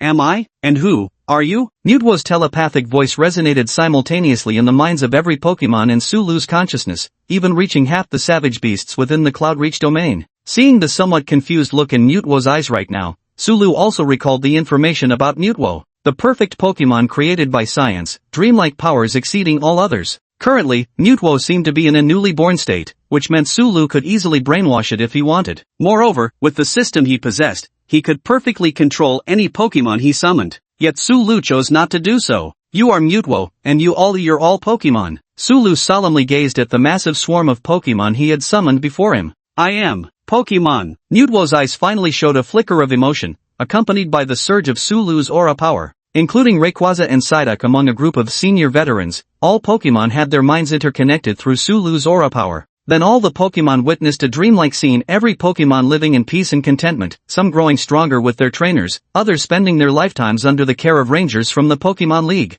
This was the Pokemon world as Su Lu understood it, his most authentic perception of Pokemon imprinted deep within his soul. Even Mewtwo, the most self-conscious among them, realized that the world Su Lu revealed to them was their birthplace. So this is what I truly am, an independent being with my own consciousness? Mewtwo extended its hand, finally seeing its true self. From Su Lu's consciousness, it learned that this world might merely be a fictional creation. Yet the moment they manifested in reality proved it was far more than just a fabricated universe. They were all undeniably real. This is important. For other Pokemon, this might not matter much, but for Mewtwo, it's crucial because it was originally a created Pokemon. If no one tells it, it may never realize it is a real existence. Without this realization, Mewtwo would likely fall into a long period of confusion, just as it did in the original Pokemon world. Mewtwo raised its head, gazing at the young boy who had extended his hand to it and to all Pokemon. Starting today, we're all partners, Su Lu declared happily. Mewtwo looked at its own palm, seeming to understand something, and clasped hands with Su Lu. Then a yellow-feathered paw reached out. Psyduck also placed its paw on top. More and more Pokemon piled together in a cuddly heap. After establishing a psychic connection, there were no more barriers between any of the Pokemon. Under the leadership of veteran members like Psyduck, the multitude of Pokemon began exploring Pokemon Valley. Meanwhile, Su Lu was taking stock of his gains from this endeavor. 200 consecutive summons might seem thrilling, but unlike leeks that quickly regrow after being harvested, the spatial rifts near Shinjo City and the Skycloud Forbidden Lands had been nearly entirely cleared out by Lu Su. Having Lu Su search for spatial rifts himself would be too time-consuming and laborious. Lu Su was carefully compiling statistics. After all, he couldn't just focus on summoning without considering the lives of the Pokemon. Later, he planned to have individual conversations with each one to arrange their future responsibilities. One legendary Pokemon, Mewtwo. With no secondary legendaries or mythical Pokemon, that 1% chance didn't pull through. Guess all my luck got used up on Mewtwo. Then there are the pseudo-legendaries, 3 in total, 1 Larvitar and 2 Beldum. At this point, Su Lu suddenly stopped speaking. Wait, Larvitar and Beldum? Su Lu rubbed his forehead. Although both of their final evolved forms, Tyranitar and Metagross, are insanely powerful, the issue is that both of these Pokemon species seem to literally be eating Pokemon. Although Meton would eat less, but wouldn't the 3 of them consume 2 entire minds combined? We'll probably have to wait until the Poke Energy Factory starts operating before we can begin proper training, Su Lu sighed. Next were the remaining 53 ordinary Pokemon. Meowth, Rattata, Pidgey, Sandshrew. Among ordinary Pokemon, there is only one starter, the Garlic Toad. Oh wait, I mean Bulbasaur, while others truly qualify as relatively commonplace. Of course, when nurtured seriously, any Pokemon can unleash formidable combat prowess. Unlike some summoned beasts in this world that lack even the potential for growth, after all, one of Pokemon's core traits is bonding. Fortunately, Sulu possesses the power of aura, enabling him to directly sense Pokemon's emotions and even communicate remotely. Thus, with just a bit of multitasking, Sulu can simultaneously train many Pokemon. Beyond Pokemon, there are other summoned miscellaneous items, most of them single-use consumables, with the rest largely consisting of evolutionary stones like sunstones. The only slightly special items are a metal coat and a Butterfree Megastone. The metal coat is an evolution item required by some rock-type Pokemon. Currently, it can only be used on Onix. Once Onix reaches the required level, it can evolve into Steelix using the metal coat. As for the Butterfree Megastone, it's an essential item for Butterfree's Mega Evolution. But at the moment, Sulu glanced at the serious-looking Caterpie. Normally, Caterpie evolves at a very low level and quickly turns into Metapod. Yet, Sulu's Caterpie had already reached level 27 and still hadn't evolved. Thinking of this, Sulu first called Caterpie over through the power of the Transcendence. Caterpie shot over like a green arrow, maintaining its tackle move all the way to Sulu's front. Caterpie, this is Butterfree's Megastone. Sulu carefully explained Mega Evolution to Caterpie. But Caterpie firmly shook its head in refusal. It refuses to evolve. Even though it's already reached the level where it could evolve, the current Caterpie has been stubbornly holding itself back. Chapter 63 Mutwo, the Eternal Goat. I see. Sulu sighed. The Caterpie chasing after Rayquaza, though Sulu had known that the saying Rayquaza evolves from Caterpie was just a casual joke among Pokemon fans, the Caterpie seemed to have taken it seriously. Although Caterpie knew that its evolution would only lead to becoming a Metapod and eventually a Butterfree, it simply refused to evolve. This mindset reminded Sulu of some pilgrims. Perhaps Caterpie was training tirelessly with this very mentality. Maybe one day Caterpie would come to realize something, but it certainly wouldn't be because Sulu forced it. Sulu nodded and handed the Beedrillite to the Caterpie. Although it's called Beedrillite, you should still be able to sense some special power from it. It might help you grow stronger, Sulu said, while simultaneously exchanging for an Everstone in the system. An Everstone can suppress a Pokemon's evolution. Not only can it be used by Pokemon that don't wish to evolve, but it also allows unevolved Pokemon to accumulate more latent potential. Resisting evolution must be tough. Wearing this will make it easier for you. The Caterpie nodded earnestly, then hurried off to continue its training. Then, Self called out one Pokemon after another, using the Aura Force to have thorough discussions with them, and each Pokemon knew what they would do in the future. Just like ordinary people, most Pokemon would choose to take it easy if given the chance. But this world was far from safe, so even under the protection of Sulu and the legendary beasts, Pokemon still had to strive for their own survival. Pokemon Valley is the base for the Pokemon, so they also need to contribute to its maintenance. A small number of Pokemon were willing to follow Sulu to the human world, and naturally, he brought them along. After spending most of the day, Sulu finally managed to settle all the Pokemon except for Mutwo. Now I finally understand how tough Professor Oak's job is. Sulu wiped his sweat. Even with his Transcendence aura, he felt exhausted, and he couldn't fathom how Professor Oak managed to take care of so many Pokemon. Professor Oak, he should be the one who lets Pokemon manage Pokemon, Mutwo said. Sulu froze for a moment. You know Professor Oak? Mutwo shook its head. I sensed it from the telepathic messages conveyed to me earlier. Before meeting you, everything I saw was blank. Mutwo, I have a question for you, Sulu suddenly said. Go ahead. How do you feel about being summoned by me? Sulu asked earnestly. Feelings? You don't need to worry. I don't dislike being controlled because you, Sulu, don't treat us as mere tools, do you? After seeing into your heart, my first feeling was actually relief. Originally just a character from a story, I was summoned by great power and given real life, so I should be thanking you instead, Mutwo said seriously, suddenly turning the atmosphere philosophical. Hearing this, Sulu also breathed a sigh of relief. Just as Who Am I was important to Mutwo, understanding his Pokemon's genuine thoughts without using superpower coercion was equally important to Sulu.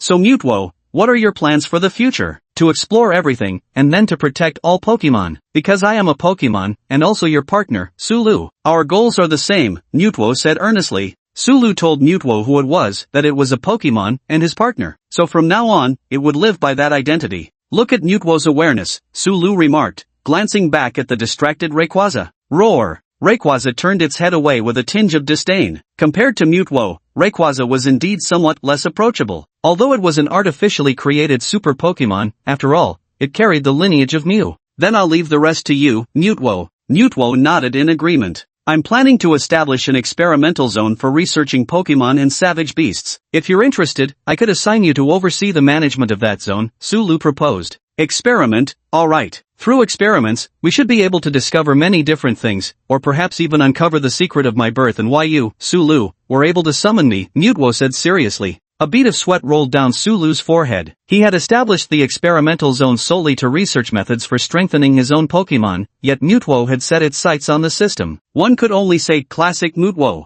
However, Mutwo's involvement also provided a direction for Sulu's previously vague plans for the experimental zone. Sulu himself had no intention of delving into scientific research. In this world, he lacked people he could fully trust and feared that hiring too many outside researchers might expose the secrets of Pokemon. But now, with Mutwo overseeing the experimental zone, there's absolutely no way anything could go wrong. And with Mutwo's abilities, the research speed must be several times faster than that of ordinary researchers? This is an incredible gain, Lu Su thought to himself. Lu Su carefully examined Mutwo's attributes. Mutwo. Rank, Legendary Class. Current level, 15. Type, Psychic. Ability, Pressure. All opposing Pokemon expend additional PP when using moves against this Pokemon. Status, Healthy. Skills, Hone Claws, Confusion, Disable, Swift, Teleport. The number of skills Mutwo has mastered is somewhat astonishing. It's unclear whether this is because it was infused with extensive knowledge in the cultivation tank before being summoned by Sulu. But one thing is certain, Mutwo is currently slightly stronger than Rayquaza. After all, Rayquaza is still in its initial state now, not yet having undergone over 1 billion years of growth to become the Sky Sovereign Rayquaza. Mutwo can be said to have debuted at its peak, possessing formidable combat prowess from the very beginning. Of course, since they haven't actually fought yet, Sulu isn't entirely clear about the precise difference in strength between them. Rayquaza, having finally found a worthy opponent, is now practically itching for a battle. However, Sulu still restrained Rayquaza. Let's call it a day for now. It's already late, and if you two start practicing combat, things might get too noisy. We should wait until tomorrow to find a more suitable location, Sulu said after sensing Rayquaza's thoughts. Mutwo didn't say much more, but it was also very curious about its own strength compared to Rayquaza's. Then let's head back for today. Sulu, I'll take you home. Send me the location of your place using your ability, Mutwo said. At this moment, Rayquaza was the one left stunned. Wasn't Sulu's designated travel partner supposed to be it? In the next instant, Mutwo used teleport to vanish with Sulu before all the Pokemon's eyes. After 4 consecutive teleports, Sulu stared dumbfounded at the scene before him. In just those fleeting seconds, I was actually teleported home? Mutwo, the GOAT forever. Chapter 64, Research Zone Director, Dr. Mutwo? Back already? Sulu was dumbfounded. Other Pokemon's teleportation at most covers 12 kilometers, and the energy consumption is enormous. Meanwhile, Mutwo's teleportation exceeds 100 kilometers each time and can be used consecutively. Sulu was beginning to experience just how powerful Mutwo's psychic-type abilities truly were. Psyduck and the others are still back in Pokemon Valley, Sulu said with a hint of helplessness. That's easy to handle. Mutwo vanished again in an instant, and after a few breaths, the bewildered Psyducks also appeared in Sulu's room. Sulu shook his head and stored the Psyducks in Pokeballs, 18 in total. These were all Pokemon meant to integrate into human society. Alright, I'm going to sleep now. Mutwo, do you need to rest? Sulu asked. Sleep, so sleepy, said the drowsy shaman beside them upon hearing the word, yawning before skillfully pulling out a pet-sized pajama set and commandeering a corner of Sulu's bed. Sleep? I don't need it. Maybe you should give it a try? Emptying your mind and relaxing your body to sleep feels wonderful. Normal living creatures all need to sleep, Sulu remarked. Hearing this, Mutwo finally agreed to experience the sensation of sleep, something entirely novel for it. Sulu brought in a few more quilts, and Mutwo settled down to sleep in another room. Mutwo lay on the bed in a daze, hands outside the covers, staring blankly at the ceiling. Relax, stop sensing, close your eyes, empty your mind. Gradually, Mutwo also drifted off to sleep. When Mutwo opened its eyes again, the time had already jumped from night to noon. So this is sleep? It's fascinating, but unprotected sleep could be dangerous. But by his side, there probably won't be any danger. After finishing breakfast, Sulu made another phone call to Xiaomuyue. You're in the city? I'll come find you right away. Then Sulu turned to Mutwo. Would you like to come with me? To meet the Lord of True Heart City. But after careful consideration, Mutwo shook its head. No need. Until we thoroughly assess this world's combat strength, I believe it's better not to reveal myself. After all, we are Pokemon, not savage beasts or summoned creatures. I'll return to Pokemon Valley for now. If you need anything, you can contact me through the Aura link. I promise to arrive within 1 minute, Mutwo replied calmly. Sulu nodded in understanding. Communicating with highly intelligent Pokemon like Mutwo was effortless, giving Sulu the rare feeling of having found a true kindred spirit. What about the research area you were managing, Mutwo? Sulu asked. Alright then. Mutwo's figure began to envelop in a strange light, and then a silver-haired youth who bore a striking resemblance to Sulu appeared before him. I can use illusions to interfere with others' vision, so they'll just see me as a normal person, Mutwo explained. Since Sulu was currently the person Mutwo knew best, it had instinctively chosen to mimic his appearance. Mutwo seemed to realize that using an illusion too similar to Sulu might cause some complications, so it materialized a cat-faced mask for itself to wear. That should do it. Maybe someday people will even call you Dr. Mutwo. Sulu nodded in agreement. This probably just shows the true caliber of a legendary psychic-type Pokemon. Then, in an instant, Mutwo vanished from Sulu's sight, but it did not immediately return to Pokemon Valley. Mutwo was far too curious, so it decided to travel to other regions and take a look around, since before the research zone was completed, it basically had nothing else to do. Although the system shop also carries Mutwo's Megastone, it is by far the most expensive among all Megastones,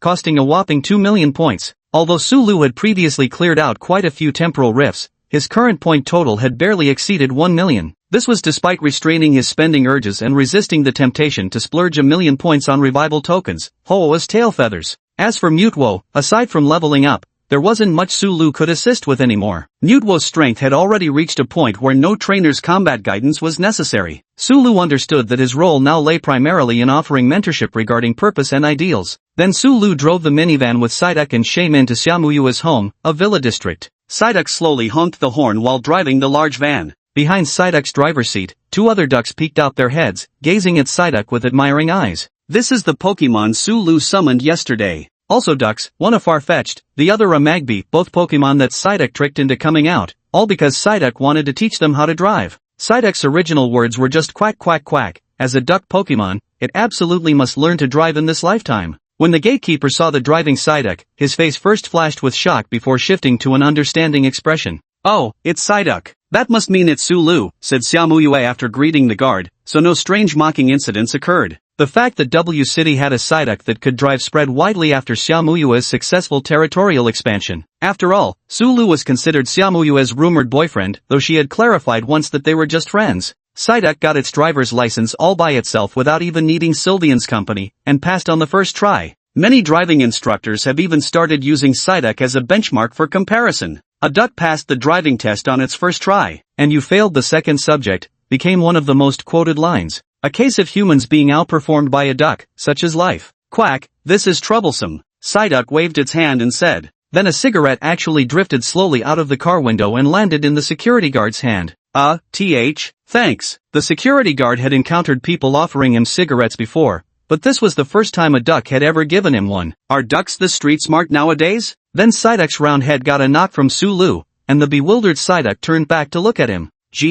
What's going on? Kid, little Pokemon aren't allowed to smoke. Are you trying to become a delinquent duck? Just became the big brother of 2 ducklings and you're already leading them astray? Sulu asked with righteous indignation. Quack quack quack. Psyduck frantically fumbled out the phone Sulu had bought him, swiping to a video titled How an Old Driver Builds Good Relationships with Others. Quack quack, Ducky doesn't smoke, just offers cigarettes. Psyduck nodded pitifully in agreement. Sulu, watch less of this stuff in the future. Sulu, a voice suddenly called out. Sulu turned to look in the direction of the voice. Principal? Chapter 65, Gifts and a Call for Help. Although Principal Xiahai no longer taught classes, he frequently gave speeches on stage, so Sulu was very familiar with him. But how could the principal recognize me at a glance when we've barely interacted before? Guess my handsome face is just that memorable. You're here looking for Xia? Want me to take you to her? Xiahai said amiably. Though Xiamuyue hadn't specifically explained Sulu's situation to Xiahai, what Sulu had already demonstrated was more than enough to prove he was a genius. After all, not everyone gets hailed as potential champion material, nor can just anyone develop highly effective Pokemon nourishment formulas at the tender age of 17.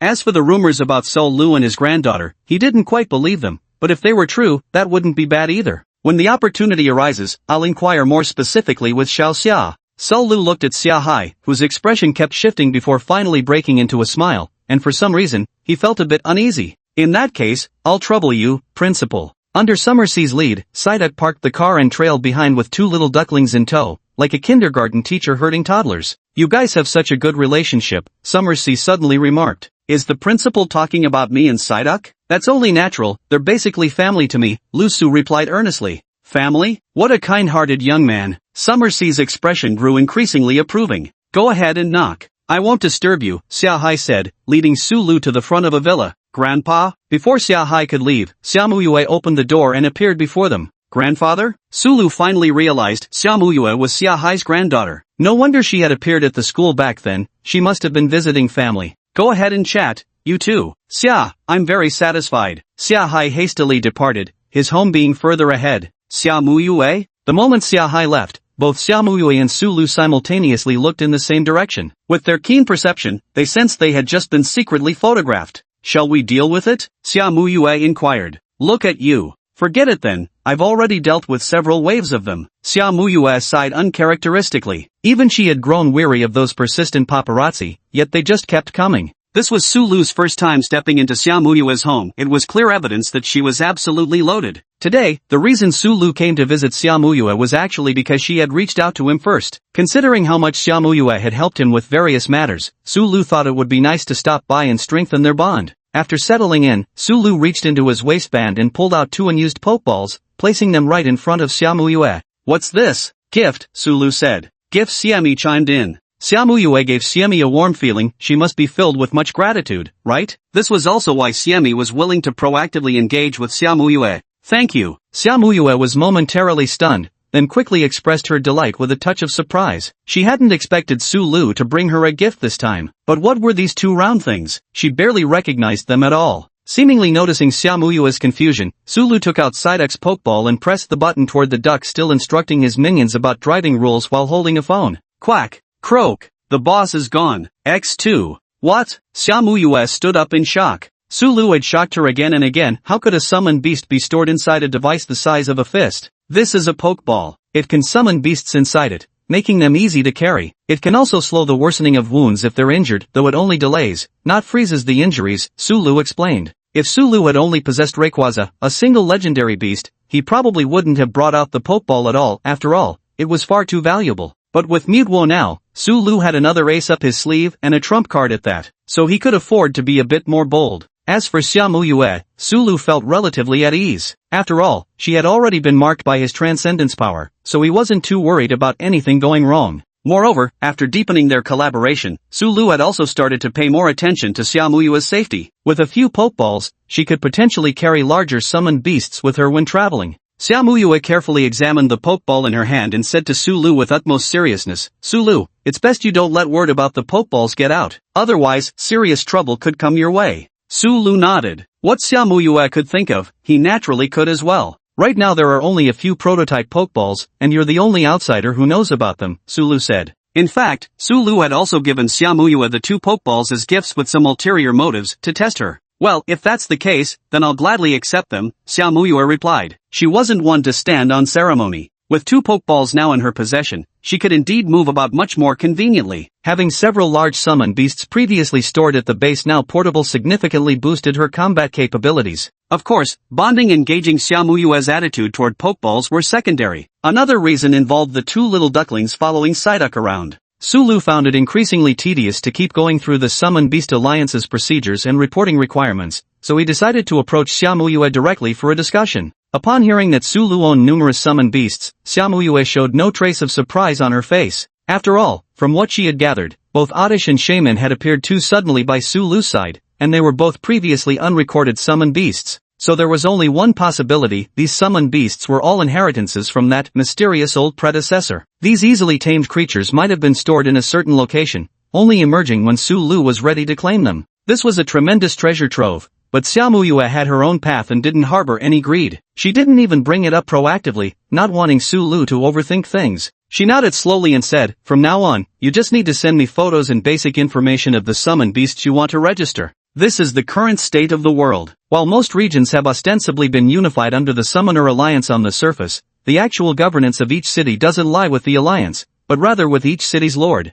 By the way, Xia Muyue, didn't you say you had something to discuss with me too? After receiving his satisfactory response, Sulu turned to ask Xia Muyue. At this point, Xia Muyue's expression grew slightly more serious as she pulled out a tablet displaying a message. Emergency alert! A large-scale temporal rift has appeared in Z City. All city lords surrounding Z City must remain vigilant. Immediate assistance requested from elite level or higher summoners with flying-type summon beasts. Is this actually a distress signal? Chapter 66, Battle Preparations. A large-scale spatio-temporal rift? How come I didn't know about this? Sulu frowned as he asked. Certain information is only disclosed to beast tamers of corresponding ranks first, as it might cause panic among ordinary citizens. Sulu, your current rank in the Beast Tamer Alliance isn't high enough, so you didn't receive the alert, Xia Muyue explained. Since even other high-level beastmasters would know about it, it probably wasn't any major secret. Sulu picked up the tablet and carefully examined the information. This suddenly appearing spatial rift was extremely close to City Z horizontally, nearly 3 miles away. But what made it particularly alarming was its massive diameter of 67 meters. Even more crucially, the spatial rift was positioned in the sky at an altitude of 7,000 meters. The area affected by the energy fluctuations from such a large spatial rift was enormous. Airplanes couldn't even approach the rift directly. At best,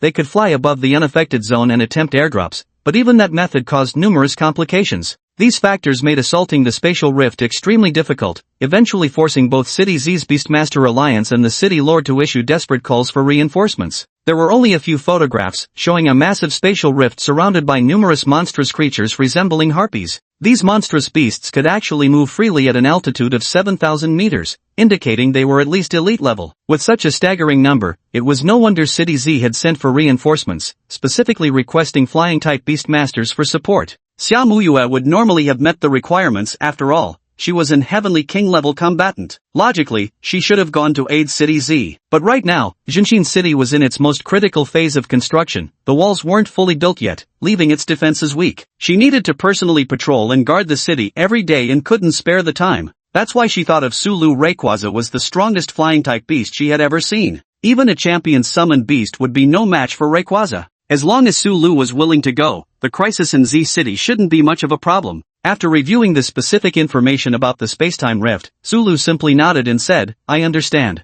Then Sulu left Xia Muyue's luxurious villa with several Pokemon in tow. "Muyu, I'm heading off." The green grass hat perched on Sulu's head waved goodbye to Xia Muyue. While Sulu and Xia Muyue were chatting, all the desserts had been devoured by Xiemi. "I think he'll go, right?" Xia Muyue silently wondered as she watched Sulu leave. "Mutwo," Sulu uttered the name upon returning home. The next moment, Mutwo teleported directly in front of Sulu. "I'm here," Mutwo replied, holding a shattered electronic panel. Sulu also noticed the broken electronic panel in Mutwo's grasp. "Where did you go?" "A place called the Waste Disposal Station. Taking things from there shouldn't cause any problems for people," Mutwo said without any inflection in its voice. "Sulu." Mutwo scavenging through trash. "Oh no, stealing trash, how could a deity stoop to this?" Sulu rubbed his forehead. "This is my fault. I didn't consider that, sorry." Then Sulu took out a bank card. "If you're interested in something, just buy it directly. This would be more convenient." Mutwo nodded and glanced at the bank card in Lusu's hand. Instantly, the bank card vanished without a trace, leaving no clue as to where Mutwo had stored it.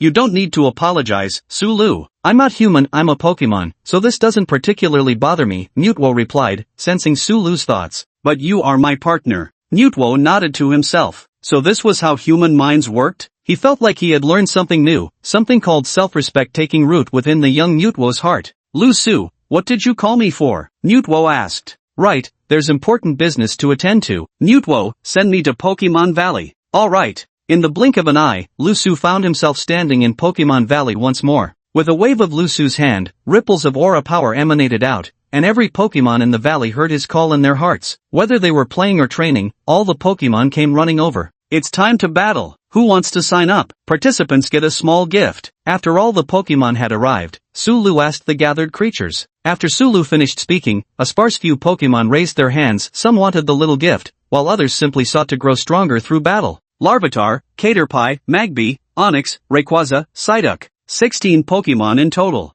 "Alright, everyone, get ready. We're leaving soon." Sulu pulled out a handful of Pokeballs. To carry all these Pokeballs, he even specially bought a customized belt from the system store. Then Sulu plucked Shaman off his head where it had been perched. "You stay here in the Pokemon Valley," Sulu said to Shaman, whose tiny legs dangled in midair. I don't want to leave Sulu. You don't even fight, it's better to stay home. Or do you also want to join the battle, Shaman? I can help prepare some Gracidia flowers for you, Sulu asked. Hearing the word battle, Shaman shrank back timidly. The shy little Shaman gets nervous even around strangers, let alone fighting. Even if you stay in Pokemon Valley, you can still sense me, right? And besides me, all the other Pokemon are your friends too, aren't they? Sulu said with a smile. Not only could Sulu sense the presence of Pokemon through Shaman's aura, but the Pokemon could also feel Sulu's thoughts through this connection. Especially since Shaman was the gratitude Pokemon, this sensory bond was even stronger, equivalent to having Sulu by its side at all times. This might also be why Shaman was particularly clingy to Sulu.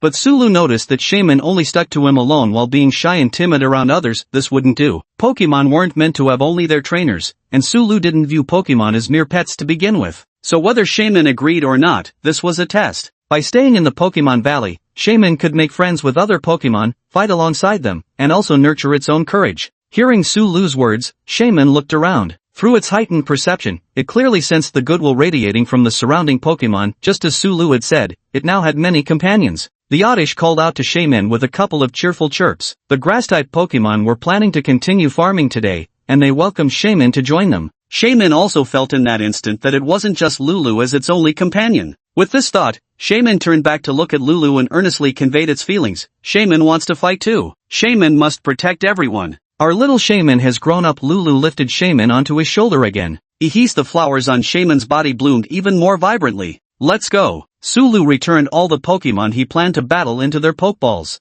Rayquaza then carried Sulu directly toward their destination. Chapter 67, The Champion suffers heavy damage. Sulu sets off. Sulu flew away with Rayquaza, while Mutwo stayed behind to guard their home. Previously, the task of guarding the home was entrusted to Rayquaza, but now with Mutwo by his side, Sulu felt reassured enough to leave the many Pokemon in the Pokemon Valley and venture to slightly more distant locations. Moreover, if he encountered danger, Mutwo could use him as a coordinate to quickly teleport and provide support. If it were Rayquaza instead, well, it might still take some time to fly over. During the flight, it seemed Rayquaza was a bit miffed that its status as the official transportation method had been usurped by Mutwo. This time, it flew at an incredibly fast speed. Even with Sulu's enhanced physique, he couldn't help but feel his heartbeat quicken. Of course, Sulu didn't call out Rayquaza's little bout of pride. What if it went rogue? That would truly turn into a roller coaster dragon ride. How's Rayquaza's training going? I bought another batch of meteorites for you. Well, I got them for Rayquaza at the same time while purchasing ores for Larvitar and Beldum.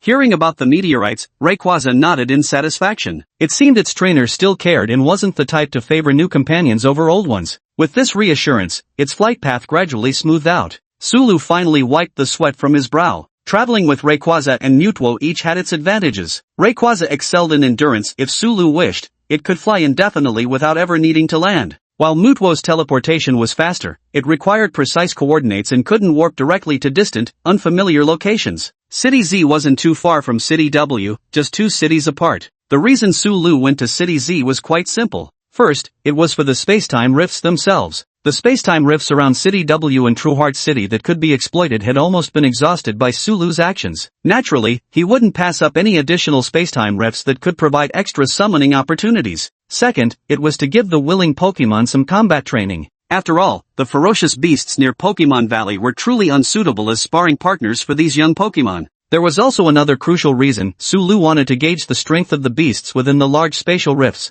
After all, above the Sky Garden, there was still an enormous spatial rift spanning over 100 meters in diameter. Sulu needed to make comparisons and prepare in advance. Because Rayquaza had been staying near the spatial rift for increasingly longer periods of time, Rayquaza could sense a presence similar to its own within the spatial rift of the Skycloud Forbidden Zone. The longer it lingered before the rift, the more likely it signaled that something inside was about to emerge. If even large-scale spatial rifts were difficult to resolve, then Sulu might as well consider relocating sooner rather than later. So this expedition could be considered a test of his current combat capabilities. Although news of the large spatial rift had been contained by the Beast Taming Alliance in the first instance, preventing widespread panic, the sheer proximity of the rift to the city meant that more and more people were noticing the dark speck on the horizon through various means. In the rehabilitation room of the Z-City Summoning Beast Alliance, Songhu, the governor of Looming Province, his face pale and body wrapped in bandages, suddenly snapped his eyes open. "Governor, you're awake?" Li Yuan, the mayor of Z-City, asked anxiously from beside him.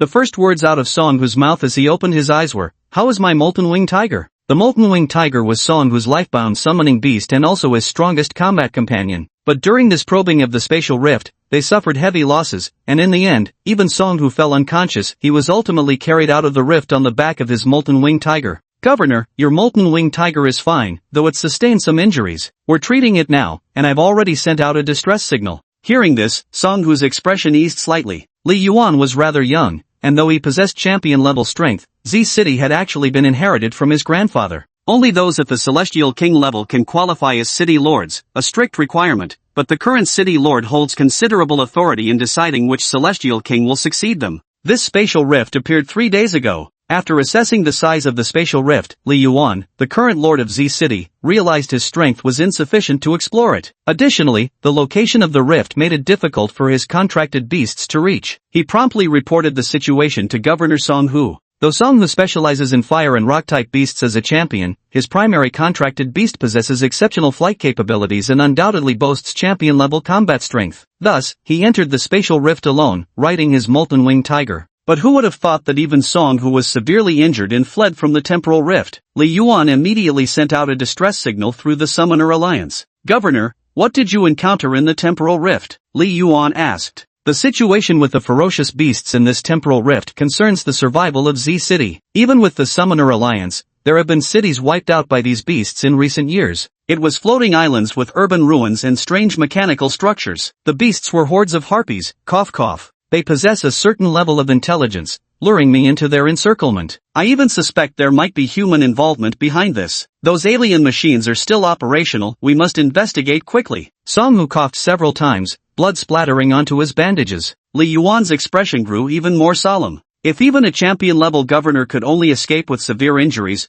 would his request for reinforcements truly be of any use? And what's more, there's suspicion of human participation. Governor Song, which faction do you think is most likely involved in this? The Dark Death Academy, the Convergence Society, or the Descent Sect? Any of them could be responsible, Song Hu replied solemnly. The Dark Death Academy is an organization controlled by monstrous beasts that have gained intelligence, with the sole purpose of opposing humanity. As for the Convergence Society, they advocate for completely transforming the human world into a forbidden zone. They believe the spatial rifts are unstoppable and propose merging them entirely with our world. In their view, this would stabilize the chaotic rules and allow technology to advance once more. Although the ideology of the Convergence Society was commendable, it unfortunately ran counter to the beliefs of most people. Moreover, their chaotic actions brought forbidden realms into the human world, causing immense suffering to society. As a result, they were also labeled as a cult. The Descent Sect is equally enigmatic. It said they were originally part of the Convergence Society but split off for unknown reasons. But regardless of which organization it is, they both pose tremendous threats. As he spoke, Song Hu tore off the 4 drip from his arm, his eyes flashing with what seemed like flames. City Lord Li Yuan, prepare a large number of helicopters for me. This time I'm taking my entire summoned beast battle regiment airborne to investigate this thoroughly. This injury infuriated Song Hu. If he had brought his full combat force, he believed there was no way he could have been so severely wounded and forced to flee. Chapter 68, Ferocious Beast Rampage, Forbidden Zone Expansion? But Governor Song, what about your injuries? Li Yuan asked with concern. In his eyes, Song Hu was already injured, and the best course of action now should be for Song Hu to contact the alliance leader, who would then handle this large spatial rift. It's just a minor injury. Song Hu stood up, his face still somewhat pale but no longer looking as frail as when he'd just awakened. Since Li Yuan was relatively young and inexperienced, and Song Hu's strength was undeniable, Li Yuan didn't argue. He simply nodded and went ahead to arrange for a large helicopter to transport Song Hu's summoned beast army above the spatial rift. But right at this moment, Li Yuan's phone rang. He glanced at Song Hu before answering the call. City Lord, it's terrible. Monsters have emerged from the dimensional rift. They're now flying towards Z City. Hearing the report,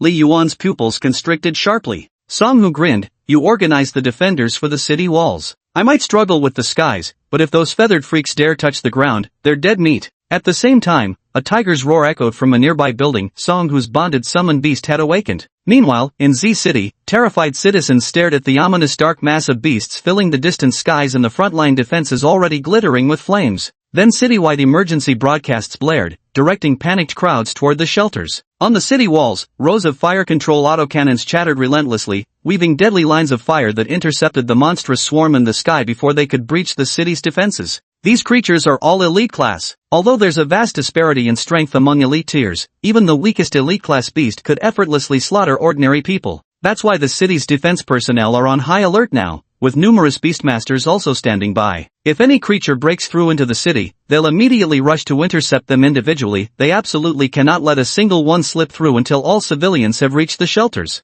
An ordinary harpy stands over 2 meters tall with a wingspan of 4 or 5 meters. A single flap of its feathers transforms into expanding wind blades. Then, a sharp screech suddenly tore through the sky as a massive, whale-like beast struggled to squeeze its way out of a large spatial rift. It's a Sky King-ranked hunting void whale. Ready the artillery cannons. What about the Heavenly King level? And the City Lord? Due to the altered laws of physics surrounding the spatial rift, conventional artillery from our world couldn't penetrate it. Everyone could only watch helplessly as this elite-tier ferocious beast crawled out from the dimensional tear. The hovering killer whale stretched nearly 100 meters long. Its gaping maw, bristling with razor-sharp teeth, occupied more than half its massive body. And as the sky-hunting whale fully emerged, a swirling cyclone began to encircle every harpy around it. The machine gun bullets that originally could at least disable harpies by knocking them out of flight now get deflected by powerful whirlwinds before even reaching them. Like an aircraft carrier, the sky whale charged toward the defensive line with swarms of harpies, while even more voidstalker whales emerged from the spatial rifts. This had escalated into an all-out war between humanity and the monstrous beasts. Overwhelmingly, these savage creatures possessed an instinctual drive to hunt humans, making communication impossible unless they were first subdued. As the beast horde drew closer, the humans' defensive firepower intensified, with waves of violent explosions erupting. Missiles had already been deployed, and it seemed the situation was tilting in City Z's favor. But suddenly, a faint golden ripple spread out from the spatial rift in the sky. As if all sound had been muted, both the missiles and the autocannons fell utterly silent in that instant. Li Yuan, standing atop the city wall with an ashen face, exclaimed, "The Forbidden Zone is expanding? Impossible. We have the space-time rift suppressor. How could this happen?" Songhu, who had already dressed himself, raised his head to gaze at the sky. "What if the suppressor was destroyed?" he said, suppressing the fury in his heart. A thick unease surged within Li Yuan's chest. What if the suppressor had been sabotaged? Now without the aid of firearms, the only ones who could stand against the ferocious beasts were the Beastmasters. The only thing Li Yuan was grateful for was that he had already sent out a distress signal when Songhu was injured and unconscious yesterday. At least there were quite a few Beastmasters in Z City now. Summoners from other cities are still on their way. All we need to do is get all civilians into shelters and hold our ground, Songhu said earnestly.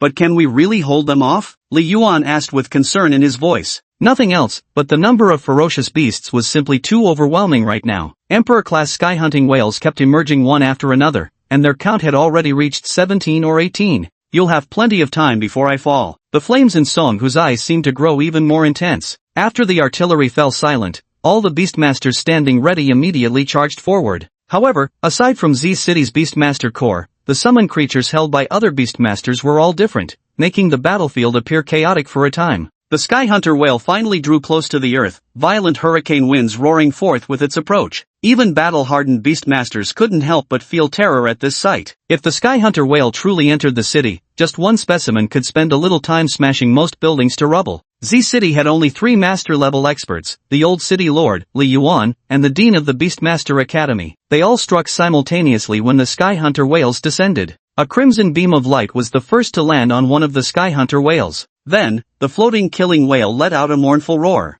It's the old city lord's void blood mantis. Defend! Defend! A beast has breached the sky defenses. Deal with it quickly. Healer summoner. Someone's injured over here. A crimson flash of light erupted, followed by torrents of blood gushing from the enormous levitating killer whale's body. The 100-meter-long behemoth painted the sky red with its blood, staining the buildings below in crimson hues. The attacks from the other 2 elite trainers struck immediately afterward, their energy piercing through the levitating killer whale's head wound. Under the focused assault of one elite whose strength bordered on championship level, the creature's skull exploded in an instant. But what a 1,000-ton hovering killer whale falling from a kilometer high would do to the city was something everyone understood all too well. The citizens below, who hadn't yet managed to evacuate, stared in terror at the colossal monstrosity in the sky. Just then, everyone seemed to hear the roar of a tiger. Bio-armor evolution. A pillar of flame caught the falling airborne killer whale. Chapter 69, Fierce Beast or Throne Angel? Within the pillar of fire stood a massive, winged humanoid tiger.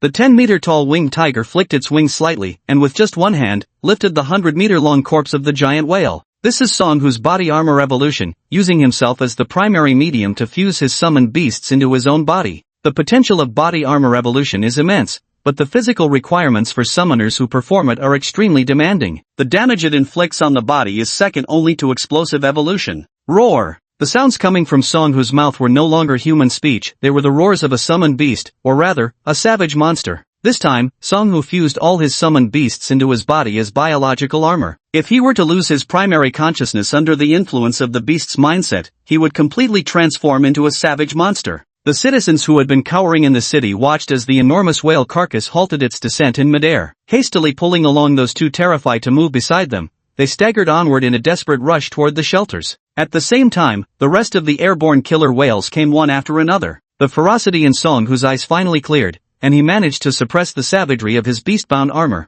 But at this moment, Song Hu didn't immediately attack the hovering mare whale surrounded by numerous beasts. Instead, he swept out wave after wave of fire screens, incinerating swarms of harpies. If it were just some Sky King-level hovering killer whales, even carrying only a molten-winged tiger wouldn't have left him beaten unconscious. So Song Hu waited for those two Overlord-level beasts that had ambushed him. Song Hu's intervention instantly served as an anti-aircraft artillery battery. The number of beasts breaking through to Z City was immediately reduced to sporadic stragglers. This is what a champion looks like. This is the governor. Li Yuan stared dumbfounded at Song Hu standing firm in the sky, single-handedly holding off the beasts from a major dimensional rift. The elderly man beside Li Yuan reminded him that 3 heavenly kings had also joined the battle against the Lord-class savage beast. 10 minutes. Half an hour passed. An hour. Song Hu, who had been continuously unleashing fire screens, was beginning to show signs of exhaustion in his eyes. Even as a champion, maintaining his symbiotic evolution for a full hour had left him utterly drained, both physically and mentally.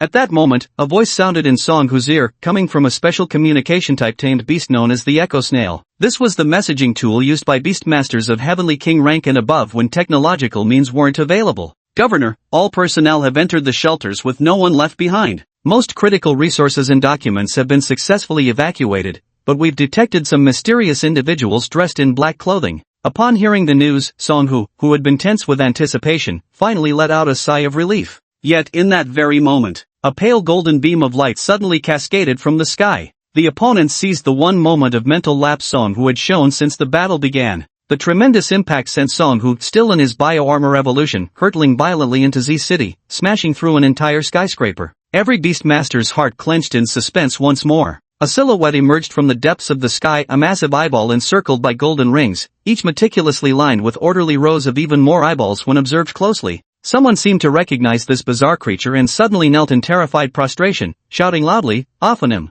An actual ophonym? Both Li Yuan and the old city lord furrowed their brows in disbelief. Within the rifts of time and space, certain ferocious beasts bearing resemblance to mythological entities of the old world and wielding immense power were directly named after those ancient myths. Although Overlord-class savage beasts don't merit individual names yet, they do possess racial designations. Seraphim constitute one such formidable race, having appeared only 4 times so far, each emergence wreaking catastrophic havoc upon human civilization. Every single eyeball of the Seraph focused on Song Hu amidst the ruins. Despite possessing countless eyes, there wasn't the slightest fluctuation in its gaze, giving the impression of something utterly lifeless. Their merciless, glacial stare intensified as pinpoints of light began gathering once more. Roar! A crimson streak flashed as Song Hu, wreathed in black flames, charged into the sky. The sky was once again shrouded by harpies, obscuring the battle raging in its depths from the beastmasters of Z City below. Only deafening booms and blinding flashes of light reached through the avian veil. He can do it. He has to. He's a champion. Why haven't the champions from other regions arrived yet? Li Yuan ground his teeth in frustration.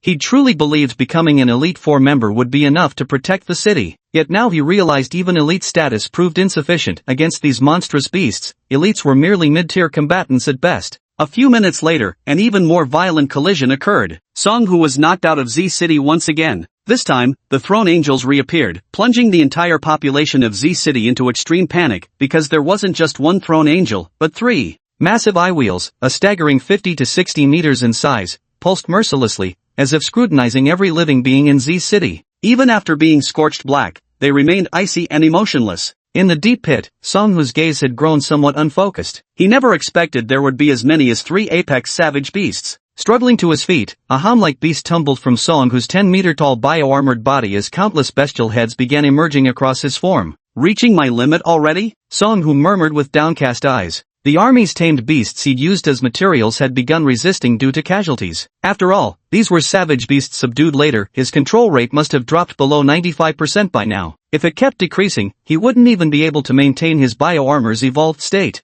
It seems I'll have to use that move. Song Hu finally made up his mind. This spatial rift is too dangerous. In such a short time, 4 Overlord-level beasts have already appeared. There must be some secret deep within the spatial rift. Explosive. Look, what's that? Just as Song Hu was about to forcibly activate the immature explosive evolution and attempt dual evolution, he seemed to hear exclamations of shock. Song Hu slowly raised his head. This aura is the Alliance leader? No, it's a pseudo-legendary aura I've never sensed before. Who in the world is this? Sulu had already sensed what was happening in Z City from afar using his aura power. Blood stains the earth, and severed limbs pile high on the buildings. Though most of them belonged to the corpses of savage beasts, with only a few human remains. Lu Su's gaze sharpened. This was his first time witnessing the brutality of the beast wars. Above him, Shaman watched the city with both fear and pity in its eyes. Sulu spoke, his voice carrying a heaviness even he could perceive. Rayquaza, eliminate them. Roar! A beam of light nearly 5 meters thick suddenly pierced through the horde of monstrous beasts in the sky. It didn't stop, it swept across. Hyper Beam Modified. Chapter 70, Earthburst Comet. Meteor Impact.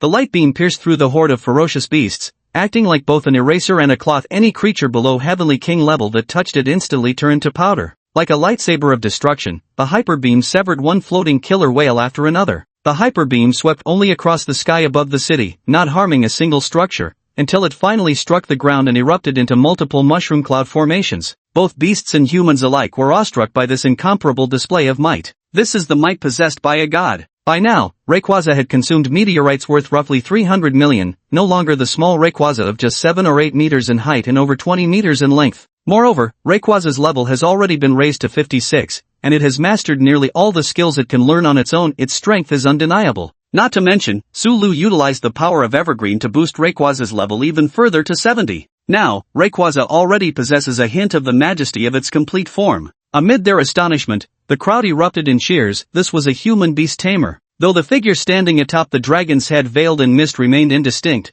there was no doubt it was human. That was all that mattered. With such formidable power, City Z has survived. They made it through. Meanwhile, Songhu stared in shock at the emerald green dragon, suddenly recalling the information Hu Yunji had previously reported to him. This must be the Sky Dragon, right? Could it be that the senior who ventured into the Forbidden Skycloud territory survived and made it out? After all, the cosmic rifts in the Forbidden Skycloud territory were confirmed by the Alliance leader to contain beings at the quasi-deity level. With power like this, as long as one's lifespan hasn't run out, surviving the return would only be natural. Songhu finally let out a complete sigh of relief. He deactivated his bio-armor evolution. The colossal tiger human body dissolved, reverting to individual summoned beasts that collapsed weakly around Songhu. Songhu lay in the enormous crater, utterly drained of strength, and could only stare wide-eyed at the sky. You have to win. Sulu felt the wind rushing past as Rayquaza streaked through the air, sensing the devastating hyper beam it unleashed mere moments ago. Perhaps it was the horrific devastation of City Z, but Sulu no longer felt the exhilaration of defeating monsters like before. Instead, there was only profound calm.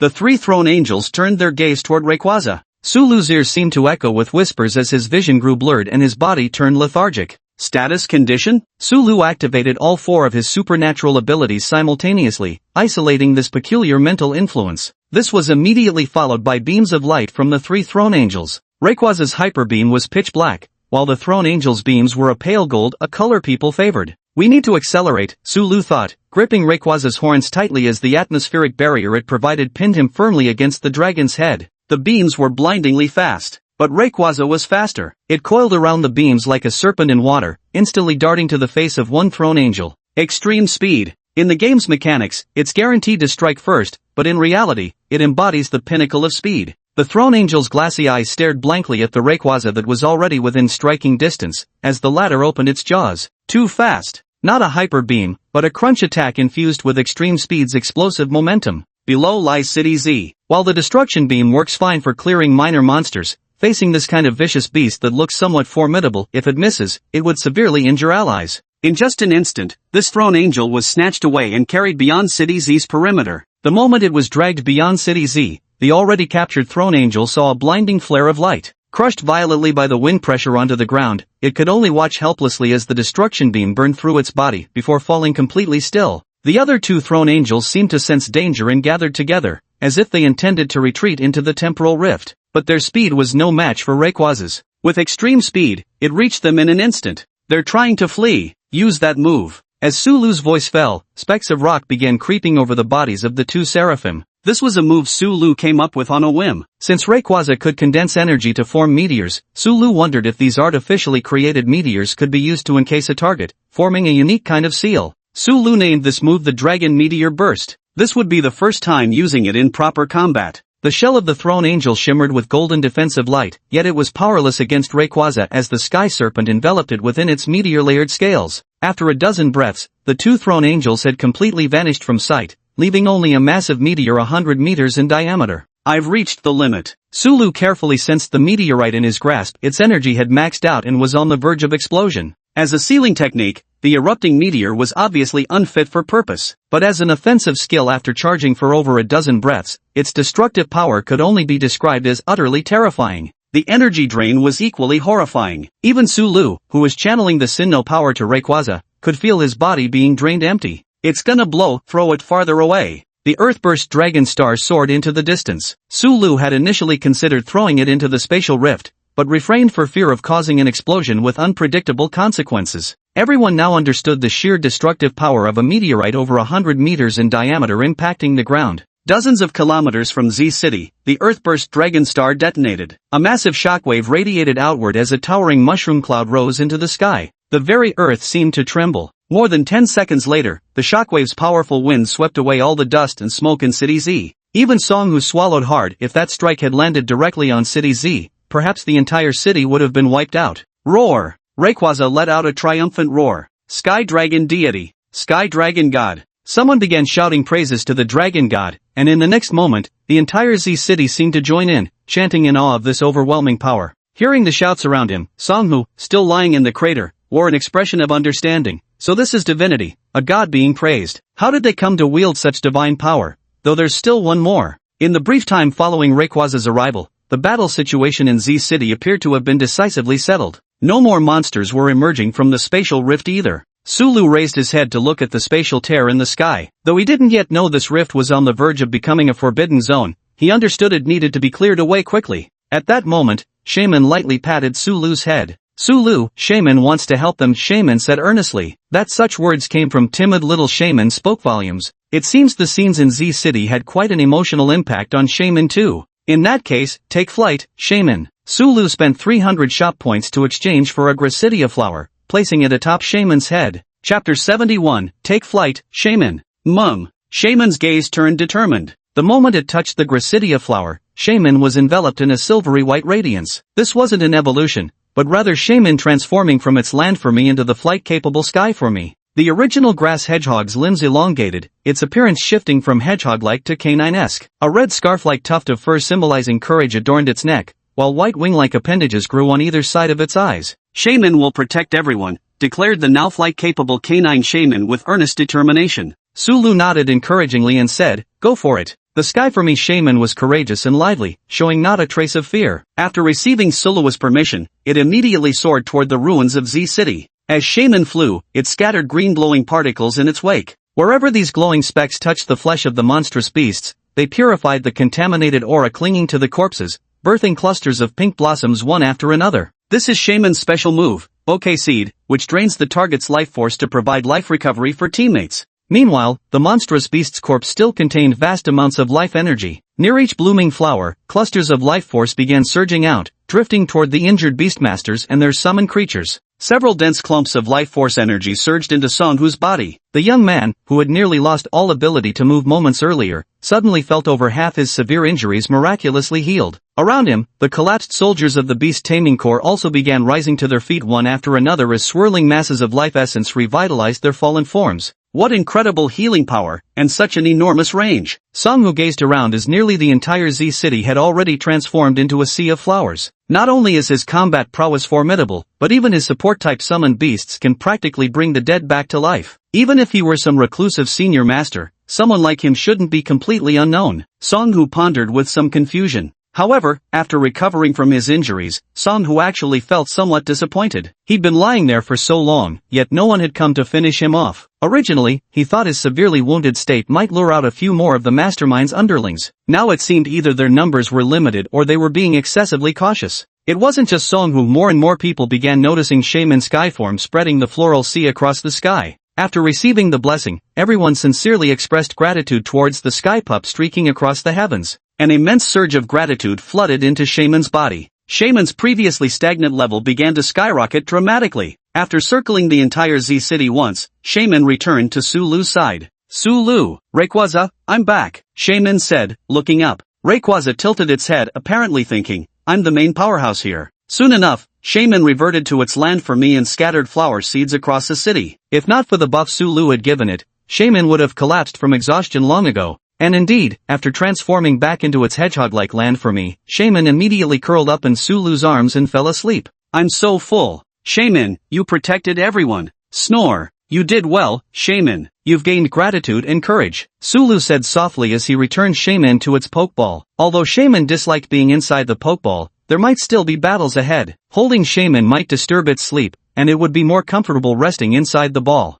Next, it's time to clean up this dimensional rift. Let's go, Sulu declared. With a flick of its tail, Rayquaza shot into the massive rift in the sky like a green arrow. The people of Z City gazed at the surrounding flower arrangements and the bloodstains and remains already cleared by the blossoms, feeling somewhat surreal, as if there had never been a beast siege, but rather a grand flower festival had taken place. Yet everyone understood the battle wasn't over. Until that spatial rift was destroyed, they couldn't afford to lower their guard. At the same time, a surge of prayer energy was bestowed upon Sulu. His aura power faintly sensed something, but there was no response. After charging into the rift in time and space, Sulu saw a floating island suspended in midair, its lower half resembling a honeycomb, while the upper part looked like a temple, a savage beast from another world. Does this floating island also exist in that other world? Truly marvelous. After Sulu arrived, swarms of harpies emerged from the hive-like structures beneath the floating island, among which were many master-tier harpies whose bodies gleamed with metallic sheen. The master tier represents a special rank stronger than elite but falling just short of champion level. In reality, those who participate in champion tournaments but fail to earn the champion title are typically bestowed with the designation of master. Masters are relatively rare even in major cities, yet here, they appeared in overwhelming numbers all at once.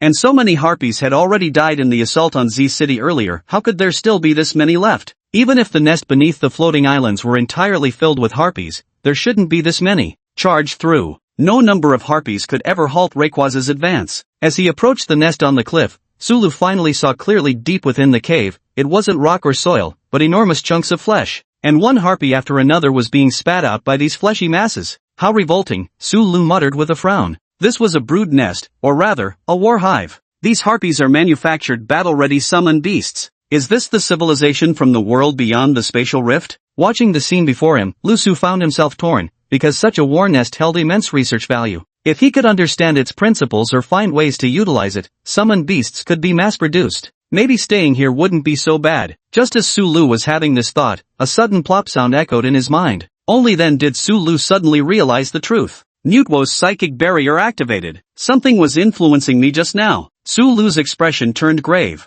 At the same time, Sulu channeled his aura power to scan the island before him. Sulu felt nothing but an overwhelming malevolence. Within these flesh and blood factories lingered an unyielding malice, something utterly incapable of being harnessed. Because it rejects humanity, rejects this world, just like those primal savage beasts. Even research is impossible, for the moment they fail to kill a human, they choose self-destruction, as if bound by pre-programmed instincts. Instinct told Sulu that annihilation was the only viable choice. Moreover, Sulu's mind had just been influenced by some unknown entity, further solidifying his resolve to destroy it. Chapter 72, Windy Day? The Six-Winged Siren. Sulu gazed deeply at the floating island. Rayquaza, attack now. Sulu had originally wanted to give his other Pokemon some training opportunities, but it seemed the situation wouldn't allow it now. Rayquaza nodded upon receiving Sulu's command, the Hyper Beam once again gathering in its maw. The Hyper Beam triggered violent explosions the moment it made contact with the floating island. Rocks crumbled apart, and the mysterious flesh factory disintegrated into dust under the overwhelming force of the devastating beam.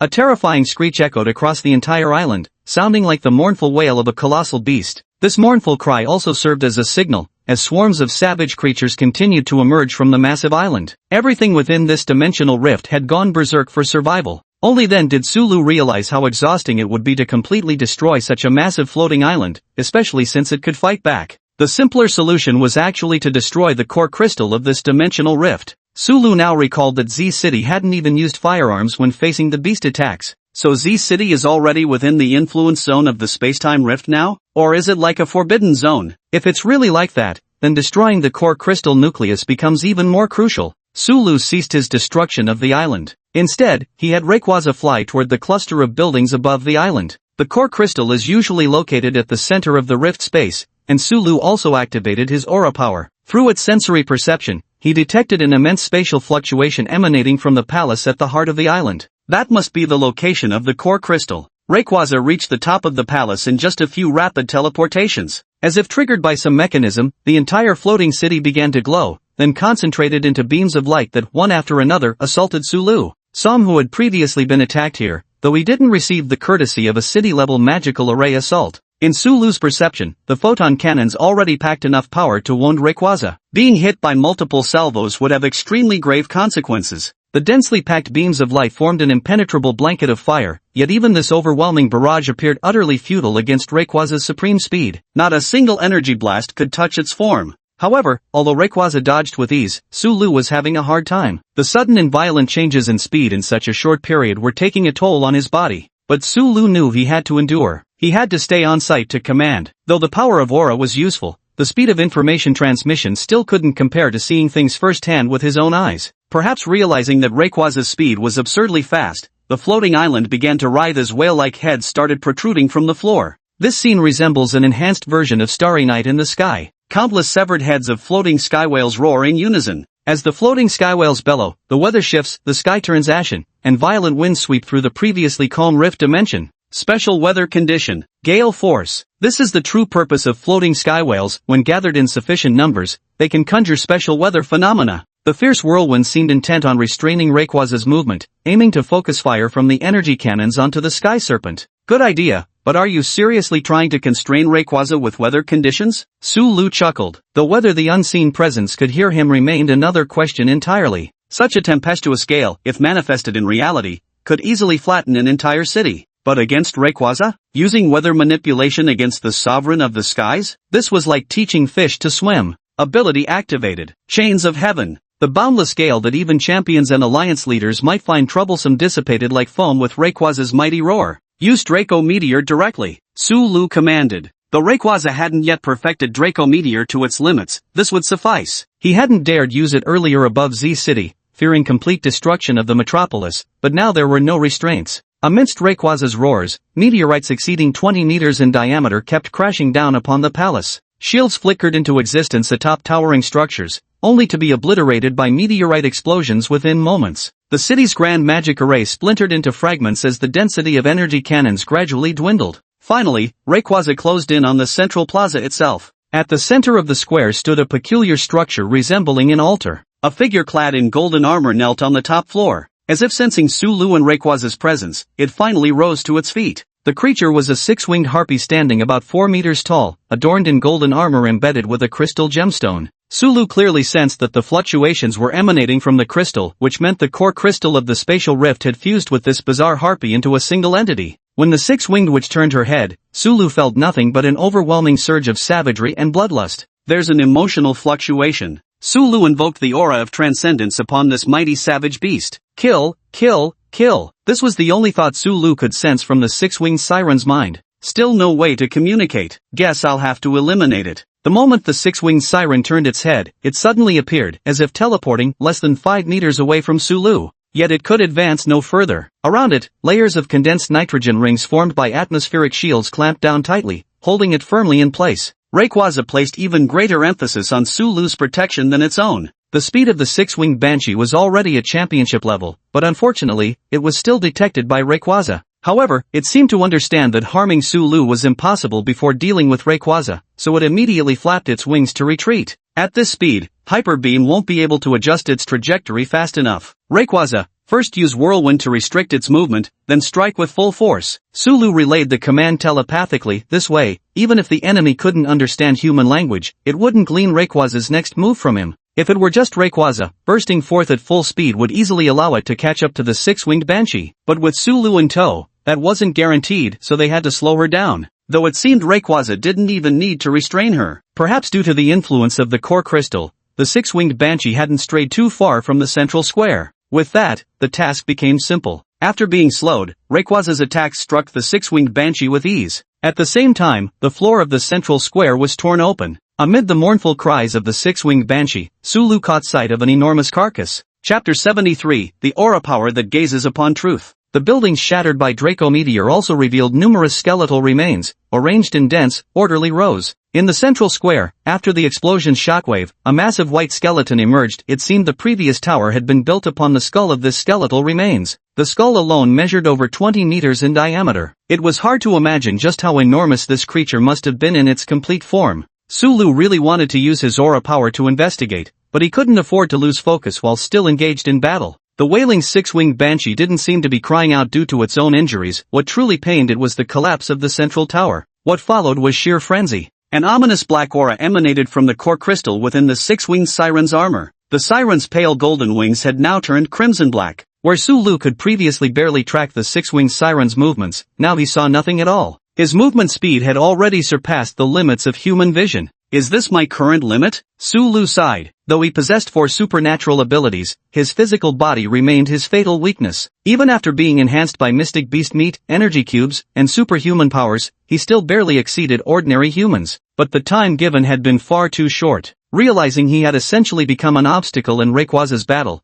Sulu instructed the Sky Serpent to lower him to the ground. Go all out in battle. With Mutwo's psychic shield and your atmospheric shield, nothing will go wrong, Sulu declared, standing in the square. The six-winged siren kept darting around Sulu, yet she couldn't lay a finger on him. After unleashing its full power, Rayquaza's speed became utterly unreasonable. With Sulu still on its head, the dragon had to consider whether his body could withstand the pressure from its movements. And now, the shackles are undone. Did you really think you could live this long by chance? Boom! The swiftly moving six-winged banshee was instantly seized by Rayquaza's clawed feet and pinned to the ground. This speed, this power, it was like a completely different creature from before. The six-winged harpy struggled wildly. Even though it had lost most of its sanity, it still understood that being captured like this meant death was near. Chaotic wind blades and flailing wings kept trying to tear through Rayquaza's claws, but in the end, they only left faint scratches on its skin. The last thing the six-winged harpy saw was the destructive ray of light blasted from Rayquaza's mouth. Unable to escape, her armor melted into molten droplets, her resplendent feathers turned to ash, revealing the six-winged banshee's body fused with the core crystal. In the end, even the core crystal crumbled into dust, leaving behind only a skeleton bleached the same pallid hue as the bones buried in the earth. At the very moment the core crystal shattered, the modern facilities of City Z, previously distorted by the rift's temporal laws, abruptly returned to normal. Streetlights flickered on one by one, heralding the restoration of humanity's technological civilization. Everyone knew that the mysterious dragon god envoy had already destroyed that sudden massive spatial rift. However, City Lord Li Yuan and Governor Songhu did not let their guard down. Only the dragon envoy entered the spatial rift, so even if the core crystal was destroyed, a large number of ferocious beasts would remain. When the spatial rift collapses, countless monsters would flee out one after another. If not dealt with properly, it would still be a disaster. Fortunately, after the core crystal in the spatial rift was destroyed, the rules of the alien dimension ceased to exist. This means that even near the spatial rift, firearms could now be used. No matter how many elite-level beasts there were, just one explosive would suffice. The most troublesome disruption core in the spatial rift has been dealt with by the dragon envoy. Heavy weapons ready, explosives prepared. It's over. Sulu arrived beside the remains of the six-winged siren. The enormous 4-meter-tall skeleton still emitted a faint golden glow, yet at its chest area, shadowy marks resembling those from when the six-winged siren had previously entered its frenzied state were visible, exuding a violent aura. No one knows what the original world of this creature was like. Perhaps I can see? Sulu suddenly thought. Naturally, the others couldn't discern anything from the skeletal remains either, but Sulu might have one ability that could manage it. That was the power of aura. In the Pokemon world, those who are recognized as Aura Guardians can fully recreate past events through the power of aura, using any medium. All things possess aura, and as long as something carries aura, even events that have already occurred can be sensed. I do have the power of aura, but I'm not sure if these skeletal remains can serve as a medium. As creatures brought through a rift in spacetime, they should theoretically qualify, right? Sulu placed his hand on the skeletal remains of the six-winged siren. Scattered images began flashing before Sulu's eyes. Although the skeletal remains of the six-winged harpy weren't as effective as the time crystal from the Dream family, they served their purpose well enough. In these visions, the six-winged harpy originally wore no armor, hadn't fused with its core crystal, and moreover, there existed no throne angel within this spatial rift. Throughout the entire massive dimensional tear, it stood alone as the sole apex-level monster. Not even the spatial rift leading to the outside world had been opened yet. Until one day, a black-robed figure arrived. The black-robed man brought some unknown machinery, causing the corpses on the island to mutate, and a large number of harpies were created. After donning the divine robe, it began guarding the altar day and night. This was everything Sulu witnessed. When facing humans, ferocious beasts become completely mindless killing machines. Yet when the black-robed man arrived, the six-winged harpy seemed partially lucid? Plus, this entire island appears to have been artificially transformed. Most puzzling of all, the black-robed man somehow arrived here before the space-time rift even opened. Thinking this through, Sulu felt like he'd stumbled upon something earth-shattering. At the same time, Sulu suddenly remembered the earlier moment when his mind had been influenced. It was clearly not the six-winged siren who'd affected his mind, so the most likely culprit was that black-robed figure. This feels way too troublesome. I'd better leave all this information for the Beast Taming Alliance to handle, he muttered. Sulu casually spent 1,000 points in the system shop to purchase a time crystal, a special mineral originally produced from the World Tree of the Pokemon world, the dwelling place of Mew. It could serve as a medium for recording images or information. Sulu projected the images he had previously sensed with his aura pulse into the time crystal. Soon after, Sulu arrived at the enormous skeletal remains in the center of the square. If the corpse of a six-winged harpy can serve as a medium, then shouldn't this larger skeletal remains be usable as well? Thinking this, Sulu placed his hand on the pristine white bones. Chapter 74, The Day of the Dragon God. Scattered images emerged, glimpses of another world. The owner of the bones was an unimaginably massive serpent man, its coiled body matching the very size of the floating island. One scene showed it coiled around a towering spire, with several harpies circling the skies above. Another depicted countless serpentine humanoids gathered around its massive form. The final image Lu Su saw was a shadowy mass, though upon closer inspection, it appeared to be an impossibly vast creature, even this enormous serpent being prostrated itself before the entity. Though Lu Su couldn't understand the language, he somehow comprehended the giant serpent's odd invocation. It was calling this being God. Sulu regained his senses. Such an immense size probably rivals the king of the toilet at its peak, Sulu mused. The colossal creature that blotted out the sky in the serpentman's eyes was likely some terrifying entity from the original world of this spatial rift. But now the giant serpent man had already died, and even its corpse had been exploited by the black-robed figures as raw material for creating vicious beasts. After gathering some information, Sulu quickly used his aura power to scan the area for any noteworthy treasures. As expected, the search yielded nothing. Anything truly valuable had likely already been taken by the robed figures organization. Sulu pocketed a few small exotic mechanical trinkets. After Rayquaza flew away from the island, the floating landmass could no longer sustain itself, and clumps of earth began crumbling away. Sulu had originally thought about trying to take a piece of the giant serpent man's skeleton, but the remains had already grown illusory like a structure, dissolving into nothingness along with the spatial rift. The colossal serpent's corpse emerged after the rotting flesh factory collapsed, ultimately falling to the edges of the rift space. After Sulu appeared riding Rayquaza, Li Yuan on the ground watched the sky anxiously. Since they saved City Z, shouldn't the guy come down to meet them? To Li Yuan's disappointment, Sulu merely piloted Rayquaza to scoop up 2 dead thrown angel corpses from the meteor crater before flying away. He left behind nothing but an entire city of Beastmasters in City Z, all gazing skyward in astonishment. After communications were restored, news of City Z's calamity spread across the world almost immediately. Though massive spatial rifts weren't unheard of, it was exceedingly rare for 4 Overlord-class monsters to emerge simultaneously from a single breach. It's even rarer for a spatial rift to immediately trigger a restricted zone phenomenon upon appearance. Moreover, with the Dragon God's intervention, the entire incident was pushed to new heights of drama once again. The last time a being surpassing Heavenly King level took action was 8 years ago. Though Sulu didn't have Rayquaza land in City Z to communicate, after the spatial rift dissolved, photographic equipment could function normally again. A high-definition image of Rayquaza was captured by someone. Additionally, the Earth-exploding dragon star that Rayquaza had previously thrown was not within the affected range, so the explosion was caught on satellite. Thus, although Sulu's figure in the atmospheric shield still couldn't be clearly photographed, Rayquaza's image became known to everyone. On the very day the incident concluded, a statue of Rayquaza stood proudly at the center of Z City. This statue was built by all the Beastmasters of Z City using the power of their summoned beasts. The details were perfect, sculpted exactly according to the Rayquaza in the photograph. However, atop Rayquaza's head stood a completely featureless humanoid sculpture and a relatively clear depiction of a dog.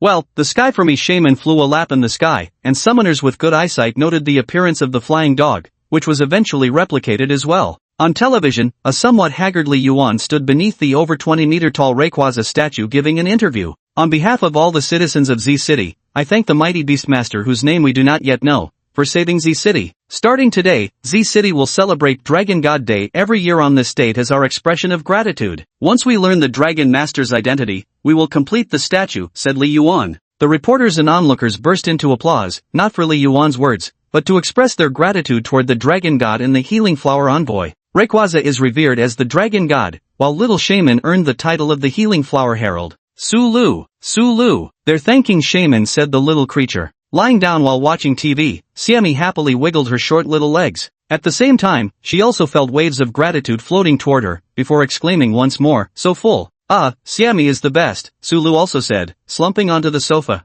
Picking up the Miltank milk bought from the system, he took a sip. Woo-woo's so comfy. If only I had a Miltank, Sulu sighed as he lay on the sofa. Even though Rayquaza deliberately controlled its speed, flying with it still put tremendous strain on the body. Combined with the excessive output of Viridian power, Sulu felt utterly exhausted, his limbs weak and aching. So Sulu spent 2 rare days being a complete couch potato. Meanwhile, Psyduck and the other Pokemon sipping their bowl milk all shot resentful glances. They'd been promised a chance to fight, only to end up as mere spectators. If not for the consolation prizes still being handed out along with the bowl milk, they wouldn't have been so easily appeased. Ding dong! Ding dong! Psyduck opened the door, Lusu said lazily. Psyduck gave a look of disdain. Quack. Any trainer who has psychic powers yet still makes their Pokemon open doors is just trash. Click. Xiaomu stared at the door that had inexplicably opened despite there being no one there. Thank you for your trouble, Psyduck. Quack quack. Psyduck's face flushed as Xiaomu patted its head in response. What the hell are you blushing for? Sulu's merciless teasing echoed in Psyduck's mind.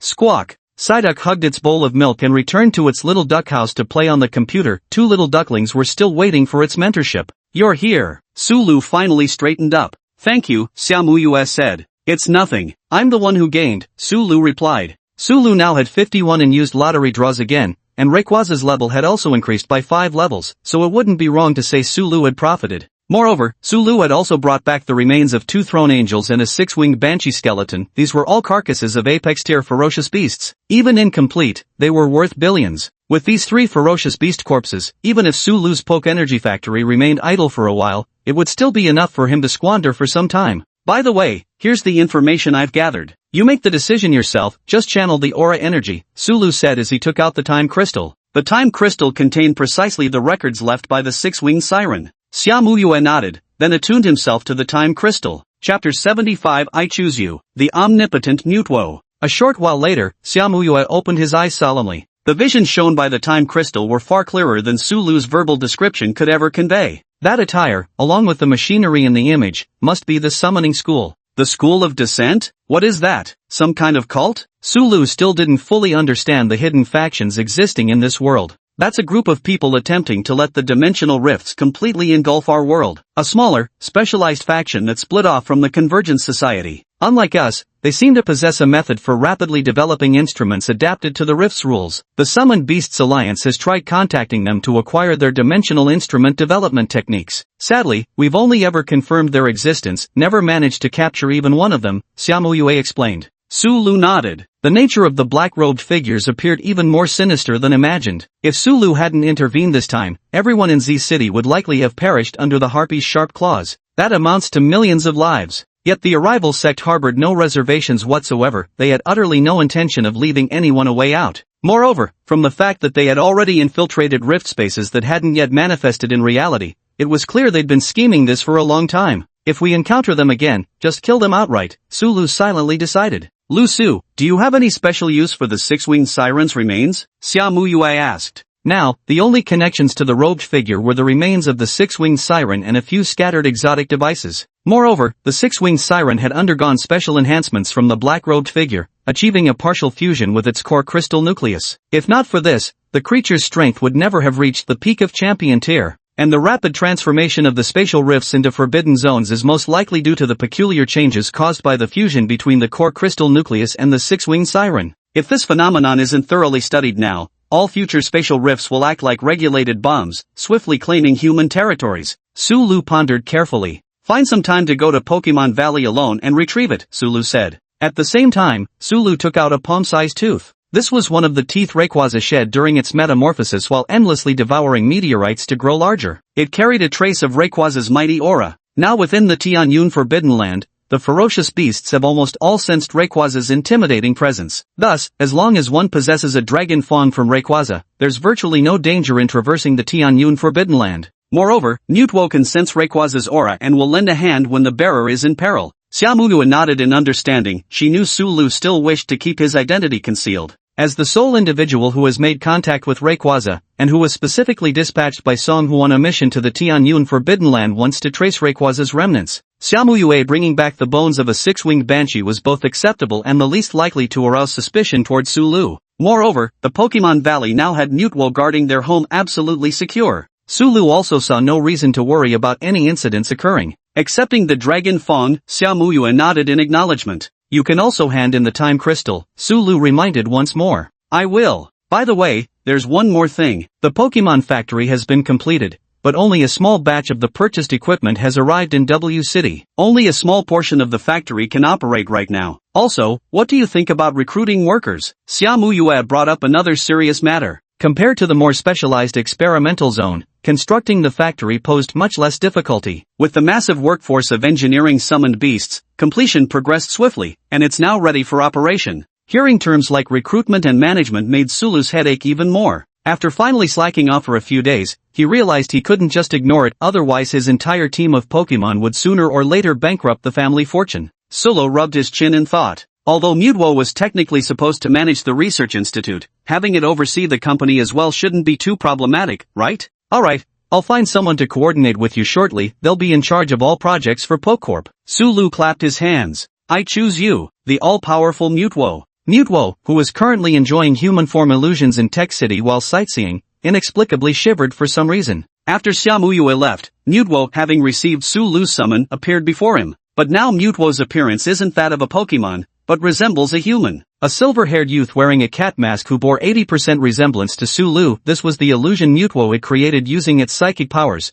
an image designed to facilitate Manhwa's investigative activities within human society. Managing the factory? I'll handle it properly, Manhwa nodded. Yes, thank you for this, Manhwa. Nothing, it's for Pokemon, Manhwa answered earnestly. The Poke Factory's operations require a large amount of berries. It's been quite some days since I last checked Sky Garden. How's the situation there? Sulu asked. They're nearly ripe. Oddish and the others have been taking good care of the berries. Better have Shaman speed up the ripening. Sulu casually picked up the lazy Shaman lounging on the sofa. Surprisingly, the highest level member in Sulu's team isn't Rayquaza, but this little hedgehog Shaman. After harvesting an abundance of gratitude, Shaman's level suddenly soared to 76. If Sulu were to enhance it further with his Viridian power, it might even approach level 100. So the grass-type energy contained within this little hedgehog's body is incredibly vast enough to accelerate the ripening of berries, perhaps?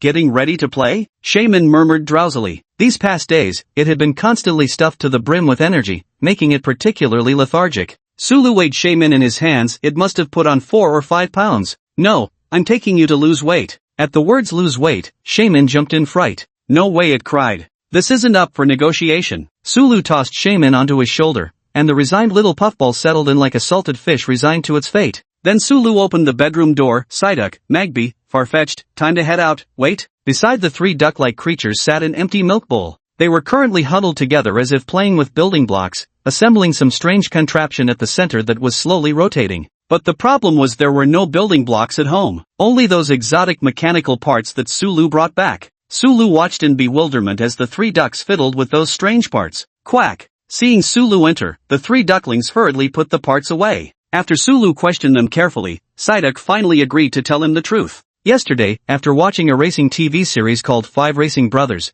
the 3 of them came up with the idea of assembling their own vehicle, and then they started tinkering with alien machinery. Sulu could only respond with? Chapter 76, Ripening the Fruit Tree. The study of alien machinery is also an important area of exploration for the Summoner Alliance. But even now, humanity has not made significant achievements in the field of interdimensional devices. The rules of each spacetime rift vary. Even if corresponding principles are studied in one rift, when applied to the influence range of other rifts, they become worthless scrap metal. Therefore, in the study of interdimensional devices, success relies more on inspiration than technology. Right now, Psyduck and the other 2 seem exceptionally talented in this regard. Thinking of this, Sulu walked toward that bizarre-looking assemblage of parts, hearing mechanical clicking sounds like gears turning. Sulu poked it with his finger, then extended his aura perception to get a sense of it. Psyduck nervously watched Sulu, worried that his trainer might not let him continue assembling his little cart. Through Sulu's perception, the originally out-of-place foreign contraption was now enveloped in a rough swirl of psychic energy.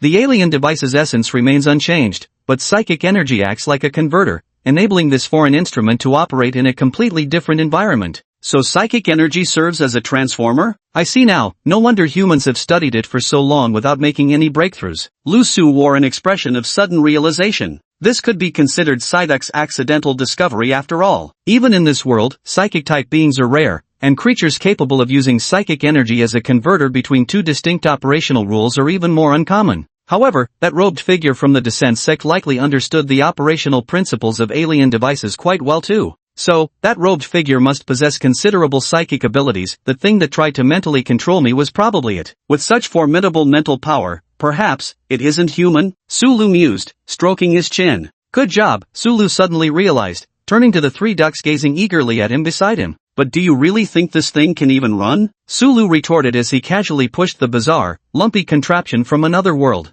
The already precarious machinery promptly cracked apart as soon as it started operating, scattering across the ground, while the psychic energy belonging to Psyduck instantly dissipated into nothingness. Ha! Quacker was shocked. Its little cart was meant to traverse mountains and valleys. It couldn't afford to break from just a bump like this. Perhaps you could discuss this line of research with Manhwa. It might just figure out a way to solidify the effects of psychic energy, Sulu suggested. Psyduck suddenly had an epiphany. Since Quacker's power had limits, it was time to recruit some allies. Psyduck nodded earnestly, then carefully gathered up the components. Sulu felt that researching extraterrestrial technology held great potential. It wasn't just about whether successful application of these alien devices could bring him personal convenience, there seemed to be deeper implications involving spatial rifts and shifts in the laws of reality. His instincts told him that if he could unravel these mysteries, it might possibly strengthen all Pokemon. Alright, pack up, we're heading to Pokemon Valley. At Sulu's words, the little ducks nodded and began gathering their things. There were many friends waiting in the valley,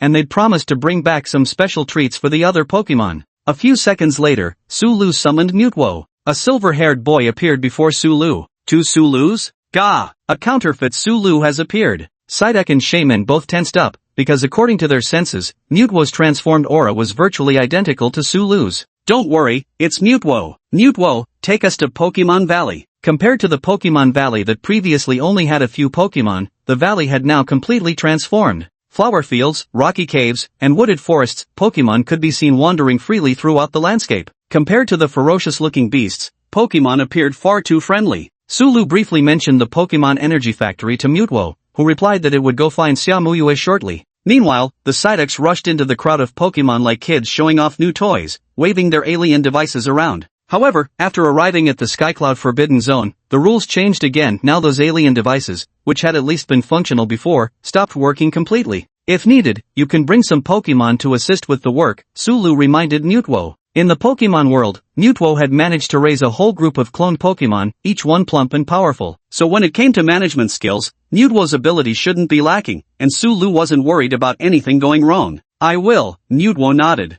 Next, it's time to check out the berries in the Sky Garden. Calling upon Rayquaza and gathering all the grass-type Pokemon, Sulu once again ascended to the Sky Garden. After all this time, nearly all the berries had ripened, with only a few having longer growth cycles that still needed more time. Sulu poked the lazy grass-type hedgehog. Time to work and lose weight, let's go speed up the ripening. But I only know how to grow flowers, Shemi said earnestly. They're all plants, and it's all about hastening growth. No big deal. Go ahead, if you really don't understand something, you can ask Oddish, Sulu said. Fine. Shemi carefully peeled herself off Sulu, her noticeably plumper body wobbling as she moved. Dodo. Oddish danced joyfully by the side, looking every bit like a farmer celebrating a bountiful harvest. It stepped forward to teach Shaman how to use grass-type energy to accelerate fruit ripening. Then all the grass-type Pokemon gathered together and simultaneously used the growth move. The berries that had needed more time to ripen now hung fully mature from every branch. Every fruit tree bore at least 100 fruits. The reason these trees took so long to bear fruit was that this batch had grown from seeds into mature trees,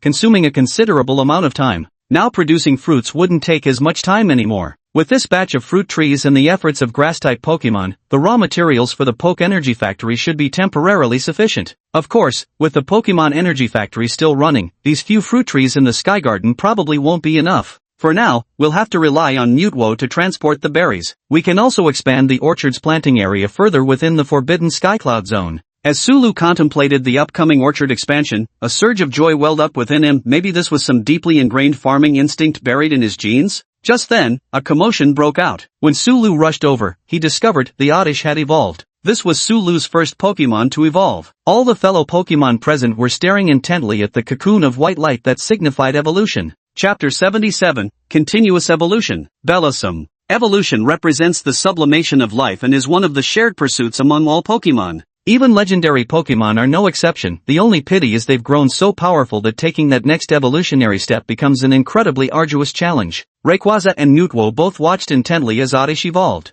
Having learned from Sulu that they both could still undergo Mega Evolution, observing another Pokemon's evolution might grant them some enlightenment. Sulu immediately exchanged for a time crystal to record this moment. Amidst the blessings of all the Pokemon, the white luminous cocoon of evolution gradually solidified. Oddish has successfully evolved. But Lusu's expression suddenly changed, as he abruptly remembered what Pokemon Oddish evolves into. Wee-eeg. It's a gloom. A foul stench suddenly filled the air. This overpowering odor couldn't even be suppressed by the Sky Garden of 100 Fruits Orchard. Pokemon have far more sensitive noses than humans, especially Shaman the Hedgehog Pokemon. Its sky for me resembles a dog, and canine Pokemon's sense of smell needs no explanation. If the stench had been some sort of toxic pollutant, Shaman could have purified the contaminated air with its innate abilities. But Gloom's scent doesn't count as pollution, it's more like a special plant hormone. So Shaman didn't hesitate either. After catching a whiff of the scent, it cried out, "Shaman's gonna die," then stiffened up and flopped straight to the ground. The other Pokemon didn't fare much better, hastily retreating several steps back. The effect was even more potent than Rayquaza's intimidating pressure or Mewtwo's overwhelming presence. After sniffing the stench, Sulu felt a slight headache coming on. It looks like we'll have to teach Gloom the move Sweet Scent. Just as Sulu was thinking this, the Gloom actually began to emit a glowing light again. Sulu? This aura. It turned out that the sunstone carried by the Gloom had once again triggered its evolution. Originally, a Gloom's level wouldn't allow for a second evolution even with a sunstone, but the Sky Garden's abundant energy, coupled with the plentiful supply of berry-derived grass-type energy, created the perfect conditions. Against all odds, Gloom underwent a double evolution in one go. As the light faded once more, a beautiful Pokemon appeared before everyone's eyes, its head adorned with two vibrant red flowers and its body draped in green and yellow skirt-like leaves. Choo-choo. The Bellossom let out a gentle cry. Psyduck's face instantly turned red. Squawk. Sulu patted Psyduck on the head. You two aren't even from the same egg group. Squawk. Psyduck shot Sulu a disdainful look. Ducky was just innocently admiring, okay? The thick stench faded, replaced by a faint floral fragrance. Congratulations on your successful evolution, Bellossom, Sulu said as he crouched down to speak to it. Chirp chirp. In response, Bellossom cheerfully performed a sun dance with a smile. After Bellossom's dance, the sunlight seemed to grow even more dazzling. Though evolved Bellossom can serve as a member of a sun team, truth be told, the flower Pokemon itself isn't particularly keen on battling. Even after evolving into Bellossom, farming remains its original dream. Other Pokemon stepped forward one after another to offer their congratulations. I recorded your evolution process for you. It's beautiful, isn't it? Lusu activated the footage with his aura power. Chirp chirp. Bellossom watched the scene of its own evolution and happily jumped up and down. Not just Bellossom barring any accidents, Lusu records the evolution moment of every Pokemon. These are precious memories for all of them. The evolution of Bellossom evidently stimulated the nearby Bellsprout, Tangela, Jumpluff, and Execute as well. In their eyes, if Oddish could evolve just by farming, then surely they could too? So farming was cultivation all along. Could they evolve without even battling? At this moment, they finally understood. Meanwhile, Rayquaza pulled Mewtwo aside to exchange insights. Both top-tier legendary Pokemon sought to comprehend Mega Evolution. Having never even witnessed regular evolution before, their understanding was naturally limited. Now they finally had a reference point, though not quite Mega Evolution. This alternate form of evolution achieved through items still held valuable reference significance. Roar roar, I think Mega Evolution should be, blah blah. Mewtwo nodded, you're right. Mewtwo, could you please extract the seeds from these berries afterward and send the berries to the factory? That okay? Sulu asked. As long as the berry seeds don't get leaked, it doesn't matter even if others learn the method of making energy blocks. Once the factory started operating, Sulu knew there was no chance of keeping the production method completely confidential. Without full automation, secrecy was nearly impossible. No problem, Mewtwo replied earnestly. Although Sulu had many Pokemon, Mewtwo was aware that it was the one most akin to humans among them, and thus willingly took on greater responsibilities. Roar roar. After dealing with the berry incident, Rayquaza relayed some information to Sulu. Gradually, Sulu's brow furrowed slightly, because Rayquaza told Sulu that the aura within the spatial rift had grown even more intense, and whatever was inside might emerge soon. Then, Rayquaza, for now don't stray too far from the Skycloud Sanctuary. Keep monitoring the spatial rift at all times. Once we deal with whatever's inside, there'll be nothing to worry about, Sulu said. Rayquaza showed an expression of understanding. Then Sulu opened the system again. Heading to Z City to quell the large spatial rift, Sulu had accumulated up to 60 draws. So while in the Forbidden Cloud territory, Sulu decided to go ahead and use them all at once. Although 60 draws couldn't compare to the previous 200 draws in a row, it was still a decent number. While Sulu was drawing lots, Mewtwo cast its gaze upon him. Because Mewtwo knew it had come into existence this very way, the curious psychic-type Pokemon wanted to understand the underlying principles of this phenomenon. Yet the radiant brilliance coalesced by the system remained utterly inscrutable to its perception. Item after item, Pokemon after Pokemon took shape within the shimmering light. Pidgey, Paras, Venonat, most of them were just ordinary Pokemon with average potential. Yet, Sulu still had an unexpected gain. You obtained a Tier 2 Legendary Pokemon. A Level 2 Legendary Pokemon. Though Level 2 Legendaries are worlds apart from Level 1 deities in the lore, they remain existences far beyond the reach of ordinary Pokemon. Typically, only a champion's ace could hope to rival them. The materialization of legendaries takes slightly longer than that of regular Pokemon. Amidst the gazes of countless Pokemon, the second-tier legendary creature finally appeared. Chapter 78, the second-tier deity, Ho-Oh's minion. Raikou Get. It was a yellow saber-toothed tiger, Ho-Oh's henchman. Raikou Get. It's actually Raikou. The summoned Raikou seemed somewhat confused at first, looking around warily. Then it suddenly sensed two overwhelming auras, causing its fur to stand on end. But upon recognizing Mutwo and Rayquaza, Raikou relaxed and returned to its usual demeanor. So it's Rayquaza and Mutwo. Ha, why did I say so? It's Raikou thought in confusion. How is Ho-Oh doing? Sulu asked Raikou. It said that originally there were no secondary legendary Pokemon like Raikou, Suicune, and Entei in the Pokemon world. They were once deceased Pokemon but were revived by Ho-Oh's undying flames, which even altered their forms, ultimately elevating them to secondary legendaries. Later known as the legendary beasts, they served Ho-Oh, which is why they share a profound connection with the rainbow Pokemon. Lord Ho-Oh. Raikou suddenly remembered its identity, the legendary guardian of peace, Ho-Oh's sacred brigade. Raikou carefully attuned its senses to detect Ho-Oh's presence, yet could perceive nothing except the certainty that the great phoenix hadn't undergone renewal. I cannot sense Lord Ho-Oh, Raikou replied through the psychic channels Sulu had established. Through the established telepathic link, Raikou knew Sulu was someone worthy of trust. Moreover, both Mutwo and Rayquaza appear to follow Sulu's commands, while Raikou was fully aware that everything it possesses was bestowed by Ho-Oh. So perhaps its appearance here now is also part of that Great One's design. Thinking this, Raikou stopped his idle speculation. From the moment they appeared until now, the Ho-Oh Guardians have been Pokemon that act on command, now they've merely shifted their obedience to a different master. I am willing to follow Lord Sulu's commands, Raikou said earnestly. This left Sulu completely baffled. Maybe this is what they call protagonist halo. I, Sulu, conquer Pokemon purely through my charismatic personality. No need for commands. Let's just call them suggestions. Let's work hard together from now on, Sulu said to Raikou while making a fist-pumping gesture. Psyduck quacked. Rayquaza roared. Mutwo nodded. After a brief exchange, Raikou finally understood its origin. It had been summoned by Sulu. That being said, one day Lord Ho-Oh and its two counterparts should also be summoned here sooner or later. In that case, all it needed to do was wait patiently. With a wave of Mutwo's hand, all the Pokemon were teleported back to Pokemon Valley. Sulu casually clicked open Raikou's status screen. Raikou. Tier, Sub-Legendary. Current level, 10. Type, Electric. Ability, Pressure. Moves, Thunderbolt, Thunder, Extreme Speed. Special ability, Raikou arrives amidst thunder and lightning, its back covered with dark purple cloak-like fur that can unleash thunderbolts. Noticing the level 10 marker, Sulu curiously asked Raikou, do you have any other memories, Raikou? Raikou looked somewhat lost. Aside from Lord Ho-Oh and its comrades, the most important beings in its life, it couldn't remember anything else. Sulu sensed Raikou's confusion. Patting the great tiger-like head, he said, if you can't remember, then forget it. Let's make new memories together from now on. Raikou nodded earnestly in response. Sulu was teleported back home alone. A few Psyducks planned to study alien equipment in the Forbidden Cloudlands. Even Shaman had been assigned by Sulu to farming duties. While the fruit trees in the Sky Garden had matured, there was still a vast expanse of land left in the Forbidden Cloudlands. Meanwhile, Mutwo went alone to complete the handover with the factory. Awesome! Such a mature bunch of Pokemon, they can earn money and train themselves. Maybe I'll just laze around for another day? Sulu stretched lazily as the thought crossed his mind. However, the constant chirping of Pokemon's telepathic voices in Sulu's mind kept him from staying idle. Guess I can't slack off after all. Better go back to working on those training plans. Sulu settled back in front of the computer desk. Opened the training plans folder.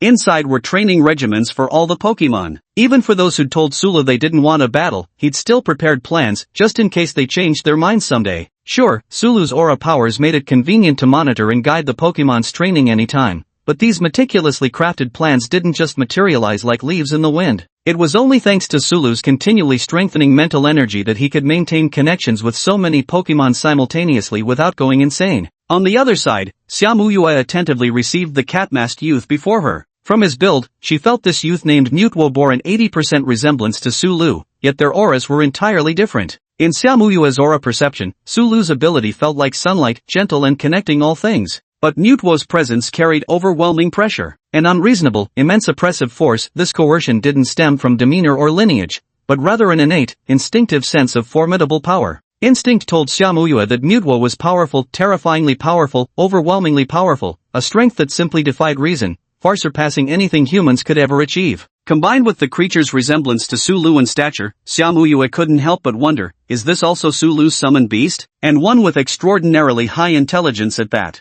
At first, Xiaomuyue thought she had glimpsed a fraction of Sulu's true capabilities, but now it seemed what she'd seen might have been merely the tip of the iceberg. She had initially assumed that Sulu had some organization backing him, and that the person sent to liaise with her would be an exceptionally talented individual. But who would have thought it was actually about beast taming? Training a person to become an outstanding manager and training a tamed beast to be a manager are two completely different concepts. Accompanying Mutwo were two beldam. The beldam were learning psychic powers from Mutwo, and their formidable computational abilities could function like computers. At the same time, they could help disguise Mutwo's identity as a beast tamer. Me, Mutwo, a powerful trainer, no problem at all. I understand. I'll take care of the rest. Mutwo nodded upon completing the handover. With its immense psychic powers and mental abilities, Mutwo had already absorbed knowledge from several major libraries in recent days. Though managing a factory was a first, it shouldn't be difficult, especially with Pokemon assisting. Mutwo showed patience towards Sulu, but remained rather aloof with others. Without another word, it departed immediately after finishing the transfer.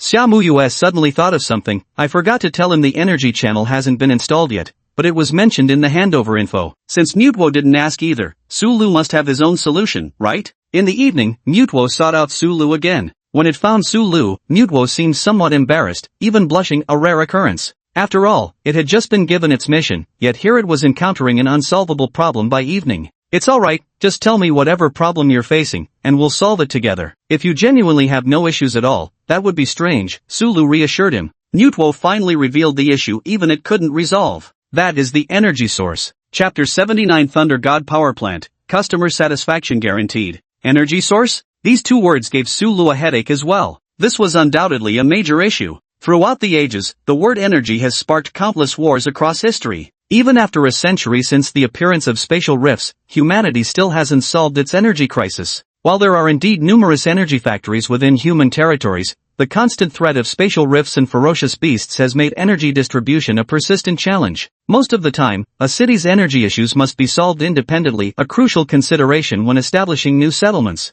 Initially, Jinshin City also planned to follow the conventional approach, relying on hydroelectric power from rivers like most cities. However, constructing a dam is far more complex than ordinary city infrastructure and couldn't be completed quickly. Didn't you consult Xiaomuyue about this? Sulu casually inquired. Since Xiaomuyue said she would help build the factory first, she must have a solution for the energy issue. Otherwise, an inoperable factory wouldn't benefit Xiaomuyue either. Mutwo. Sulu. Forget it, relying on others for energy has always been inconvenient anyway. This reminded Sulu that while he controlled the raw materials for the Poke Energy Factory, the other infrastructure was not under his purview. If he rashly started the factory, he could very well face limitations later on. Moreover, the research in the experimental zone was expected to consume massive amounts of energy. Even the supply from New Barktown likely wouldn't be enough. Eventually, he'd have to establish his own energy channels. Better to resolve it sooner rather than later. Sulu began stroking his chin in thought. Developing new energy sources was pure nonsense. Sulu understood that his only unique advantage now was the Pokemon system.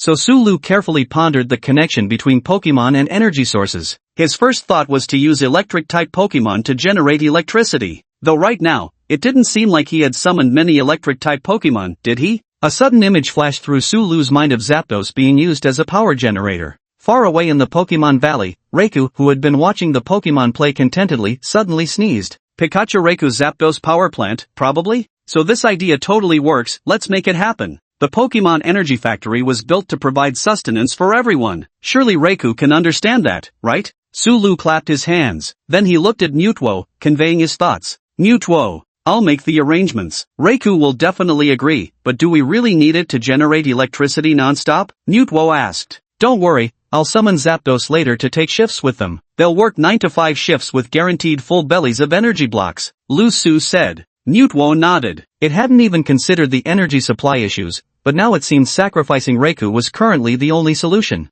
Though Reiku could generate electricity easily, converting its lightning bolts into usable power required specialized machinery, something Mutwo could arrange. After all, this world wasn't without precedent for using summoned beasts for power generation. It's just that all electricity-generating beasts were tightly controlled by conglomerates, so power conversion machines could still be purchased. After Mutwo left, Sulu once again carefully racked his brain, pondering whether the Pokemon world had any cutting-edge black-tech energy sources. Although he suggested having Reiku and other electric-type Pokemon take shifts to generate electricity, this was merely a stopgap measure Sulu had conceived. In the long run, relying solely on electric-type Pokemon for power generation, aside from whether the Pokemon could endure it, would become impossible once energy consumption increases. It seems the only solution is to explore treasures from the Pokemon world. Sulu opened the system store and began scrutinizing it carefully. Thunderstone, probably not feasible. I've never seen anyone use a Thunderstone to generate electricity. When Sulu came across a certain item while flipping through the pages, he paused. Electro Treasure, 500,000 enhances the power of electric-type moves, boosts electric-type recovery. What is this? Sulu carefully pondered the origins of the Electro Treasure. It should be the treasure orb on the Lightning Bird altar from the Lugia's Explosive Birth movie. Legend says that gathering the Flame Treasure, Lightning Treasure, and Freezing Treasure can summon the legendary Pokemon Lugia. Looking at the attributes of the Lightning Treasure, Sulu gritted his teeth and exchanged for it. In Lugia's Explosive Birth movie, the three legendary birds each defended ocean currents and balanced regional weather. Since their treasure orbs were so important to them, they must provide tremendous enhancements. Even if it can't be directly used to extract electricity, it should at least make Reiku's power supply a bit easier, right? After all, Reiku is only level 10 now. If something goes wrong, Sulu wouldn't even have time to cry. And even if it's not immediately useful now, it should come in handy when summoning Lugia later. After Sulu exchanged the electric treasure worth 500,000, his shop points once again climbed back into the 5-digit range. A glass bead with a lightning symbol in its center appeared in Sulu's hand, giving off a tingling sensation as he held it. Sulu even felt that by channeling his psychic energy into it, he could unleash its electric power to drive lightning. Truly worthy of being a 500,000 yuan treasure orb. Mutwo, quick, deliver it to Reiku immediately, Sulu mentally commanded. Reiku couldn't help but fall into deep thought as it stared at Mutwo, who had suddenly appeared before it, and the treasure orb held in Mutwo's hand. The good news was that with this thunder treasure, it could provide continuous power, and its strength would keep growing indefinitely. The bad news was that with this thunder treasure, it could provide continuous power, and its strength would keep growing indefinitely. And so, the next day, a secret room was added to the already built factory, containing the simplest power generation equipment. To prevent Rayquaza from getting bored, they even equipped it with a computer and phone. The Pokemon Energy Factory officially went into operation and immediately began recruiting workers. W City had a large number of people who came hoping to ride the momentum of New Barktown City construction. Naturally, they eagerly participated in the first factory established in New Barktown. After all, anyone could see that behind the Pokemon Energy Factory stood none other than the city lord of New Barktown. Moreover, the energy cubes produced by the factory were of exceptional quality, making its future success almost inevitable. Now when they join the factory, they'll become veteran employees in no time. The factory is in full swing with preparations and operations. Reading the report she received, Xiaomuyue was dumbfounded once again. Originally, her plan was to first introduce electricity to W City, but now it seemed that wouldn't be necessary anymore. Sulu's account has purchased beast-taming power generation equipment, so does that mean it's another powerful electric-type tamed beast I don't know about? Xiaomuyue thought to herself. She then used her authority to erase all traces of Sulu's purchase history. Suddenly, she received a response regarding the information she had previously reported about the Advent faction. Xiaomuyue's expression gradually turned solemn. I must discuss this with Sulu. Chapter 80, Ultra Psychic Crystal and Beast Tide. Has something happened? Sulu asked Xiaomuyue, who sat across from him. Generally speaking, this young city lord wouldn't come to see him unless it was something important. Xiaomuyue nodded, seemingly searching for something before showing disappointment at failing to spot Sulu's Pokemon. She had originally hoped to pet Sulu's adorable summon creatures while she was at it, but official matters took priority. I came to inform you about tomorrow's PokeCorp opening ceremony. Also, Sulu, I've already submitted the information you gave me in the Six-Winged Siren's corpse. Here's your reward. Xiaomuyue took out a golden crystal from somewhere. Sulu took it and held it up to the sunlight, shaking it a few times. The interior of the crystal seemed to contain a golden liquid that rippled with the movement. This is an ultra-consciousness crystal that can enhance the supernatural power of any creature. It's the reward for reporting the information this time. That can enhance psychic power? Not bad at all. Sulu nodded, then immediately caught on. You mean all living creatures? Including humans. That does sound quite good. How do I use it? Just use your psychic abilities to resonate with the psychic crystal. Sulu carefully tucked away the psychic crystal, finally having found a method to enhance all 4 of his psychic abilities. While Sulu was quite proficient with Pokemon, he still felt somewhat at sea when it came to these 4 psychic abilities, especially aura powers. Psychic type and aura type abilities are manageable. At worst, I can just train as if I were a psychic or aura type Pokemon. But when it comes to the powers of Viridian and Arceus, Sulu is completely helpless, yet these 2 extraordinary abilities are the most crucial of all. Is this thing valuable? Sulu asked casually. If it wasn't so hard to obtain, Sulv wished he could get more of them. A single ultra-awareness crystal can allow a trainer to touch the threshold of transcendence evolution, and it's only found in one major space-time rift. It seems this won't be easy. Hyper-evolution, precisely perfected and utilized by those champion-level trainers. In other words, a single Cyburst crystal equates to a tested mission ticket towards becoming a champion. You came looking for me, delivering items can't be your only purpose, right? Sulu continued his inquiry. According to the investigation by the Summoning Beast Alliance, it's not just the large dimensional rift in City Z that's problematic. Many other rifts have also been stimulated by the Arrival sect. After being agitated, these dimensional rifts are expanding at an alarming rate. There's a high possibility they could trigger a massive beast tide in the near future. Beast tide. Sulu stroked his chin thoughtfully. In that case, even though my identity hasn't been exposed, Rayquaza has already demonstrated its formidable power before the world. If the Adventist sect takes notice, they'll either steer clear of us or launch their fiercest attack, Sulu analyzed. The flight trajectory of Rayquaza through the sky can be detected by Z City's Beast Taming Alliance, so it's only a matter of time before other regional forces capture its movement too. This was already a foregone conclusion once Rayquaza officially made its appearance. Recently, even the number of people venturing into the forbidden Skycloud territory in search of traces of Rayquaza has increased significantly. Rayquaza's appearance was also part of Sulu's plan. He now possessed sufficient strength and had Mutwo as his trump card, so there was no longer any need to keep Rayquaza hidden. Xiaomuyue nodded in agreement. This was precisely what she had intended to discuss. According to detection, packs of beasts are gathering east of Shinjo City, and a monster tide will likely occur in about a week. In a monster tide, the strength of an anonymous elite trainer is negligible, but that quasi-legendary power surpassing champion level could shake the outcome of a battle. Thus, Xiaomuyue had come primarily to seek Sulu's assistance this time.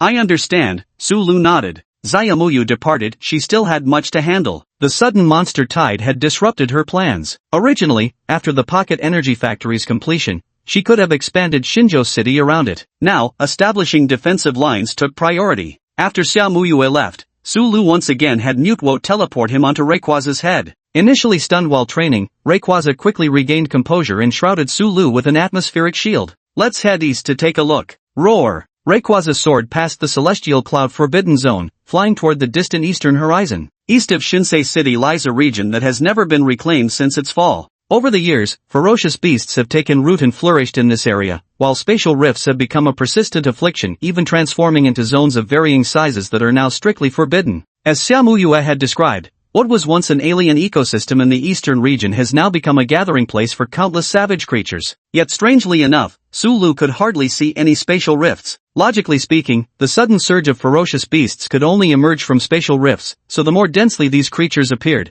the more likely a spatial rift would be present in that area. Hidden away, perhaps, Sulu pondered. After absorbing the information about the six-winged harpy, Sulu had learned that those robed figures were even capable of entering spatial rifts before they fully opened. Moreover, under the influence of a bizarre force, these beasts seemed to have completely lost rationality, becoming nothing more than mindless killing machines. Even Rayquaza's overwhelming presence couldn't provoke the slightest change in them. Rayquaza casually exhaled a few breaths, its hyper beam sweeping through hordes of vicious beasts. But against these beasts scattered across an entire zone, a single legendary tier Rayquaza still seemed somewhat inadequate. It couldn't possibly obliterate the entire eastern district with one attack. For now, Rayquaza wasn't yet capable of that. They could only wait until all the beasts gathered together. That might make things easier to handle. After investigating the situation, Sulu returned to Pokemon Valley and gathered all the Pokemon together. Even Raikou, who was still generating electricity, was brought back by Mutwo. Everyone, Sulu addressed the assembled Pokemon, a beast attack might come after some time, so we must prepare in advance to protect our home. Compared to Jinshin City, Pokemon Valley, or the Forbidden Skycloud, would face the impact sooner.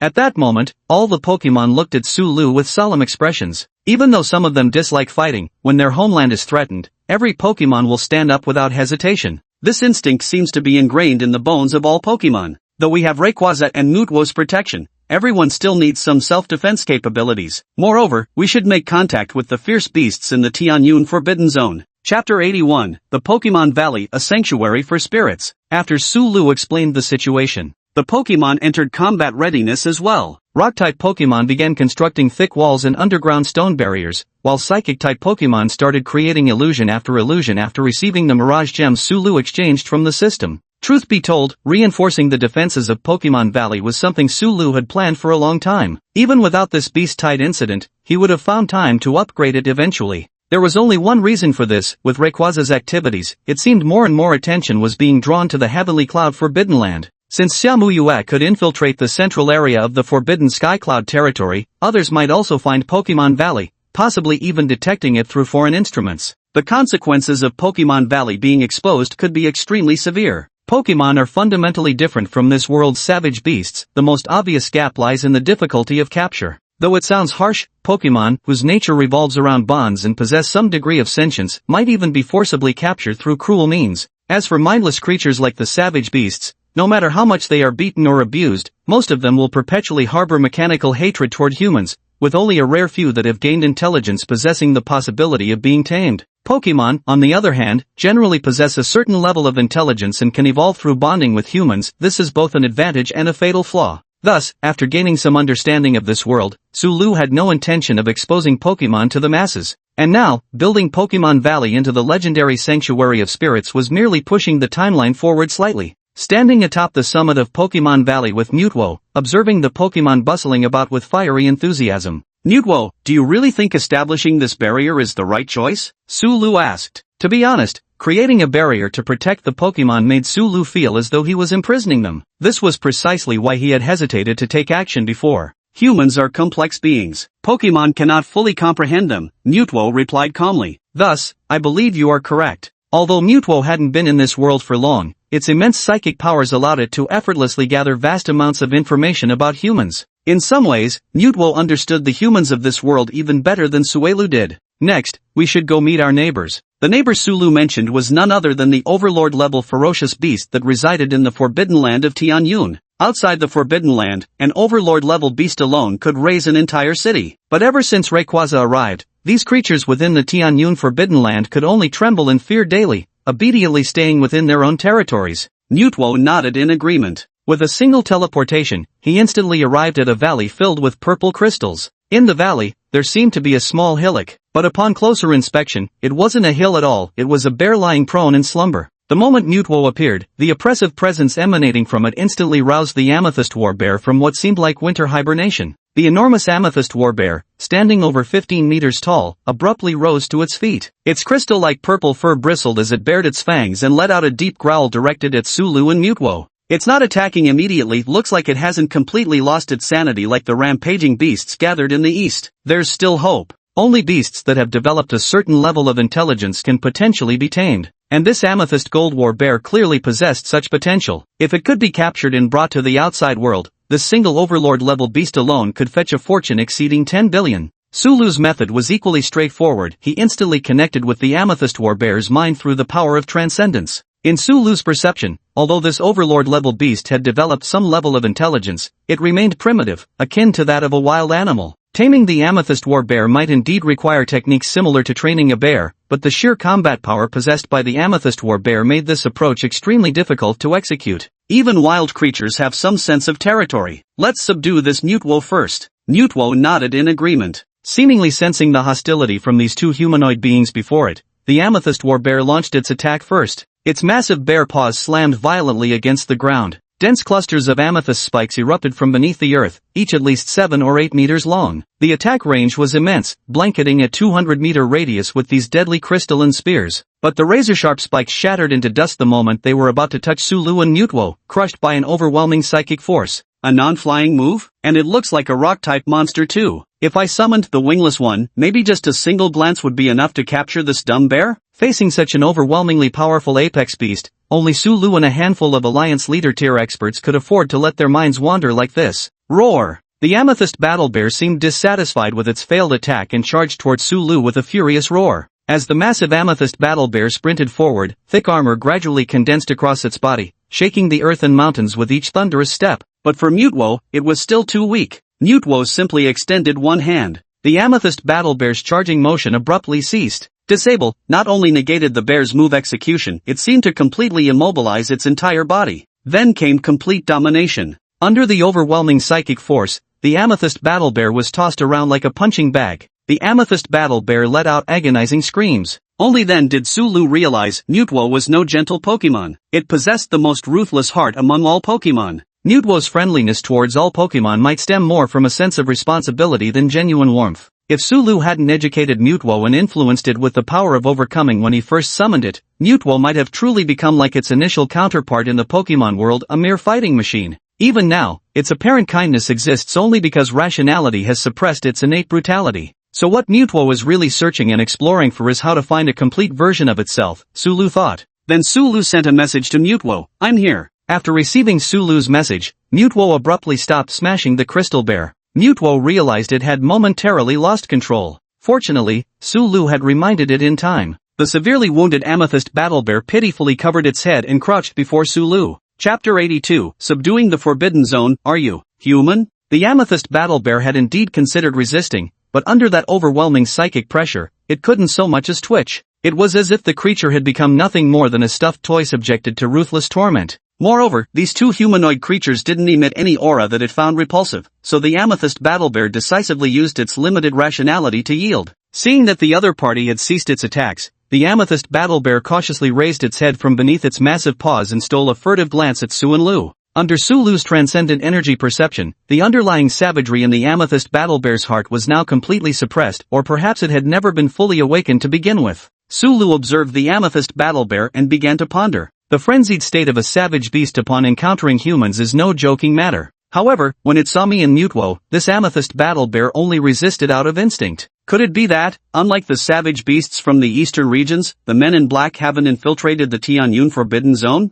The Tianyun Forbidden Zone was among the first batch of Forbidden Zones to appear, perhaps even before the Advent faction emerged, making it naturally unaffected by their influence on the savage beasts within. Of course, this was just Sulu's speculation, as he wasn't entirely clear about what shady business might be going on. Still, it was good that the amethyst battle bear was willing to submit. This meant another fighter was added to their ranks, and Sulu conveyed the concept of territory to the amethyst battle bear. Pokemon Valley was their domain, and if the amethyst battle bear wanted to survive, it would have to protect Pokemon Valley. Driven by instinct, the amethyst warbear, unwilling to leave the forbidden Skycloud realm, frantically nodded its head. Since it didn't have to hand over its treasures, didn't even need to move from its spot, and there was no life-threatening danger, agreeing seemed reasonable. After Sulu and Mutwo had left, the amethyst warbear shook its body. It hadn't done anything wrong, yet it had been pulled out and beaten up. The poor bear felt aggrieved, but had no one to complain to. Just as the amethyst warbear was about to go back to sleep, Sulu's voice echoed in its mind once more.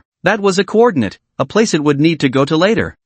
Sleep. Fearing that arriving late would earn it another beating, the amethyst battle bear dragged its weary body toward the location Sulu had transmitted to it. Afterward, Sulu and Mutwo headed to the locations of the other two monarch-level beasts. One of them, the croco-armed Hexapi, had not developed sentience and thus couldn't even submit. Mutwo eliminated it outright. The other, the dream serpent tortoise, possessed even greater intelligence than the amethyst battle bear. Without Mutwo even lifting a hand, it immediately surrendered itself. Moreover, it actively carried Sulu to the destination he had specified. Lord Sulu, this old turtle has a question, if it's not too presumptuous to ask. The dream serpent turtle mentally conveyed its inquiry to Sulu, who was seated on its back. Speak, Sulu replied. He was generally kind to his own people. Besides, this ancient turtle appeared to be far older than a mere century, it might know something of significance. Lord Sulu, are you human? The serpent turtle's question struck Sulu as utterly baffling at first. Of course I'm human. But after answering these words, Sulu suddenly spaced out for a moment.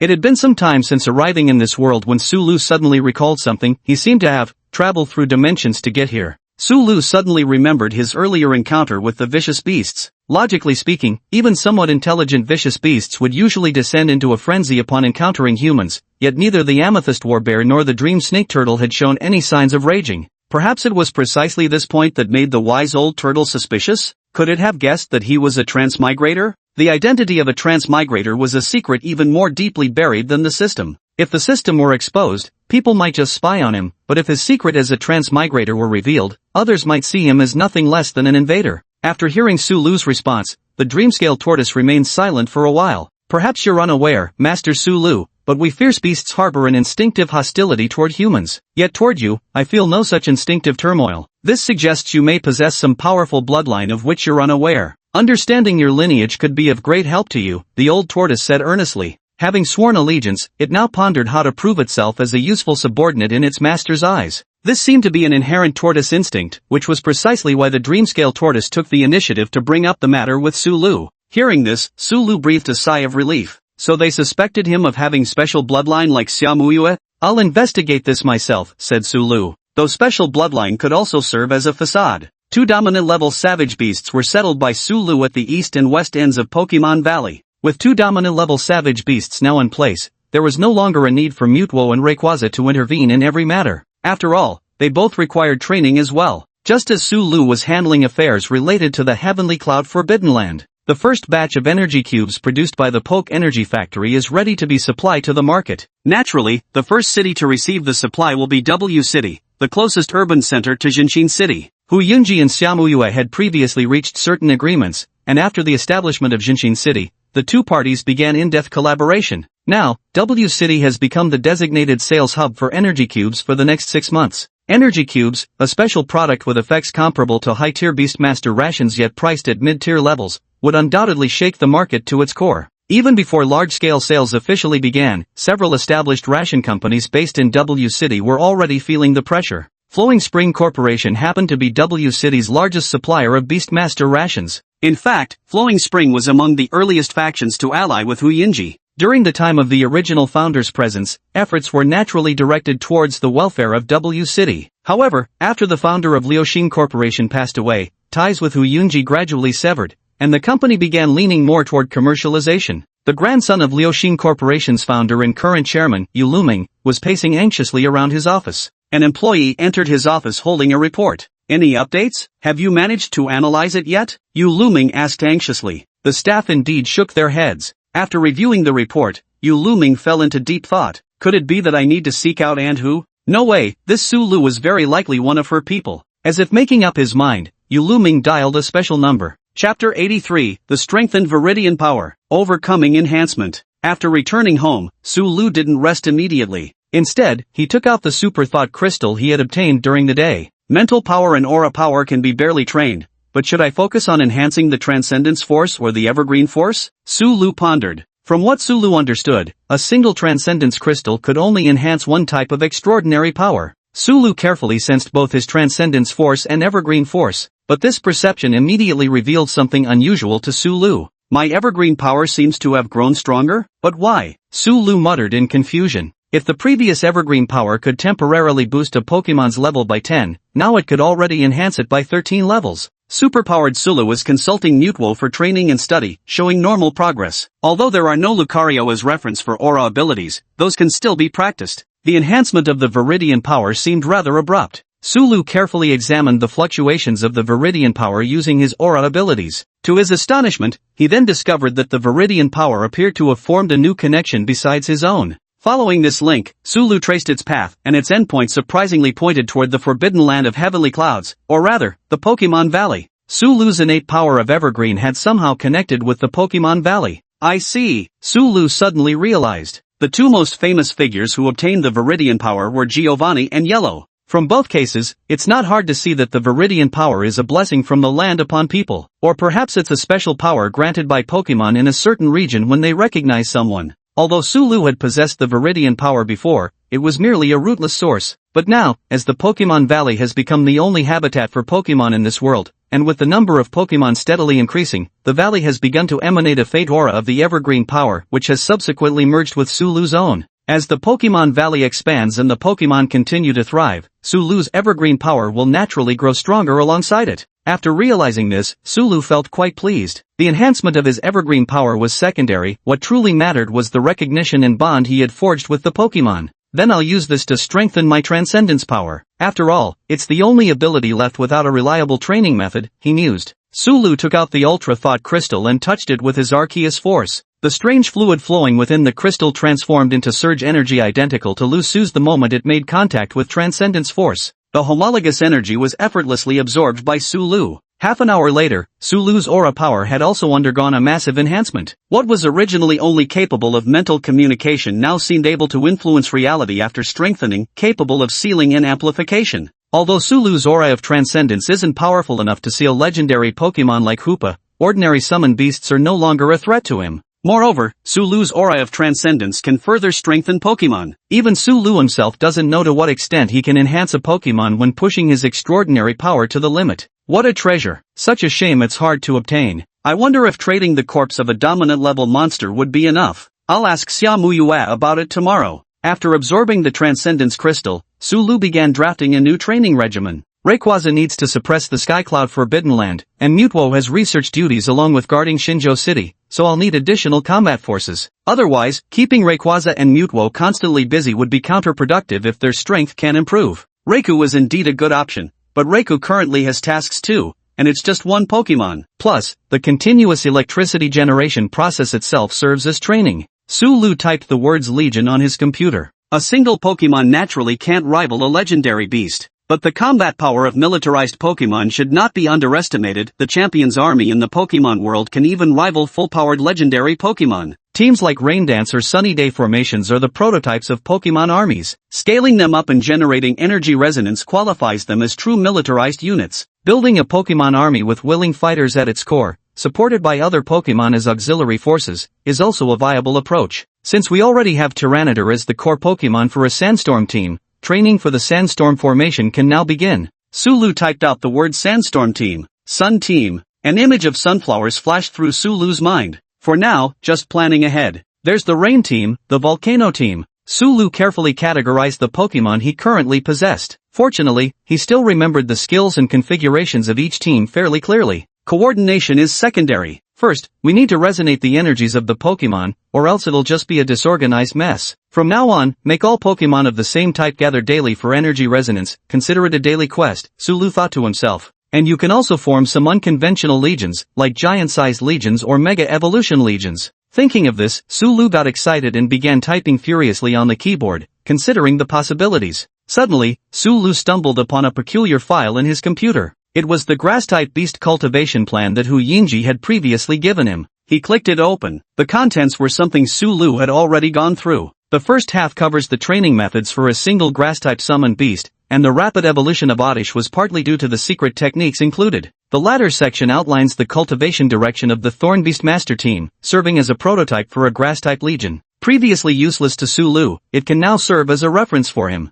This world also has Beastmaster legions. The principles are interchangeable. It can be used for reference, but it seems I'll need to collect more of this world's secret manuals. Nearby, Shaman, freed from farming duties due to the beast crisis, kicked at its own body with tiny paws in its sleep, while Psyduck had already dozed off with its ducklings nestled close. Su Lu fought fiercely all night, clattering away to produce a staggering 30,000-word training plan, yet Lu Su remained full of energy. If it weren't for Xia Muyue's phone call interrupting him, Su Lu felt he could have cranked out another 20 or 30,000 words of training plans. Lu Su, the Pokemon Company opens today. Remember to come early, Xia Muyue reminded him. Pokemon Incorporated was an essential component for both Xia Muyue and Hu Yunji. No wonder Xia Muyue placed such importance on it. Oh, right. Seems like there's an event to attend today. Situ also recalled what Xia Muyue had mentioned yesterday. I'm on my way. Chapter 84, The Ambush. The location for Pokemon Incorporated's opening ceremony has been decided. Su Lu only needed to make a brief appearance, his purpose being simply to formally announce his connections with the two city lords, Hu Yunji and Xia Muyue.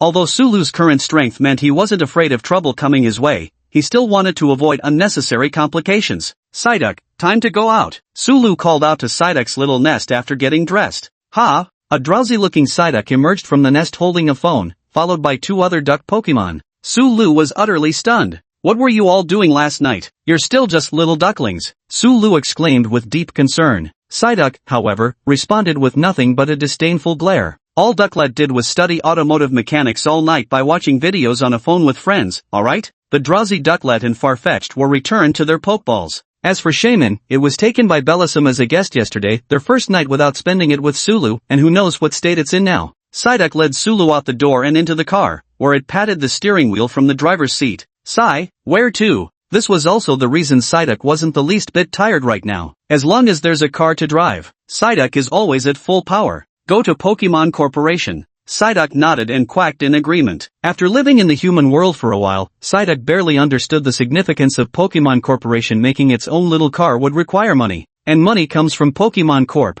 Psyduck secretly glanced at Sulu and frowned. But all the money from Pokemon Corp belonged to Sulu. Would the duck have to borrow from Sulu to build its little car? And so, deep in thought, Psyduck drove Sulu to the front of a towering building. Hanging outside the building was already a Pokeball-style emblem with the two large characters Poke written on it. This was none other than Poke Company, and the subsequent Energy Factory and Research Laboratory were all branches under Poke Company's umbrella. Currently, Poke Company's storefronts were sponsored by Huyunji as a friendly gesture. After trying Sulu's energy cubes, Huyunji now uses them daily. The establishment of Pokemon Company wasn't actually considered a major event. What truly caught the media's attention was the simultaneous arrival of the two city lords. This also symbolized the beginning of cooperation between the cities represented by Huyunji and Xiaomuyue. This development held great significance for all citizens of both cities. That Sulu really hit the jackpot, becoming the perfect link between the two city lords. What do you mean by hit the jackpot? Clearly, he's got some real skills. With champion-level potential plus energy cubes,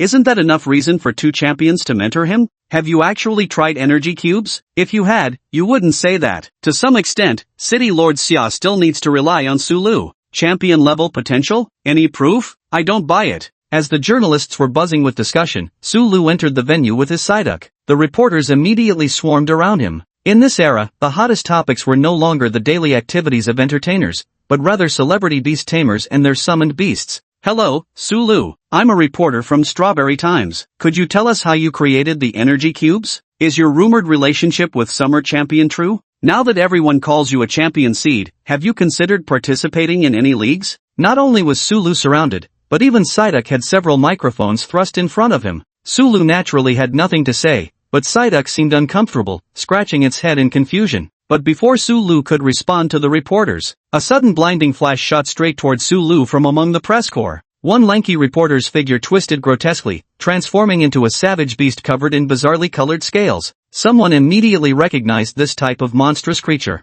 Illusion Lizard. A rare summoned beast capable of using illusions. No one expected that on the very day PokeCorp opened its doors, someone would attempt to assassinate Sulu. The Illusion Lizard is the second stage evolution of the elusive salamander. Even without professional training, its strength reaches peak elite level. With proper training, it's fully capable of competing in official leagues. It wouldn't be an exaggeration to call it a master-level Pokemon. In a direct confrontation, someone like Sulu who's considered a potential champion might stand a chance, but it's extremely difficult to guard against a sneak attack from a summoned beast. With human physical limitations, defending against an ambush by summoned creatures is nearly impossible. Especially considering Sulu was merely a student who'd only possessed his summoned beast for just over a month. Quack! The originally dopey-looking Psyduck seemed to instantly transform in demeanor at that moment. Its eyes suddenly turned sharp and piercing. Sulu, let Ducky protect you. A formidable psychic energy radiated from Psyduck's body. The elite pinnacle-ranked hidden morph lizard, which had been mere inches from Sulu, suddenly froze as if time had stopped, its pale, razor-sharp claws hovering less than half a meter away, perfectly visible.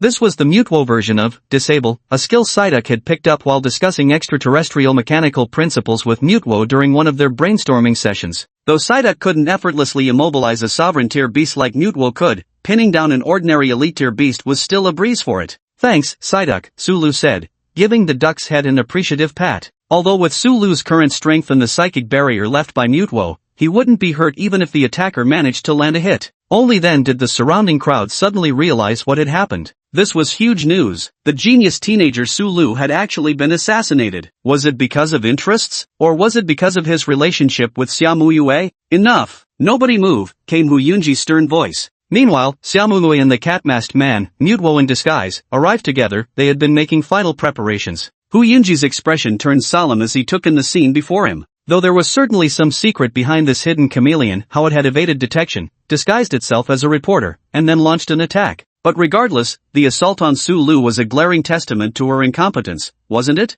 In Huyunji's eyes, with Rayquaza no longer by Sulu's side, her current actual strength was probably only slightly better than an ordinary student. If Sulu were truly harmed and caused Rayquaza's rampage. At this thought, a surge of anger rose in Huyunji's heart. Had she not taken action for too long? To the point where someone in this city would dare to commit such an act right before her eyes. Soon, Hu Yunji's people had the situation under control. I'm sorry, I'll investigate this thoroughly. Right now, sweet words wouldn't mean much anyway, and Hu Yunji wasn't the kind of champion who made empty promises. Sulu merely nodded in response. An attack from a summoned beast, this was the first time. The investigation quickly yielded results. Yet in the crowd, the murmurs about Psyduck grew louder and more numerous.